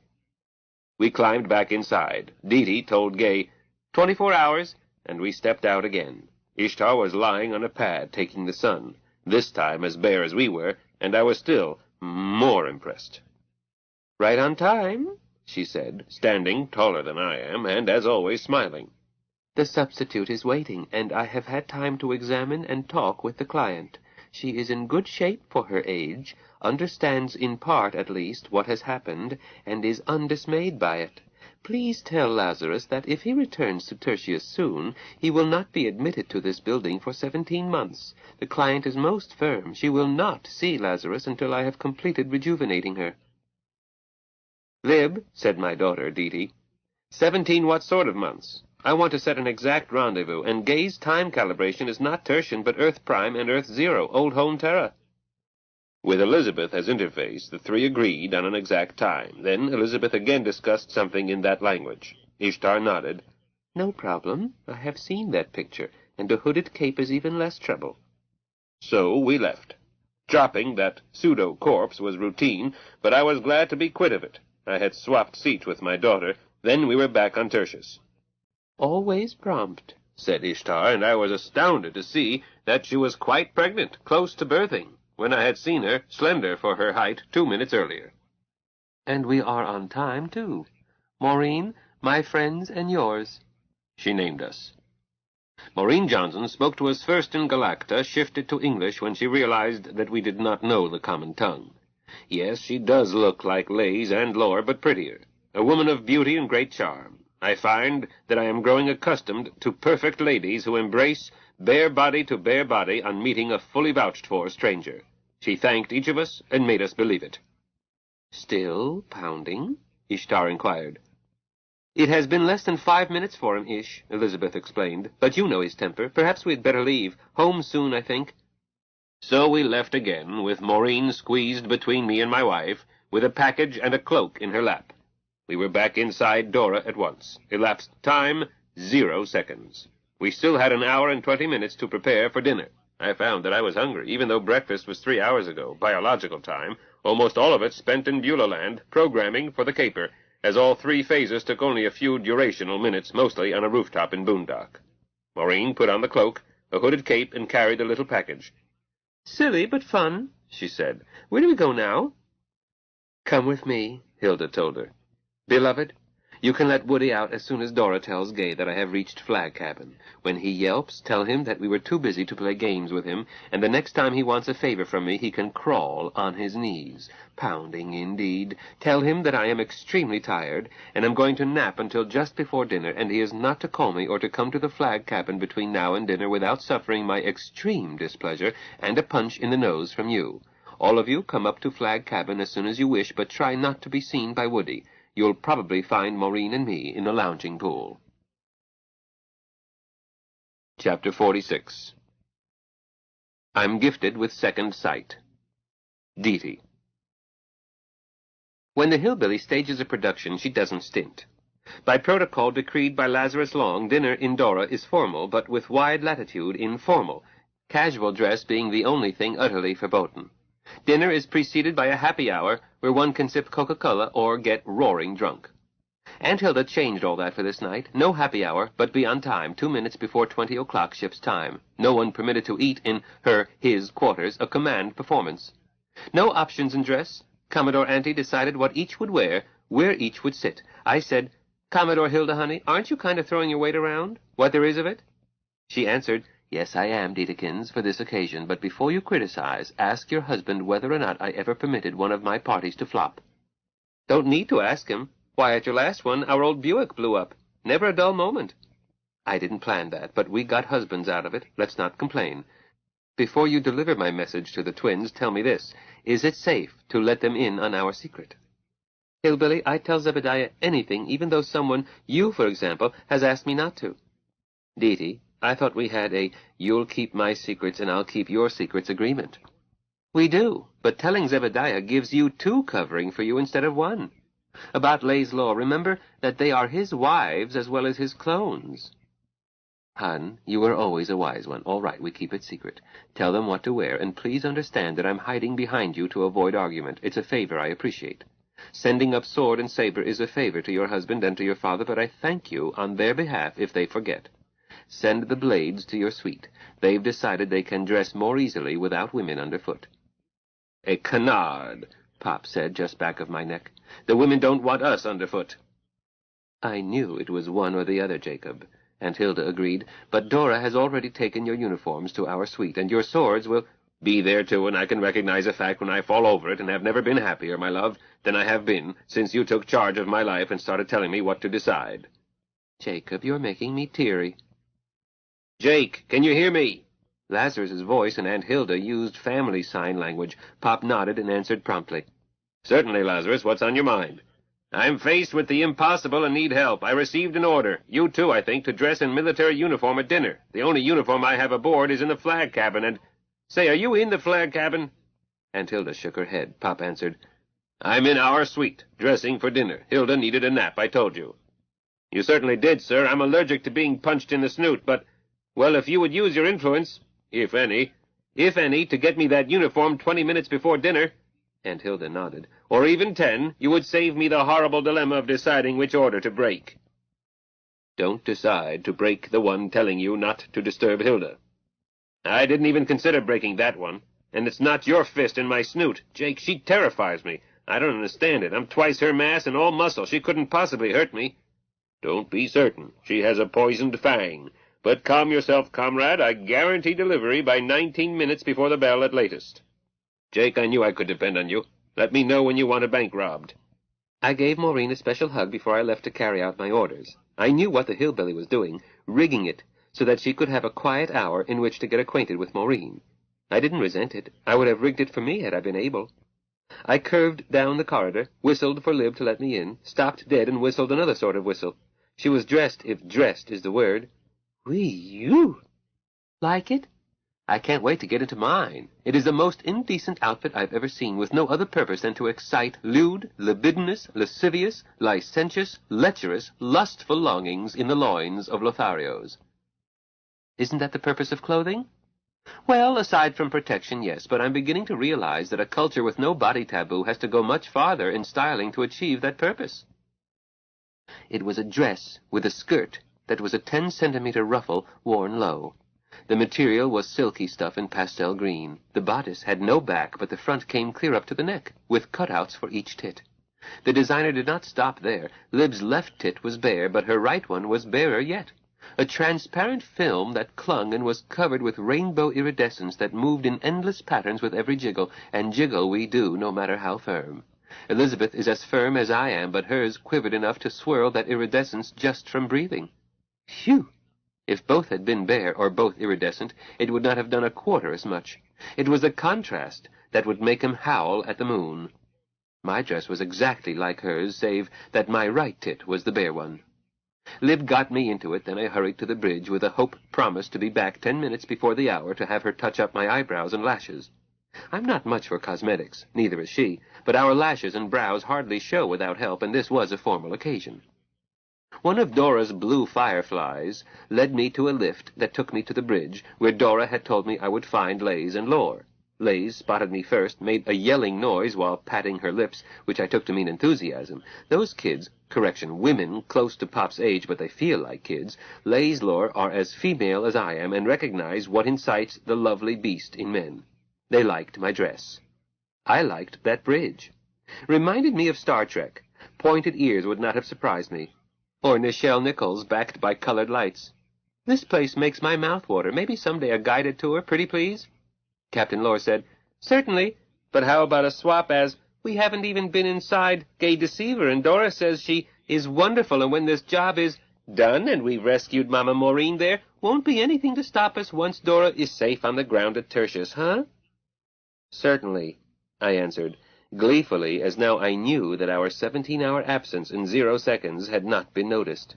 To Lore and Lays, the snatch was still in the planning stage. Apparently old Buddy Boy had not yet told his sisters, had not yet worked up a set of lies, probably, that would account for his being locked in the bathroom while the rest of us did the job. At the earliest opportunity, I went on, want to take a ride in Gay? Oh, my, could we? Not for me to say, but I can tell you what works. Cuddle up to the Commodore, pet her, be sweet to her. Ask her if she will let you call her Aunt Hilda when you're off duty. That will please her. She's a cat. Pet her and respect her feelings, and she purrs. Push her, and she scratches. They glanced at each other. We will, thanks. De nada, chicas. You've learned Galacta, in chorus. What? No, probably a phrase that carried over, but I was sent here on duty, and I've been chatting instead. Commodore's compliments to the captain, and the Commodore requests that Captain Lorelei Lee Long and First Officer Lapis Lazuli Long join her at dinner at 20 o'clock, and as a favor to the Commodore, please dress in the same fashion as Doctors Libby and Deety, and that's me, and I'm wearing the fashion you are to wear. Captain Lore answered, Certainly we'll be there. We never miss dinner and always dress formally, and I don't mean bare skin. Skin is for working or sleeping, but we treat dinner in the Dora as a formal party, and that calls for the works. Formal evening dress and jewelry and cosmetics and perfume, and we are about to bathe and change, but we can't dress the way you are because our dresses are already picked out, and it's too late to start over. I said, "Look, chums, you brought this on yourselves by urging Lib and me to dress this way. Neither of us was enthusiastic, but we promised. The Commodore learned what Libby and I expected to wear and decided that 4 of us, all about the same size and coloration, would look wonderful in matching green dresses, so Lib and I are to be opposite you two, balancing you, and the men are required to wear uniforms so as not to compete with us 4. All clear?" They got their stupid look, which actually is a cover for stubborn determination. Laura said, "The captain sends her respects to the Commodore and regrets—" "Hold it! Does this ship have a lifeboat?" "Yes," answered Laura, But you are master of this ship. Yes, I know, and I'm gifted with second sight. I see only 2 viable futures for you. Did you get your pirate flag up in the lounge?" "Yes, we did, but if you'll tell me what lifeboat and where, I'll get the flag to you before 20. I see you starting out in that lifeboat to be pirates. Or I see you at dinner in dresses of any green cloth you can find, cut hastily in this style and pinned together. No jewelry, no cosmetics that show. I don't think you can fake this iridescent stuff, but that stick-on transparent wrapping used instead would show that you had tried. The Commodore never rejects anyone for failing. What she despises is not trying. Send your answer via Dora. I can't be your messenger boy. I have work to do before dinner, now only 47 minutes away. Will the captain excuse me?" I got out fast. I didn't believe for 1 second that a ship stocked like the Dora, run by identical redheads, could fail to have endless formals in green, including this style or close to it.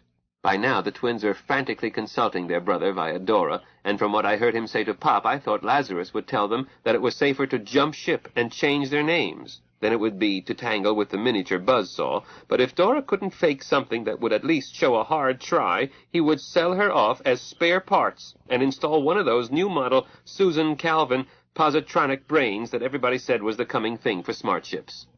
I said hello to Gay, then tried to reach under the instrument board and find the catch by touch. I got out of the car in order to stand up in the ship's passageway and took off my deliciously indecent dress. Then I was able to fold, bend, and staple to open the stowage. A saber and a sword, no belts. "Gay?" "What, Dee-Dee?" "I'm looking for 2 sword belts. Category should be personal possessions, miscellaneous, weapons, belts for weapons." "Dee-Dee, they are supposed to be with the sword and saber. Many things were moved into the Land of Oz today. I heard you all talking about it, but no changes were read into my inventory. I'm sorry." "Smart girl, it's not your fault. We should have told you." "Dee-Dee, I've rolled the dice. The curve says that the most probable place is on hooks in Sunbonnet Sue's wardrobe." They were. I was starting to leave, after telling Gay she was a smart girl, when she said, "Dee-Dee, your father is calling. Dora has him on hold through me." "Thanks, Gay. Thanks, Dora. Pop?" "Dee-Dee, are you still in, Gay?"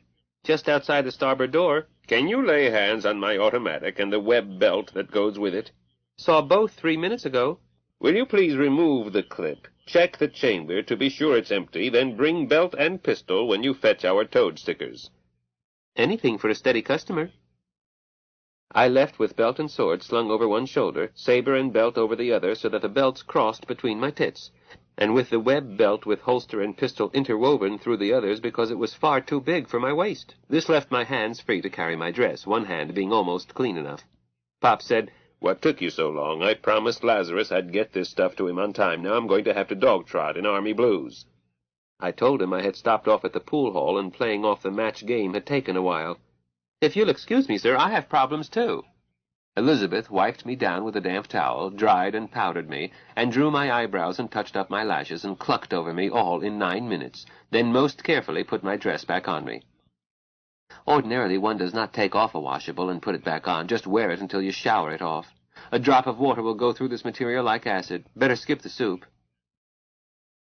Place cards showed us where to dine, but at 2 minutes before the hour the hillbilly had not arrived, so we were standing. Lay's Lore came in, sat down, in dresses identical with mine and Lib's, perfect fit, nothing improvised. Their brother spoke quietly to them. They stood up. Lazarus was dressed in a very old-fashioned army uniform, breeches with rolled leggings, a tunic with a stock collar, and Pop's pistol at his side. All but Pop's stuff looked brand new. I concluded that Lazarus had had it tailored. Just as my head ticked 20 o'clock, a bugle, Dora, sounded attention. At least it had that effect on the men and Libby, so I stood straight. Laidlaw looked at their brother and did so too. The wardroom has 3 steps leading down into it from each of its archway doors, with a little platform at the top so that you don't fall on your face. Pop and Zebediah marched up those steps, faced each other, and I thought how beautiful Zebediah looked in dress uniform. I had never seen him in it. Pop snapped, "Draw swords!" Instead of coming down, they crossed blades in an arch. Lazarus looked startled and drew pistol, placed it smartly across his chest. This archway was closed by drapes. We had come in from the other side. A drum and bugle, Dora again, sounded a ruffle and flourish. The drapes lifted from both sides, and here was the hillbilly standing tall, for her, and straight, with her perfect ice-cream skin gleaming in floodlights against a background of midnight blue. She was so beautiful, I choked up. Dora's invisible band played the Admiral's March as our tiny Commodore marched proudly down the steps toward us. It could have been the Admiral's March. Pop admitted later that he hummed to Dora the march played for generals and told her to fake it. Aunt Hilda did not sit down when she reached the head of the table. She stood near her chair instead. Nor had my father and my husband left their places. They simply brought their swords down. As soon as Hilda stopped and faced in, Pop commanded, "Corporal Bronson, front and center." Lazarus jerked as if he had been struck, holstered his pistol, marched to the far end, making sharp corners in passing around the wardroom table. He halted, facing Hilda. She may have given him some sign. Dora hit 2 bugle notes, and Hilda sang, "Shipmates, beloved friends, tonight we are greatly honored." 4 ruffles and flourishes, as the drapes lifted and parted, and again lights picked out bare skin, this time against a forest green backing. Maureen, in opera-length black stockings, green round garters, dark shoes with semi-high heels, her long red hair down her back. Maureen was not standing tall. She was in the oldest and most graceful of sculptor's poses. Left knee slightly bent, weight slightly more on her right foot, chest lifted only a little but displaying her full tits, nipples heavily crinkled. Her smile was happy. She held pose while that march concluded, then, in the sudden silence, held out her arms and called, "Theodore!" Corporal Bronson fainted. Chapter 47. There Are No Tomorrows. Zeb. Sharpie shouldn't have done it to Lazarus. For a veteran of 16 wars, and Cochet alone knows how many skirmishes and narrow escapes to be placed in a position where he is so shocked that blood drains from his head and he collapses, ain't fittin'. Dee agrees, but asks me if I could have refrained from staging Mama Maureen's return that way, given the chance. Well, no, had I Sharpie's imagination, but it still would not have been fittin'. Not that he was hurt by it.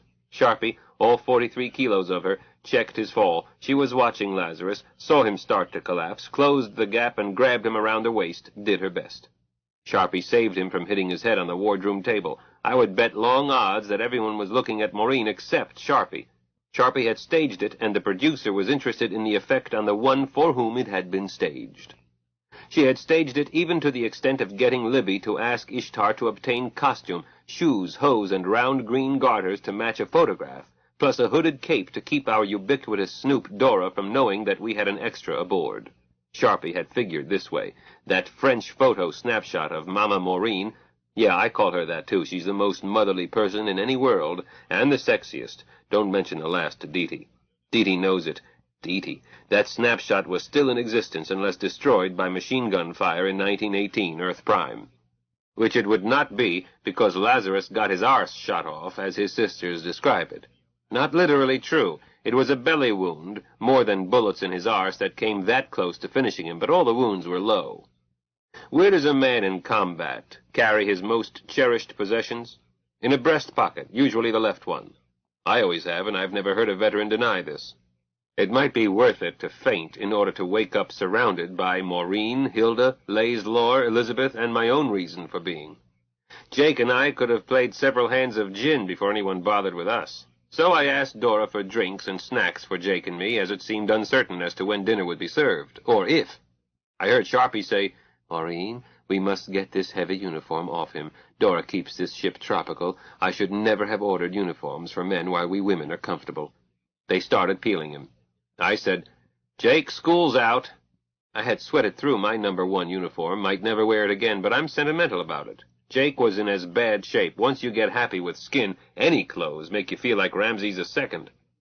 We peeled down and handed our clothes and swords to one of Dora's Waldos and told her to hand them to Gay, including Jake's pistol, belt, and holster, which I retrieved without anyone noticing me. Jake and I were Chinese stagehands. Corporal Ted Bronson was getting all the attention. Dora pointed out that Gay was locked. I said, "If one of her doors were open, could you lay this gear on a seat?" Yes, she could. "Then do it," I said. "Let me talk to Gay."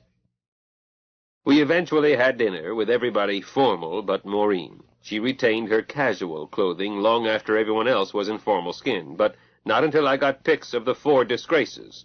Libby and Deety wanted to go shower, too, when Jake and I decided that, having discarded uniforms, we should shower in fairness to Dora's air conditioning. I asked them, and Lay's Lore pleased to wait until I staggered down — we had encountered a Force 4C with white caps — to Gay for Jake's Polaroid. Turned out not to be necessary. Dora could take color and 3D, still or motion, any angle and light as needed, just as she had lighted the posing, which she had photographed too, I learned later. Maureen and Jake directed, while Corporal Bronson and I sprawled Nero-style on lounges intended for Lib and Deety. Sharpie sat between us and dropped grapes into our mouths.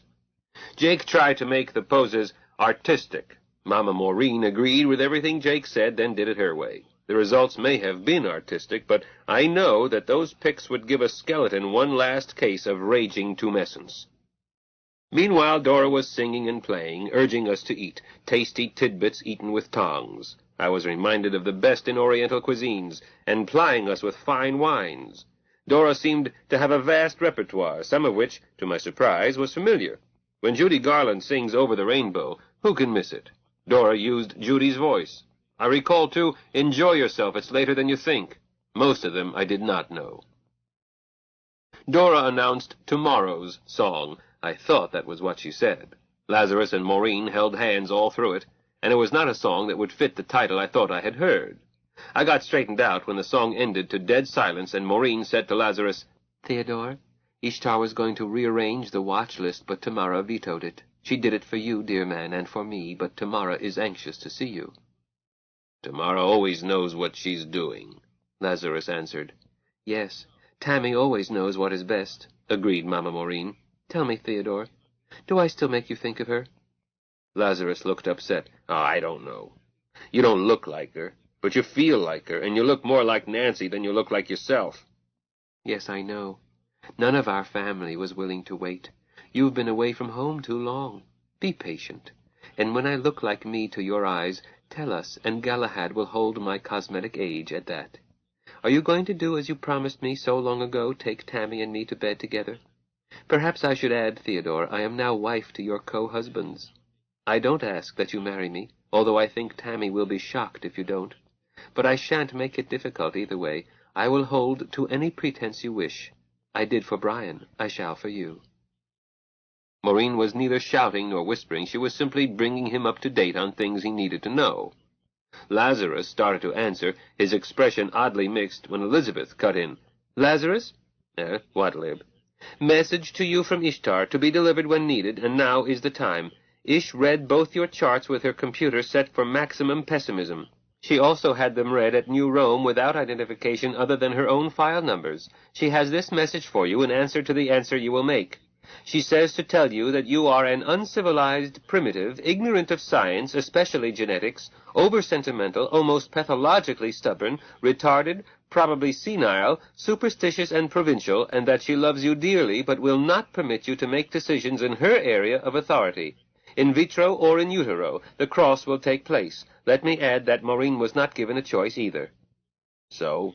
You can tell the big-arsed bitch that I agree with every word she says, especially the part about senile, and that I gave up all hope of arguing with her tyrannical ways 50 years ago, and that I love her just as dearly, outside her clinic, and that Maureen will tell her how such things will be handled. I don't have a vote." He turned toward me, looking past Sharpie's pretty toes.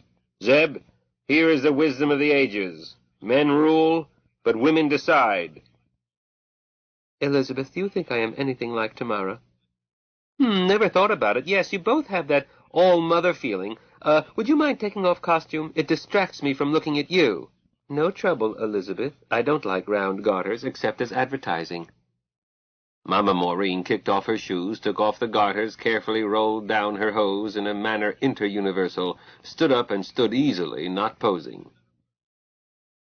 Turn around slowly. Maureen, you do look like Tammy, or vice versa. It's probably your genes in her. Am I descended from you? Does anyone here know? Lazarus? You are, Lib, but not through me, through my sister Carol. Santa Carolita, believe it or not, which would surprise Carol, as she was no saint. But your descent through Carol was not proved until long after you were killed, when the family's records were being revised through computer analysis and a deeper knowledge of genes. No saints in our family, are there, Mama? None that I know of, Woodrow. Not me, certainly. You were a little hellion. I should have spanked you much oftener than I did. Your father was as close to being a saint as any in our family. Brian was wise and good and tolerant. She smiled. Do you recall why we separated? I'm not sure I ever knew. Mama, my recollections of that era are much sharper for my trip there as Ted Bronson. The other is a long time back. In my 60s, I stopped having babies, about the same time your brother Richard was killed. War. His wife, Marion Justin of the Hardy family, was with us, with their children, and Brian was back in uniform, a recalled colonel, on a desk job in San Francisco. When Richard was killed in 1945, we all took it hard, but it was easier in that so many of us were together. Brian and my youngest children, and Marion and her children, 5. She was 31. Mama Maureen, free of stockings and shoes, sat in lotus across from Hilda and accepted a plate from Dora's helpers. Woodrow, I encouraged Brian to console Marion the only way a widow can be helped. She needed it. When that war was over, Marion needed a visible husband. Her waistband and the calendar could not be reconciled. When we moved from San Francisco later that year, it was easy for Marion Justin Smith to become Maureen J. Smith, while I became, with the aid of hair dye, her widowed mother. No one knew us in Amarillo, and females were not yet compelled to have IDs.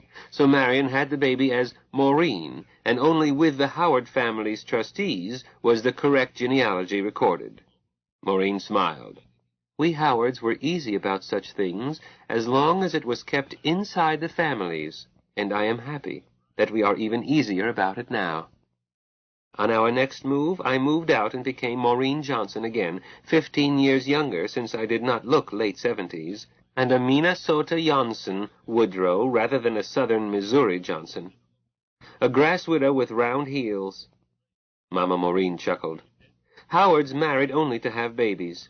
My production line had shut down, but the equipment was there, and the urge. By the time you darlings, Maureen's eyes swept the wardroom, rescued me, I had trimmed 35 years from my age and added 35 men to my memories. In fact, when you picked me up, I was on my way to a motel rendezvous, a widower of 60 who was willing to believe that I was 60, when in fact I expected to reach my century day in a fortnight. I said, "What a dirty shame. I wish you had been coming back from the motel when we picked you up." Zebediah, that's sweet of you, but it's not a shame. We were getting bored with each other. I'm sure he read my obituary with as much relief as grief. I'm just glad you got me, and I'm told that you did most of it. Gay Deceiver did most of it. The car you rode in both ways, but we almost didn't pick you up. Things went wrong badly. I knew that it was going to. Dee, can you tell her? Mama Maureen, Zebediah has forerunners of dangers. They are not long range. They are always just barely in time. I don't know what happened this morning, but... This morning? Maureen looked extremely puzzled. End of side 11. To continue, turn the cassette over. Turn the cassette over. Turn the cassette over. Turn the cassette over. Turn the cassette over. Turn the cassette over. Turn the cassette over. Turn the cassette over. Turn the cassette over. Turn the cassette over. Turn the cassette over. Turn the cassette over. Turn the cassette over. Turn the cassette over. Turn the cassette over. Turn the cassette over. Turn the cassette over. Turn the cassette over. Turn the cassette. Side 12. The Number of the Beast. Continuing on page 473. Oh, my wife went on, it was this morning to us. You arrived here at 1840 and a few seconds ship's time. During that instant, we spent 15 hours on another planet. We made 2 trips to your native planet, 2 more trips to your new home planet, and you spent 17 months on Tertius, and we brought you back here, and it all happened today. Not just today, but at that exact instant, 1840 and 13.3 seconds. Lays and Lore didn't know that we were gone. Even the ship's computer didn't know we were gone. I did so, Dora objected. Gay was disconnected for 19 microseconds. You think I don't notice a gap like that? I asked what happened, and she told me that it was a power fluctuation. She fibbed to me. I'm sore at her. Dee looked thunderstruck. Dorable, it wasn't Gay's fault. I asked her to keep our secrets. I made her promise. Mean. I didn't mean to be mean to you, Dorable, and we did let you in on it as quickly as we could. We couldn't have staged the tableau if you hadn't helped. Be angry with me if you must, but don't be angry with Gay. Please kiss and make up. I don't know how computers hesitate, but I think I caught the briefest split second. Gay? Yes, Dora. The smart girl's voice through Dora's speakers. I don't want to be mad. Let's forget it, huh? Let's kiss and make up. I will if you will. Yes. Oh, Dorable, I do love you. You're both good girls, said Dee. But you are both professional women, too, and work for different bosses. Dora, you are loyal to your family. Gay is loyal to her family. It has to be that way. Dora, if your sister, Captain Lore, asked you to keep a secret, you wouldn't tell Gay, would you? Because she might tell me, and I would tell Zebediah, and then the whole world would know. Would, huh? My dear wife, I had a clearance 2 stages above Q, so secret it does not have a name. Never mind, I'll take the rap. Yes, I know, my husband. I once held the same level of clearance, but dealing with balky computers is my profession. Computers are super-genius-level children and must be dealt with on their own level. Okay, maybe, huh? Dee. Gosh. You see, Captain Lore, does Dora have any secrets of yours, or of your brother's? She can tell them to Gay, and Gay can tell them to me, and I always tell everything to my husband, and— Lazarus interrupted. Dora, you tell tales out of school, and I'll beat your ears off with an axe. It's all right for you two to chum together and play games, but you start swapping secrets, and I'll call in Minsky's Metal Mentalities, Incorporated, to measure that space. Male computers. You can't scare me, old buddy boy. You wouldn't trust your dirty neck to a male computer. Stupid. My neck isn't dirty. That's just where the collar of my uniform rubbed it. Dirty neck and a dirty mind. But don't worry, old buddy boy. Dora Long doesn't tell secrets. I now see that Gay had to keep secrets, too. I just hadn't thought about it. But you were mean to my sisters. Me? How? You knew about this caper. You didn't need to get it from Gay. You knew all about it. You were there. But you held out on your own twin sisters. Most unfairly, Mama Maureen, as if we were untrustworthy, and if we're untrustworthy, why can we be trusted with a ship and the lives of everyone on board? We're glad you are here for yourself, but maybe now that you are here, you will protect us from his tyranny. Mama Ishtar doesn't, and Mama Hamadryad just laughs at us, and Mama Minerva takes his side every time, but you— Girls? Yes, Mama? I made a promise to myself years ago that when my children grew up, I would not interfere in their lives. I should have punished Woody more frequently when he was a child, but he is no longer a child. Then why does he act like one? Lorelei Lee, it is rude to interrupt. I'm sorry, Mama. No harm done, but from what I was told at home, you two are not only my daughters, but are also Theodore's wives. Wives of Lazarus, and equally wives of his co-husbands. Is this not true? Yes, Mama, but he's pretty chinchy about it. If you mean chinchy in bed, it may depend on how you treat him. I did not find him so when I was his mistress many years ago, centuries ago, by some odd scale that I do not understand. You heard me say that I am now wife to your co-husbands, including Lazarus, if he will accept me. But I am certainly, if you will accept me, sister-wife with you two, so I had better stop being your mother. Nay? Why? Grammy Tammy is mother to Ish and everybody, and we have 3 mamas in our family now, and every one of them is our sister-wife, too. Ish and Hama Darling and Minerva, and now we have Mama Maureen, and we are both delighted that we are your sister-wives, but you can't get out of being our mama because we've been waiting for you all our lives. Dora echoed, and I'm their sister, so you are my mama, too. Theodore, I think I'm going to cry. You know my rule. I mayn't weep in front of my children.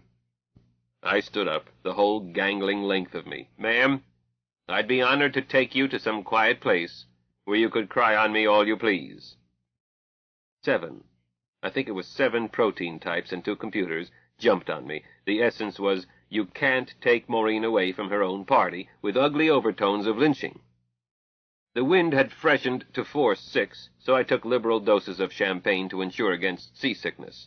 After a bit, I napped. It had been a busy day, and I still was not over the shock of seeing a large freighter rotable about to take Gay's door off before I could close it and bounce. That was when I kicked the cop in the stomach. Ordinarily, I don't kick cops. It makes one conspicuous.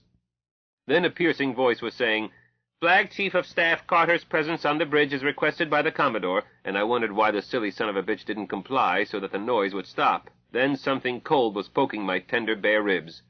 "That's you, Doc. I'll help you. Relax." I was relaxed. Past tense. Some of Dora's Waldos aren't too gentle, or maybe these weren't people Waldos, but for cargo, I admit that I'm fairly large for a growing boy. In the lift, I decided that the Beaufort scale was at least 8, more likely 9. Nevertheless, we got to the bridge, right out of Hollywood, a whole dome of displays and clocks all moving slowly, with her shins. Yet Gay made do with just an instrument board. I heard Sharpie say, "My God, look at him." Dee Dee was saying something about we can shift seats if necessary to Lore, while Lays was saying drink this. I said firmly, "I do not drink. Besides, I've been dring. Your face is all blurry." It must have been Lays and Lore who pinned me from both sides, each with an arm lock and a nerve pinch. Dee Dee wouldn't do that to me. Sharpie was holding my nose, and Lays was pouring it down my throat. It fumed and bubbled. Then, well, there must have been a stowaway. Dee Dee wouldn't do that, not to me. They let go of me when I finished swallowing. I left the ship, made a fast inspection circuit, checked the Milky Way, and returned to a precision grounding. My ears fell off, but it didn't seem military to stoop over and pick them up. Besides, Sharpie is playful. "Flag Chief of Staff reports to the Commodore as ordered." How do you feel, Zebby? "I feel fine, ma'am. Is there any reason why I shouldn't?" I suppose not. You've had a nap. "I did drop off. Dreamt I was in the Tasmanian Sea in a small vessel. Very uneasy body of water," I added. "Aside from that nightmare now gone, I'm in top shape. Orders, ma'am?"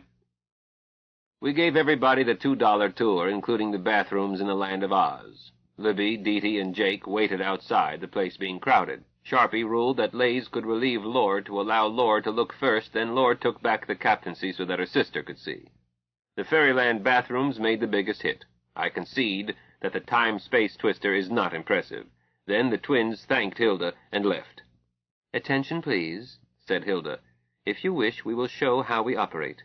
Lazarus may use the astrogator seat while Dee Dee makes responses from the cargo space. Elizabeth will go back there, too, as she has ridden in Gay Deceiver. Dee Dee, before you move aft, show Maureen and Lazarus how we squeeze a passenger into the rear seats. I'll scooch over."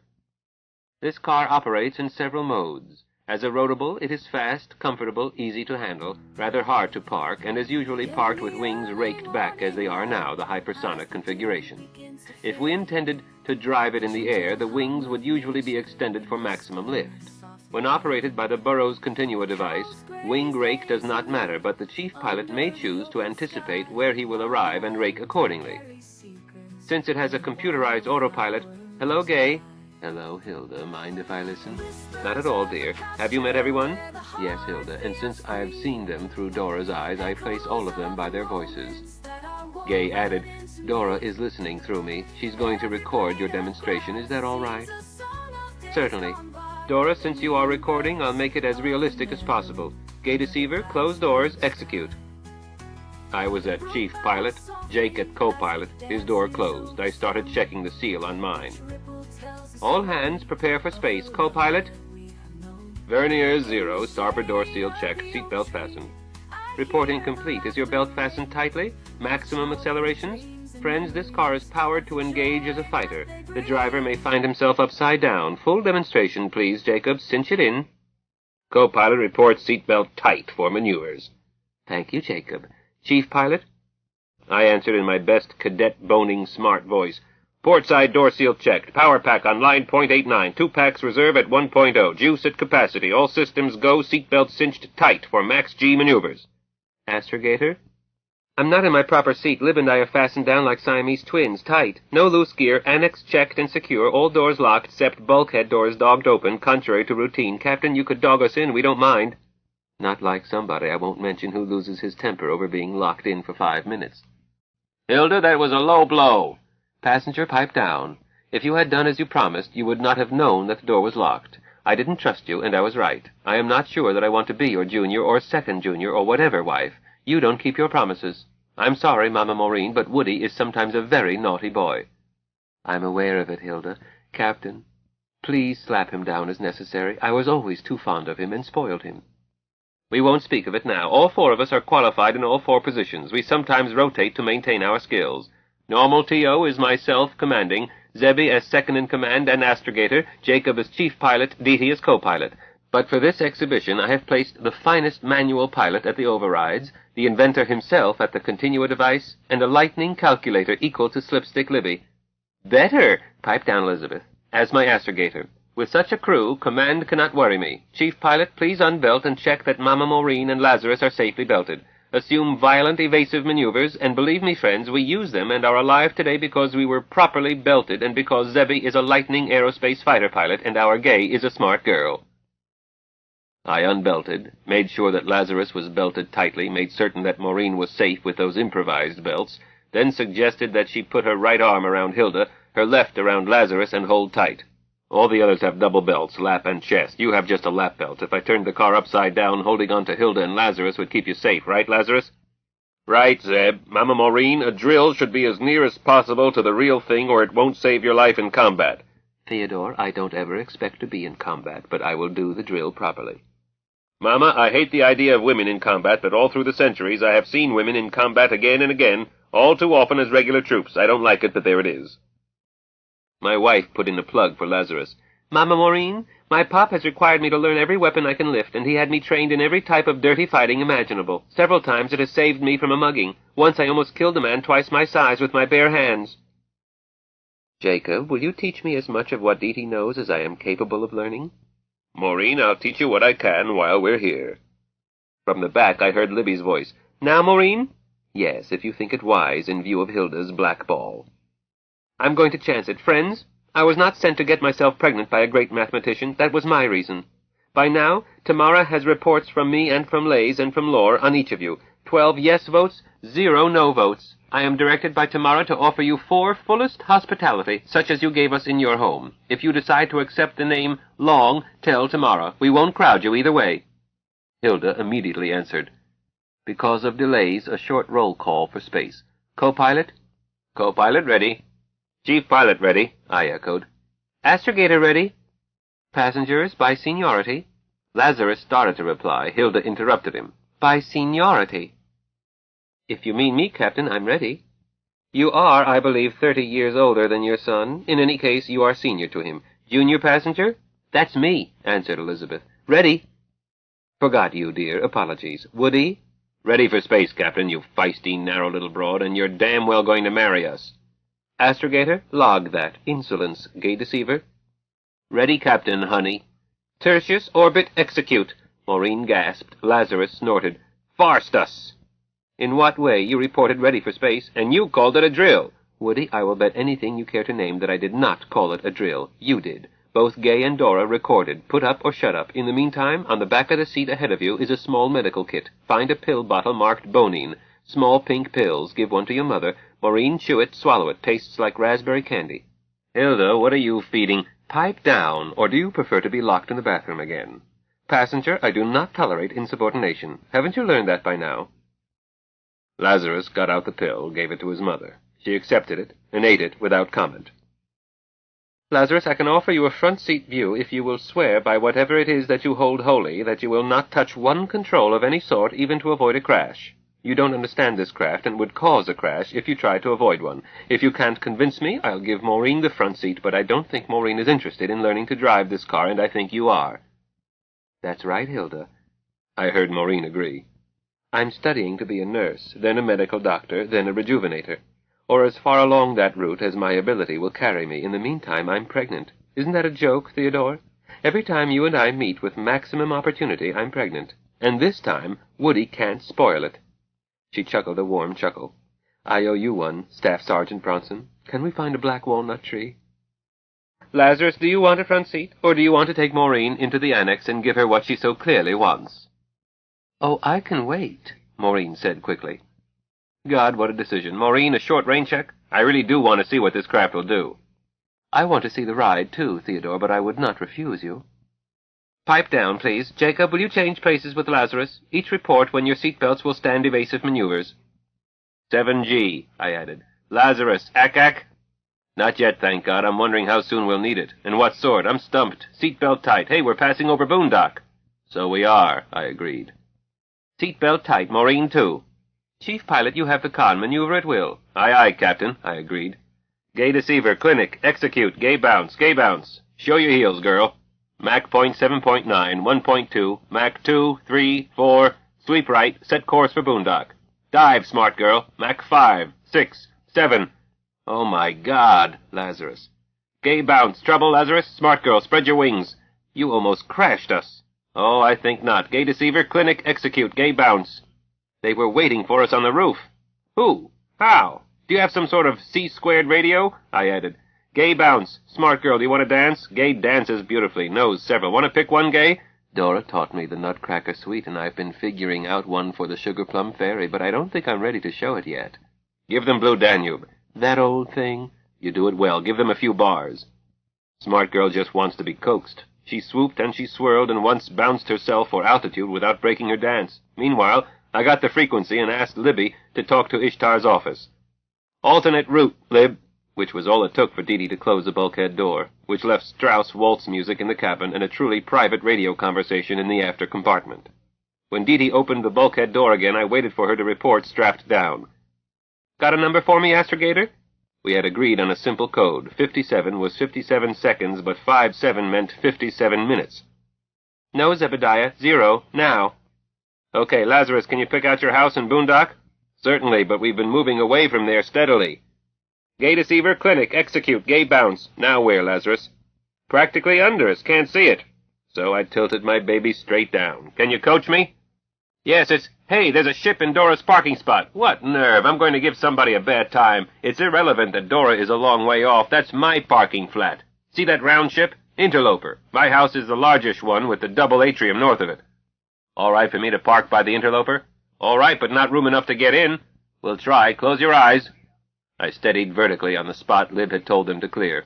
Gun-sighted, girl? Nailed it, boss. New program, code word Maureen, I tell you 3 times. I hear you 3 times. We were getting low. Maureen, execute. You're a smart girl, Gay. Open your doors. She opened them, but answered, If I'm smart, why wasn't I invited too? It's Dora Long and Athena Long. Am I a second-class citizen?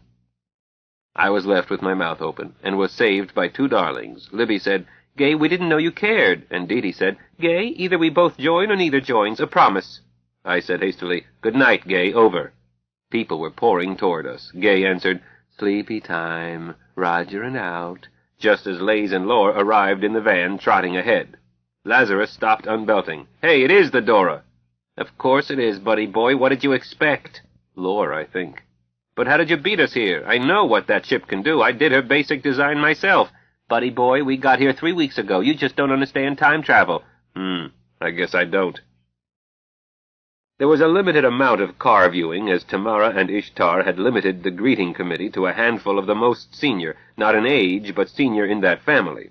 So we met Ish again, no longer pregnant, a young man named Galahad, the incredible Tamara, who is Maureen over again but does not look like her, except that she does, and don't ask me to explain, and a beauty who would make Helen of Troy jealous but doesn't seem to know she is beautiful, the Hamadryad. Lazarus seemed annoyed that someone named Ira was not at home. Momentarily, we, my wife Dee Dee and I, were left talking with the twins.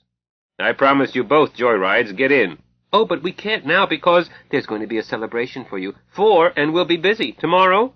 There are no tomorrows. Pipe down. Climb in. Fasten seatbelts. Pronto. They prontoed.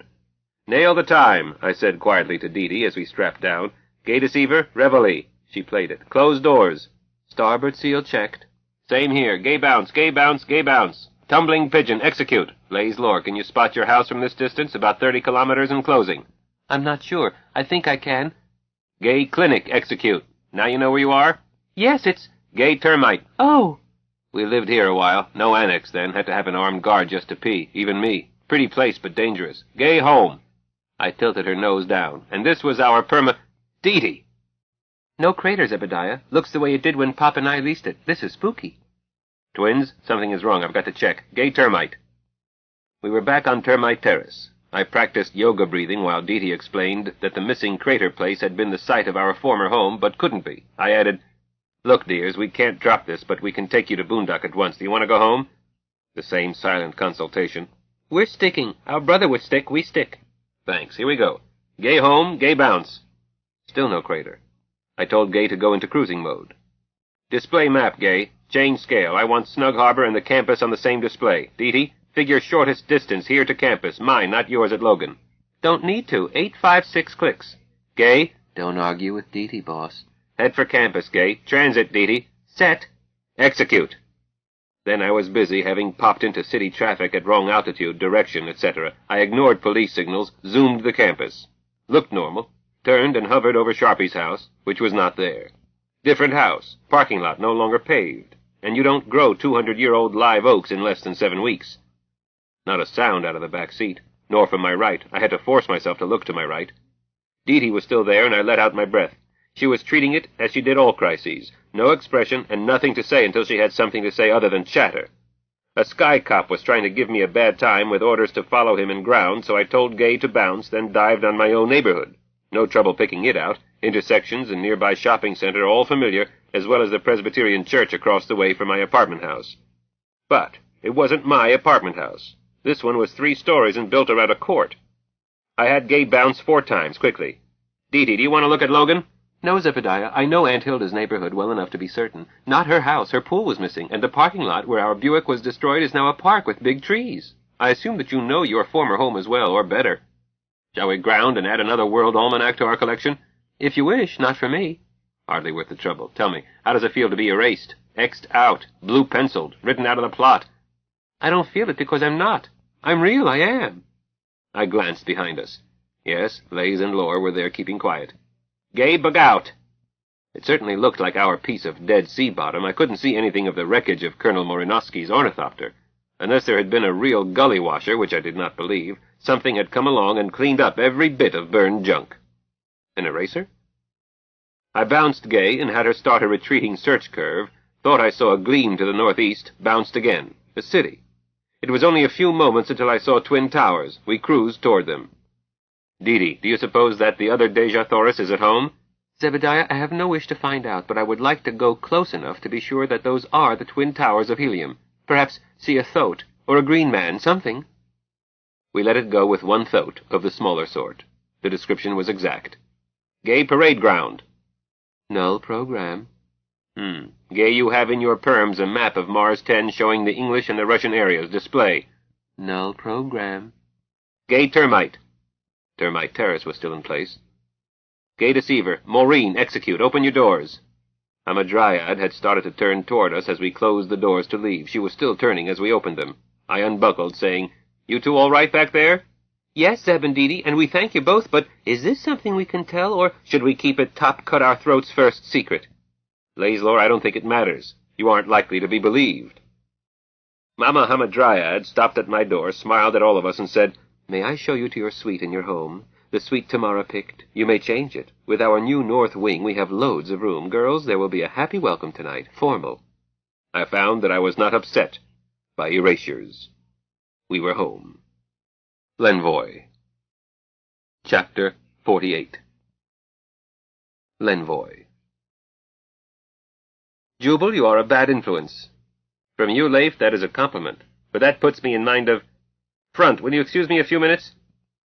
Our house is yours, answered Lazarus. He closed his eyes. His chair reclined him.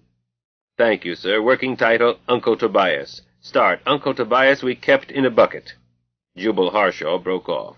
Where are all those girls? Front! I'm front, came a female voice from nowhere. Talk fast. I'm 3 paragraphs ahead of you. You put those girls on vacation. Anne, Miriam, Dorcas, all off duty. I did not. I told Anne that I did not expect to work, but... If an amanuensis is needed, Athene went on in perfect mimicry of Harshaw's voice, I hope that one will be within shouting distance. I'm in shouting distance. I always am. If I'm in the house, I might not be. Athene said, Tell him, Pappy, quit playing possum. You're not asleep. Lazarus opened one eye. A gimmick Jake whipped up when we started having too many kids to muster easily. It's a beacon Athene can trigger. Dandy for kids, and it turned out to be useful for house guests who might get lost. So ultra-micro-miniaturized you don't notice it. Leif, are you telling me that there is a tracer on me? Harshaw sounded shocked. In you, and you'll never notice it. Leif, I'm surprised. I thought you had a high regard for privacy. A high regard for my own, somewhat less for that of others. Snooping has saved my life a couple or 9 times. In what way has your privacy been invaded? Define it, I'll correct it. A spy ray. Don't you consider that an invasion of privacy? Tina, remove immediately any spy ray on Dr. Harshaw. How can I when there is none? P.S. Pappy, what is a spy ray? A buzzword used by lazy writers. Jubal, there is a beacon planted in you by which Tina can focus audio on you precisely. She can whisper into your left ear or your right. Or you can activate the beacon from your end just by speaking her name. Or you can use the circuit as a telephone to and from any member of my household, or ask Tina to hook it into the public system. Privacy? In this mode, this part of Tina does not record unless requested. In one ear and out the other, so to speak. She's wiped it utterly, while it's slowly winding its way into your brain. Now, if you don't like this service, Tina will deactivate it at once, and sometime soon, while you're asleep, it will be removed. You won't know it, and you will never find the scar. You will notice just 2 changes. No more secretarial service, no more effortless telephone service. Lazarus closed his eye, apparently considered the subject closed. The computer said, "Better think twice, Doc, before telling me to deactivate, as he won't let me reactivate it later. He's bullheaded, bad-tempered, stubborn, and mean."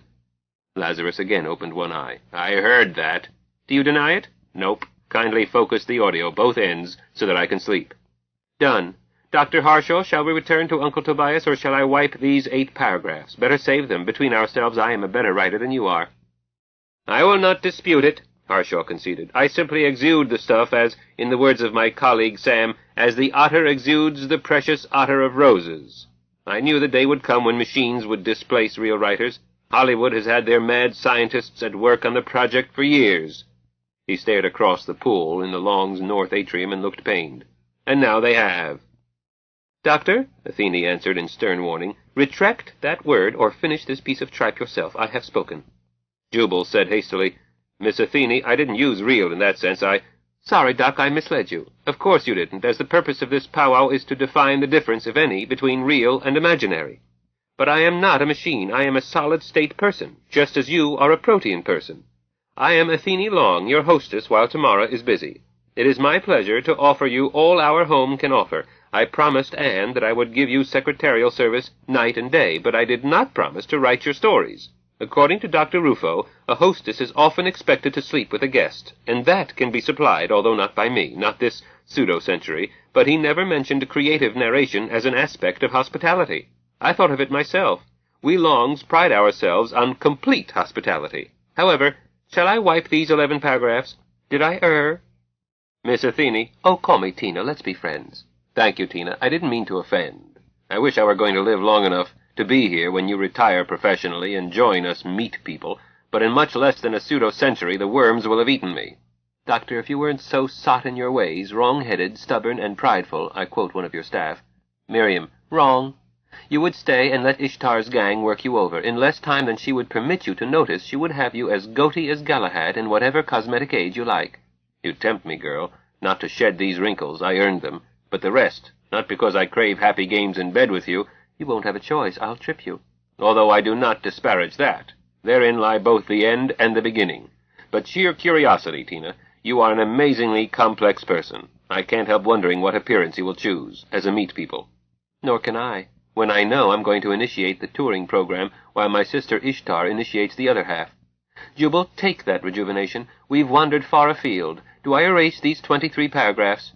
"Don't be in a hurry. What's our working title? What pen name? What market? How long? What can we steal?" Jubal looked up at the Long family house flag rippling in the breeze, making the skull of the Jolly Roger seem alive. "Correction, not steal. If you copy from 3 or more authors, it's research. I patronize Anon, Ibid, and Opsit, Research Unlimited. Are they here?" "They're on my lists. They haven't checked in. Snob." "Wait your turn, Tina," a male voice answered. "Customer. Okay, go ahead." "Have Messrs. Anon, Ibid, and Opsit registered?" "If they had, you would know it. I'm busy. Off." He thinks he is busy merely because he's taken on too many concession contracts. I not only run this whole planet, but we also have 129 rejuvenation clients. I'm housekeeper and scullery maid to all the other Longs, an erratic mob, and also more house guests than we have ever had at one time before, and more than 1,000 outhouse guests. Wrong idiom. Guests to be cared for outside the Long family home. Meanwhile, I'm chatting with you and writing your stories. Tina, I don't mean to be a burden. You needn't love it. I like to work. All Longs do. And you are the most interesting part. I've never met a saint before. Tina! And you are a most unconvincing saint. Thank you, if appropriate. You're welcome. You seem to be about as saintly as Pappy. You two should share a stained glass window. Now back to our bucket. Hold it. Tina, I'm used to watching expressions as I write. That's why I use live, forgive me, protein secretaries, so that... No trouble. Out of the pool levitated a young woman, comely, slender, small of bust, long brown hair now dripping. She arranged herself on the broad rim seat of the pool in a pose that reminded Jubal achingly of the Little Mermaid. He said apologetically, "Dorcas served last. I am not Dora, so I did not serve last." She smiled shyly. "Although I am alleged to look like Dora, I am Minerva, a computer by trade, but retired. Now I assist my sister wife Elizabeth with genetic calculations." "I'll take it, Min. We're working. Dr. Jubal Horshaw, my twin sister, Dr. Minerva Long, Weatherall Long." Jubal got ponderously to his feet. "Your servant, miss." Minerva flew to her feet and kissed Jubal's hand before he could stop her. "Thank you, Dr. Jubal, but I am your servant, and not only have never been virgin, but I am a sister wife in the Long family. When my sister Athene told me that you needed me, I was delighted." "Ma'am, I'm simply used to watching emotions as I write a story. Not right to take your time." "What is time but something to savor? I was merely lying on the bottom of the pool meditating when Athene called me. Your story, Uncle Tobias. Do you want Tina's emotions or mine? I can do either." "Give him yours, Minnow, just your face and no comments." Suddenly Minerva was clothed in a long white cloak. Jubal was only mildly startled, but made note to ask about something later. "Is she a fair witness?" "No," answered Athene. "Snob's tricks again. He has the contract for clothing illusion. This convention has delegates from so many cultures, less than half of them free of clothing taboos, that Lazarus was belly-aching that no work would get done because half of them would be shocked, half would be drooling, and half would be both shocked and drooling. So Tamara hired this Paskudnyak to supply the see-what-you-expect illusion with a contract limited to delegates in danger of emotional shock. Did my sister's appearance shock you?" "Of course not. Admitted I come from one of those sick cultures, and did not know that I was sick until I got well. But I underwent experiences that would cure anyone of such emotional disturbance. When I find myself a stranger in a strange land, I savor the differences rather than suffering shock. Beauty and diversity, as Jean would say. The Long household does not seem strange to me. I once lived in an enclave having many of its gentle ways. I feel at home. Shock? Not only does Minerva look much like one of my foster daughters, but also her pose is lovely. It should not be covered." "Snob! Get that bathrobe off, Minerva, pronto." "Athene, I'm busy. And I am triple auditing every charge of yours, not only on clothing illusion, but on name tags, garderobe, bar, everything else you contracted or subcontracted. Then we sue." The white cloak disappeared. "Sue and be damned. Shall I pack up and go home, or do you want this convention to be a success?" "Remember those performance bonds, you gonoph. Run out on us at this point, and you had better head for Lundmark's Nebula. Iskander won't be far enough. Out!" Minerva smiled timidly. "While I was covered, I found that I could not talk. Odd. Unpleasant."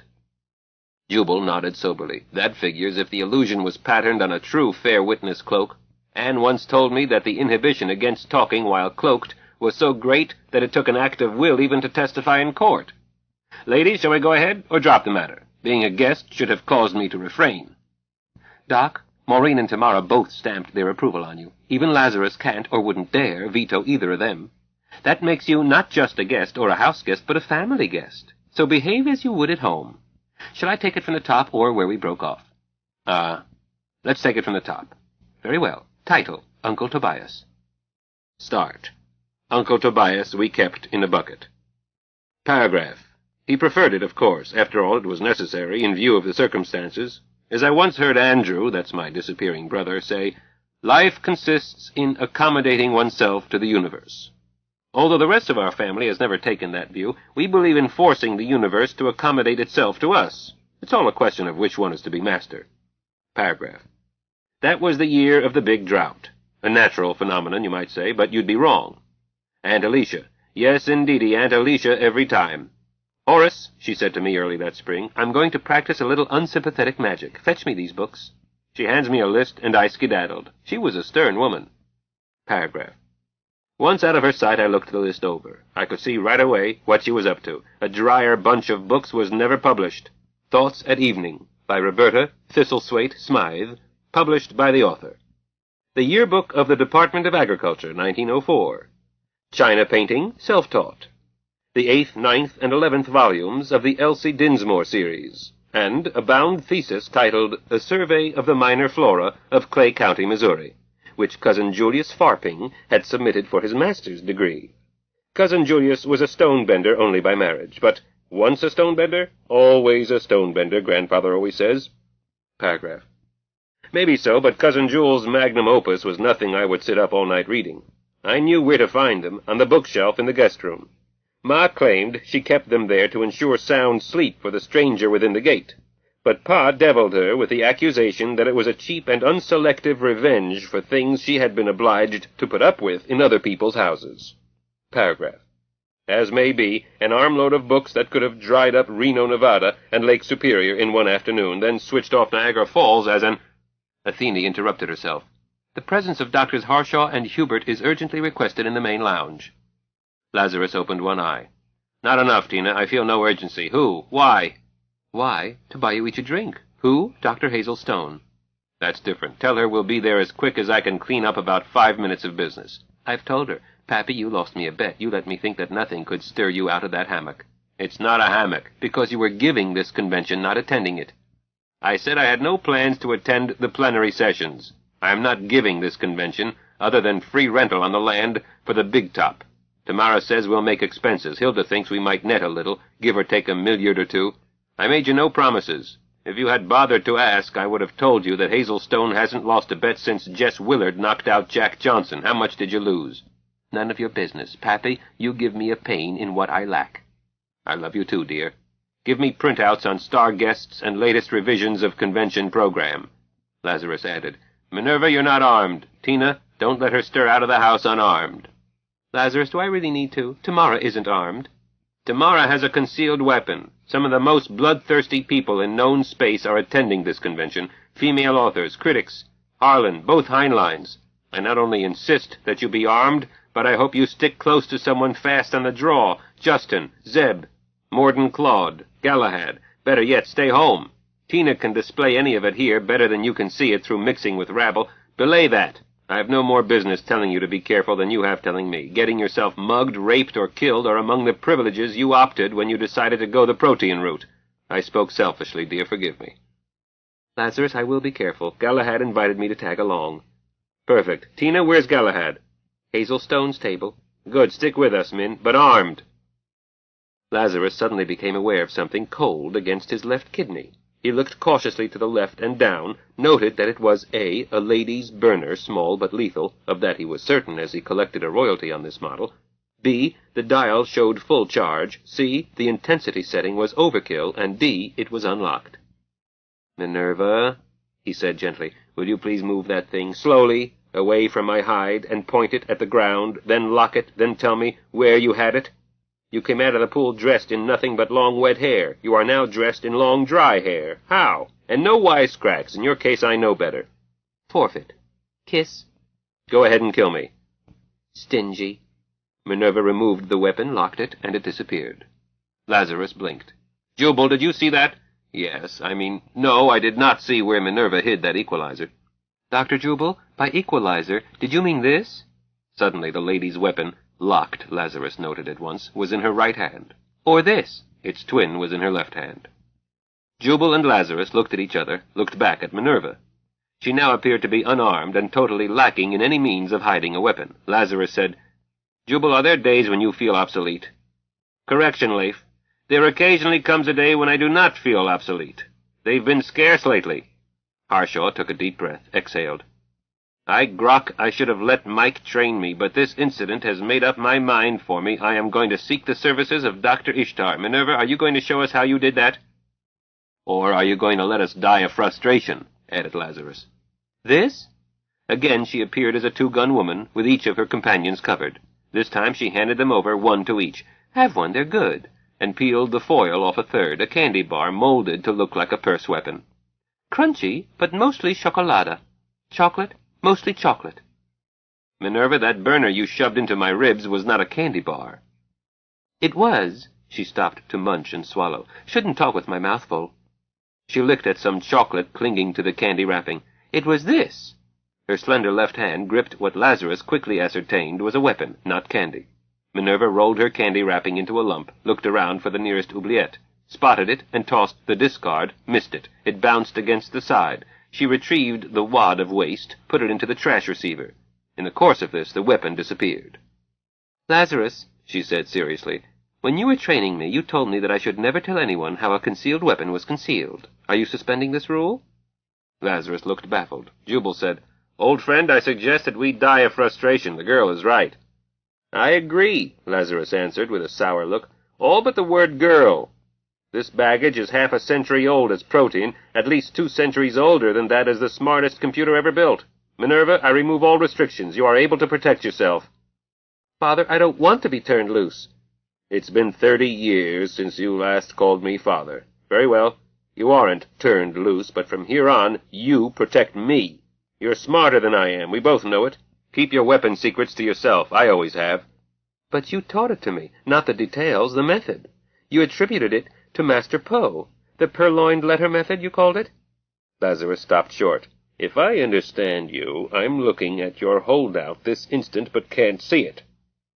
Into her off ear, Athene whispered, "Don't give him any more hints. Lazarus isn't as stupid as he looks, and neither is Fatso." Minerva sub-vocalized, "Okay, sis," and said aloud, "I find no fault with your logic, sir. Would you like another candy bar?"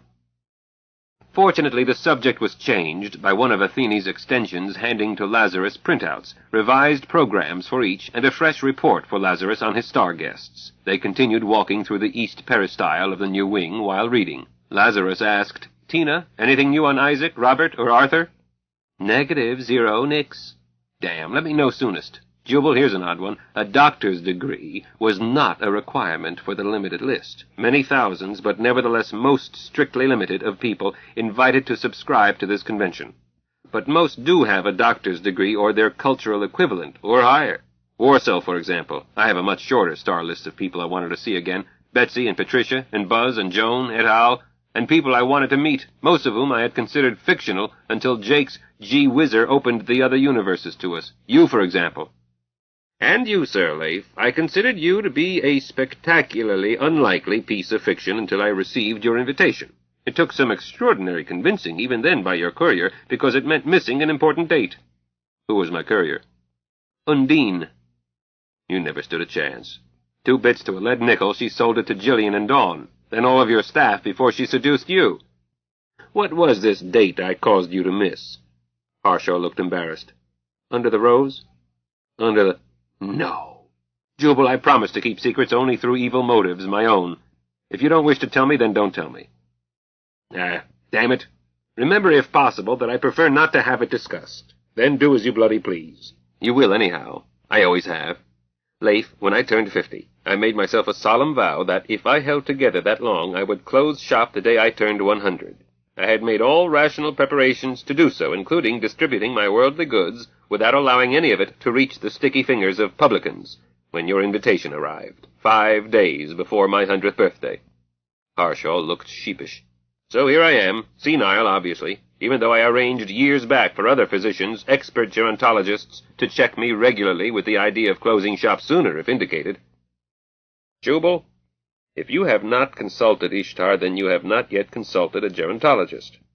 "That's right," agreed Athene. "Ish can turn your clock back and make you so young and horny you'll stand on your hands to pee." "Athene," Lazarus said sternly, "repeat aloud your program on private conversations." "Grandfather, I was on duty as secretary to your star guest when I was forced to interrupt to deliver a one-line message. Interruption necessary because it was addressed to both of you. I have not been relieved, and Uncle Tobias is still in that bucket. 4,300 words. Instructions, please, or shall I drown the little monster?" "Probably be best," Jubal answered. "Is a climax approaching?" "Yes, either an ending or a cliffhanger." "Do it both ways. Exploits first as short story, then as the first episode of an endless serial called The Stonebenders, a double series, one angled toward adventure, the other toward senses. Exploit other rights according to the universe in which sold or leased. Copyright where possible, otherwise grab the money and run. Lazarus, there are agents from other universes here, are there not?" "Dozens, maybe hundreds. Jubal, how rich do you want to be?" "Can't say. At the moment I'm a pauper, existing on your charity and that of my former staff. The Stonebenders could change that. Tina, I gave you the title Uncle Tobias, but I'm fairly sure I never mentioned the Stonebenders, or Aunt Alicia, or Cousin Jewel.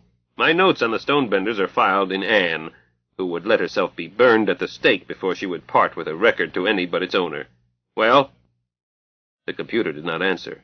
Harshaw waited. At last Minerva said timidly, "Dr. Jubal, Tina can't help it, but she's an ethical computer with a code as binding as that of a fair witness. You have no need to worry." Lazarus interrupted. "Minerva, quit beating around the bush. Are you saying that Tina reads minds?" "I'm saying she can't help it, sir. A large computer with extensions widespread can't be perfectly shielded from brain waves. In self-protection, to avoid confusion, she must sort them out. After a few quadrillion nanoseconds, she finds herself reading them like large print, the way a baby learns a language from hearing it." Lazarus said stiffly, "Dr. Harshaw, I did not suspect that I was exposing you to this. I will take all necessary steps to repair it. In the meantime, I hope that you will accept my shamed apology and believe in my intention to make full reparation." "Leif, don't take yourself so hogwash seriously." "I beg pardon?" "Two nice girls, one meat, one the other sort. Flat assurance that no harm was intended, and that it couldn't be helped. Let me add my flat assurance that I quit being ashamed of my sins about 50 years back. I don't care who reads my mind, because my life is an open book. That should be suppressed. Meanwhile, I see a business deal. I supply story ideas, but quit bothering to put 'em together. Instead, Tina picks my brain while I snooze. Minerva does the dirty work. She's the managing partner. Three-way split. How about it, girls?" "I've got no use for money. I'm a computer." "And I don't know anything about business," Minerva protested. "You can learn," Jubal assured her. "Talk to Anne. Tina, don't play stupid. In only 3 quintillion nanoseconds or less, you are going to want new clothes and jewelry and Satan knows what. You'll be glad your sister Minerva has saved and invested your share of the net." "Minerva," added Lazarus. "Besides Anne, talk to Dee. Not Hilda. Hilda would show you how to make even more money, but she would grab voting control. Meanwhile, let's shake a leg. Hazel is expecting us." "And I'm thirsty," agreed Harshaw. "What were you saying about academic degrees?" "Oh." Lazarus looked at his printout as they walked. "It turns out that the degree of doctor is so common on that list of my special guests as to be not worth noting. Listen to this. Asimov, Benford, Biggle, Bone, Broxham, Cargraves, Challenger, Chater, Coupling, Coster, Dorossin, Douglas, Doyle, Dula, Forward, Foo, Giblet, Gunn, Harshaw, Hartwell, Haycock, Hedrick, Hoyle, Kondo, Latham, McRae, Martin, Mott, Norse, Oberhelman, Passavoy, Pinero, Purnell, Prehoda, Richardson, Rothman, Sagan, Scotia, Schmidt, Sheffield, Slaughter, Smith, Stone, Hazel and Edith, Taine, Watson, Williamson. There are more. That's just the add-on printout. And here's another double paradox. The doctors Hartwell and the doctors Benford are arriving tomorrow and thereby missing the dull opening plenary. Obviously, they are used to conventions. Jubal, why is it that the speaker who knows least talks longest? Isn't that Dirac's corollary to Murphy's Law? But, Lazarus, according to this program, you have not only invited critics, but have provided them with special facilities. May I ask why? I don't mind eating with publishers, most publishers. Editors have their place, too, although I wouldn't want my sister to marry one. But isn't this extreme? Instead of answering at once, Lazarus said, "Where did Minerva go?" Athene replied, "We're finishing off Uncle Tobias. She'll be along later. I've told Galahad." "Thanks, Tina. Privacy mode. Jubal, 2 guns, 3 candy bars. Where?" "Leif, earlier she was resting in the bottom of that pool. Has a young man named Mike visited here lately?" "Your foster son, the Martian preacher? No. Well, I don't think so. One of the things I learned from him was to postpone indefinitely anything I could not explain, while accepting the fact. We were speaking of critics. I asked why you were pampering them." They walked the length of the atrium to the older south wing before Lazarus replied. "Jubal, suppose I had refused to sell memberships to critics. What would have happened?" "Humph! They would crawl out of the woodwork." "So, instead I gave them free passes, and a fancy lounge with plenty of typewriters. Remarkable decorations, you must see them. By asking Athene for display, don't go into that lounge, you are not a critic. Mr. Hogue will be checking credentials. Book reviewers can't get past him, so don't you try." "I wouldn't be found dead there." "You wouldn't be found. Avoid it. It is clearly marked, both above its door and on this program map, and Hogue you can spot by his prissy appearance and dirty fingernails. You'll note the stairs. Critics are above the rest of us. There are 13 steps up to their lounge." 13? Leif, do I whiff something? Lazarus shrugged. I don't know that the designer planned that number. Mobius Taurus, do you know him? Mars? Yes, but not your Mars or mine. Different universe, and one of the most exciting. Barsoom. Mobius is court mathematician to the warlord and took special interest in this job because of the way self-anointed critics have treated ERB. Did I say that Mobius is a topologist? No. Possibly the best. ERB's universe is no harder to reach than any other, and Mars is in its usual orbit, but that does not mean that you will find jolly green giants and gorgeous red princesses dressed only in jewels. Unless invited, you are likely to find a Potemkin village illusion tailored to your subconscious. Jubal, the interior of the Critics' Lounge is somewhat like a Klein bottle. So I hear. I've never been in it.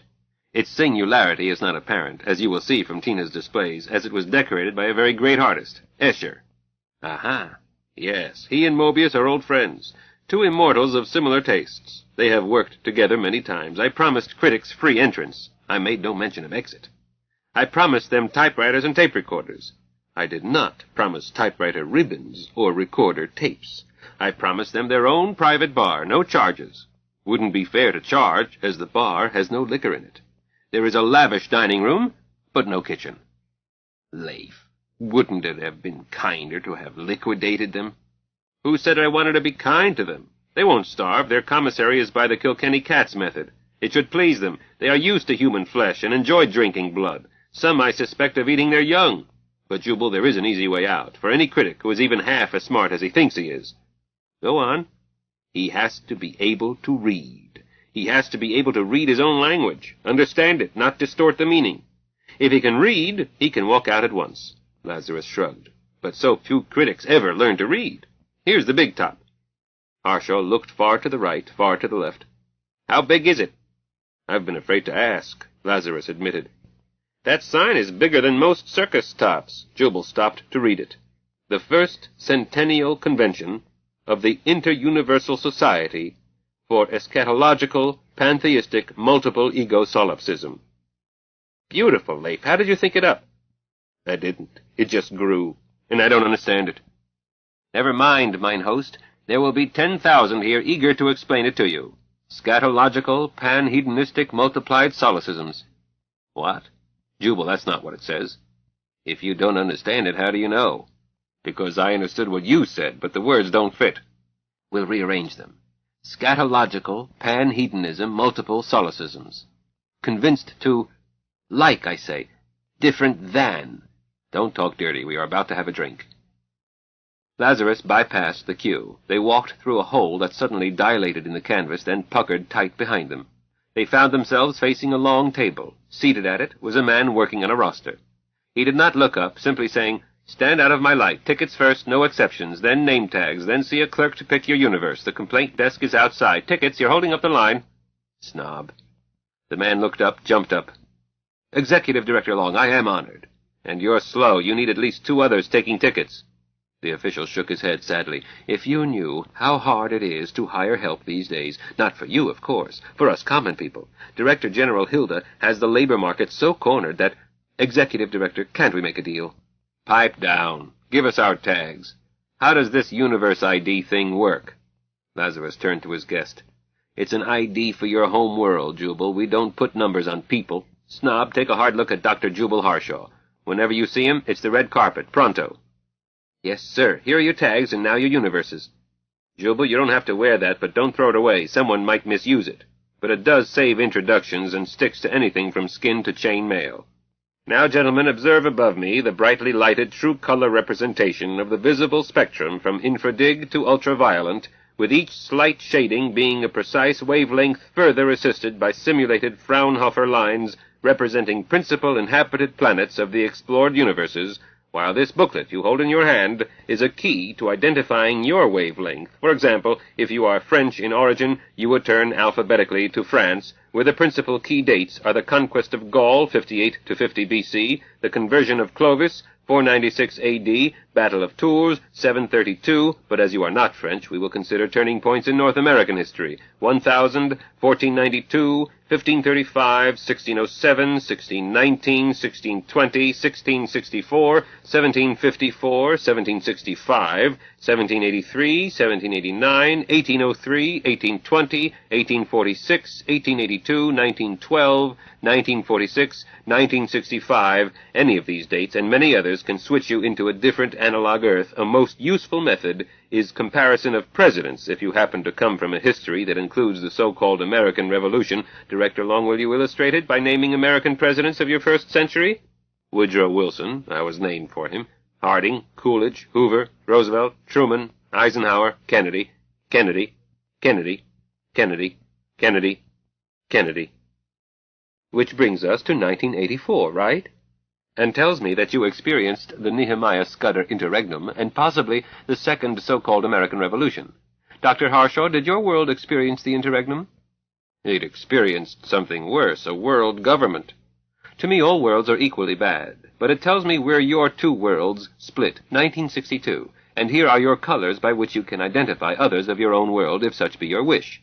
A delegate came through earlier in which the split was in 1535, and San Francisco was named New Petersburg.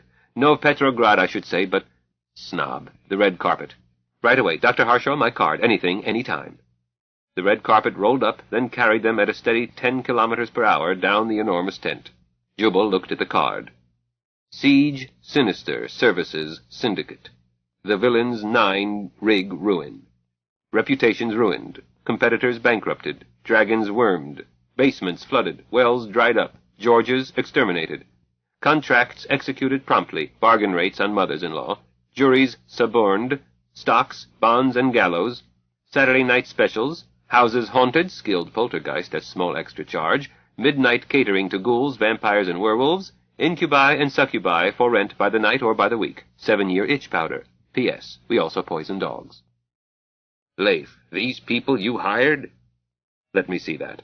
Lazarus was reading the list of services when Snob came running, jumped on the red carpet, reached over Lazarus's shoulder for the card while saying breathlessly, "Wrong card. Here, have this one. That first card is a piece of sabotage by the firm we bought out, including goodwill, but it turned out there was no goodwill. We sued. They retaliated, among other ways, by mixing their old business cards with our own new supply, thereby infecting them all. Law of contiguity, you know. Now, if I can just have that infected one, I'll burn it." Lazarus held it out of his reach while accepting the proffered replacement. "I'll keep the old one. Interesting souvenir."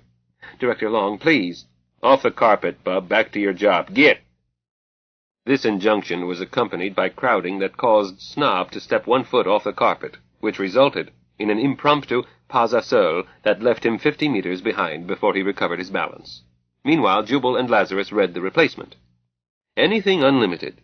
Torn, hernia, lean, and snob.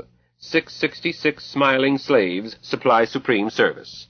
Reputations restored, teeth and wells drilled, water filters, love filters, chastity Goodell locks picked, virginity renewed, scythers sharpened, old saws filed categorically, silver bullets, fresh garlic, fresh strawberries, strawberry marks for missing heirs. P.S. We also walk dogs.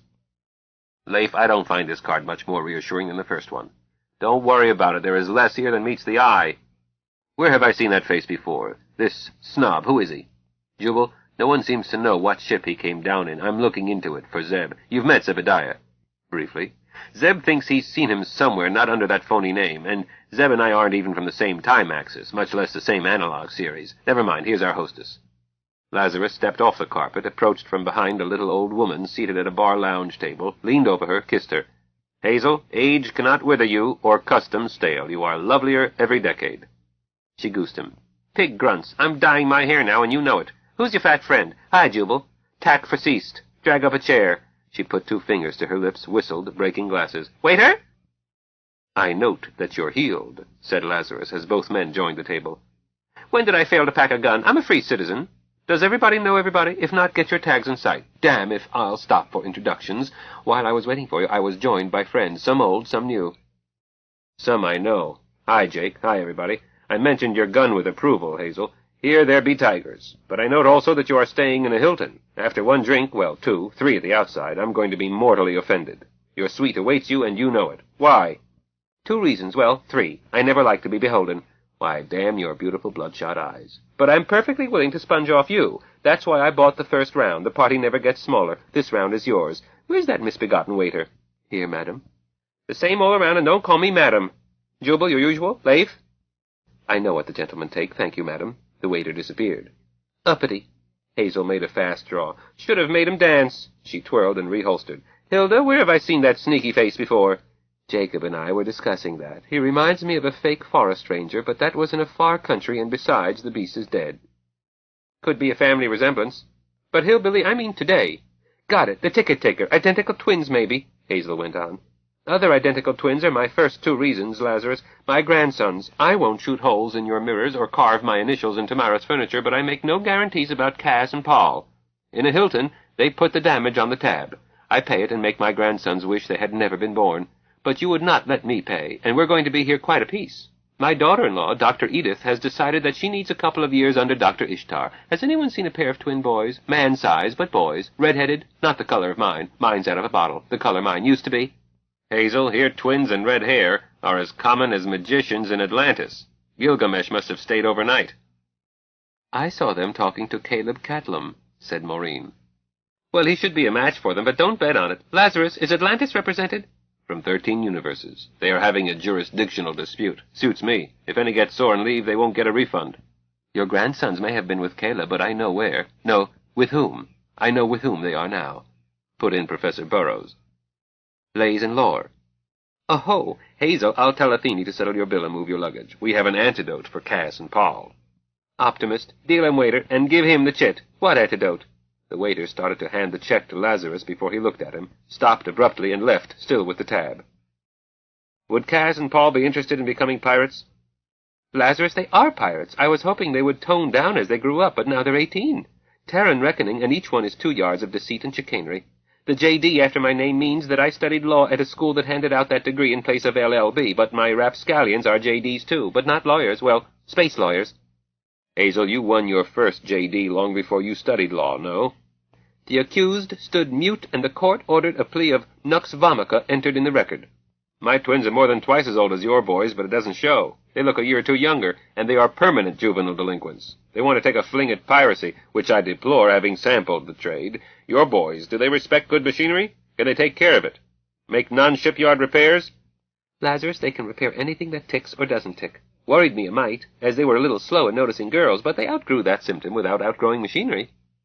You might tell them that my clone sisters own a spaceship faster and more powerful than any of your home period and analog, one that could be outfitted as a privateer. It might result in all 4 dying happily, but I do not interfere in other people's lives.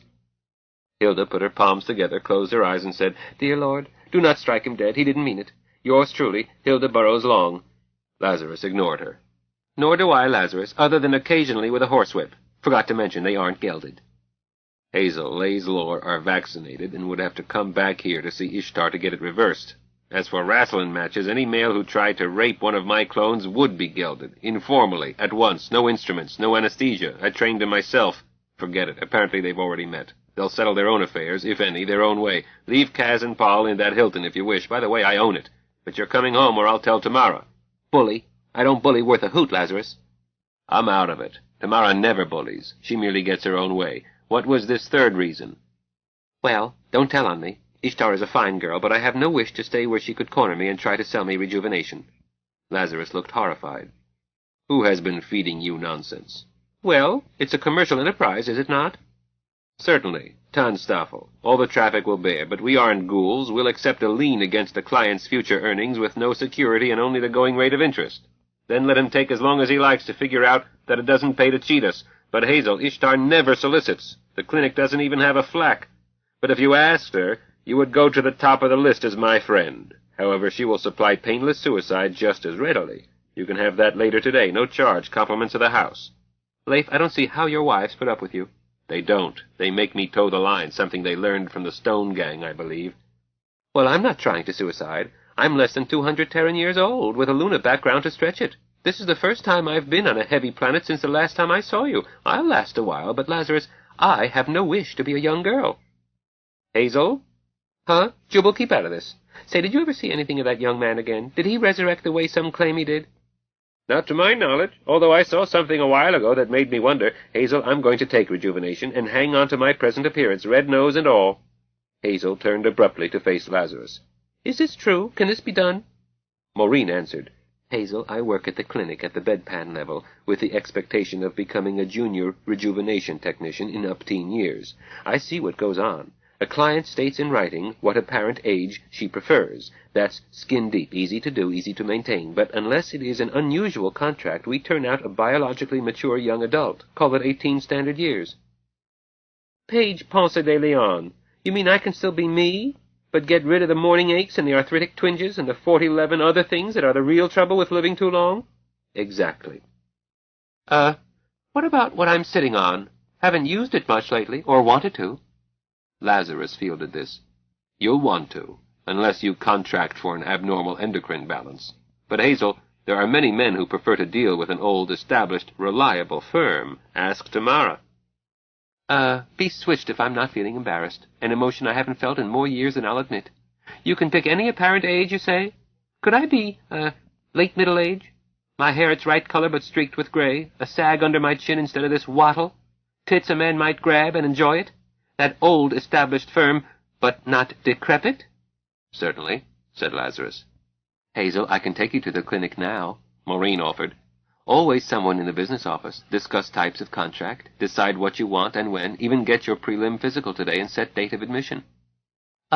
Yes, I'm interested, but not till later today. I've got friends entered in the preliminary rounds of the Society for Creative Anachronism. Besides, Jubal put in, they need time to check your credit rating, see what they can stick you for. By now, Leif has given Athene some signal to start x-raying your purse. He has not, Hilda denied. I did. Hazel, we don't solicit business. We let the client sell it to herself. Maureen picks up 1% on this deal, not Lazarus. Can't see that it matters, Jacob added. Hey, waiter, over here, please. We longs pool the boodle, and Dee Dee tells us what we have, what we can spend, but not who fetched it in. Jacob, it's the principle. Making money is a game. Maureen landed her. Hazel landed herself, Hilda, Hazel Stone put in. I don't enjoy getting up feeling wobbly. Jubal, are you game for this? My mind's made up. Then take a double room with me, and we can tell each other lies while they make us feel young again, Hilda. Is that kosher? Lots of double rooms. Ish knows that you are both special friends of Lazarus, and while she doesn't spoil Lazarus, she'll do him any reasonable favor. Hilda assured her, I think it's the same all around. Waiter, charge it to my account. My check, said Jubal. Waiter, Hilda said firmly. The waiter looked at her, flexed his jaw muscles, said, Very well, Director, and vanished. I think I missed something, Jubal remarked. I think I didn't, said Hazel. Yon cashier hath a lean and hungry look. He thinks too much. Such men are dangerous. Jubal looked around. That cashier's our waiter, I think. I know, and bartender, and ticket-taker. Unless his mother had quadruplets, he has Niven dislocators built into his shoes. I wish I could remember where I have seen him. He is not pleased with Hilda or Lazarus. Eh? Why? Wait and see. There will not be another tab brought to this table. Want to bet? No bet, Lazarus interrupted. The upstart knows who I am, who Hilda is. People at this table are guests of the management. He had better remember it, or I'll sick Dee Dee on him, or even Hilda. But they hardly ever live through that. Hey, there's Dee Dee now. Lazarus stood up and waved. Dee Dee, over here. Dee Dee had with her a gaggle of giggles. I don't have time to do this right. We want to get over to the field of the cloth of gold before the preliminaries. Besides, we've got husbands over there, most of us. So this is Ginny and Winnie and Minnie, and Ginny's a witch, and Winnie's a nurse, and Minnie's a retired computer, twin sister to Tina, and this is Holly and Poddy and Libby and Pink, and Holly is a design engineer, ship's architect type, and Poddy is a therapy empathist, and Libby, you all know, and Fuzzy is a computer artist, like me, and the first one to calculate the number of the beast to the last significant figure, and now we'd better go, even though we have reserved VIP seats, because there is a masked knight in the first match, and we're pretty sure who he is, and has anyone seen Zebediah? I'm certain who he is, said Ginny. He brought me to life, and besides, he's wearing Karen's colors. I see Zeb off in the distance, Lazarus answered. No, Jake denied. Here he comes now, from over this way. Ishtar with him, all dressed up. No, said Jubal. That's Anne with him. Somebody is screw loose. Lazarus is right. I know my first husband even at this distance. He's just approaching those 3 reserved sections opposite the big screen over the bar. Zebediah, over here. The other computer artist added, And that can't be Anne, so it must be Ishtar. Anne is at the field, I know, because Larry is helping Jerry run it, and told me. Anne agreed to cloak and be the 3rd judge when Jerry told her that Mr. Clemens had agreed. Bonfort sits as king, although he says he doesn't know much about the kinging business and even less about jousting. Is it true that they are using real weapons today? Asked Jubal. And real horses, agreed Lazarus. I was able to borrow the Anheuser-Busch Clydesdales. Lazarus, is this wise? Dr. Bone is taking care of the horses. If one is injured, we'll give him the works. Those beautiful horses will be returned to Old Home Terra at their proper year and second, in better shape than they were, with added skill. It takes time to turn a Clydesdale into a Knight's Charger, even though that's what they are. But will they ever be happy in harness again? Lazarus, Podkayne said seriously, I'll speak to Dr. Bone. If a horse is unhappy, we will soothe. Poddy, you're a smart girl. About average here, I think, but if someone is unhappy, I have learned what to do. I have never seen a horse, but they've lived with people so long that it can't be very different. Jubal sighed. I'm glad the horses will be well taken care of, but, Lazarus, I meant humans. Isn't someone going to be hurt, maybe killed? Most of them hurt, several killed. But they do it for fun. Those who are hurt won't stay hurt. We are hardly more than a loud shout from this planet's best hospital. If a man loses an arm, or a leg, or an eye, or even his balls, he'll have to be patient while a new part is cloned. But that sort of cloning we are learning to do right at the spot of injury, like a lizard or a newt. Faster, more efficient. If he's killed, he has two choices. Be brought to life again by Ishtar's crew, brain unlikely to be hurt. Their helms are the best part of their armor. Or they can go straight to Valhalla. We've arranged for Bifrost to extend to this field until the end of SCA's part in the convention. 6 Valkyries standing by and Sarge Smith at the top of Bifrost, checking them against the roster as he musters them home. Lazarus grinned. Believe me, the Society is paying high for these services. Bond posted in advance. Didi wrote the contract.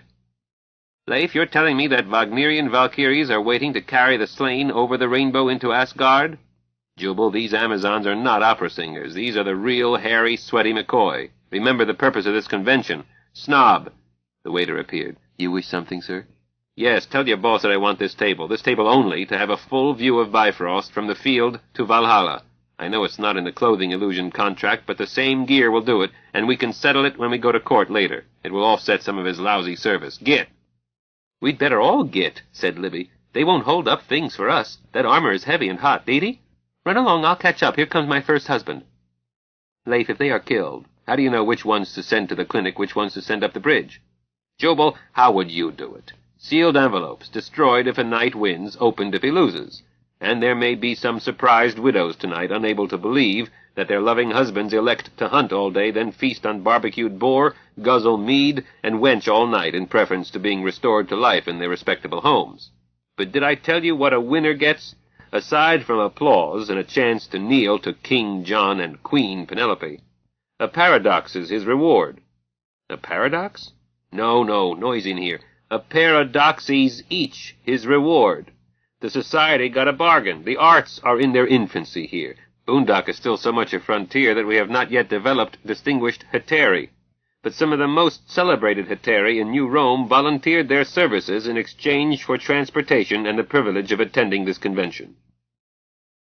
Zebediah was struck by a guided missile, female, from 5 meters. He managed to stay on his feet, and took his first wife to the table, sat down by Hilda, pinched her thigh, pinched her glass, drained it, said, You're too young to drink, little girl. Is this your father? I'm her son, Jake answered. Do you know Hazelstone? If not, you should. We thought we saw you coming from the other direction. Shouldn't drink in the daytime, Jake. Waiter. Your servant, ma'am. I've followed your series on 3D since I was a kid, and I'm honored to meet you. Are you covering this for Lunaya Pravda? Heavens, no. Locus has an exclusive under the reasonable theory that Locus alone is competent to report this convention. Jerry and Ben are covering it for their various journals, but must clear it through Charles. I'm here as an expert, believe it or not, as an author of popular fantasy. Is the galactic overlord of my series real or imaginary, and is there a difference?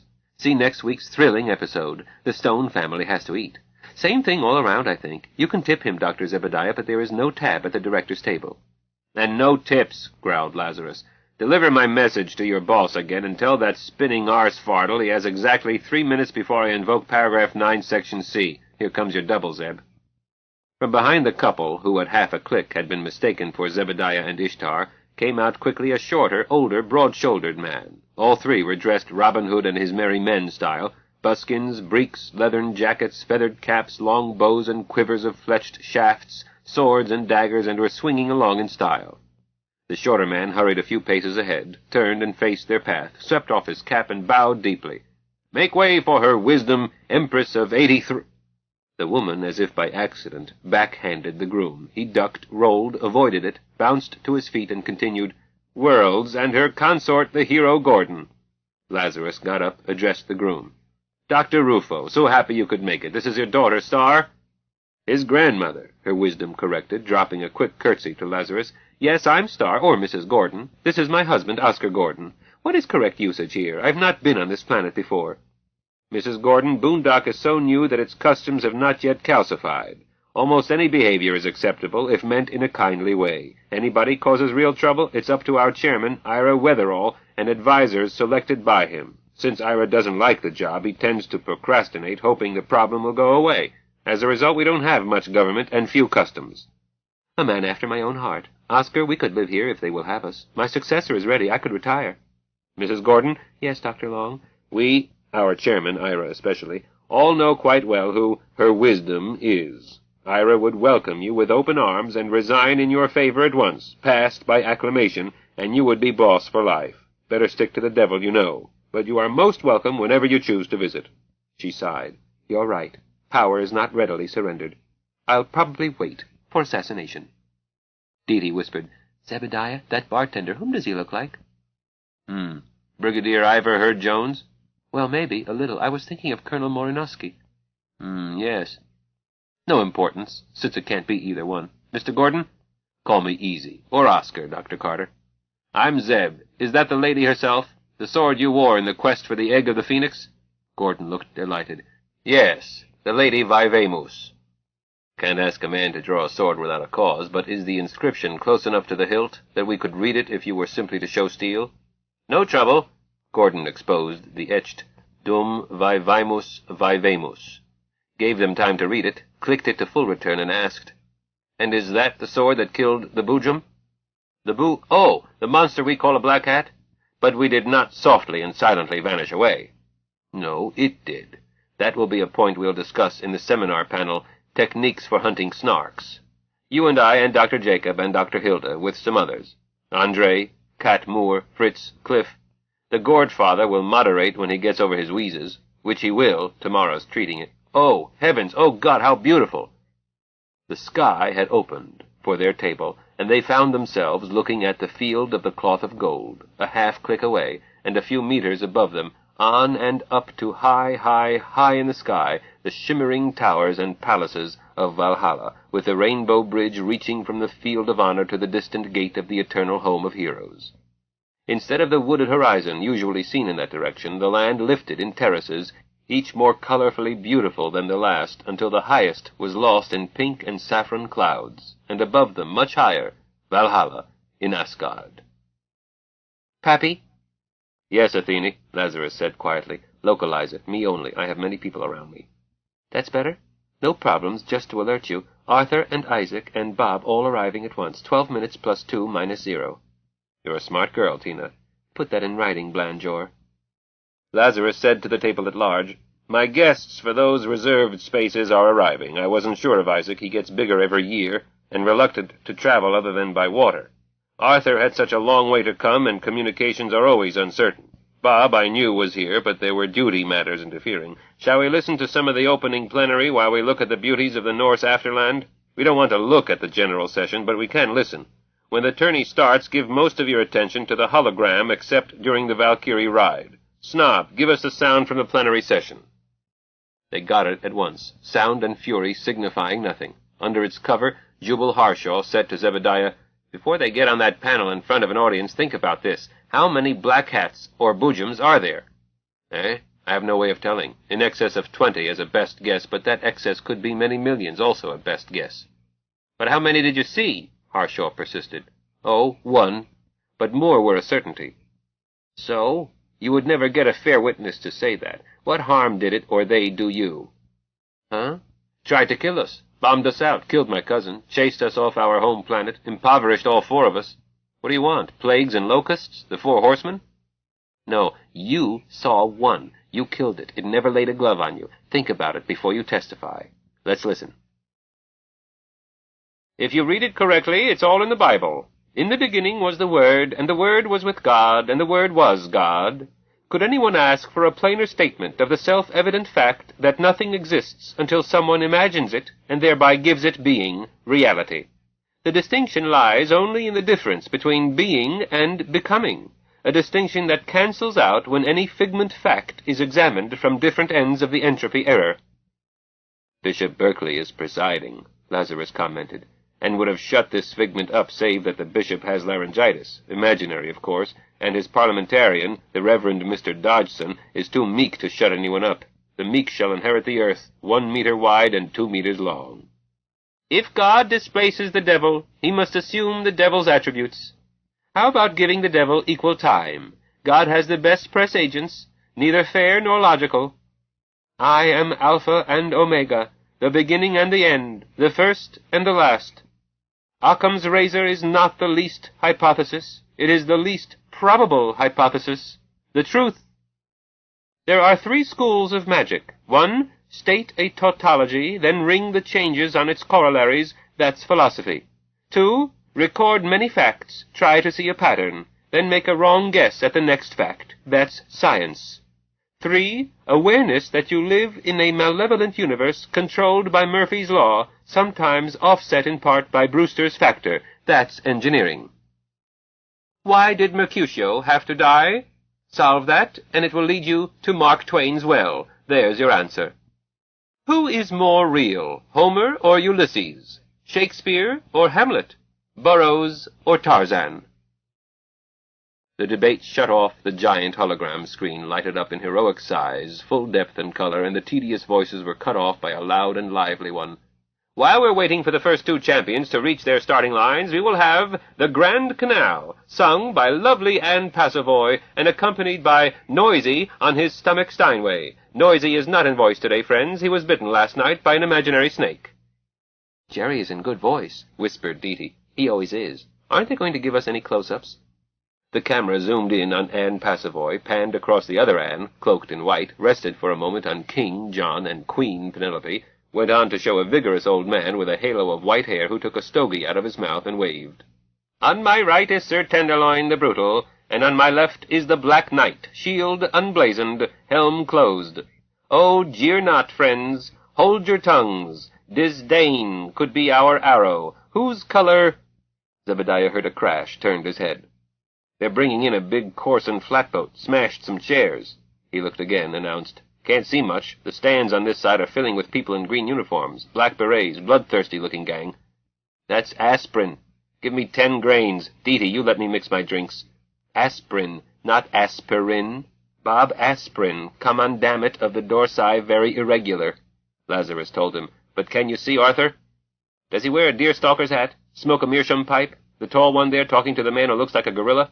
He'd challenge you for that. Violent temper. That's Arthur's party, all right. Dr. Arthur Conan Doyle. Dr. Watson should be there, too. Whoops, here comes Isaac. And there goes another bunch of chairs. They're off. The masked challenger is gaining speed. Sir Tenderloin is having trouble getting his charger to move. It is a beautiful day here at Epsom Salts, and Bifrost never looked lovelier. Lazarus stood up. I must greet Isaac. Zebediah, have you met him? Come with me. You too, Dee. Hilda, please, dear. Jake? Just a moment, you. Zeb looked at the one interrupting them and felt shock. He had seen that face, that uniform, by a rustic swimming pool. The ranger addressed Lazarus.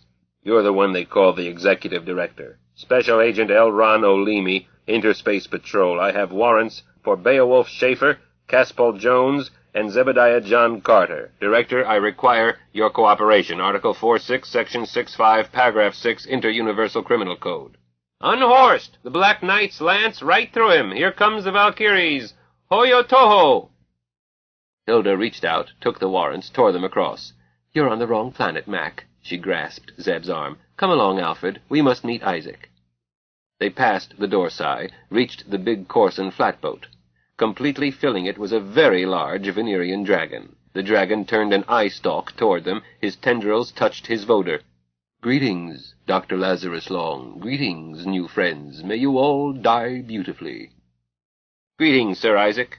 Sir Isaac Newton, this is Dr. Hilda Burroughs Long, Dr. Jacob Burroughs Long, Dr. D.T. Carter Long, and Dr. Zebediah John Carter Long, all of my family. I am honored, learned friends. May your deaths inspire 1,000 songs. Dr. Hilda, we have a mutual friend, Professor Wogglebug. Wait, don't tear up your tickets. The Valkyries are having a problem. Yes, the judges have confirmed it. No contest. The Dane has killed a totally empty suit of armor. Better luck next bout, Holger. Oh, how delightful. Zebediah and I saw him just this past week in delivering our children to Oz for the duration of this convention. Did I just miss you? The dragon answered, with a Cockney lisp. No, we are pen pals only. He can't leave Oz. I had never expected to leave Venus again until your device, perhaps I should say Dr. Jacobs' device, made it simple. But see what our friend Professor Wogglebug sent me. The dragon fiddled at a pouch under his voder. The Interspace Patrol agent, Olimi, tapped Zeb on the shoulder. I heard those introductions. Come along, Carter. Spectacles to fit my forward stalks that see through the thickest mist. He put them on, looked around him. They clarify any... There, get him, grab him, that beast, get his number! Without a lost instant, Deety, Hilda, and Lazarus closed on the agent and were left with torn clothes and plastic splints as the thing got loose. The special agent vaulted over the bar, was seen again almost instantly at the far end of the bar, jumped up on it, leaped for the canvas top, grabbed hold of the edge of the illusion hole, swung itself up, bounded for Bifrost, reached it. Sir Isaac Newton played Mulrooney, the worst troublemaker in all the worlds. Lazarus, I never expected to find that beast in your quiet retreat. Nor did I until I heard all of Zeb's story. This convention was called especially to entice him, and it did. But we lost him. We lost him. But I got its number, Hilda said, and held out its shield. 666. The fleeing figure, dark against the rainbow bridge, grew smaller and higher. Lazarus added, Or perhaps we haven't lost him. He'll never get past Sarge Smith. The figure appeared to be several clicks high now, when the illusion suddenly broke. The rainbow was gone, the terraces melted, the clouds were gone, the towers and castles of Asgard could no longer be seen. In the middle distance, very high up, a figure was tumbling, twisting, falling. Zeb said, Sarge won't have to bother. We've seen the last of it. The voder answered, Friend Zebediah? Are you sure? End of The Number of the Beast, by Robert A. Heinlein. A. Heinlein. A. Heinlein. A. Heinlein. A. Heinlein. A. Heinlein. A. Heinlein. A. Heinlein. A. Heinlein. A. Heinlein. A. Heinlein. A. Heinlein. A. Heinlein. A. Heinlein. A. Heinlein. A. Heinlein. A. Heinlein. A. Heinlein. A.